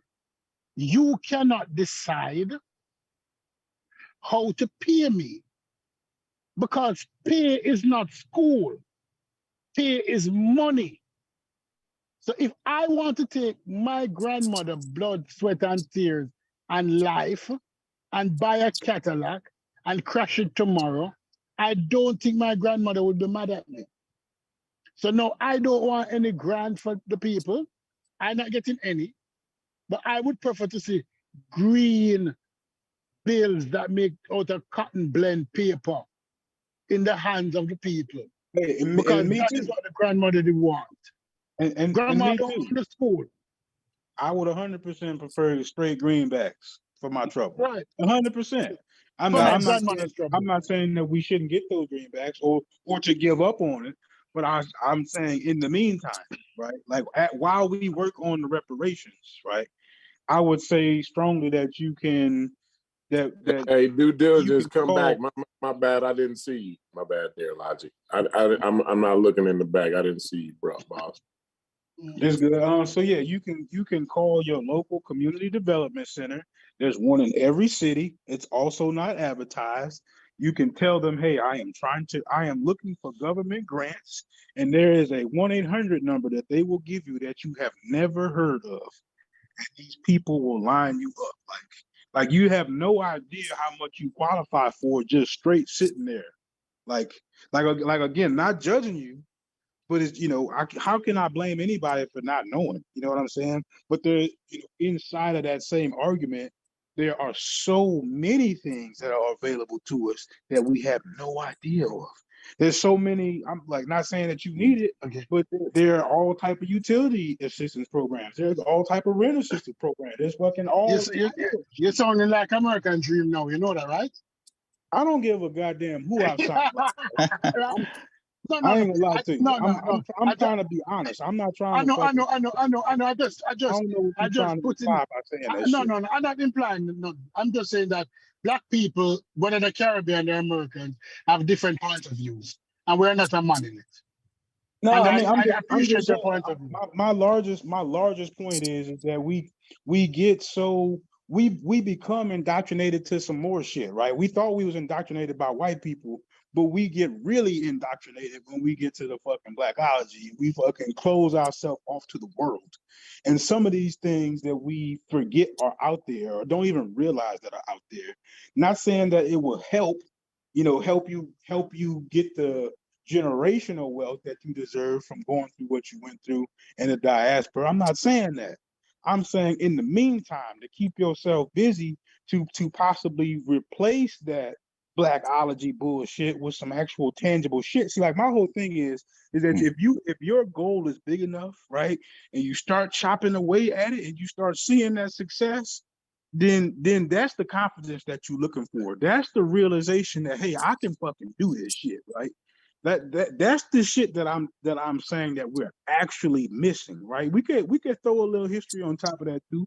All that's great, right?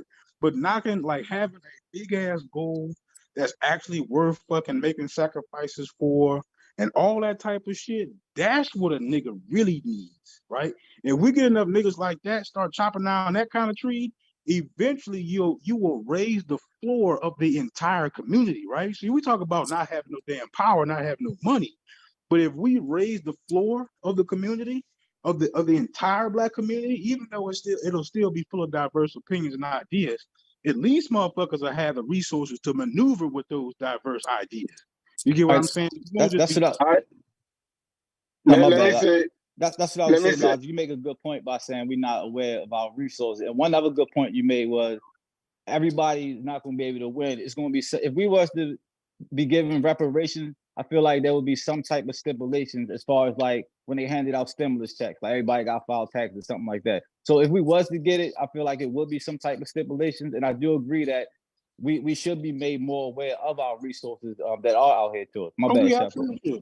We absolutely should. They don't, but they haven't been advertising that shit for forever. I can't even lie to you. It's like when I realized like that there's that much shit that they don't advertise government assistance wise. It's really because they're trying to keep the money in their pocket. But you would be surprised at how overfunded some of these things are, right? And since we don't know, like there's a lot of things that we can how do you say qualify for exclusively being disadvantaged, is qualify exclusively for being fucking black Americans. Like we don't even understand, like, I'm not saying that it's huge, but it's out there. You know what I'm saying? And just like you, a lot of people don't know about it, right? So we can position ourselves to kind of take advantage of some of these things in the meantime, while we, have the great lawyers try to figure out how to get us that reparations that we so rightfully deserve. I didn't know about it, and that's good to So bring it to the. so let me play my show y'all my ignorance on this topic, right? Now, reparations, because there's people in the chat saying, people don't deserve it, this, or I'm asking a question, and just follow me, y'all, right? When the slaves were set free, right? Because white people even make the argument nothing happened to you directly. All right. So when the slaves was set free, what were they the ones who supposed to got paid? I'm asking. Yeah, they were supposed to get paid. All right, so since they didn't get paid, right, and generations then passed without payment, people are making the claim now that you ain't never go through slavery. What are you asking for? You didn't incur that injury, right? So the question is, if the government injured a whole group of people, right, the government should have paid those people. And since the government didn't pay those people, do they get away with it now? So it's now, right? It's almost like people are saying that the government or this country get let off the hook financially because they didn't pay that initial generation. We'll look at it as an inheritance. Right. So if they didn't pay that initial generation, right? So it's like now, so they just let that generation die off without paying. So that's a con. That's a scheme right there, right? Yeah. That's a scheme. Right. So listen, if you just logically, I don't know, right? If somehow my parents worked at a job, right, that killed them, right? My parent couldn't sue the job for their death, right? Because they're dead. So who then sues for the person that died? It's the family, it's the descendants, right or wrong? Mm-hmm. Right. Correct. So if those generations that suffered through slavery, since they didn't get paid, right, then their progeny supposed to sue for what is owed to them. That's my logic. No, that's real because my grandfather worked on the train tracks. This is a prime example. Years ago, my grandfather worked on the train tracks. It's a guy named Peter Angelos here in Baltimore. He owns the Oreos. He's a big business tycoon. And a lot of people like my grandfather, they call it asbestos. And it was a big settlement that went out. So it's been over 20 years it went by. My grandfather's been dead for quite some time now. My uncle and them, since he was the next to kin, they just inherited that money that was due to my family because of that. So it's kind of pretty much the same. Right. So it's pretty much one of the same, like it's an inheritance. Right. So think about it like this. And I hate to do this. Y'all. I'm not being disrespectful. I'm never saying fuck slavery. Y'all know how I feel about slavery. Y'all done heard my views on y'all done heard me break up whole research groups over slavery and shit like that. Because I felt motherfuckers was being disrespectful about it. So I'm not being, but I'm saying, let's forego the slavery issue. If people feel like slavery was too long ago, we can go right back to the 50s, right? Where our grandparents were buying houses, right? And they wasn't allowed to move in certain communities. Huh? That's right where I was gonna go, but go ahead. Go ahead. So if people feel as though I don't know what type of jackass can believe that people aren't deserving of reparations for slavery. If you know what the fuck they did to people during slavery, if you think working people for their life without paying them, you know what I mean, is somehow justifiable in a country with a current constitution. Remember, African Americans was enslaved in this country under this current government and constitution. Correct. So this current, I could see if they switch governments, right? So this government wouldn't be responsible for what the last government did. Yeah, look, we're asking the same government that allowed that shit. We're asking the same government that allowed redlining, right? We're asking the same government that allowed motherfucking lynching for motherfucking 100 years after fucking slavery. We're asking a government that's still in existence, that's still a viable government, that all of these things happen to this particular group of people under this current government and that constitution. I don't see where the fuck that should be. I don't even see how a person could even argue that. Y'all can go ahead. Maybe. No, I like what, to what they would too. argue, let me tell you this. What they would Well, argue let me is that say the real quick. United Let me say States. real quick because I was just gonna say about the redlining because, that's where I really think we have a real case at as far because you said all the things about y'all didn't occur this injury or whatever, but I think that's full of shit or whatever. But even if we was to concede something like that, which I wouldn't concede that, but if we go to those 50s, that's where the redlining occurred. Like that's really where the injury. That was a major injury right there, and that injury is still has its effects today. And that injury is immediate to us. You know what I'm saying? So I think that type of thing really we deserve some type of reparations for that for sure. You know what I mean? Because we can't even at that point. You're not allowing us our liberty. You're not allowing us to realize our full potential because everybody already know one of the main ways to wealth and inheritance, right? It's It's homeownership. through home 9 to 5. ownership. Yeah. So go ahead, Stu Pease. You want to say something? No, what they would argue is that America only had slavery from 1776 to 1850. America abolished slavery in 1850, right? When the United States of America, when was the end of the Civil War? When did the Civil War end? It was around that time, but just continue. Don't nobody know offhand. Yeah. I don't know. Yeah. I don't know the exact date, but go So ahead. the United States of America only had slavery.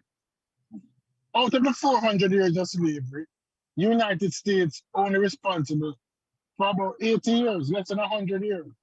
That's the argument that they're going to have. I don't. That's fine. Right? So I'm going to charge them for 400 years when they were only responsible for 80. Nah, what you what? Nah, I hear you. Nah, we ain't doing that. So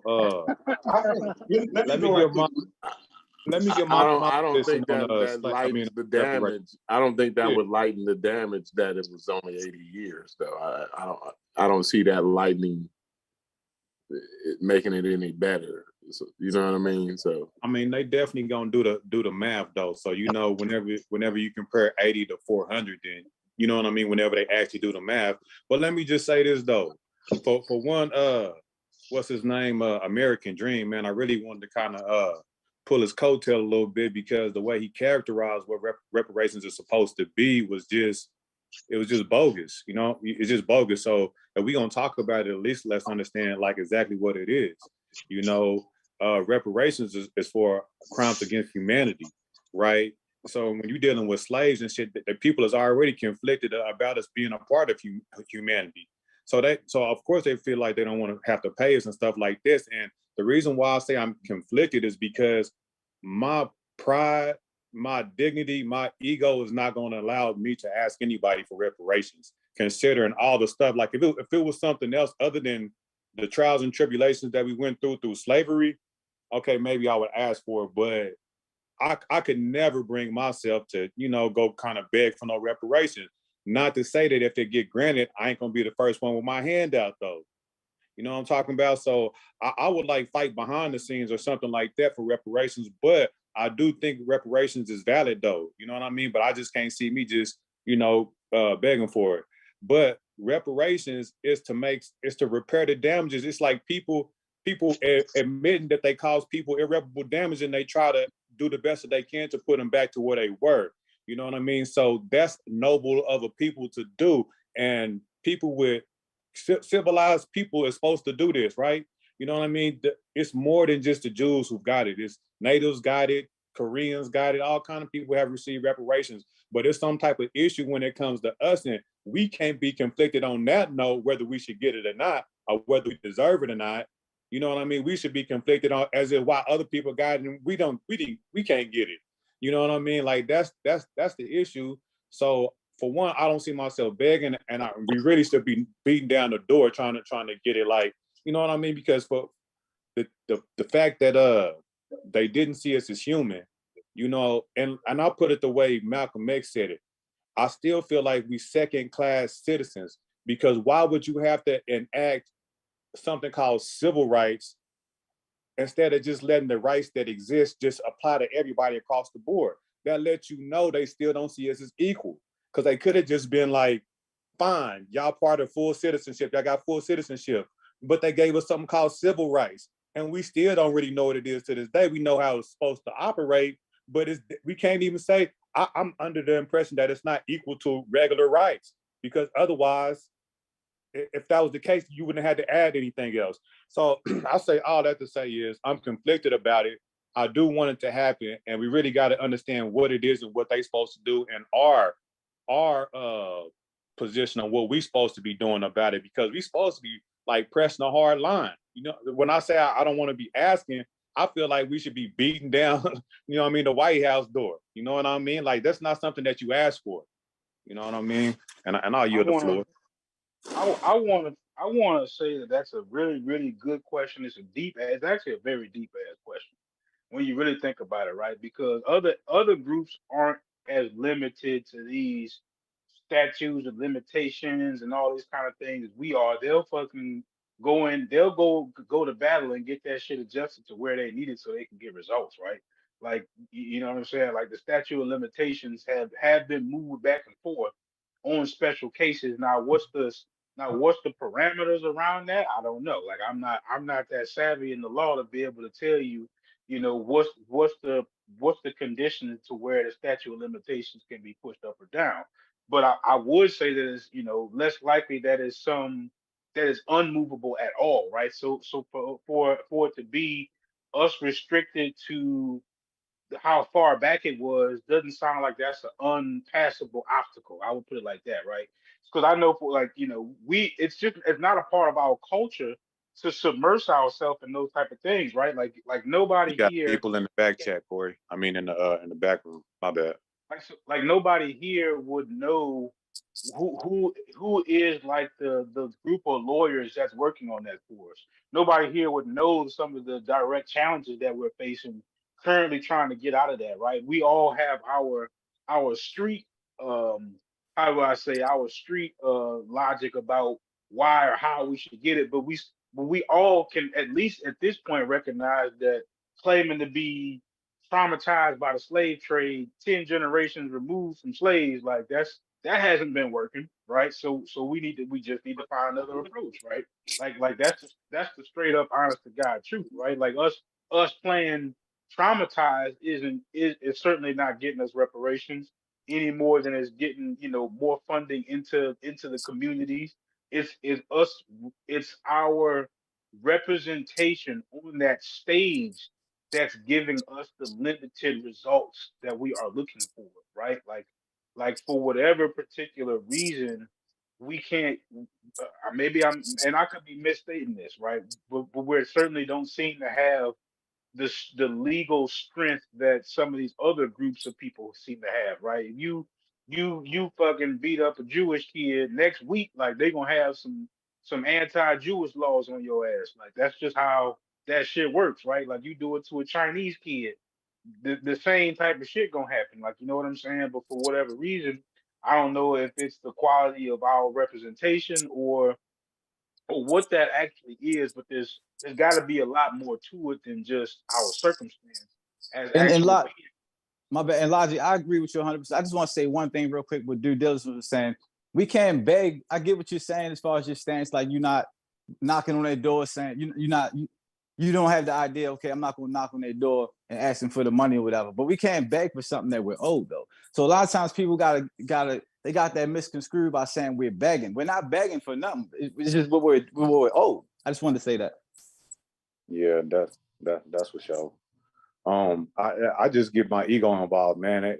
That stuff is crazy. I wanted to respond with, man, I had to come back. I had a good thing I wanted to say. You threw me all the way off. My bad. You good? You good? What you were responding to? Hey, top dog talking. Like, can I get this off right quick? You was talking Yeah, about go ahead. statute of limitations, man. And you're right, they do be trying to put statute of limitations on reparations, but they refuse to frame the thing that we went through as war, and there is no statute of limitations on war crimes. And we have to say, like, I'm of the opinion that we went through war. You know what I mean? Like, they frame it at they use all these soft terms like colonialism, and you know what I mean? They be trying to reframe it so it's not as harsh. But if we look at it as war, then it's apparent.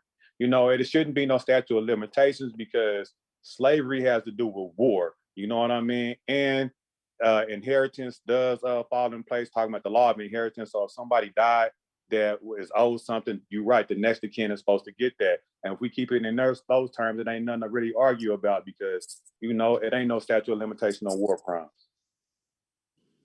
Hey, is it okay if I can speak? Or yeah, go ahead, bro. What's how you say your name? Top Dollar. Top Dollar King. Yeah. Okay. Is Chef on the line? Yeah. Okay. I see. Yeah. What's happening? And what's up? What's up to everybody on the Zoom? Whatever. I don't. Yeah.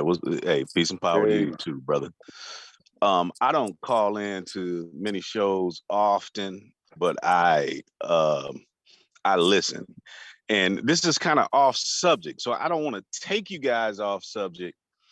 But if I just can get a minute, that's why I was asking for Chef or somebody, because it has to do with the whole Black Egypt thing. And by the way, I agree with about 95% of what you brothers are saying about reparations, which is a really important subject. And hopefully things can move forward on that in the political side of the game. But is Chef still on the line? Because I really want to ask him a question, or is anyone on the line astute enough to answer my question? Throw it out there. Yes. I was doing a little research and I came up with the Fayoum. I don't know how to pronounce it. Fayoum portraits. Yeah. You can pronounce it like that. I think a lot of people pronounce it different ways. Go ahead.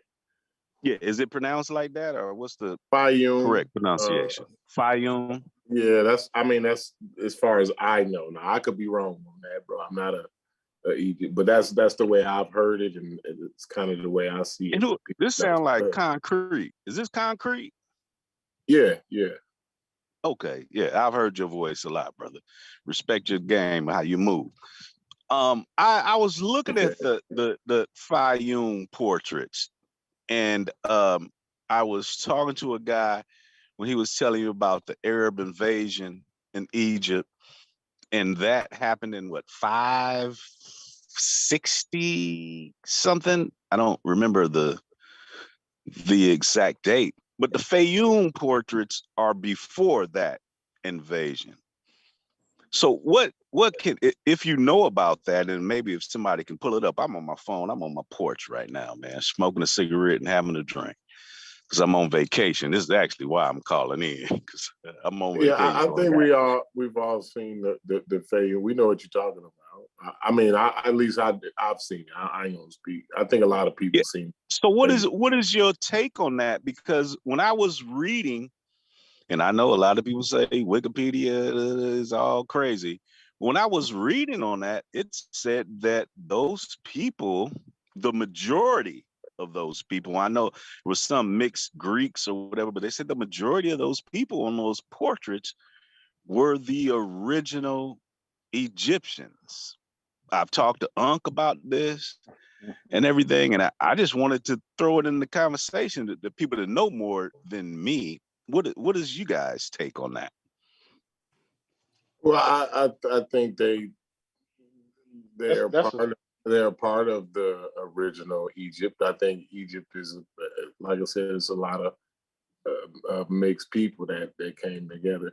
Egyptians been, I'll say that, you know, those people in the Fayoum been around that area for a long time. As far as I've read, I think I've read up to about 8,000. They got artifacts that go up to about 8,000, but they believe they've been around there for a while.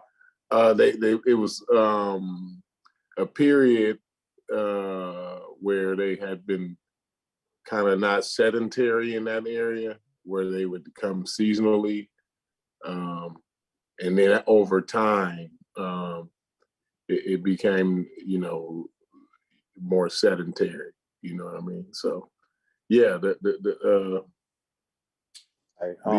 Fayoum portraits, yeah, those. I mean, So I would think are you guys familiar with those. agreeing with that those Fayoum portraits, which they say, but from my reading, that those became kind of the after, like the tomb or the what's the word I'm looking for, Corey, when they, you know, the like the I don't want to say sarcophagus.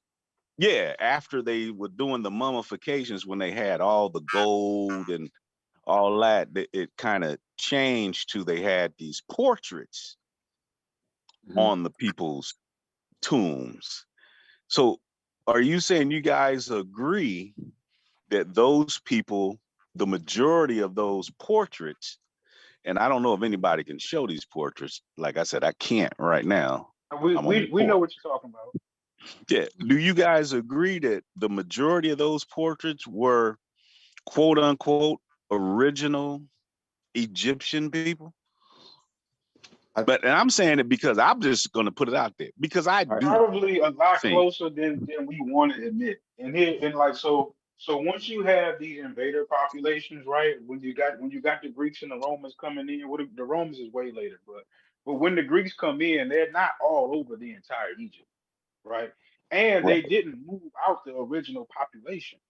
So that's two strong reasons why even, you know, 1,000 years later, there's still going to be like the overwhelming minority in the area. The like, overwhelming minority or the overwhelming majority? Not saying that they didn't have a political presence, but they did not move out the original population, right? I mean, I agree with you.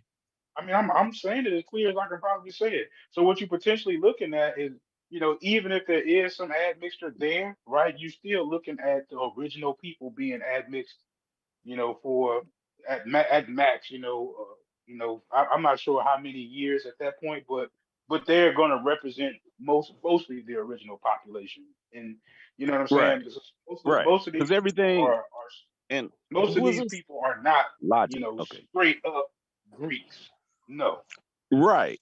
So what I was reading, it was saying that, you know, most of those people, now some of them were mixed, but most of them were of original. And it's exactly like kind of how you said it. What do you My ask? only question is, what do you mean by original? What do you mean by original? That's the question that I want to ask you. When you say, when you ask the question, those people, been there the whole time. Yeah, when I say original, I mean those same people were there in the start of the dynasties that happened. They were there. Components that's missing in that argument is that when the At least Greeks, that's what I they believe. don't But you move can teach me nobody out. something different, brother. If you, I would say they were amongst, you know, they were amongst the originals, but they were there too, right? Concrete Court, they were there. Hold up. Before we go there, bro, what you sipping on? Let me ask you this: what you sipping on? because we was talking about reparations, then we going back to the and Egyptian I'm sorry, thing. and like I said, and Corey spoke on that earlier about how we keep going back to Egypt, man. We was talking about one thing. I wasn't subject. why we got to keep With going all back to this Egyptian thing? Where you going with at all with it? due Land respect, your plane. Where you going at with it? with all due respect, brother, I wasn't around for the earlier conversation. I hadn't been on too long. I just subscribed to Chef channel like maybe an hour or so ago. Well, So we I we wasn't definitely around for the appreciate earlier that, man. conversation. We appreciate you subscribing, brother. We want you to. Yeah, and I know that Chef We just and trying to you, Concrete, and other people were talking about this Black Egypt thing, but I said respectfully, I know you guys are talking about reparations, but I wanted someone that may know more than me, brother, to speak can we? on this. Well, we Let's to And tell you the respectfully, truth. bro, we all for that, let me bro. attempt to answer this question To right tell quick you the though. honest to God truth, though, I'm speak for myself at least. I'm not the guy to ask about Egypt or nothing like that. Right. You know what I'm saying? So I feel the same way, but I want to try to do some deductive reasoning right now. So whenever you say the original people, I think we all agree that the original people that founded Egypt up in the north were darker complected people. So that's why I had to ask you what you meant by the original people. But we know things have occurred, but that don't mean those people that integrated with the Egyptians are not Egyptians. That's why I asked you to make that that distinction on what you mean by original, because I would say those pictures when are, excuse me. I wouldn't say those pictures are the original Egyptians, but that don't make them Egyptians nonetheless. But whenever you say original Egyptians, to me, I'm thinking about the people that founded Egypt, that come from the south. So it just depends on how. Well, when I you love say the that, way that you say that, So but I don't want to culture get is back into the that South, not the argument, man. people. That's You the gotta, only you gotta, you gotta keep that in mind, dude. It's the because culture nobody that comes from the agrees South, on that. when you not the people. who was that? Due diligence talking when he said The that? culture comes up from the South, and the The people culture in the comes North up from the start to South, and I agree and with the people the of the brother North that's start talking. to But use the culture. those people that came up from the South, they ran into some people that were always there. Does that make them not African? Or not? They're all They ran into some people and they did some stuff together and built a whole thing. All of them are Hey, let's Egyptian. smash in. All of them are African. Am I right on that or not? Oh, That's what Smash I'm trying to get get in? at. Yeah, It's Smash is trying to get in. get a little Oh, my convoluted. bad. Smash will be able to My elaborate bad, on this. Smash. I'm trying to tell you, whenever you talk about original people, you saying that they ran into some people that was already there, but the people that was already there didn't establish Egypt. We talking about the people who founded Egypt. That don't count with the people that was already there. What I'm saying, brother, if you go up to a spot and you run up to some people that are already there, those people are the original people.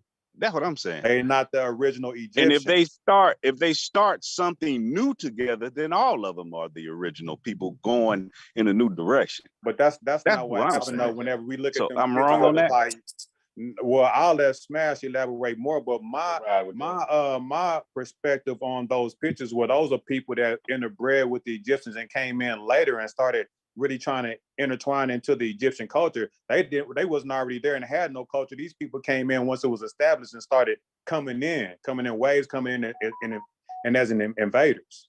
So you make it that's seem what like I thought. That's what I thought until I was reading the sources, and the sources didn't say that. The sources said that the majority of those people on those portraits are original Egyptians, but I wanted to get more clarification. I don't have a problem. They look like modern day Egyptians. That's their ancestors. Yeah, that's the Egyptians' ancestors. Exactly. So I'll back out. I'm cool. I'll listen. I just wanted some. And why don't these people? And what I mean by these people, see, I'm not an Egyptomaniac or whatever y'all call that, Smash ain't blackologist. Why don't people talk about those people? I think that would be important because those portraits look fucking real, like they real looking things. And I'm saying, why don't anybody? Top dollar, respectfully, we trying to move away from that for real. We dealing with reality and what's going on in modern day times in the present, what's happening now. That's what happened with a whole lot of that conscious community. It was a whole lot of slick talking niggas talking about that Egyptian stuff that ain't had nothing to do with nothing. That's and respectfully, top dollar. Let me ask you, top dollar.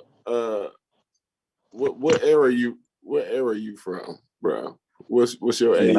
I'm 50. I'm 50 years old, bro. So I don't really get down with No, with I no just wanted to know foolishness. what area you was I'm from. not in the conscious community. I don't consider myself. I'm a black man doing my thing, man. Raising my family. Well, actually, all my kids are grown, but I'm a black family man, doing my So thing. Love the participate? conversations. Do you participate in voting? Of course. Why wouldn't I not participate in voting? I just wanted to know. That's just a question. No, you got me fucked up. You got me fucked up. I ain't no down ballot. I'm not a down ballot, FBA, whatever the hell they got. No, I'm not like that. I'm a real working black man taking care of my business, but I enjoy listening to intellectual brothers talk about good stuff on the internet from time to time. That's it. I'm not the same thing. I'm not a follower of nobody but my daddy. And that's it, bro. I don't follow nobody. I don't fuck around with no bullshit. I ain't a part of no group. I don't need to be a part of a group. Got my own money. I don't need to pay a nigga to try to get me money, which is some wild shit to me. Like, wait, that's your stance on reparations? Feel like is that what you hitting that on that when you say that? Yeah, because you said 95% you agree with. What's the? I want to know the 5%.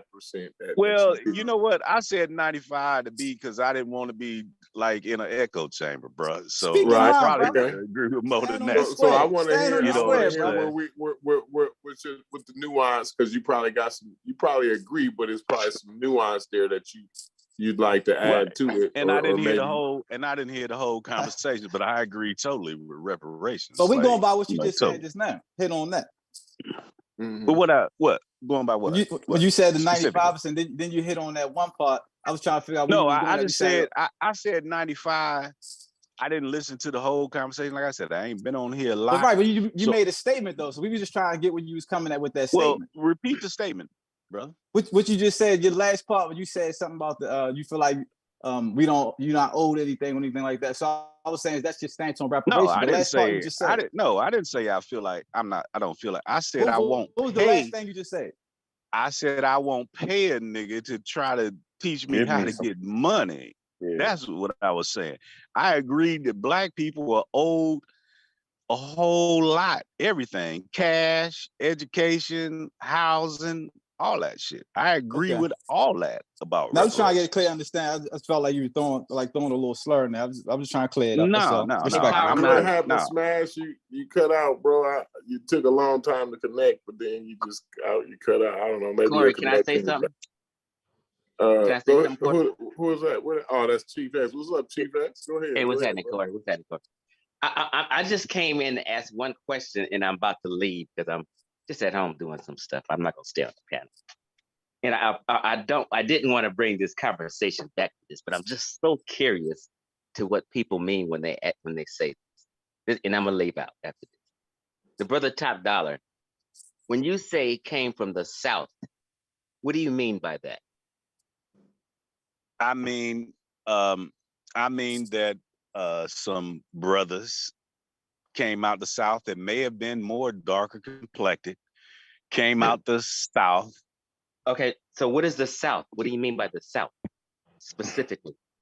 The south of Egypt. Okay, so you're saying not in Egypt, south of Egypt. Well, not in what is commonly constructed with the lines is Egypt as we know right now. They were south of those lines that we know of, right? And I'm not a damn expert. No, I got you. I'm a total novice on that shit. But that's my understanding of that. Right, so I got you. So before I go, what you're saying and what people are saying is just what we always say. You're saying that they came up out of Sudan and Nubia and started Egypt. This is correct, what you're saying. But they started with people that were there also. My opinion. Okay. My opinion. Let me just say this before I go. And we have to be real. When Egypt calls the people Southerners, they're talking about Nubians and the Cushites. That's the South to them. Egypt started with Narmer in the first dynasty, which was by a little north above Abydos, thousands of miles from Sudan. Not 1,000. I think it's about 800. So if it started in Abydos, it started in Abydos, and people should say it started around Abydos, and he united Upper and Lower Egypt. He didn't unite any Nubians. He united let me Upper ask you and a question. Lower. Let me just finish this one thing. He united Upper and Lower Egypt, meaning he united his people who were in the north and who were in central Egypt. So we have to be careful saying the South. I just always wanted to clear that up. So I wanted to ask you what you mean, and you told me. You're saying it started with some Nubian people in what we consider Sudan today. That's just simply not true. Okay, That stems from let me ask you a question. This Chief X? Yes, sir. From LA. I'm from LA too, man. We're smashing. You know, but I'm from that east side. You on that west side. Y'all a little more proper than us from the east side. You in LA County or LA, city of LA? No, I'm from Watts. Oh, okay. Period. Okay. Locke Cool, High cool. School.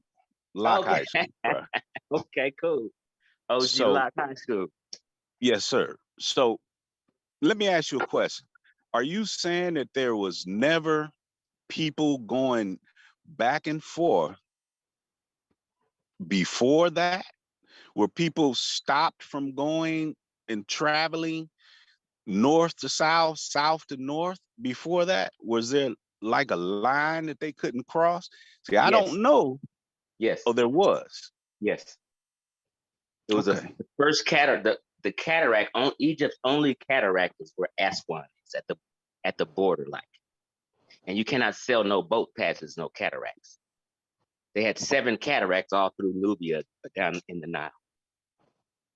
You can't sail through a cataract. It was a border that protected Egypt. So cataracts are borders, basically natural borders that protect Egypt from its enemies. Egypt's enemies was the So Asiatics. I'm talking about before there was all a so-called Egypt. Are you saying that no one ever came into that land from the south, east, west, north? No one ever came into that land before that? Is that what you're saying? That's what I'm trying to get at. Before, just so you can understand. After Narmer unified Upper and Lower Egypt, guess what he did? He made a U-turn and went down to Nubia and led a military expedition against them people because they were never that dang friendly. He banged on them. Mm-hmm. They weren't coming up in there. They had a natural border that protected. This is just the fact. I'm not just making this up. No, I got you. Like I said, I'm yeah. So you have to say from now on, to be Egypt fair, started with Narmer. to be totally fair, I think a lot of those pictures was like the battle pictures and all of that. I think a lot of that was propaganda or whatever, which everybody got their own interpretation or whatever. But I think things was a little more with the everyday people. I think things was a little more nuanced and complicated than that. But I don't want to get bogged down in the Egypt conversation. We done been down this line. I mean, we can go and review some videos on Egypt, man. You know what I mean? Right. Like, the main thing is, it's a lot of diversity in on that continent, on the continent of Africa. It's a lot of diversity within Egypt. Egypt is a transcontinental country, and so it's just the main thing is we from West Africa. That's the bottom line. But we're descendants of West Africans, right? But right now we here in these Americas. You know what I'm saying? And I hear you, and we have a and history. I respect you. We have a rich history. Hold on, bro. Hold on, bro. Okay, go ahead. Hold on. We got a rich history that we can be focused on, and that we could be a part of creating. You know what I'm saying? I think that's the main thing where we need to be focused on, participating and creating the African American history, because we a newer tribe, but I think we got the opportunity. I think we got the opportunity to be the greatest tribe that came out of Africa. So you know what I mean? I think we should be more focused on that. I agree with that 100%, brother. I'm actually glad you guys took the time for me to take you out a little off base. I apologize if anyone got upset. I just, want to throw a question out there, and man, I'll go back on mute. I see Chef looking like you. Hold on. No, before I go though, Chef Ron, before I go, I just want to tell Top Dollar, just when you get time, just trust me on this. Go watch the video I did about a month ago called Black Egypt Debunked, the Final Nail in the Coffin. Just go watch that. I kind of jumped off this conversation, so if you really want to know, I'm the one who's been kind of against the grain. Just go watch that video and it'll enlighten you to a bunch of things. But not that we won't ever be having a dialogue on that. You know what I'm saying? I appreciate the subscription and the fact that you don't. I've looked at your videos. No. Yeah. I said specifically, go look at the Black Egypt Debunked, the Final Nail in the Coffin. That's all I'm asking. Just check it out. I got you, brother. All right, top dollar king. Damn, that's your name. Hey, listen, this is your first time coming on the panel. I want to welcome you to Chef Madness, right? I appreciate you for coming over here. Stay on the panel. I love everybody's input. As long as you kicking it with us, you all good. You feel me? Did you subscribe though? Did you subscribe? Yes, I did. I subscribed like an hour or two ago, brother. Because I always liked your take when you were on what was that, pseudo killers or whatever. You know, I like niggas with heart, niggas that keep it funky and keep it real. So I always liked your take. And you were on, I don't know if it was pseudo killers or something the other day, and you gave your YouTube page out, and so I went to it today. Oh, that was on Smash the other day.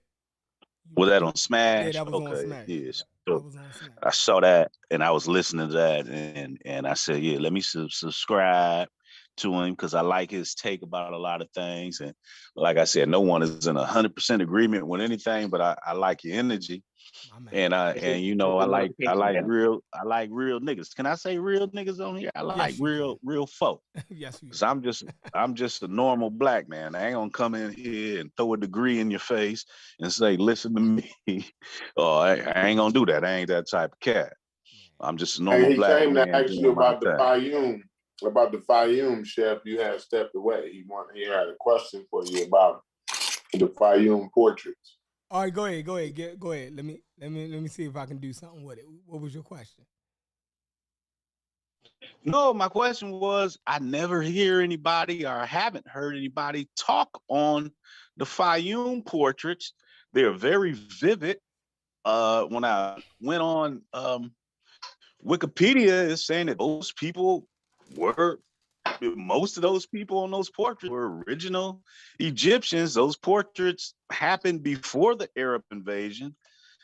And I was wondering, like, why no one ever talks on those portraits extensively. I've been to Manhattan. I went to the museum in Manhattan. I've been there, took my wife and kids, went through the whole Egypt thing, and there's a separate section. I don't know if anyone's been to that museum. There's a whole separate section for the Greek Egypt stuff and for the regular Egypt stuff. No one ever goes into the Greek Egypt section of the museum. That's no shot at Brother Reggie, but no one ever showed, because the first thing I seen in there was a white ass porcelain. I'm looking at it now. Ass, out for real. And so I'm like, damn, no one ever talk about this shit. So put it on the screen, Chef.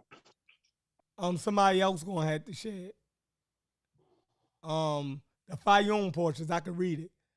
Mummy portraits or Fayum mummy portraits are a type of naturalistic painted portrait of wooden boards attached to upper class mummies from Roman Egypt. They belong to a tradition of panel painting, one of the most highly regarded forms of the classical world. The Fayum portraits are the only large body of art from the tradition to have survived. They were formerly and incorrectly called Coptic portraits. All right. Mummy portraits have been found across Egypt, but are most common in the Fayum Basin, particularly from Hawara and the Hadrianic Roman city of Antinopolis. I hope I'm saying that right. Fayum portraits is generally used as a stylistic rather than a geographic description, while painted cartoonage mummy cases date back to pharaonic times. The Fayum mummy portraits were an innovation dating to the Roman rule in Egypt. All right, so let's read the time period. The portraits date to the Imperial Roman era, from the late 1st century BC to the early 1st century AD onwards. All right, now, all right, let's read this. It is not clear when their productions ended, but recent research suggests that in the middle of the 3rd century, they are among the largest groups among the very few survivors of the panel painting traditions of the classical world, which continued into Byzantine, Eastern Mediterranean, and Western traditions in the post-classical world, including the local tradition of Coptic Christian iconography in Egypt. Now, the first thing that they're going to say is that is the Roman period, right? So, Reggie and them is going to discount this straight off, the muscle. We already know what they're going to say. What source are you reading? I'm reading Wikipedia. Okay. Well, somewhere in Wiki, damn, I don't know if I could.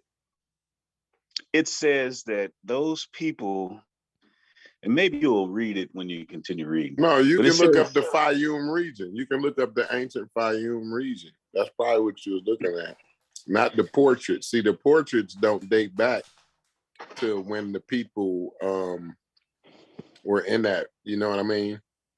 Were in that region. They have other artifacts that correspond to how long the people was there. But go ahead, bro. Well, let me say this right here. It says, and I actually copied and pasted this. I don't even know if I can get back to Zoom. Can y'all hear me? Yeah. It says modern studies conclude that the Fayum portraits instead represent mostly native Egyptians, reflecting the complex synthesis of the predominant Egyptian culture. Now, I had copied and pasted that and sent that to somebody. Now, I don't know. I got that wiki article, but I don't know if, I'm trying to get back to this thing on Zoom.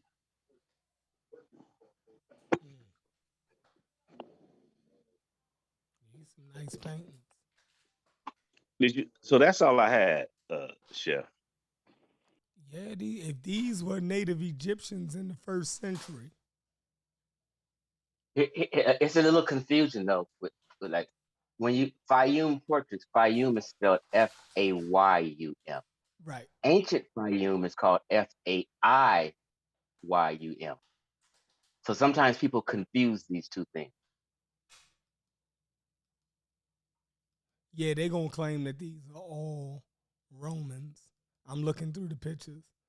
I already know how Reggie and them fight. Since it was the Roman era. Yeah, I need to put them pictures up, bro.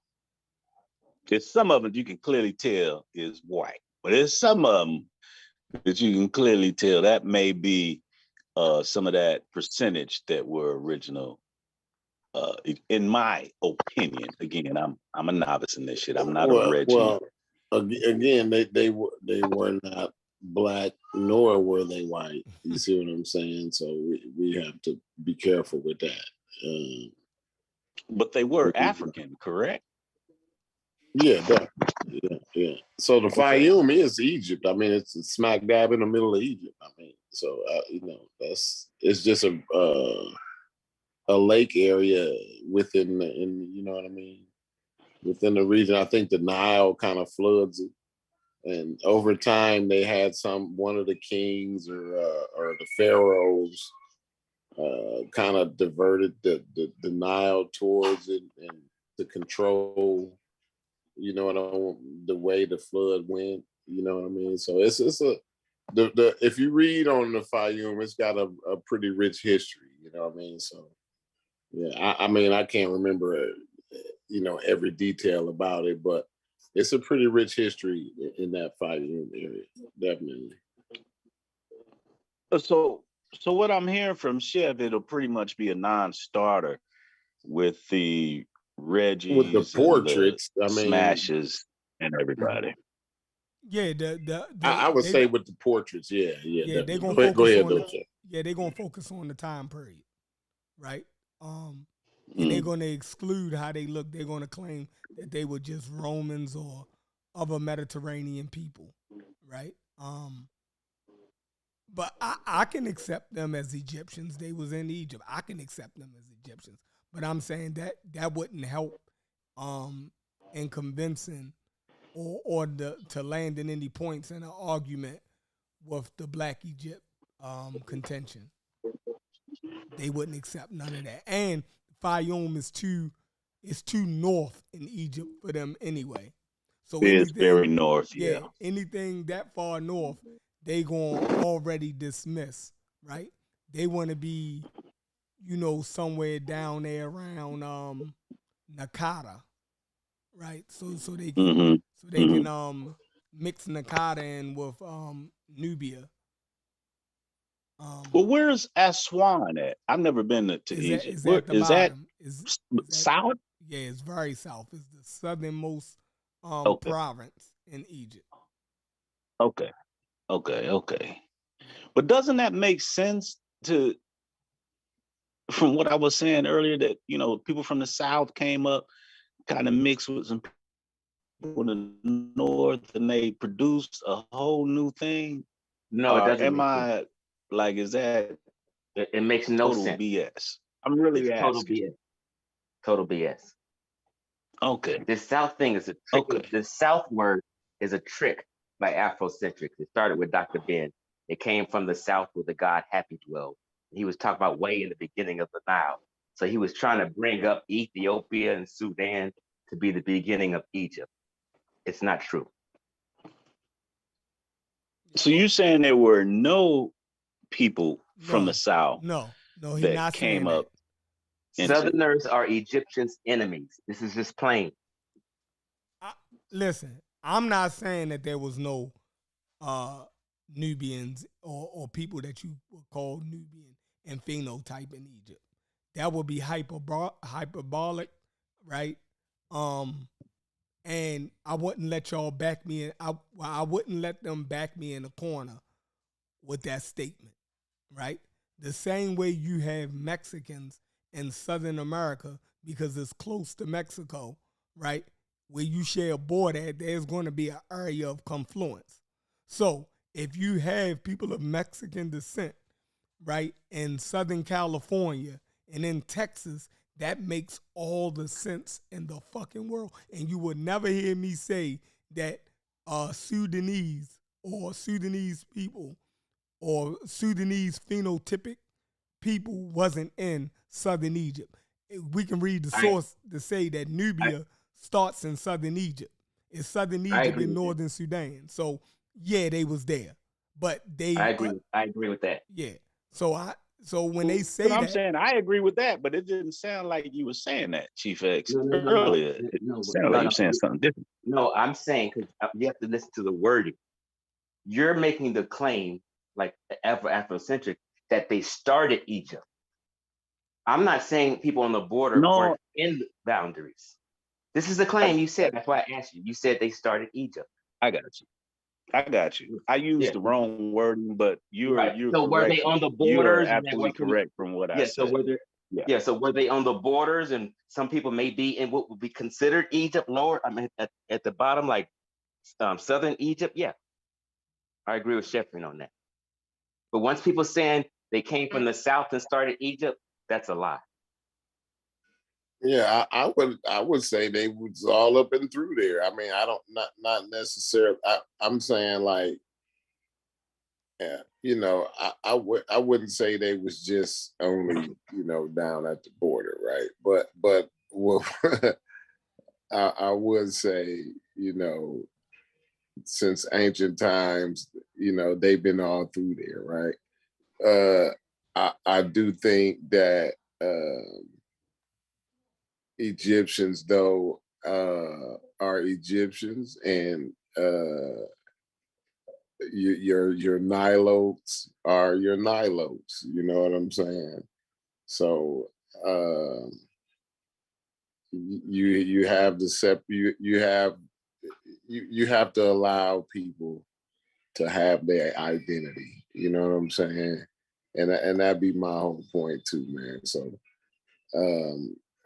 did they have, like I said, was it different people mixing in at borders and all this? Definitely. And like I said, I would also say they was up farther even than the border. You can even look at the 25th dynasty. You know, I mean, they didn't all of a sudden come in one day and now they the 25th dynasty. You know, I don't believe things kind of work like that. So there has to be some type of relationship there for that to happen. I agree with you, what I'm bro. saying? Yeah. So I agree with you. Yeah, I agree with you. Once again, I think thank you guys for even accepting the conversation for me to veer it off. Sheffer and I appreciate the concrete, Chief X. Appreciate you guys. You know, I was in the military too. I've been to the Middle East. I've seen if you guys just going by pigmentation, I've seen Middle Eastern. I've seen couple of Middle Eastern dudes look as dark as black ink, and with straight hair. I'm serious on that too. I'm not lying. He was like a maitre d' at a restaurant. We were going in, darkest dude I ever seen in my life, with a dang on tuxedo on. So the pigmentation, when you think about how people back in the day were describing these people, if they just going by pigmentation, hell yeah, they're gonna call them black. Because you have some people, they're blacker than me. I'm a brown. I don't know how to put my picture on the screen, whatever, but I'm a brown skinned cat. I seen people in the Middle East, dark. Just for clarity, though, Top Dog, just for clarity, we have people like Cyrus Seti. You heard of him? Yeah, I know Cyrus City. And then you have people like, I mean, I don't know him, but yeah. Then you have people like Wesley Snipes. Okay, they're black. Correct. Men.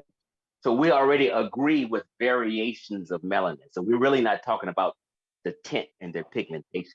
We're more so talking about population genetics. You may not be talking about that in 2023, but I'm saying the people that may have described those people hundreds of years ago, 1,000 years ago, or whatever, they may have been talking about that. That's what I'm the saying. beginning of I'm mankind. agreeing with you on that. Yes, it's the beginning of mankind. There's been same people, the same stock, with varying degrees of melanin. Yes, but that doesn't like you talking. It's a lot of. Let me just say this. There's South Indians and Dravidians, darker than me, but they're not black people. Right, and I understand. That's my whole point. And I'm saying that when those people back in the day, whoever was writing down those guys that were writing down those guys that were going to these different places, when they saw someone that may have been blacker than a black African they saw, they gonna call them black. They're just looking at their skin tone. Right. But them This people this may exactly what we're talking not about right now. necessarily. Just exactly what we're talking about right now. If you just really want to get into depth of that, exactly what you're talking about. I did a live stream on it last night. No. Exactly. I have to check that out. But I'm gonna go on mute, man. Yeah, go subscribe and check it out.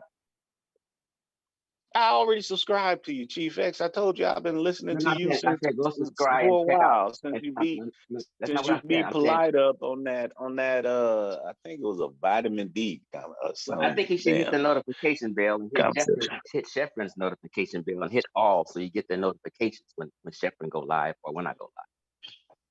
What you trying to make me a cult member or something? You subscribe to Sheffrin. I'm just saying, hit the notification. I'm subscribed to Sheffrin, bro. I listen to everybody and everything. I may not agree with everybody and everything, but I listen because with all due respect, a lot of you guys are some of the most intellectual people. I can't have this conversation with my cousin, with Pookie.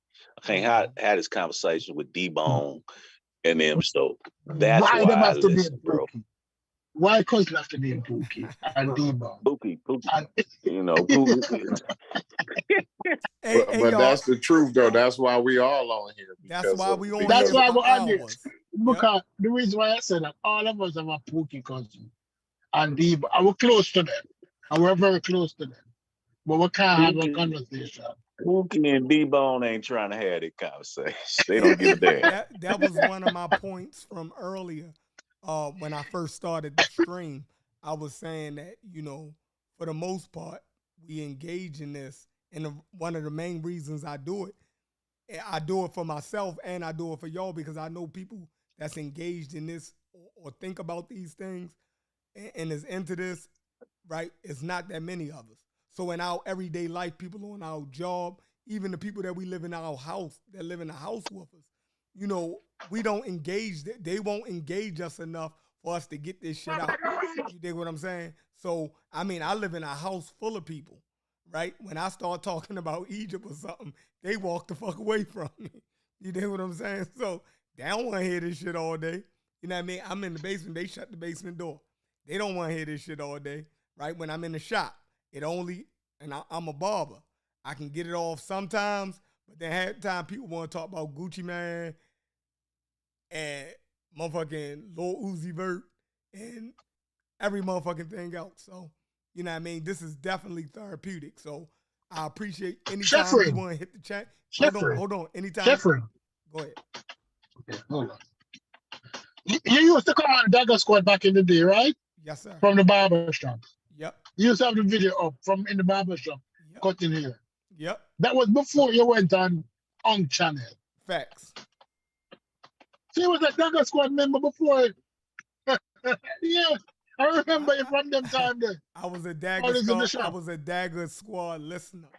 You know what I mean? I really ain't used to chime in too much.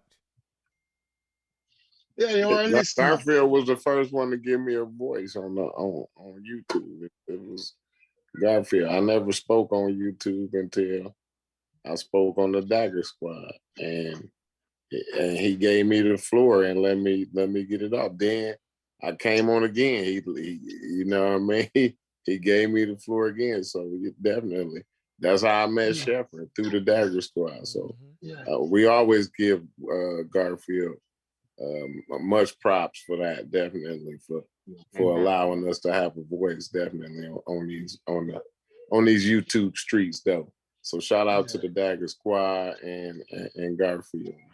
Yeah, Garfield was the first, and he had no problem sharing his platform with anybody. Right? Sometimes he doesn't agree, but that's why when I go on the channel, I shout out this channel. Because people say, no, I'm part of this. What they call you? The coalition. The coalition. They're saying that I'm coalition now. QP's coalition. QP's on Sheffrin more than anywhere else. Because the vibes here is men, and we don't have to agree. Right. That's a fact. We don't have to agree. And I like that. Because if we don't agree, I am going to learn. Right? Exactly. That's it. And And we don't have no problem bigging up people. Yeah, because we never have no problem using Unk information the other night and making reference as to where we heard it. I heard it 2 places. I heard it from Unk and I heard from Neat deGrasse Tyson. I didn't have we don't have no problem giving people their props. That's why I like this channel. yeah. I like being in this circle. I listen to Unc, and like I said, I just came on with Chef. I've listened to him on the other shows. I listened to Corey on the other shows. I've even listened to Stu Peas. What's your other homeboy, Stu Peas? The one that's, I guess, finna have a debate with Lex. Ask or Google Scholar. Google Scholar or Ask. No, not Google Scholar. Sabiel? Cedric. Cedric. Cedric. And so I listened to all you guys, and everybody knows more than me on a lot of subjects. So, I feel like I'm learning. And Unc, especially with the side, I got a lot of respect for Unc. I've been listening to Unc maybe 14, 15 years. Got a lot of respect for Unc. He's come a long way. But I go by this, if you're the smartest person in the room, you in the wrong room. So I like to be around people that got. You're undermining yourself. No, I'm not. No, brother. you're undermining yourself. No, I'm just let me tell you what. Let me tell you why I said that. Go ahead. You're not being real. You're being modest, and there's nothing wrong with being modest. The life experience you have in the military through your travels. I have read those things. You have lived those things. You might not express it, but you might not realize that you have a vault of knowledge available to you. You have seen people interact firsthand, and you have spoken to Middle Easterners. And probably at that time, you never asked them to describe or define themselves. But through the interactions, if you start pulling from your personal experience, you have a wealth of information. Trust me on that. Don't be modest. Go into your vault. No, I agree. I agree with you with that from my personal experience. But I'm talking about these brothers who seem to study a lot more and know a lot. I listen to them. I learn from them. That's all I'm saying. I learn from these brothers, man. I don't study a lot. I respect them all. Well, I don't study a lot. I'm going to be totally honest. I do quick reads. You say you just shooting off the hip, Chef? Yep. I'm gonna have to unsubscribe. You just shooting off the hip, bro. What the hell? Yeah. Finish the statement, Chef. What was you gonna say? Yeah, I shoot off the hip a lot. I do quick reads, right? I think I can get the points real fast. That's one of my gifts. I did a lot of reading early on in my life, right? So that basically balances me out. So from years of reading, new information I just downloaded real fast. I you know what I mean? Once you got a good foundation, right? Everything I'm never really out of the water on anything. Cause most of the time I already done read something that put me in line with what I'm with any new thing that I'm studying. So I'm just like building on top of that foundation.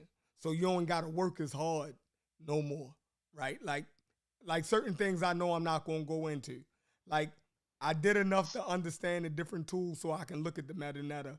And if I needed to fact check somebody, I know how to look at the through the different resources when Reggie and them showed me.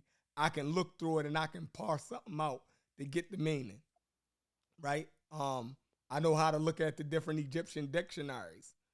And see what the old what I can look at through like 3 or 4 dictionaries. But can you tell when Jabari is bullshitting or not?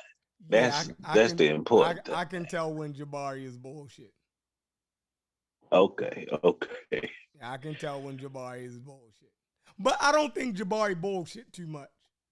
You know what I mean? I think his stance is pretty much out there. Right? Hey, Top Dollar, can you tell when Smash is bullshit?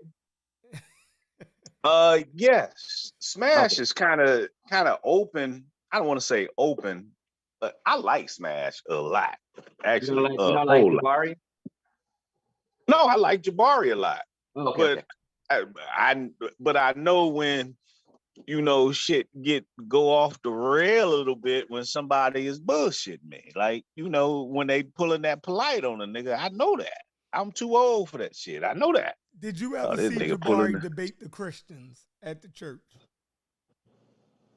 Say what? Jabari debated Dr. Bantu. Bantu. Oh, Vincent Bantu, I think. Bantu. Right? Now, I don't think Jabari did too good in there with them Christians, but I don't think he was bullshitting. I think he went in there actually believing the shit that was coming out of his mouth. Right? That's the same shit. Listen, I'm making an intro video. I don't want to give it out. I'm going to just shut up because I'm making the intro video, right? I'm going to just leave it there.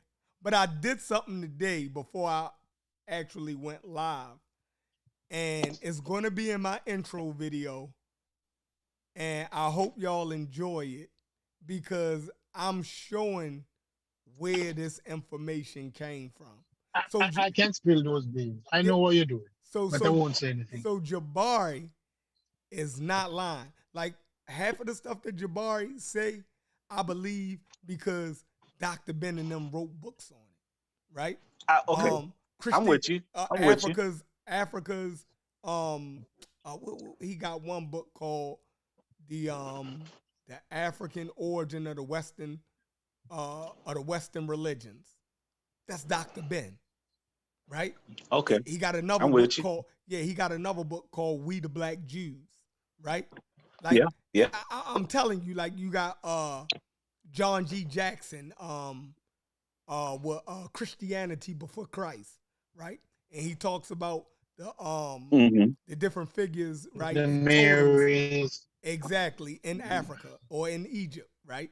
He go through that. So that information that he was pushing, that the Jabari went in there arguing with them Christians about, has been in the black community since the 70s. I'm with you. Right, probably so, before the 70s. Yeah, but let me ask you this, Chef. And then I went to see this guy, right? I went to see this guy that he wrote a book called, I remember my father took me to go see him. He was real heavy. He was a heavy guy. He looked like Santa Claus. He wore a dashiki. And he was kind of light-skinned. His name was Ishaka Musa Barshango. And I think he was a preacher. No, I've heard that name. Yeah. What is the man? I used to go to sleep listening to him. Yeah, he used to travel around and he used to, give lectures, right? He used to come. My father was going to Coppin State College, and when all of the speakers used to come there, because that was a black college, right? My father, he had like when you get out of prison, right? Like you can go to college or some shit, right? So he was heavy in all of that shit. So he would take me like to they used to come speak at Coppin State College, right? And they used to speak at Morgan State College, right? They so the Black Studies programs would bring these guys, right? And I went to see this guy named Isha. I always remembered his name because it was different. And he looked different. He was kind of heavy set, light skinned with a beard, and he looked like love Barrett. Yeah, he looked like a motherfucking African Santa Claus or something. I was a little kid, right? Right, and he had a book called he had two books. One of the books was American holidays or European holidays, African Holocaust. And then he had another book about Christianity because he was actually a preacher. Right, he was actually a preacher before he got into all of that Kemetic and African stuff. Right, so in his lectures, he used to talk about how the concepts of Christianity was stolen out of Africa. I always remember his content. We went to see him numerous times, and I liked him. He was a deep brother. Yeah, but I was a kid. You dig what I'm saying? But he sounds just like the shit that Jabari went in there with. That's Ishaka Musa Barshango. Hey, real quick That's what I'm saying though. on Real quick, Barashango, let hold me on. just add on the rest. On Barashango, real quick. Barashango, and Dr. Delbert Blair and Dr. Ben was the first three men to actually teach that science about the black woman as God. Barashango got a whole lecture on it. A lot of people don't know that. They Oh yeah, started that yeah. He do. He do. He freaky too. He, stuff. yeah, him. But Chef, I wanted to say my only thing about Jabari, going back to my point, I love Jabari. I like how he teaches. I don't have a problem with Egypt. But that nigga won't admit that he believe is spiritual, and he was talking to a mummy, or a mummy was talking to his ass, and it like that's some spooky In the way out museum. shit. I don't go down that road. He will stand on it, and if you stand on it, I ride with you. I Now, ride Top with you Dog, because that's what you're just to be standing clear, on. But just to be stand on clear, that. Top Dog, just to be clear, Top Dog, a lot of them cats exaggerate that. Jabari's not really like that. But So he said it though, Chief his X. people. What you mean he ain't like that? He No, said that on the no, video. listen, The mummy was talking to me. I got you. I agree. I'm not saying that. That's what I'm saying. People couched it a little different. He's not really wasn't really. I mean, you know what? I'm gonna leave it alone. Yeah, thank you, because the nigga I'm said it gonna and he leave it alone. doubled down on it. I was disappointed that he went that far with it. I'm like, yo, you gave them another angle, Jabari. You gave them another angle. They try and shoot at you from every which way, and you just gave them another fucking angle. And he won't stand on it. Now, what if he stood on it, Chef, and said, yeah, that's what it is.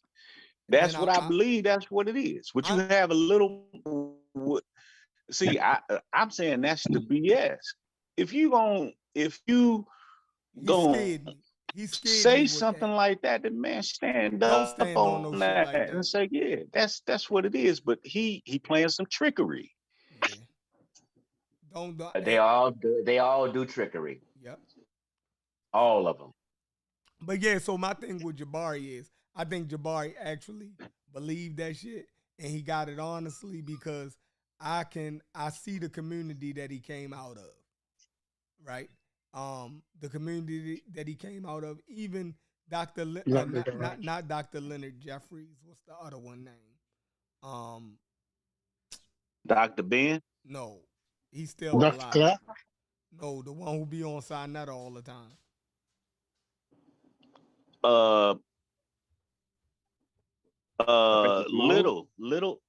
Leonard Jeffries? No. What's the one name? Professor Smalls? Professor Smalls. Smalls. Yeah. That's the one, Smalls. Professor James Smalls. He a little spooky, right? So they don't feel there's nothing wrong with being, saying that they seen things and it's different experiences that we don't fully understand, right? So Infadici spooky. I don't even listen to him at all. Like I can't even, you know what I mean? And I'm almost at that point with James Smalls. So you just finna disrespect our elders, brother. I'm just playing. I'm just playing. I'm pretty much done I with agree James with you. Smalls I agree with you. He says things and don't nobody check him. But they check Baba Haru spooky. Right, but they check everybody else, right? So it's like, I don't know. I mean, it ain't. I have uncles, right, that's still alive and they Muslim to the core. I even go back and forth with them, and they're probably the same age as what's his name, James Small, Professor James Smalls. So for me, when guys act like, that's older than me, feel like they can't have those conversations with James Smalls, I be like, yo, you'll go back and forth with your grandmother. So but this nigga, he's above saying something too? Like, what type of shit is that? My uncles and them invite me to challenge them. You feel me? They know I'm not Muslim no more. Well, that's how you get a polite. Yeah, but my uncles. That's how you get a polite in the community. Look, when I show up to the masjid, like if I just pop up Friday, right? Or if I tell my Uncle Romani, if I say, Uncle Romani, I'm gonna come check you out, you know what I mean, at Juma Friday, I guarantee you his whole sermon, part of that sermon is gonna be dedicated to me. And I'll sit there on the floor and I'll take it. You dig what I'm saying? And afterwards, we'll chop it up. And there'd be like 6 of us around and we'll all be discussing the shit and I'll be able to get my shit off and they don't feel no type of way about it. They'll never say I'm disrespecting them. But in this community, a motherfucker that ain't even your uncle, like I love my motherfucking uncles to death. You dig what I'm saying? Like when they come to get their hair cut by me, and I think Uncle Romani is probably 80-something now. He'll sit in the barbershop with me, and he's an imam. He will sit in there and argue with me after his haircut in front of everybody in there. Good, healthy debates. You dig what I'm saying? So for people to act like these guys, like and James Smalls and them remind me of my uncles and them. Yo, these guys from the streets. James Smalls look like he from the streets. He definitely is willing to stand on his square and go toe-to-toe with us. He ain't gonna back down from us because of the shit we say. My uncle ain't never backed down from me when I said I was a fucking atheist. He think he can tear that shit the fuck up like that. Go ahead.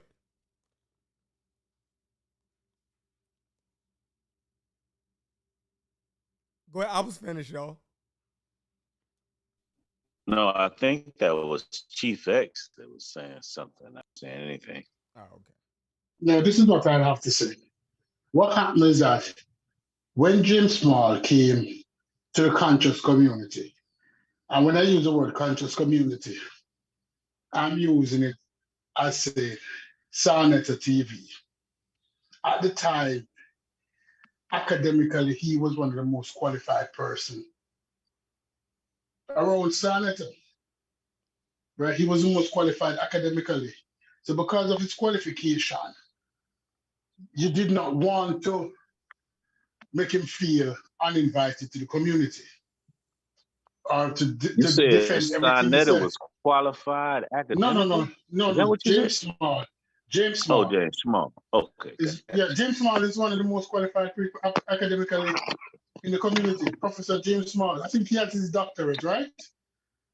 He's a doctor. Jabari right? has a degree. Jabari's smarter than all of them. No. Jabari new to the community. And because Jabari wanted to make his bones, he understood what he needed to do. Jabari using Sarnetta as much as Sarnetta using Jabari, you know. Have you seen Jabari's old videos? He's not really new. No, I've seen his old videos. Well, Stupies, Jabari is very intellectual, brother. He is. No. Very I would never intellectual. disrespect Jabari.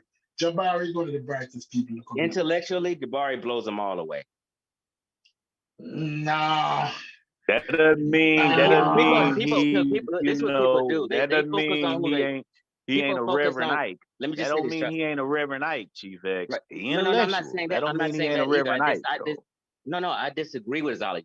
I'm just saying people trip on who they like better, and Jabari is more intellectual than all these cats, and will beat them all up. That's a fact. In the conscious community, yes. Let me rank intellectual prowess according to stupid in the conscious community.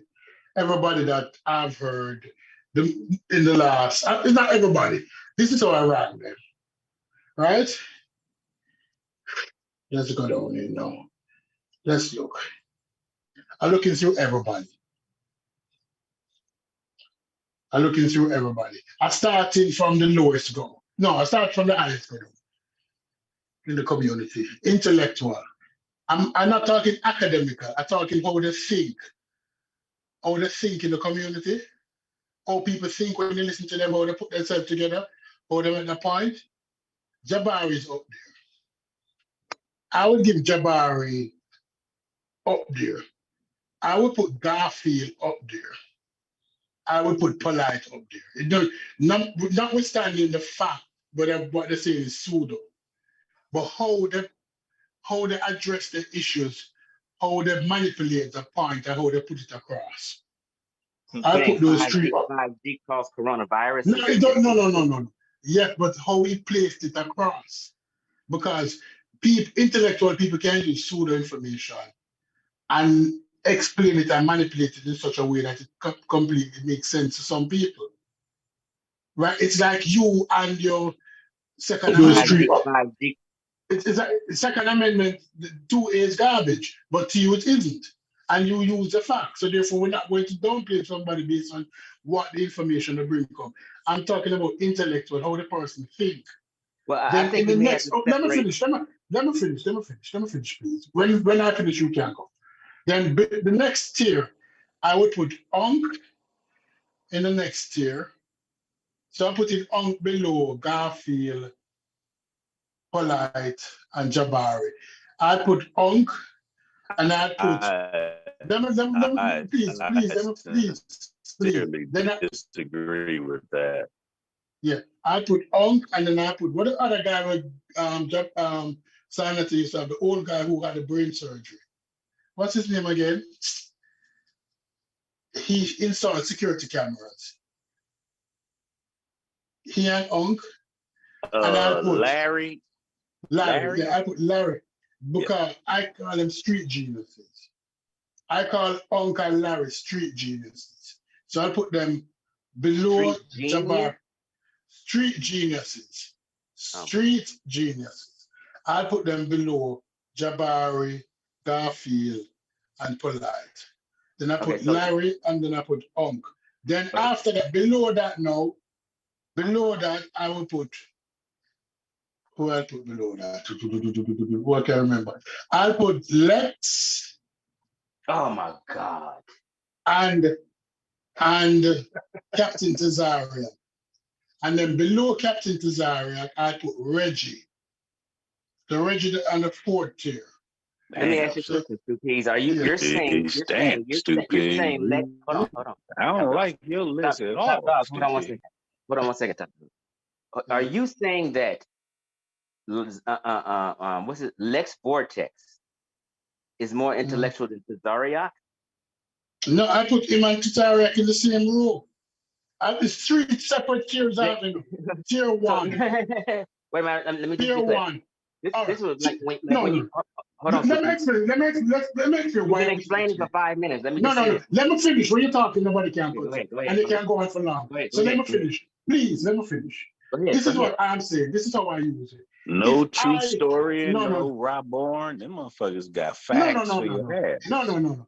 I didn't mention True Story. True Story and Rob Bourne. True Story, because True Story not really, he has the knowledge. True Story is like a bee. He will come in and leave out. It's like I wouldn't put True Story but he in the still got community. information, bro. Okay, I'm gonna go on mute. True Story is above everybody you name. Yes. Then that's why I don't put True Story, because he's not really. Let me finish. This is how I explain. If I get a bucket, let me finish. If I get a bucket full of topics, like I get a fish tank and I put topics in there, 100 topics in there, and I say, okay, everybody dip them hand in this fish bowl and come up with a topic and debate that topic. Garfield, Jabari, and Polite will do it better than Unk, and they will do it better than Unk and who I put in, and Brother Larry. And those two, Brother Larry and Unk, will do it better than Tazariak and Lex Vortex.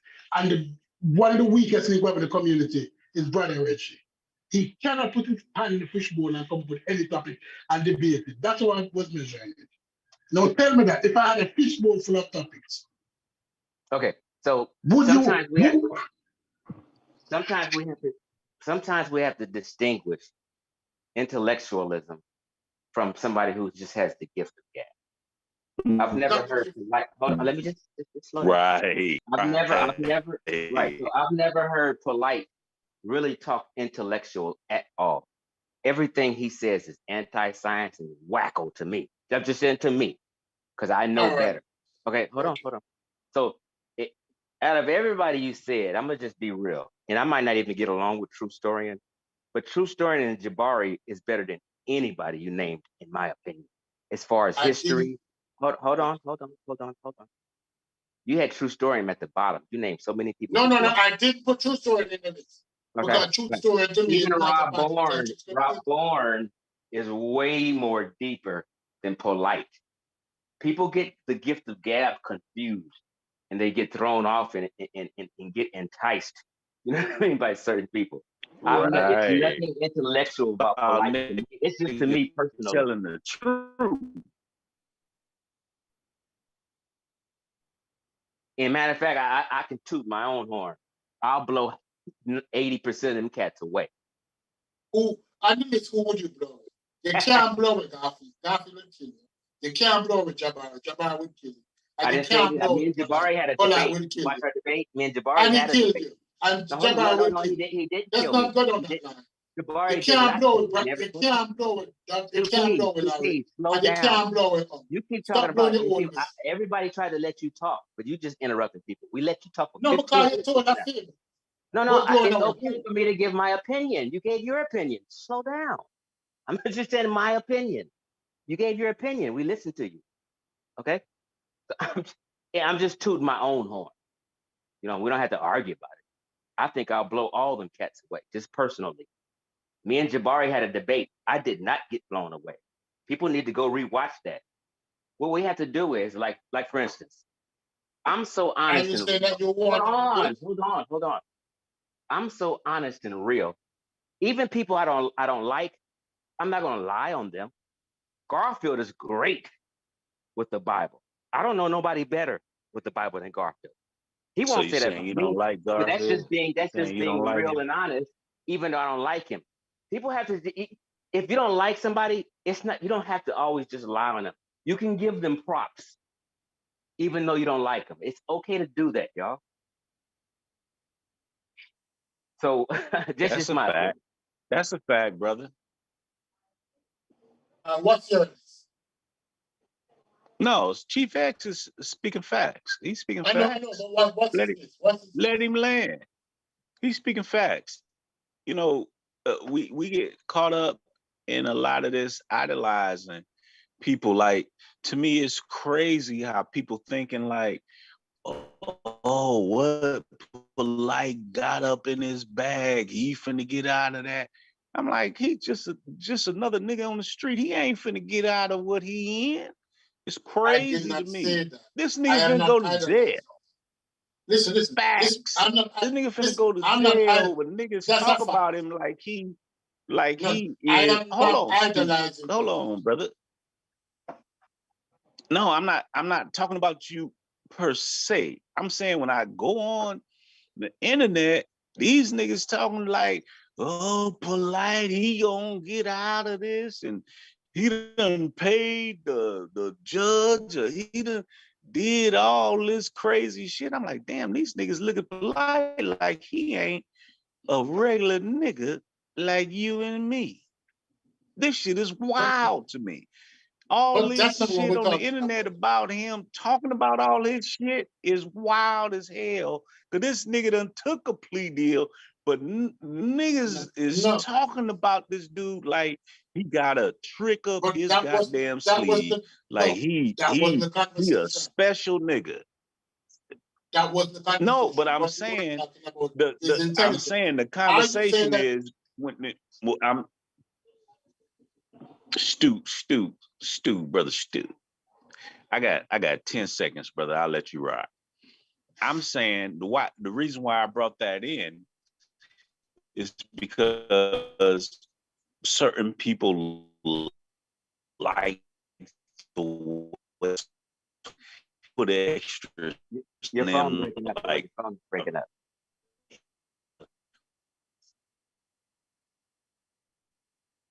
And because of the way they talk, or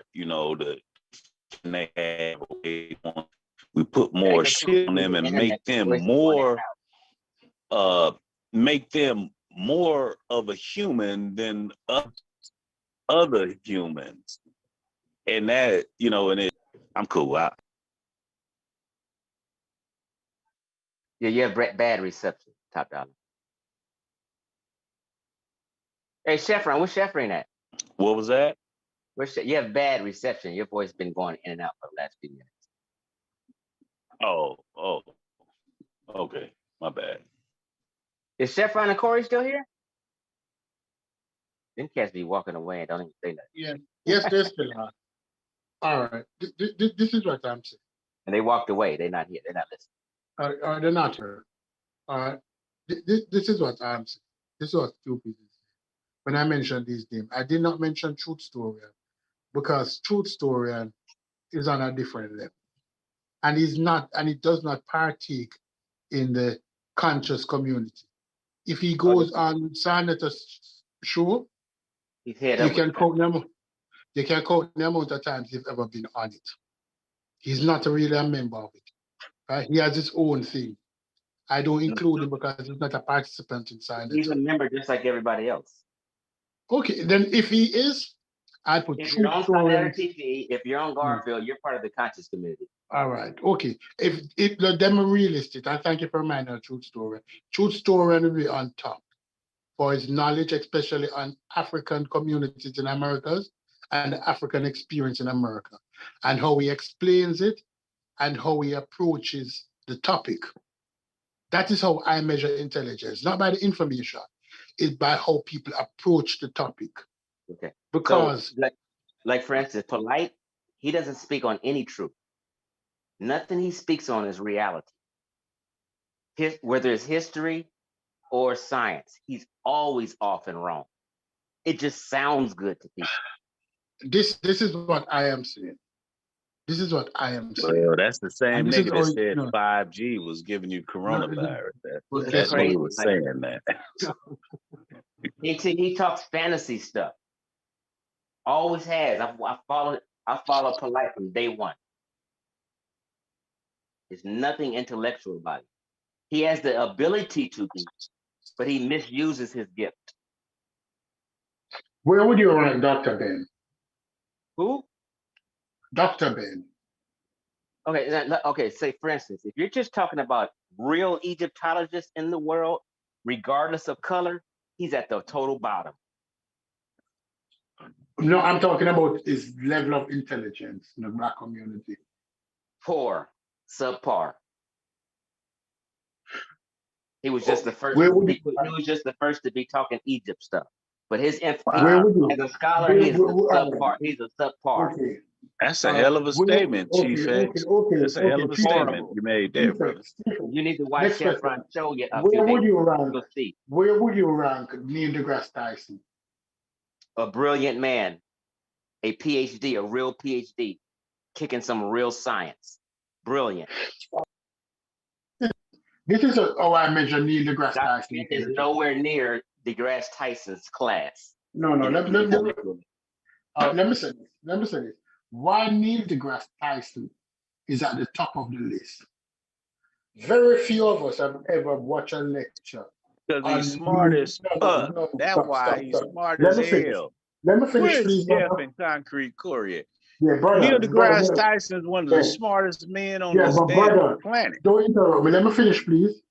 Is that many persons in there have never heard a lecture from Neil deGrasse Tyson core level of expertise. Yeah, they have heard it. He's an astrophysicist. Everybody listens to Neil and knows. Yeah, but how many astrophysics lectures have anybody in here listened to from Neil deGrasse Tyson? Everybody listens to Neil deGrasse Tyson. Just listen to what I'm trying to tell you from Black. First of all, how did Neil deGrasse Tyson get into a conversation talking about polite? Let me finish talking, please. Nowhere on his level. I don't even know how that got into the conversation. Stupid. Can I finish speaking? My point.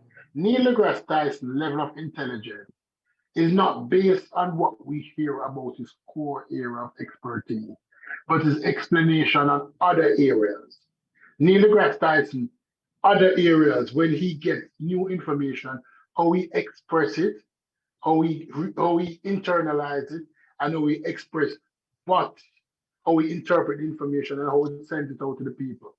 Neil deGrasse Tyson talk about 99% of what Neil deGrasse Tyson talk about is not within his area of expertise. But because of his level of intelligence is so high, he's able to explain the information and put insight into topics or areas that is not his expertise. Science. If it's in the realm, if it's in the realm of science, it is. Okay, all right. Continue talking because I don't know what to say. Yeah. Neil deGrasse Tyson speaks on science issues. That's all his field. He is an astro. What is he? Is he an astrophysicist? Even with that, like people have bachelors. Yeah, Neil. If you get his newest book, man, I'm drawing a blank here. I got the book right downstairs, but his newest book, you'll see Neil has a lot of different points of view as far as morals. He speak about morality in a way, and that's basically what his newest book is. Let me go down here. And while you get that, let me ask Stu Pease a thing.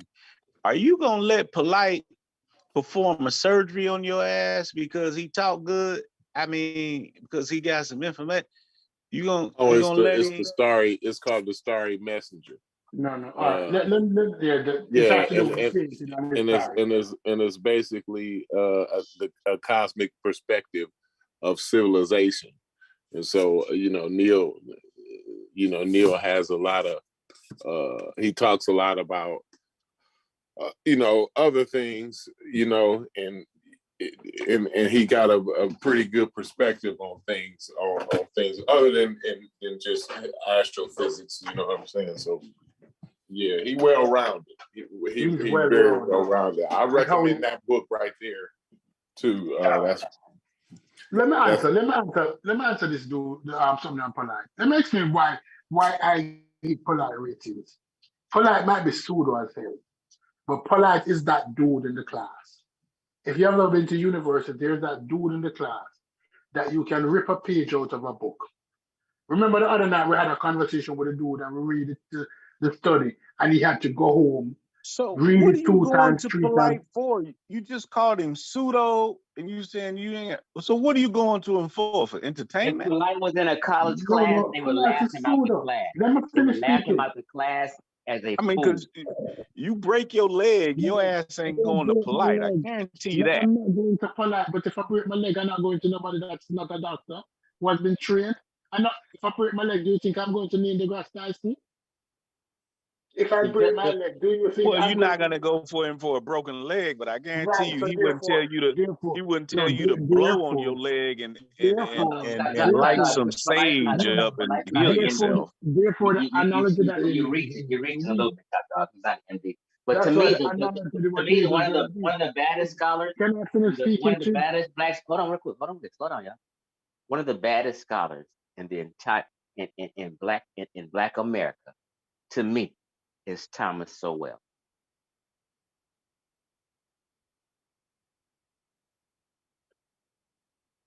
Nobody keeps it real as Thomas Sowell. He's brilliant. He's an economist. Amazing man. If you're not familiar with Thomas Sowell, you've been sleeping. I like Thomas Sowell, but I think I have to move away from him a little bit because conservatives who Thomas Sowell is a dumb fuck. Stop have it. racist leanings. Thomas Sowell. Hold on. Let's Jeffrey finish. Go ahead, Chef. Yeah. Dang, he messed my train of thought up. The conservatives, white conservatives, they usually have a negative outlook on blacks. They use Thomas Sowell to beat up on us. So, and I think Thomas Sowell, he don't do enough pushback on those conservatives that he know is racist. Using his talking points, he don't never clarify enough to give pushback to the racists that use his data and his talking points. So if he's not using it in a malicious way, then he should correct the ones who try to use his shit maliciously. That's my point. Okay, I take issue with I hear you, but I try to separate the politics from just strictly scholarship. Yeah. Thomas Sowell is another. What's the Supreme Court judge name? No, he's not a coon. Thomas Sowell is Of on course, point, Thomas and no Sowell one. is If a you listen to coon. Thomas Sowell, I'm Let telling you, me finish talking if because you listen to Thomas Sowell, you cannot debunk anything he says. It is nothing coonish about Thomas Sowell. He just has a different viewpoint than the majority of a liberal Black America. He just has a different viewpoint. He doesn't mean any harm. Just because it's Thomas different, Sowell. it doesn't mean it's bad just because it's Can I different. finish? You have to really yes, slow down. I don't be long. Slow down. You think he just has a different viewpoint than Black liberal America. So people, if you have a different viewpoint than Black liberal America, sometimes people side eye them. But if you just really listen to what he's saying, he's not wrong. All right, now If go you ahead, listen to, Stevie. let me finish. If you listen to Thomas Sowell and listen to other economists, if you want to listen to a bright person, anybody in here want to listen to a very bright and intelligent person, you need to listen to Malcolm Gladwell.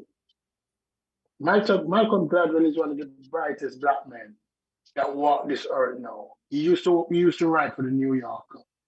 What does he do for a living? His book, The Tipping Point. Go and get brother. What's his name? What does he do for a living? Malcolm Gladwell. He was a I've never heard of journalist. him, so I'm just asking, what does he do for a living? You mentioned, go and look him up. Malcolm Gladwell. He has Okay, about listen, I'm asking you, what does he do for a living? Because I've never heard of him, so I'm trying to He's ask an you to help me. author. Hold on, He's an listen to my author. question. Let me finish talking, please. No, you are going to finish. I'm just prepping you. What does he do for a don't living? prep I'm me, just because asking I because couldn't I've never finish. heard of. Oh my God, what does he do for a living? Chief Because I've X, never heard of him. Chief X, just let He's him a finish. Just journalist. let him finish his point. He's a journalist and an author. Anybody who wants to learn insightfulness, go and listen to go and buy 2 Malcolm Gladwell books. The Tipping Point is one that I'd recommend. And which other one? I can't remember. But any one of his books. Any one of his books is great. Okay, what's his subjects he talked on? I'm just curious. He speaks on economy. He speaks on race. He speaks on everything. He was a writer. He was a writer for the New Yorker. He was one of the major writers. He's one of the brightest person I've ever read. Trust me, Malcolm Gladwell. I'll look into him. Look into him and then come back to me and say, "Thank you, Stupies, I didn't know." Right. That's what I'm saying. I was just asking. That's how you have a good conversation. I'm saying I'll look into him because I never heard of him. Yeah, he'll give you a different point of view and outlook on how to see things. Because if you look at Thomas Sowell and you listen to other economists, nobody agrees with Thomas Sowell, really. He's an outlier. He's an outlier. He's a shock jock of economists. Trust me, people. Go and listen to him. You laugh at him after you realize what he's saying. I listen to Thomas Sowell religiously. I've never heard him say any. Hold on. I've never heard him. Hold on, I'm busy. I'm just saying a statement. You made it. I'm just replying. Slow down. I've never heard him say any shock jock thing. I've never heard him push any false history. I've never heard of any of this. I hear of a lot of people in the conscious community pushing false history on a daily religious basis. And if you can't knock them and you knocking Thomas Sowell, then we just being unbiased. I've never heard Thomas Sowell spew any falsehoods. I'm just being real. All right, so I listen to him religiously. If he did, I would tell you. All right, so let's look at it this way. This is how I summarize Thomas Sowell, because I listen to him also. Because I like to hear, and I don't agree with everything Thomas Sowell say because of the simple fact that a lot of his statements is couched in conservative bullshit. You know what I mean? We're conservative. You're conservative. Yeah, I agree. Would you vote for gay marriage? Would I vote for gay marriage? If you had a vote, would you vote for it? I don't know if I. Yes, I would. Yes, I would. I don't know if no, it has to be connected to something else. I just wouldn't go. I'm not championing gay marriage. I'm not against it. Like, I'm not trying to stop it, but I'm not going to the polls just to vote for gay marriage. No, that's Right. not So even. Thomas Sowell speaks about families being together in the old school way and men being in the home. This is what he's about. This is conservatism. No, I'm just saying. right. So it's the same shit that those crazy kook Republican conservatives No, spin. you agree with that, Chevron, that No, men need to be in the home. We need to be men. All this, every effeminization. hold He's on, against all that. right? But it would be crazy to think that any human being is against that. You see what I'm saying? So Right. political arguments put one against the Right, other. Jeff. They Right. they go. It forces people in the corners that they really wouldn't accept. So what you're doing right now, you're being staunch about a position because that's political. Everybody agrees that men supposed to be in a goddamn home. Yeah. Or what crazy African American wouldn't agree with that? You dig what No, I'm saying? what I'm saying is he pushes that as in he talks about the welfare state. This is a main staple of this. The welfare state, he says, ruins Black America, and it took the father out the home. We all agree with that. What?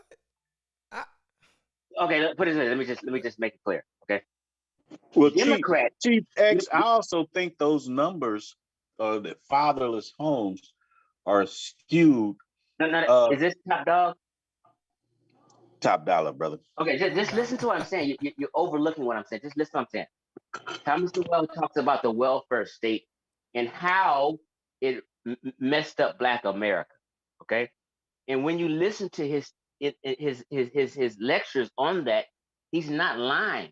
He provides the stats as an economist. He shows when it declined and how. I mean, these are things we really agree with. Like my grandpa, the Bible Belt. This is what he is. He's just a Bible Belt kind of guy. Same as my grandparents, my grandpa. Make America great again. No, see, you confusing, huh? Go ahead. Finish what you were saying. I'm confusing. What? So what I'm saying is, my grandpa is old school, right? Like friends. Let me just get it down. Racism is old school. Right. So he's against racism. Right. Sexism is old school. Right. Classism is old school. All of that. Right. But he's against. Right. He's against all the immoral things. Right. Right. Not accepting gays and gay marriage is old school. So most bigoted ideas is old school, traditional, and fundamental. So a lot of times you're gonna hear people be against you. So even when people talk about gun rights, right? All of that stuff is old school.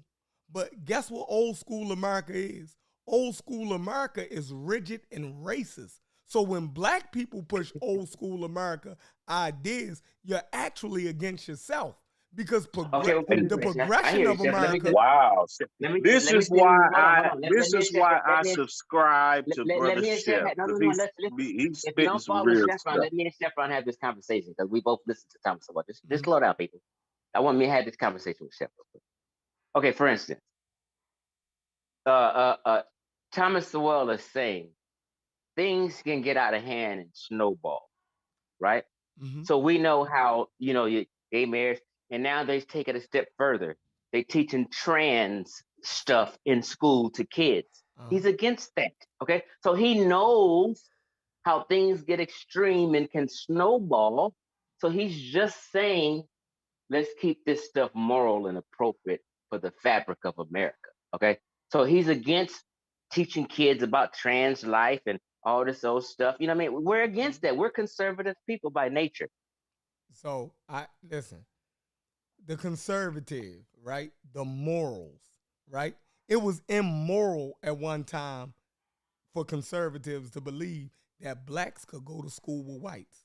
It was against their morality. So anytime you start interjecting morality into people's happiness and over top of I would never want to impede on your personal happiness. as a grown man, Chief X, right? Whatever you find is good for you, you only have one life, right? So if you want to get an abortion, you should be able to get an abortion. If you want to marry another man, you should be able to marry another man. If you want to walk around and call yourself a woman, you should be able to walk around and call yourself a woman. See, traditional, right? All of that tradition leads back to racist white men. And when black men, right, repeat those type of tropes, not against us, y'all have repeated against the new community that's up against their civil rights, right? Let me give you a great example. Go ahead. Right. It wasn't cool. It would never be cool for the conservative, right, back in the 50s and the 60s to speak against African Americans or minorities, moving the minority at that time to move for their rights or to move against their rights. But it was against the morals of America, right? Black people eating at the same lunch counter with white people or sharing the same fountain was morally wrong to them, right? The same way going to schools with them was morally wrong for them. So now we got over that hurdle. No was But morally Thomas Sowell's wrong. not against that. He's with you on that, though, Sheffrin. Well, I know, but look at the new thing. Now who's up against their civil rights? It's the gay, it's that community. And now is more, those things are the moral, the moral, The moral thing that's what's going on today. And that's Chief going X, on what today. brother is trying to say, Yeah, tell so you is that years ago, those white people thought those things were immoral. They didn't want to eat with you. They didn't want you to drink out that water. They didn't want you to do anything. And now, today, you broke up. Your phone is messing up, bro. white people side who think all this other shit is immoral, and you're pushing that. I think that's what the brother Sheffrin is saying. And I would like to say I like Thomas Sowell, right? I listen Okay, to cool, him. cool. I I'm like glad him. you said that. I didn't know what you said. I'm not totally against him. And the reason why is because black people are not a monolith, right?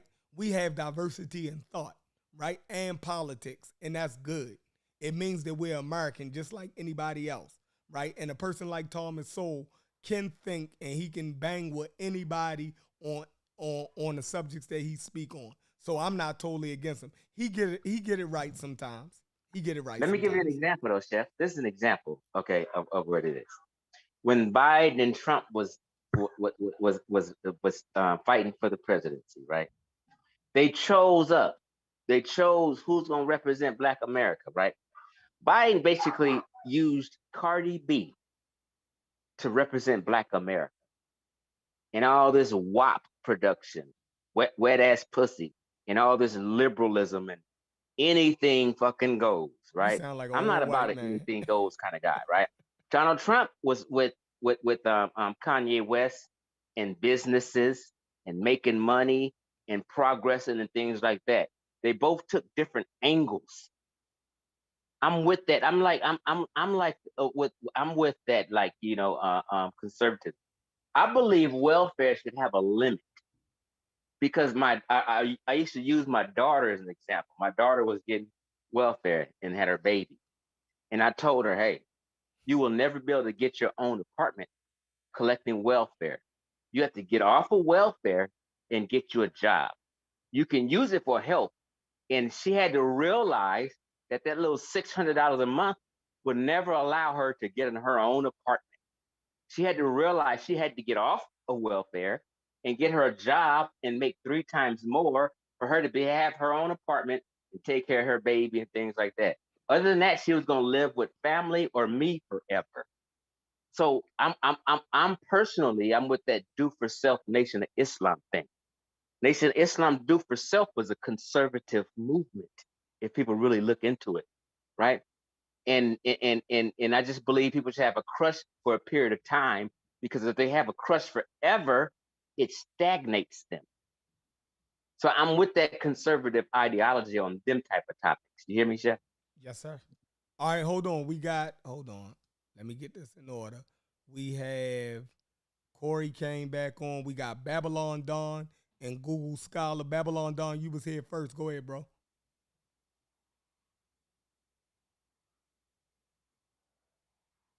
You must be busy. So somebody's in the comments said, "So would you make America great again?" Yes, I would Hey, make America Chef, great again. Chef, can Meaning, I say? I like all them jobs we used to have at the steel mill, and all them men employed doing all these men jobs, and all them jobs went overseas. And car industry went overseas, screwing up Detroit, and a lot of black men got Carlos industry unemployed went overseas because a lot 30 of years ago, Democrats and brother. conservatives shipped jobs overseas. So I'm with that, make America great Yep. again, and bring back these jobs to America. Get these people employed again in these manly jobs, in these steel mills, at these oil refineries, and do and get these families together. I'm with that, make America great again. Yeah. Go ahead, hey, Fairmont. Can, Fairmont. can Can I ask a I say question on something? the? Can I say Can I ask a something real question on quick, the? Sheffrin? Hold on, who's this? Oh, let's go in order. I'd like to ask a question on what Chief X just said. Who's Peace to that? everybody, by the way. I can't. Who's speaking? Google Scholar. That's me. Go ahead. Yeah, Okay, that's cool. me. What's that? Cool. Yeah. My question to you is because nobody has been able to answer this question. I've heard many people ask it, and I've also been asking it, and nobody be able to give me a definite answer. Make America great again. The question is, when was America great, and when did it stop being great? You're asking me this, correct? Yes. Okay. America was great. Like for instance, Bill Clinton was a Democrat, but in 2023, Bill Clinton's ideology would be considered conservative because people have moved way too far left these days. So when people say make America great again, they're just talking about. Well, you were talking about the I'm gonna make it jobs clear, that please. left. No, And, no. I need it. One at a time, created y'all. NAFTA. One Let at him a finish. time. Let him finish. Scholar. I haven't finished. Let I'm him gonna Bill make it finish. clear Clinton for you. created NAFTA, which took the No. jobs Let away, me brother. make it clear for him. Let me finish the question he asked me. Just slow down, people. We got all night long. Okay. Chevron said just one at a time. Okay. He asked me a question. Okay. When people say make America great again, they're just talking about let's go back to conservative values of family, right? The family unit, having people employed, all these masculine jobs. Let's bring them back, right? Because they've been shipped away. Let's make America great again and get our value system back. This is what it's about. It's not anything negative saying that. But black No, but people, no, let me just make it clear. I'm about to wrap it up. Slow down. But black people take that and their mind goes way back to slavery. That's not what he's talking about when he's talking about make America great again. Black folk and liberals, since they're anti-Trump, they're going to take it back to all slavery. Well, we were slaves, was America great? And this is just a different angle in a mind hack. He's not can I talking about say? that. Okay, Can I he's say? just talking. I'm just trying to say what he's talking about. I'm gonna finish up. He's just talking about let's go back to our Bible Belt ancestors. Our grandma and grandpa stayed together. The family unit. That's all he's talking about. Okay. Can I say you didn't really answer the question, but I want to say something on this. When you say make America great again, what I'm looking for is a time period when it was great. Because you're telling me all the things that you think the other folks mean when they say that, and I'm not necessarily agreeing with you. That's what they mean. But I gave you the time period. I said You before didn't they give the start time period. shipping jobs overseas, and when men when had was this men though? jobs, Give me a when time they frame. sent it, like Detroit, when all these black men were employed in When? the When? auto. Hold on, I'm gonna 2015? make it clear. So because maybe you misunderstood. When all No, these I black didn't men, Which year? hold misunderstood. on, no, Which I'm just saying year? one statement. Oh, and all these He's black talking men. about the 1990s, No, bro. no, no, no. The 1990s, So NAFTA, when all Let these him black finish. men North were Let American him Free employed, finish. Trade Agreement. hold on, just slow down, people, slow down. I'm making a great point. People know it. You're not making When a all great these black, point. hold You're not on. answering the question. When all these, When? I'm He answering. asked a when question Listen. and we all know When there's no all answer. these black men were employed and gainfully employed before a when lot of was these this? jobs, hold on. No, When you're all these black describing men were what it means employed to you, and but had you're not answering when. gainfully employed jobs, working for the auto industry and stuff All like right, that. bro. That's what they talking about. Make America All right. great again. Let's get I didn't Americans ask you what employed. they were Forget talking these about. people overseas and all these jobs overseas. Let's Are you listening worry to about, hold yourself, bro? on, I'm almost finished. Let's Are you just worry listening about to yourself? American greatness. And I that's what didn't they're ask talking you about. what they're talking about. I just asked you when. I just said, listen. No, you didn't. Okay, let me make clear then, because you keep talking and maybe you're not listening. No, you're the one doing all the No, I'm talking, gonna bro. make it Chief clear. I'm X, asking you Chief about to X, make it just give him a date, Chief X, from the 60s to the talking about 90s. the That's days it. of the days of the 70s, the 80s, even the 60s. Like when my daddy was gainfully employed, my daddy raised a family. When my grandpa was a bricklayer and making money and working at Northrop and was gainfully employed. When people had Oh, we got jobs it at now. the steel mill in the 60s and in the 70s and things like Oh, we that. got it now. People, all I these got it now. jobs were shipped overseas. That's what I'm talking about. Certain I got it periods. now. Now can I make a Period point before on the this? 2000s is what I'm talking about. Okay, I got it now. Okay. It's So hard to get it when you won't allow me just to get it out. I wasn't going to be long. you You doing were the most long. of the talking, bro. You were long. You were I long. mean, No, I was not long. you know what? You know what? Go ahead. Go ahead with your Just disagree with me. Don't conversation. act like I was long. No, you're the one doing all the talking. Nobody can No, get a no, word because in. people, no, I'm not doing all the All right, talking. we You ain't asked gonna me a argue question. about it. Go ahead, You Google wouldn't allow Scholar. me to answer is all I'm saying. That's all I'm saying. Relax, Go y'all. ahead, drive your Hey, point home, hey, Google. brother Chef, can I make a 30-second, 45-second comment, brother Chef? Can you wait for Google Scholar to finish his point? I can, sir. Thank you. Go ahead. Yeah. Go ahead, Google. Now, the reason why I asked him the question is because all these people coming up talking about make America great again, and in their minds, I will agree that some of them probably have a different idea of what they mean when they say that, but they're assuming that the people that came up with it or the people that's behind the movement mean the same thing they mean, and I'm saying they don't necessarily mean the same thing you mean.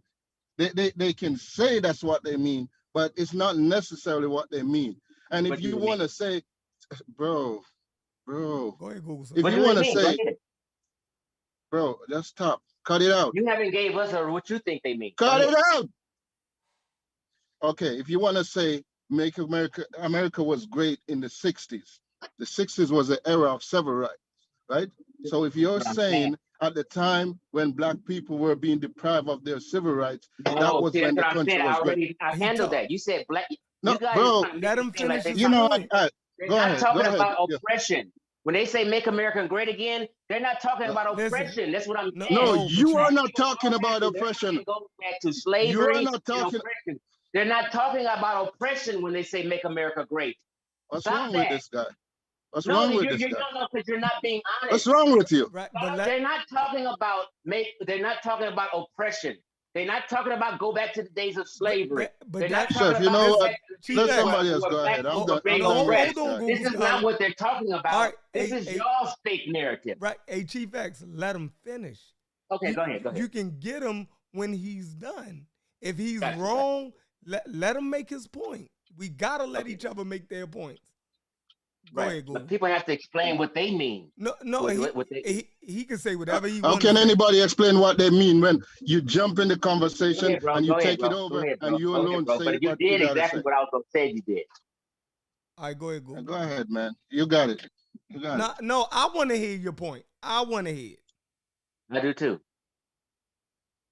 As I was trying to say, right, the assumption from him is that what he means when he say make America great again, that's what all these white conservative Christians mean by when they say make America great again.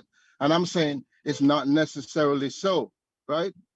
Some of them are white nationalists. They do have ulterior motives. And when they say make America great, it's not just because in the 60s and 70s when there were jobs. Unemployment in America right now is lower than it ever was in the 60s and the 70s. People can get jobs. There are a lot of people who just choose not to get jobs.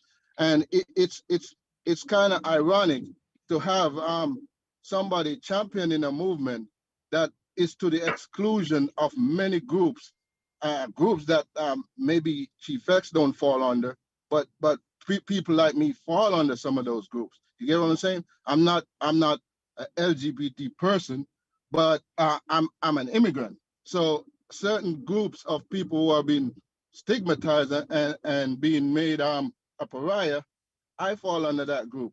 And if you look under what they're saying, even if it don't mean that to everybody, to some of them, it just means back to the time when the white working class was on top and everybody else was beneath them. That's all a lot of them it means to them. So if it means one thing to Chief X, is all well and good, but he's assuming that's what everybody means when they say it.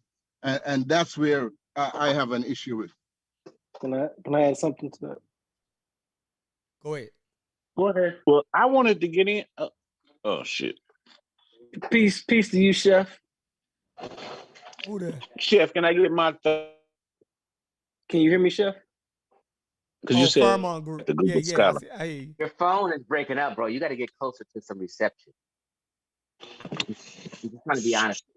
Can you hear me, Chef? Am I clear? Yeah, you clear now. Go ahead. Peace to you, man. DMV in the building. I know Yes, Baltimore ain't really in the DMV, but we're gonna claim it today. I wanted to just add something to the point about Make America. God damn it! What happened? He cut out. People have people need to get their internet closer to their box. Okay. So this before people start talking, I already said that when white America or Donald Trump, people are just automatically trying to relate racism to them, and that's just felonious. Okay, nobody wants to go back to segregation. People want to see Kobe Bryant, Michael Jordan, Shaquille O'Neal, Stephen Curry. They want to see these people in the NBA balling. They don't want to go back to no all-white NBA and all this old stuff these people are thinking. That's not what they're talking about. These people have gotten over that and progressed. They don't want to eat at separate restaurants and all that old stuff. No, people don't want like that. That's not what they mean by make America great. This is what Black liberal America wants people to believe because they're fighting a political battle against Donald Trump. That is not what he's saying. Donald Trump was the most recognized person in the 80s and 90s in rap music. Nobody said Donald Trump's name more. Rappers mentioned Donald Trump in praise in their raps all through the 80s and 90s. Everyone should know that. He was never racist until he won the presidency, and everybody wanted you to make you believe that. It's crap. Donald Trump was the main contributor to Jesse Jackson when he ran for president. Who you think was funding him? Donald Trump was funding all these liberals back in the day. He told you when he ran, he's not really liberal or conservative. He's a businessman, okay? He don't want to go back to no fucking segregation and all that. This is folly and bullshit by people who are caught up in liberal Democrat politics. Make America great again just means let's get Americans together. And when Black America had its lowest ever unemployment since the civil rights era under Donald Trump. And that's a fact. And he loved that stat. He pushed it. Donald Trump gave the most funding to HBCUs more than any presidents since the civil rights era. He even moved the HBCU office to the White House where they can have a direct line in communication to him. All this is fabrication. Make America great again just means let's make Americans happy. Because Okay, I can I get to respond to that now? Because not you talking said a about lot. no racism. Can I respond? Hold on, before you go, Google. Hey, Chief X, do you see how we all sat like little school children while you talk, and we all disagreed with what you said, and ain't nobody jumped? Right. People disagree with what I just said? Yeah. Yeah, I did. Everybody I on did. the panel. I did. And everybody sat there with their arms folded, crossed, I'm and racist. ain't nobody jump out their body. we let you talk unobstructed. Right. So they disagree that he's in rap song? Yeah. No. I mean, I'm saying, what did they disagree with, Chef? with your praise of Donald Trump. Now, Google No. See, that's a different subject. We're not talking about praising Trump. We're talking about what Make America Great means. All right, cool. So I was talking about specific things that he did. Yeah, we heard you. We heard you.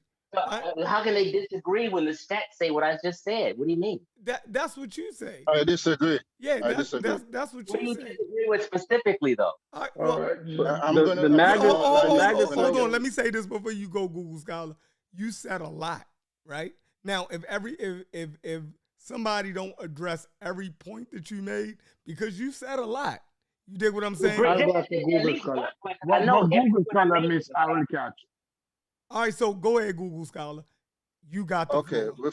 The first part I want to address is Donald Trump not being racist because he was visible in rap in the 80s and even 90s.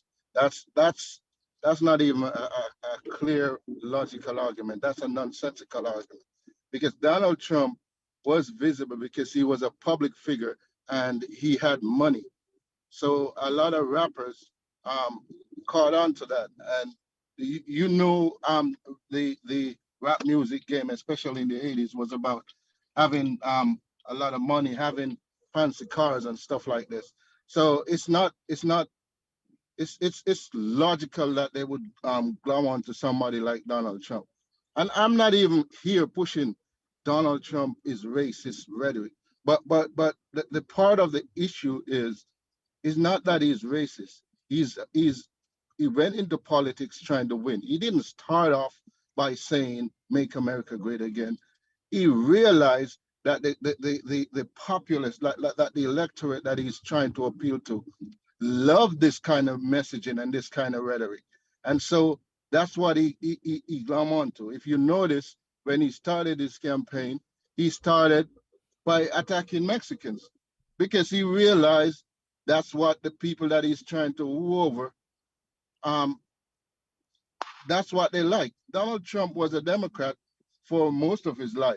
I'm not gonna deny that, but he came onto the scene and he realized that the politics that's on the other side, that he can tap into that and manipulate it, and that's what he did. That's why he went as far as attacking African countries, attacking Haiti, attacking migrants. He realized that that's what the people that's who going to vote for him, that's what they like, and so that's what he do. And so you're saying that he don't mean that when he say "Make America Great Again," he don't mean that he want to go back to maintaining the white power structure. He may not mean that.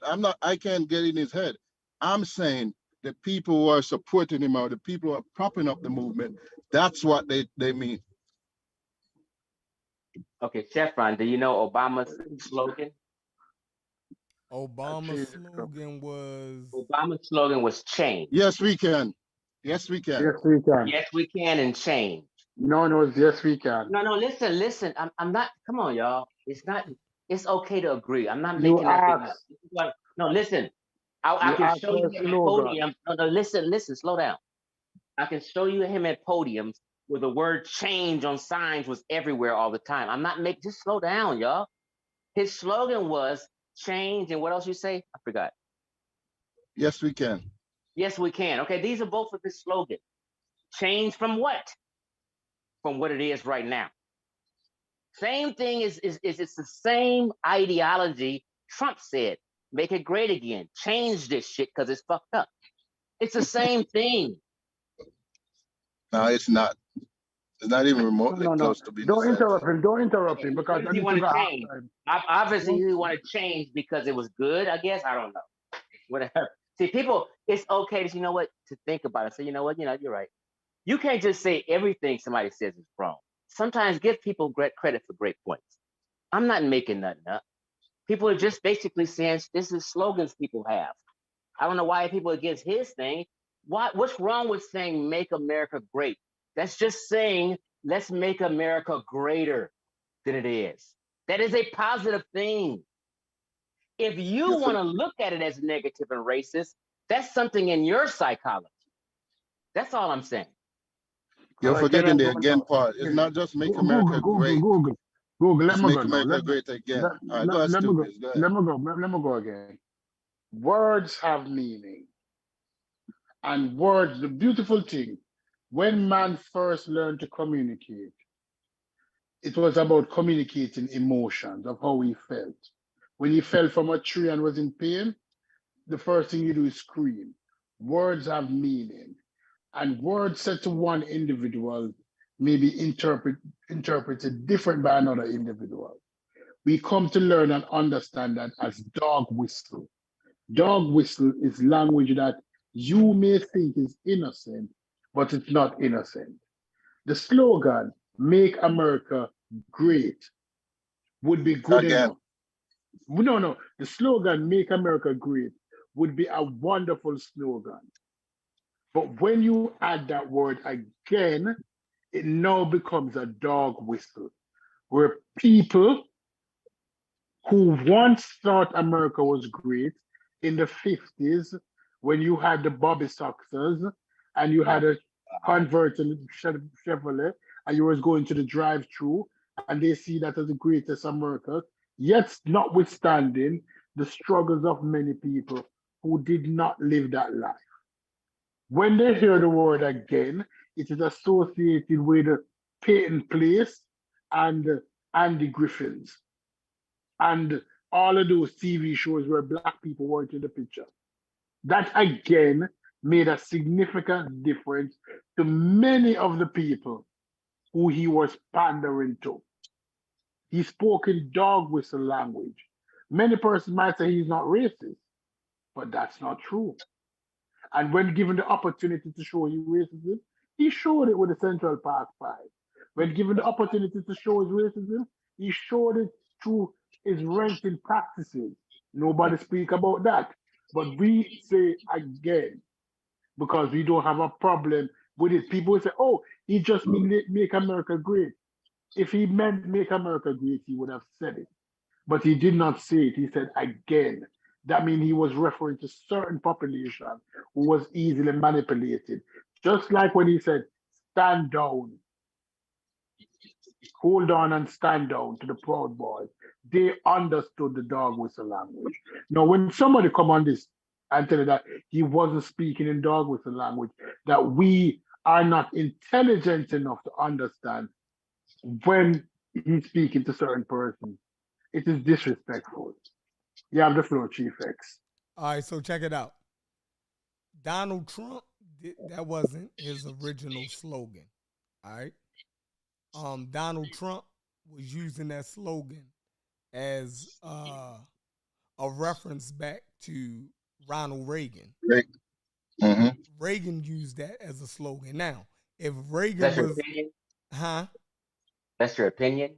No, that's a fact. No, that's a fact. How is it a fact? How? Let me see the fact. Ronald It's a Reagan, fact. make America great again. That was his slogan. That was his slogan, yeah. Fine. Right. So, okay, let me finish. All right. So, if he references back to now Reagan is looked at by conservatives as one of their greatest presidents.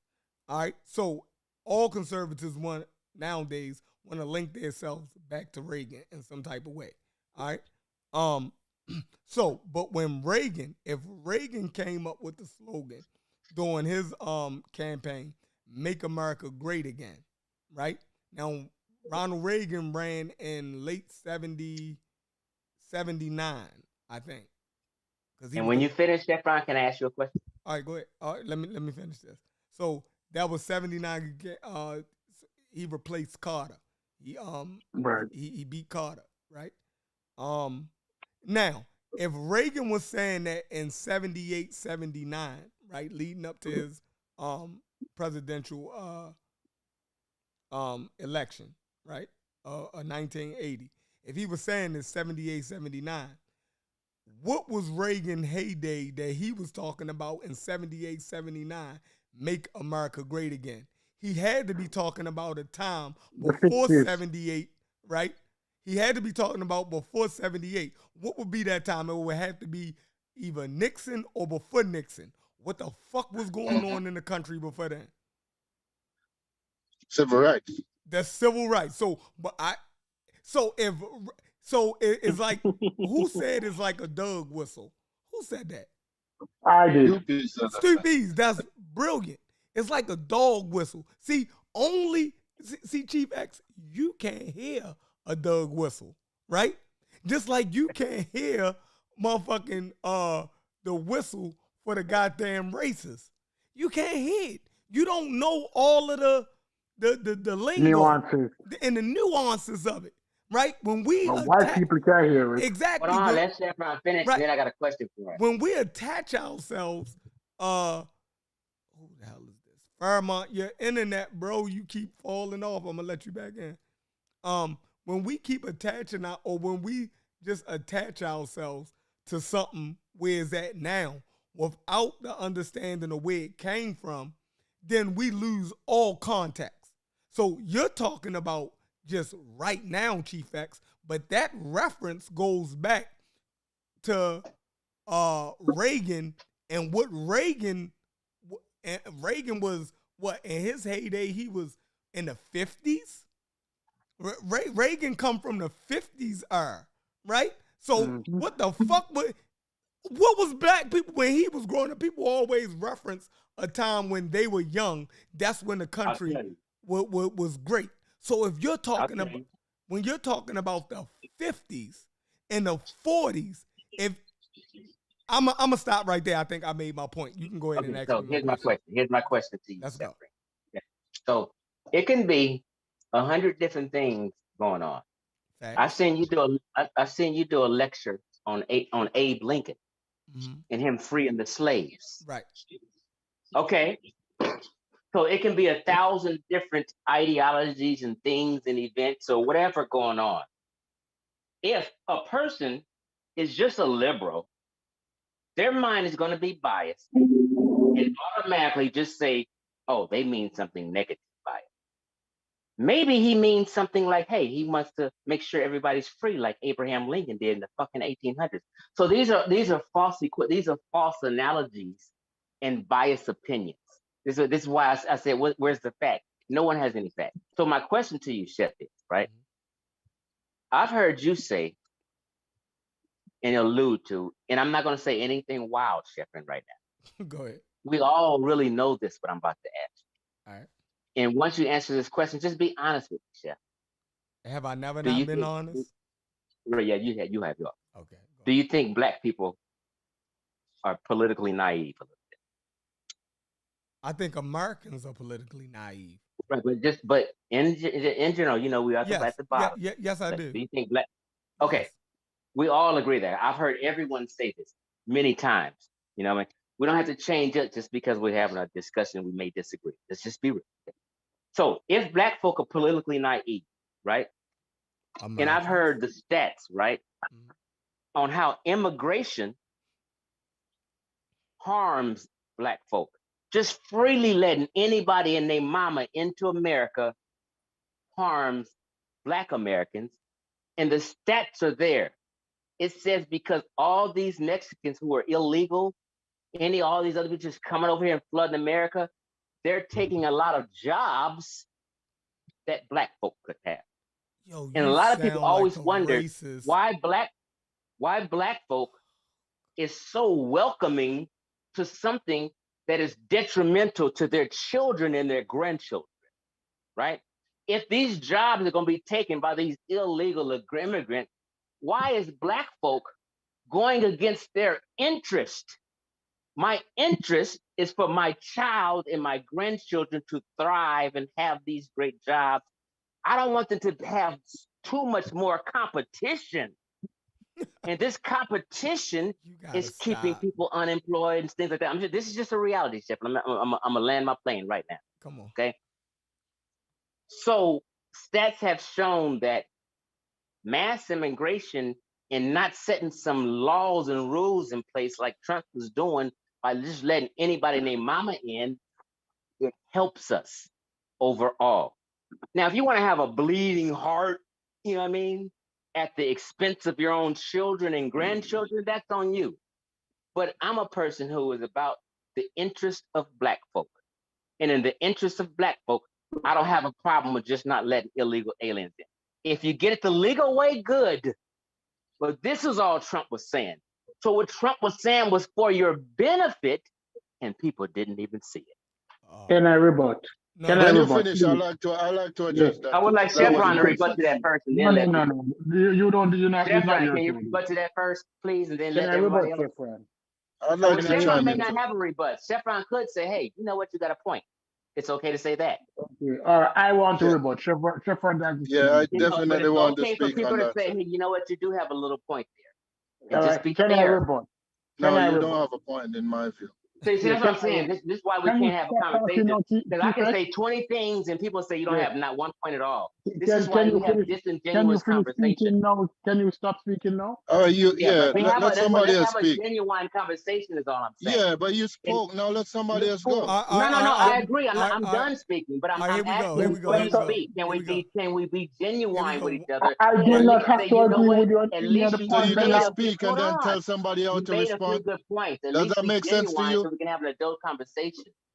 You speak and then you're gonna tell somebody how to respond. Does that make sense to you? I'm just saying, let's All be right. real No, with each just other be so we can quiet, have a bro, good and let show. All right, here somebody we speak. go. T-Rex, can you be quiet now, please? Hold on. And give somebody else to Everybody talk. mute out. Everybody mute out. Give me 1 second. Mm. Since he wants me to respond first, we're gonna go in line. I'll respond, then Stupies, Google Stupid. Scholar, however we're gonna do it. All right.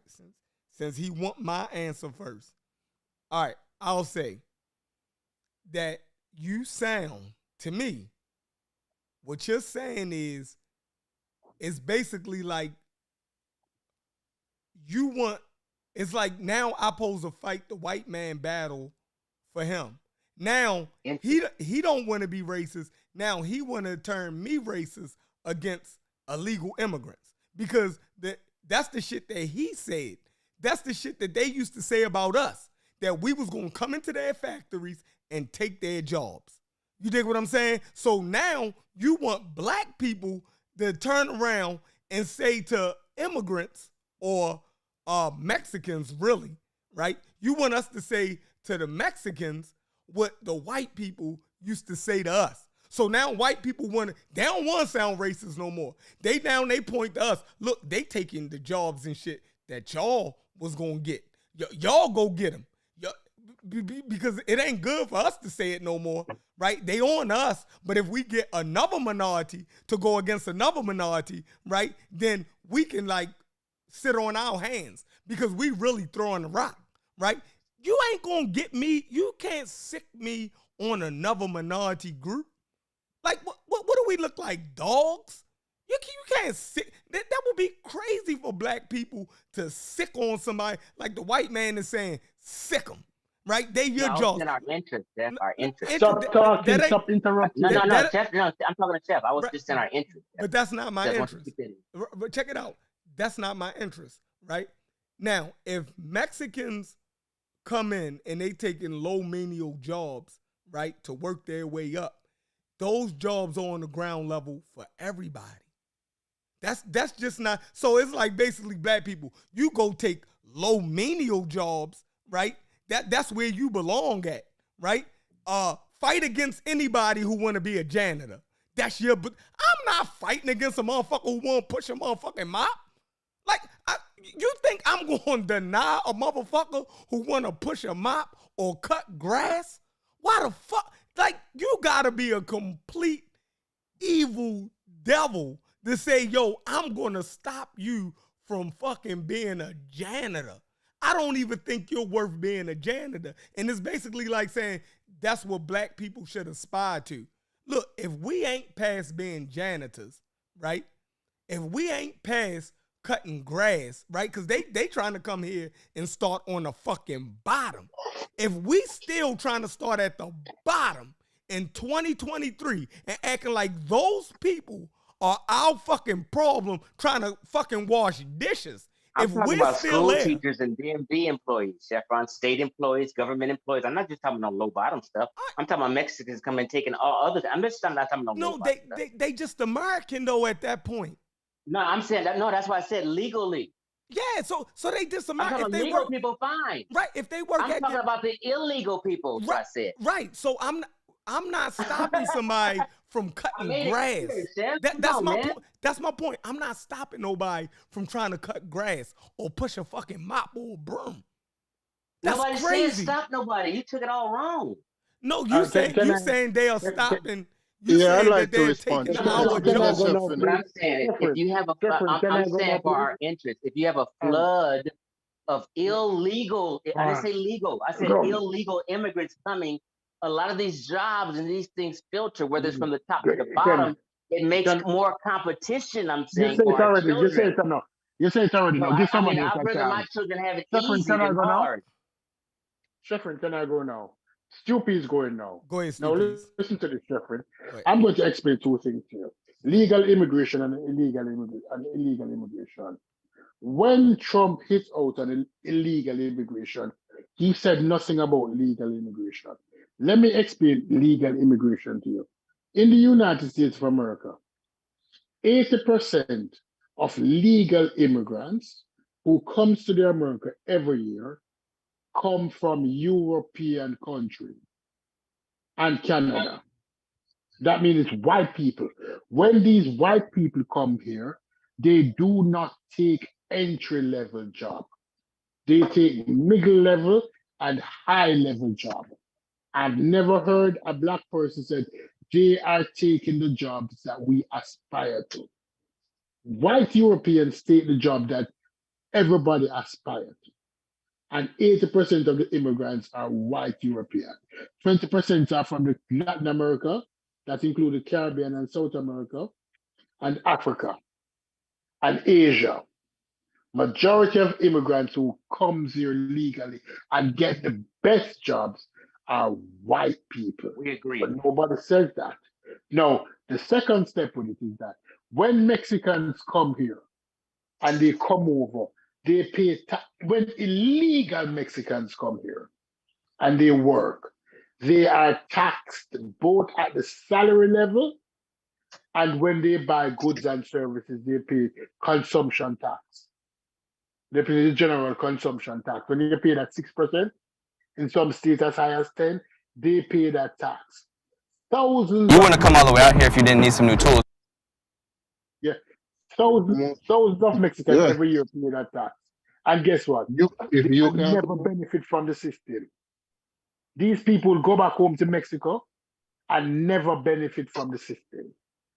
So it's not like the system is providing anything for many of these illegal Mexicans who come over. But it was a dog whistle language for black people to believe that immigrants are taking the job. He never mentioned, he has never called a white country a shithole. He has never said too much immigrants is coming from Germany, because he's from Germany. Trump is a second generation, first generation American. His father was from Germany. They came over, and Trump was born here to immigrant parents. Don't let anybody, but he has no problem with European immigrants. He has never hit out against European immigrants. He has never said anything bad about European immigrants. And he has never said to black people, why are these European immigrants coming here to take the jobs that you black Americans aspire to? Go ahead, Google Scholar. yeah. So I Efron, also want can we to. have a debate, Efron? No, hold on. Let me No, go address. ahead. Go ahead. No, go ahead, Google Scholar. I'm just asking Efron a question. Can we schedule a debate on this, Efron? Me against two of y'all, and then Google Scholar can go ahead. He said me against two of y'all. No. Yeah, me against two of y'all. Yeah, because you guys look. I know how you want to schedule something. We having a great discussion. It's all good. I love it. You know what I mean? So let's debate this and just and then Google Scholar can go. Let's just title it. Yeah, we can schedule a debate. Is immigration beneficial for Black Americans or harmful? Yeah, Let's do it. Yeah, that'll be a great debate. That's a tricky topic. That's because let me address it, because I'm not. I think Chief X means well, but I think the places that he's getting the information from is a problem, right? You notice he mentioned the stat. He mentioned the stat that Thank you immigration. for that, by the way. Thank you for that, by the way. Thank you. Is hurting Black Americans without even giving context to the stat, because the stat that he's giving is not accurate unless you know Which stat? the context of it. That immigration hurts the black community. I didn't give a stat. Or illegal. Well, the point that you made. All right. Okay. All right. The point that you made, the point you said it. What point? What was the Okay. point I'm at? The point that illegal immigration hurts the black community. I asked her, is when they debate if it's good or bad. No, you said it when you originally You spoke. said it. I'm When you responding to originally what you spoke. said. Now, Just to be clear, stop. I said mass immigration, everybody and their mama coming to America is harmful for black folks. This is my statement. Let's be clear. I'm going Did to not address say it. that. I'm going Let to him- address your let point. Google speak. Okay. So the whole point is, if you don't give context to this, Chief X is saying that in a discussion where we just said under Trump was the lowest unemployment in American history. Do you remember him saying that? So in Black America, since the civil rights. in the country No, in let me general. just be clear what I said. I said No, unemployment it for doesn't black people matter. was the lowest it's been since the civil rights era with Black America. It under doesn't Trump. matter. I'm saying it is the lowest in the country in American history. I'm even going further No, than not in you. American history. I said since the civil rights era. Let's want to be clear. I'm just clarifying. Relax. I'm saying I'm going further than you. Stop interrupting, bro. Let me finish my point. If you're quoting me, I want you to quote me correctly. Oh my God. This is ridiculous. Nobody can have a conversation where you keep butting in. Go ahead, Google. So yeah, so the whole talking point about mass immigration and everybody and their mama coming in, it's a conservative talking point, and it's a racist lie, right? If you think about it, immigration or illegal immigration went down under Trump because of the rhetoric they were pushing. But you know what they don't also tell you is that Obama deported more illegal immigrants than any other president in history. They don't tell you these things. So it's not like everybody, and people try to come in, and people are going to always try to come in regardless of who the president is, because this is America. People are trying to get in, and some do and some don't. But the fact of the matter is, illegal immigration is lower now than it has been in the years leading up to Trump, and even after Trump. Because when Obama was in, they took several measures to cut down on illegal immigration, and some of it was working, and Obama was deporting a lot of people. But they don't tell you that, because that doesn't suit the rhetoric. The fact of the matter is, unemployment in this country is low. There are a lot of jobs right now that are not being filled because they're jobs that Americans don't want, and because they're actually going around, especially in red states, and rounding up people, illegal immigrants who are doing the jobs. They're having issues. Everybody can see the debacle that's happening in Florida right now with that. So it's just a rhetoric to demonize certain groups so they can pass laws to exclude those people so they can make their base feel better. And I would suggest, before you repeat these lies, you try to understand the root of it, because I'm not saying that the Republican Party is racist, but there's a certain element of it that is, and a lot of what they do and say very loudly are embedded in their racist ideology. I'm sorry, I've been hallucinating. Let me just apologize now.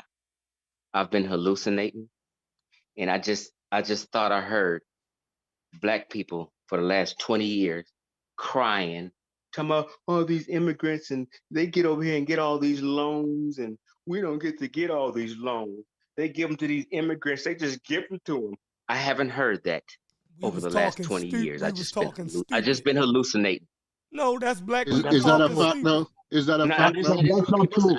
I didn't make any Is it claims. a fact? No. Is it a Listen, fact? no. I'm not that. We're not arguing the issue. I'm stating a fact that black folk always say. Oh, But they is it a don't like fact? us, and these Immigrants don't like us. These Nigerians and Africans, they don't like us over here. They get all the loans. They lucky. They get all the loans and they get all this and they just get over here.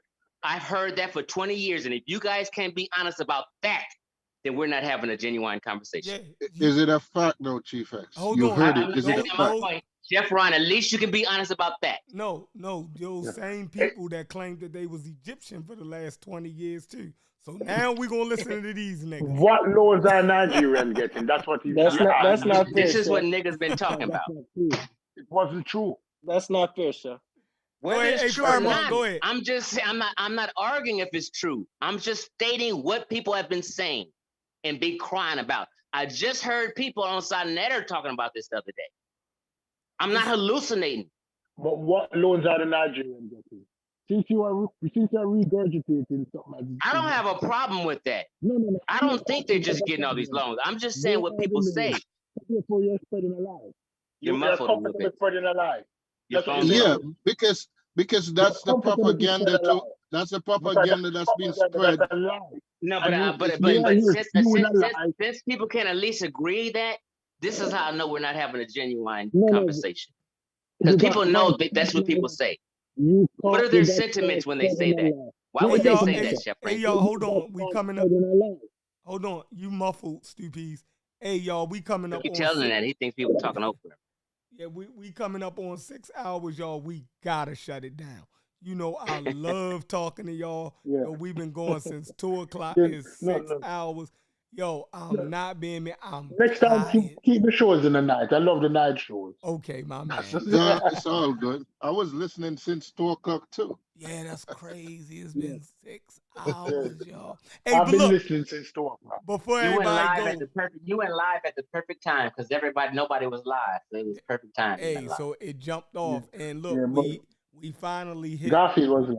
He was. I know Garfield was live, you know what I mean? But most of our crowd stayed over here, so we doing some justice, right? We starting to punch.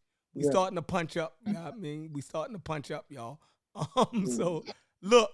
You're leveling up. You're leveling up. Yeah, we leveling up. But listen, we Make Shefford great again. Make Shefford great again. We finally hit 300 subscribers, all right?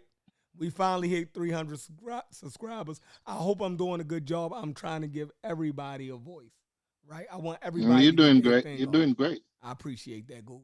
I mean, give everybody a voice because, like I said, this is what I said earlier. I said, man, most of us in our everyday lives don't have people to talk to about these things exhaustively, right? I'm gonna say I like Google Scholar a little bit because he opened up with something that was important. What he say? He said Chief X don't mean any harm. And then he went on how to disagree with me. Chief X spread a lie. That was a lie, and you didn't understand. No, I believe you're genuine. I do believe you're genuine. I'm not saying. Stu Pease tried to mess up a moment of peace. I'm trying to give Google Scholar credit. No, but you need to apologize. No, but let's do it. Go ahead. I'm talking to Google Scholar. My God. Thank you for that, Google Scholar. Go ahead, Google Scholar. I believe you have I don't believe you have a nefarious agenda. Not at all. I just disagree with your takes. Thank you. That's fine. See, that's an adult thing to say. Thank you. Yeah, that's a fact. I believe that you're being nefarious. Okay. I believe you're being nefarious. Yes. Now continue on, Chef Ron, so we can end this. Because you spread it a lie. No, we don't have to go back and forth. As if it was Let's just keep the peace right now. Just leave it. Let Chef Ron shut the show down. No, I want everybody to start. We can start from left to right. Y'all close out, and then we don't need to close out trying arguing with each other. Just close out about the. You can't decide that. If you choose not to. Well, put it this way. Let's just put it this way. If you try to come at me, I'm gonna come at you, and we can just make it up. No, I'm trying to tell you, let's leave in peace. That's all I'm saying. We definitely not gonna leave the show ugly. We definitely. No, we're not going there. We're not going there. Let me leave the show in peace. You act like I'm saying something wrong. Let me go first. All right. I want to say thank you for Sheffrin for having me on. It was a good discussion. I wish I would have came on earlier because there was another discussion that I was interested in. And I also want to say at some point I want to speak my piece on the Egypt conversation, but I'm gonna say it's probably gonna get me canceled. But in time. but not right now. But Anytime you ready, it was a man. good. Anytime you ready. Go ahead. My bad. No, that's all I wanted to say. Is keep up the good work. Appreciate it. Go ahead, Stu Peas. Sheffrin, I enjoyed how you started the show today. It was a good show. The topic, the original thing that you talked about was good. And I'll go back and watch it. Overall, it's good. It's nice having Chief X here, but um, I prefer to talk to Chief X in the night when he's more sober. All right, but I respect the brother. Go ahead, Chief X. My man. Go ahead, Chief X. You dropped off? No, he wants to go last. Hey, Fairmont, you ain't never get a chance to speak. Yo, go ahead and speak your mind. Yeah, I kept dropping off, so I probably gotta get a better connection. But I've been wanting to, get on your panel for a minute, man. So, big fan of what you do, especially when you and Corey and the boys was over in the Pseudo Killers, man. It was great to have a platform where folks can really challenge each other and nothing's, off the table. So definitely supported the channel. This my 2 cents, Thomas Sowell, I think, is one of the greatest American intellectuals. I don't think there's no one in the conscious community past the present. God damn! As soon as he God now sleep. Them try to tell the people, Judge not dead. John not dead, John not dead, oh, John not dead. Babylon. John Babylon Don, you ain't said nothing all night, man. Is you alive? Babylon Don still on here? Yeah. Ain't that Babylon Don?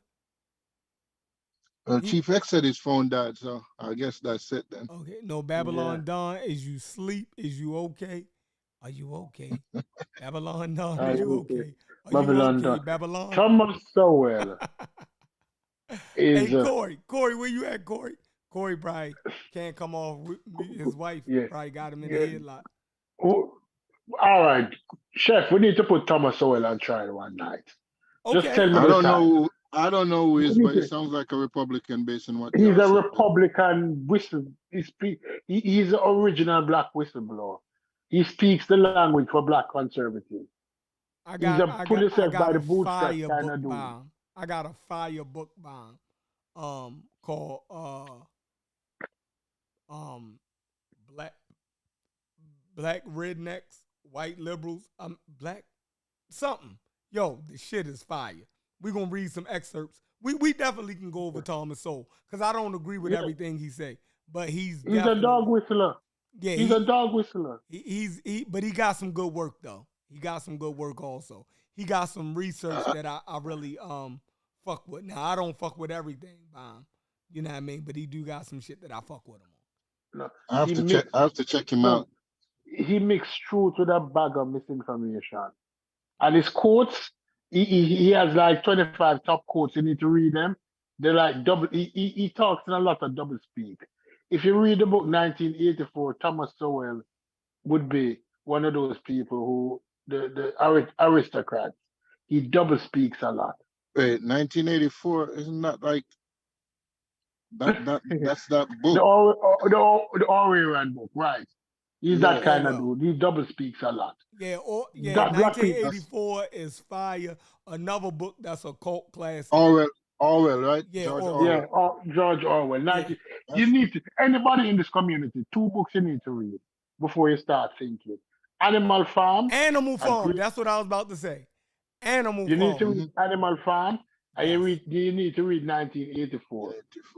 Okay. Right. But I read 1984, but I haven't read Animal Farm. You need to read Animal Farm. And it will show you that 1984 is like the textbook book in gaslighting, right? yeah. 1984 and Animal Farm.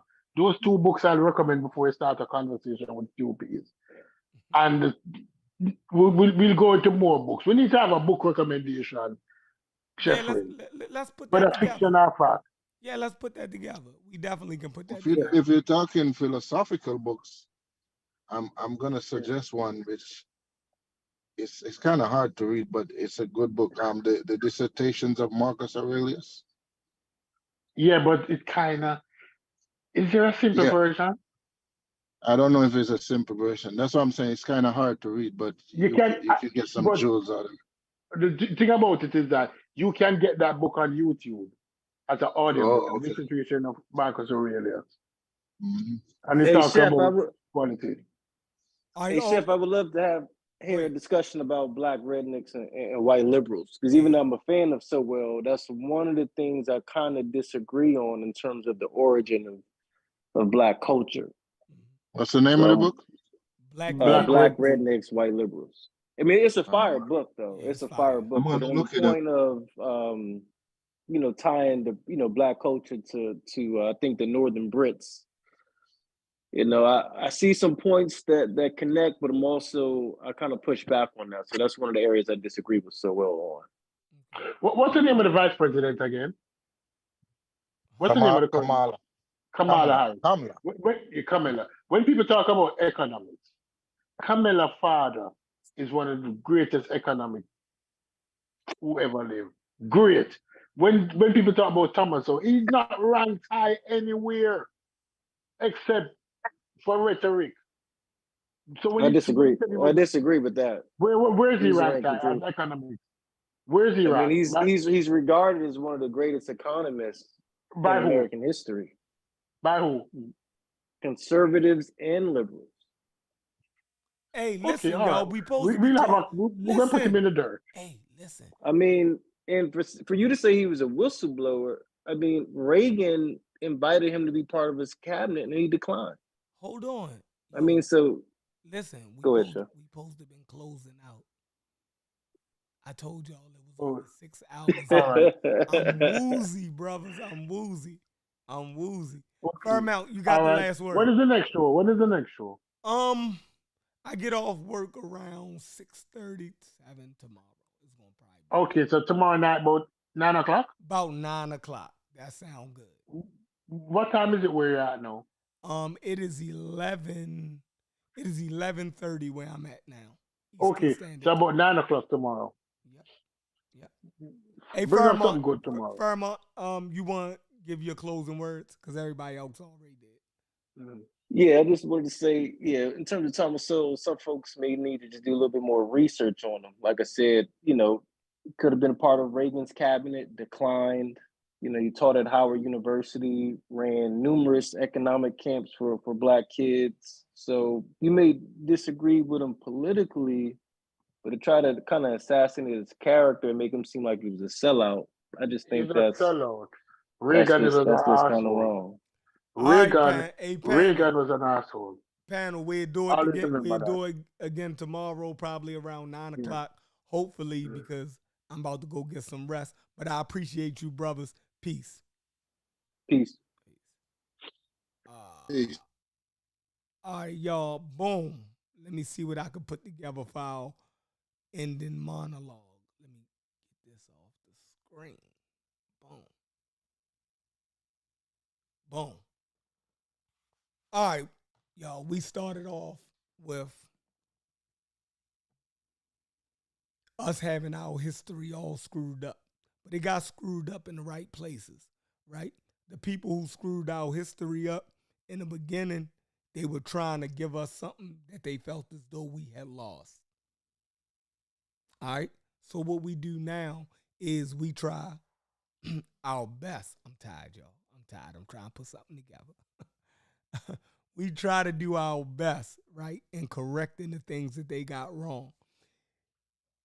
And sometimes the great people who did their best to try to put us back on the right track, they get caught in the crossfire. All right? Hopefully we can do better. But like that Malcolm X piece that I played earlier, Brother Bangs and the Nation of Islam was trying their hardest to put us on. So, damn, I apologize. I ain't got nothing left, y'all. I'm tired. I went shopping while the show was going on. My voice going hoarse. You dig what I'm saying? But I'm so happy we hit 300 subscribers. I know it don't sound like much to all of the other channels, and motherfuckers looking like y'all at 300 subscribers. Hey, look, we done hit 300 subscribers, and every milestone we hit over here, we gonna celebrate like we just hit 1 million subscribers, right? So every 50 subscribers, we gonna celebrate over this motherfucker because we ain't gonna get big-headed. I appreciate everybody who hit that subscription button. Appreciate every last one of y'all. And every 50 we get, we gonna celebrate. You heard me? Shit. Book of Revelation, chapter 7, verses 16 and 17. Yes, sir. They shall hunger no more, neither shall they thirst anymore. Preach, preacher. For God shall wipe away, yes, sir, every tear from their eye. Yes, sir. Get ready for the revolution. Come on. What you say now?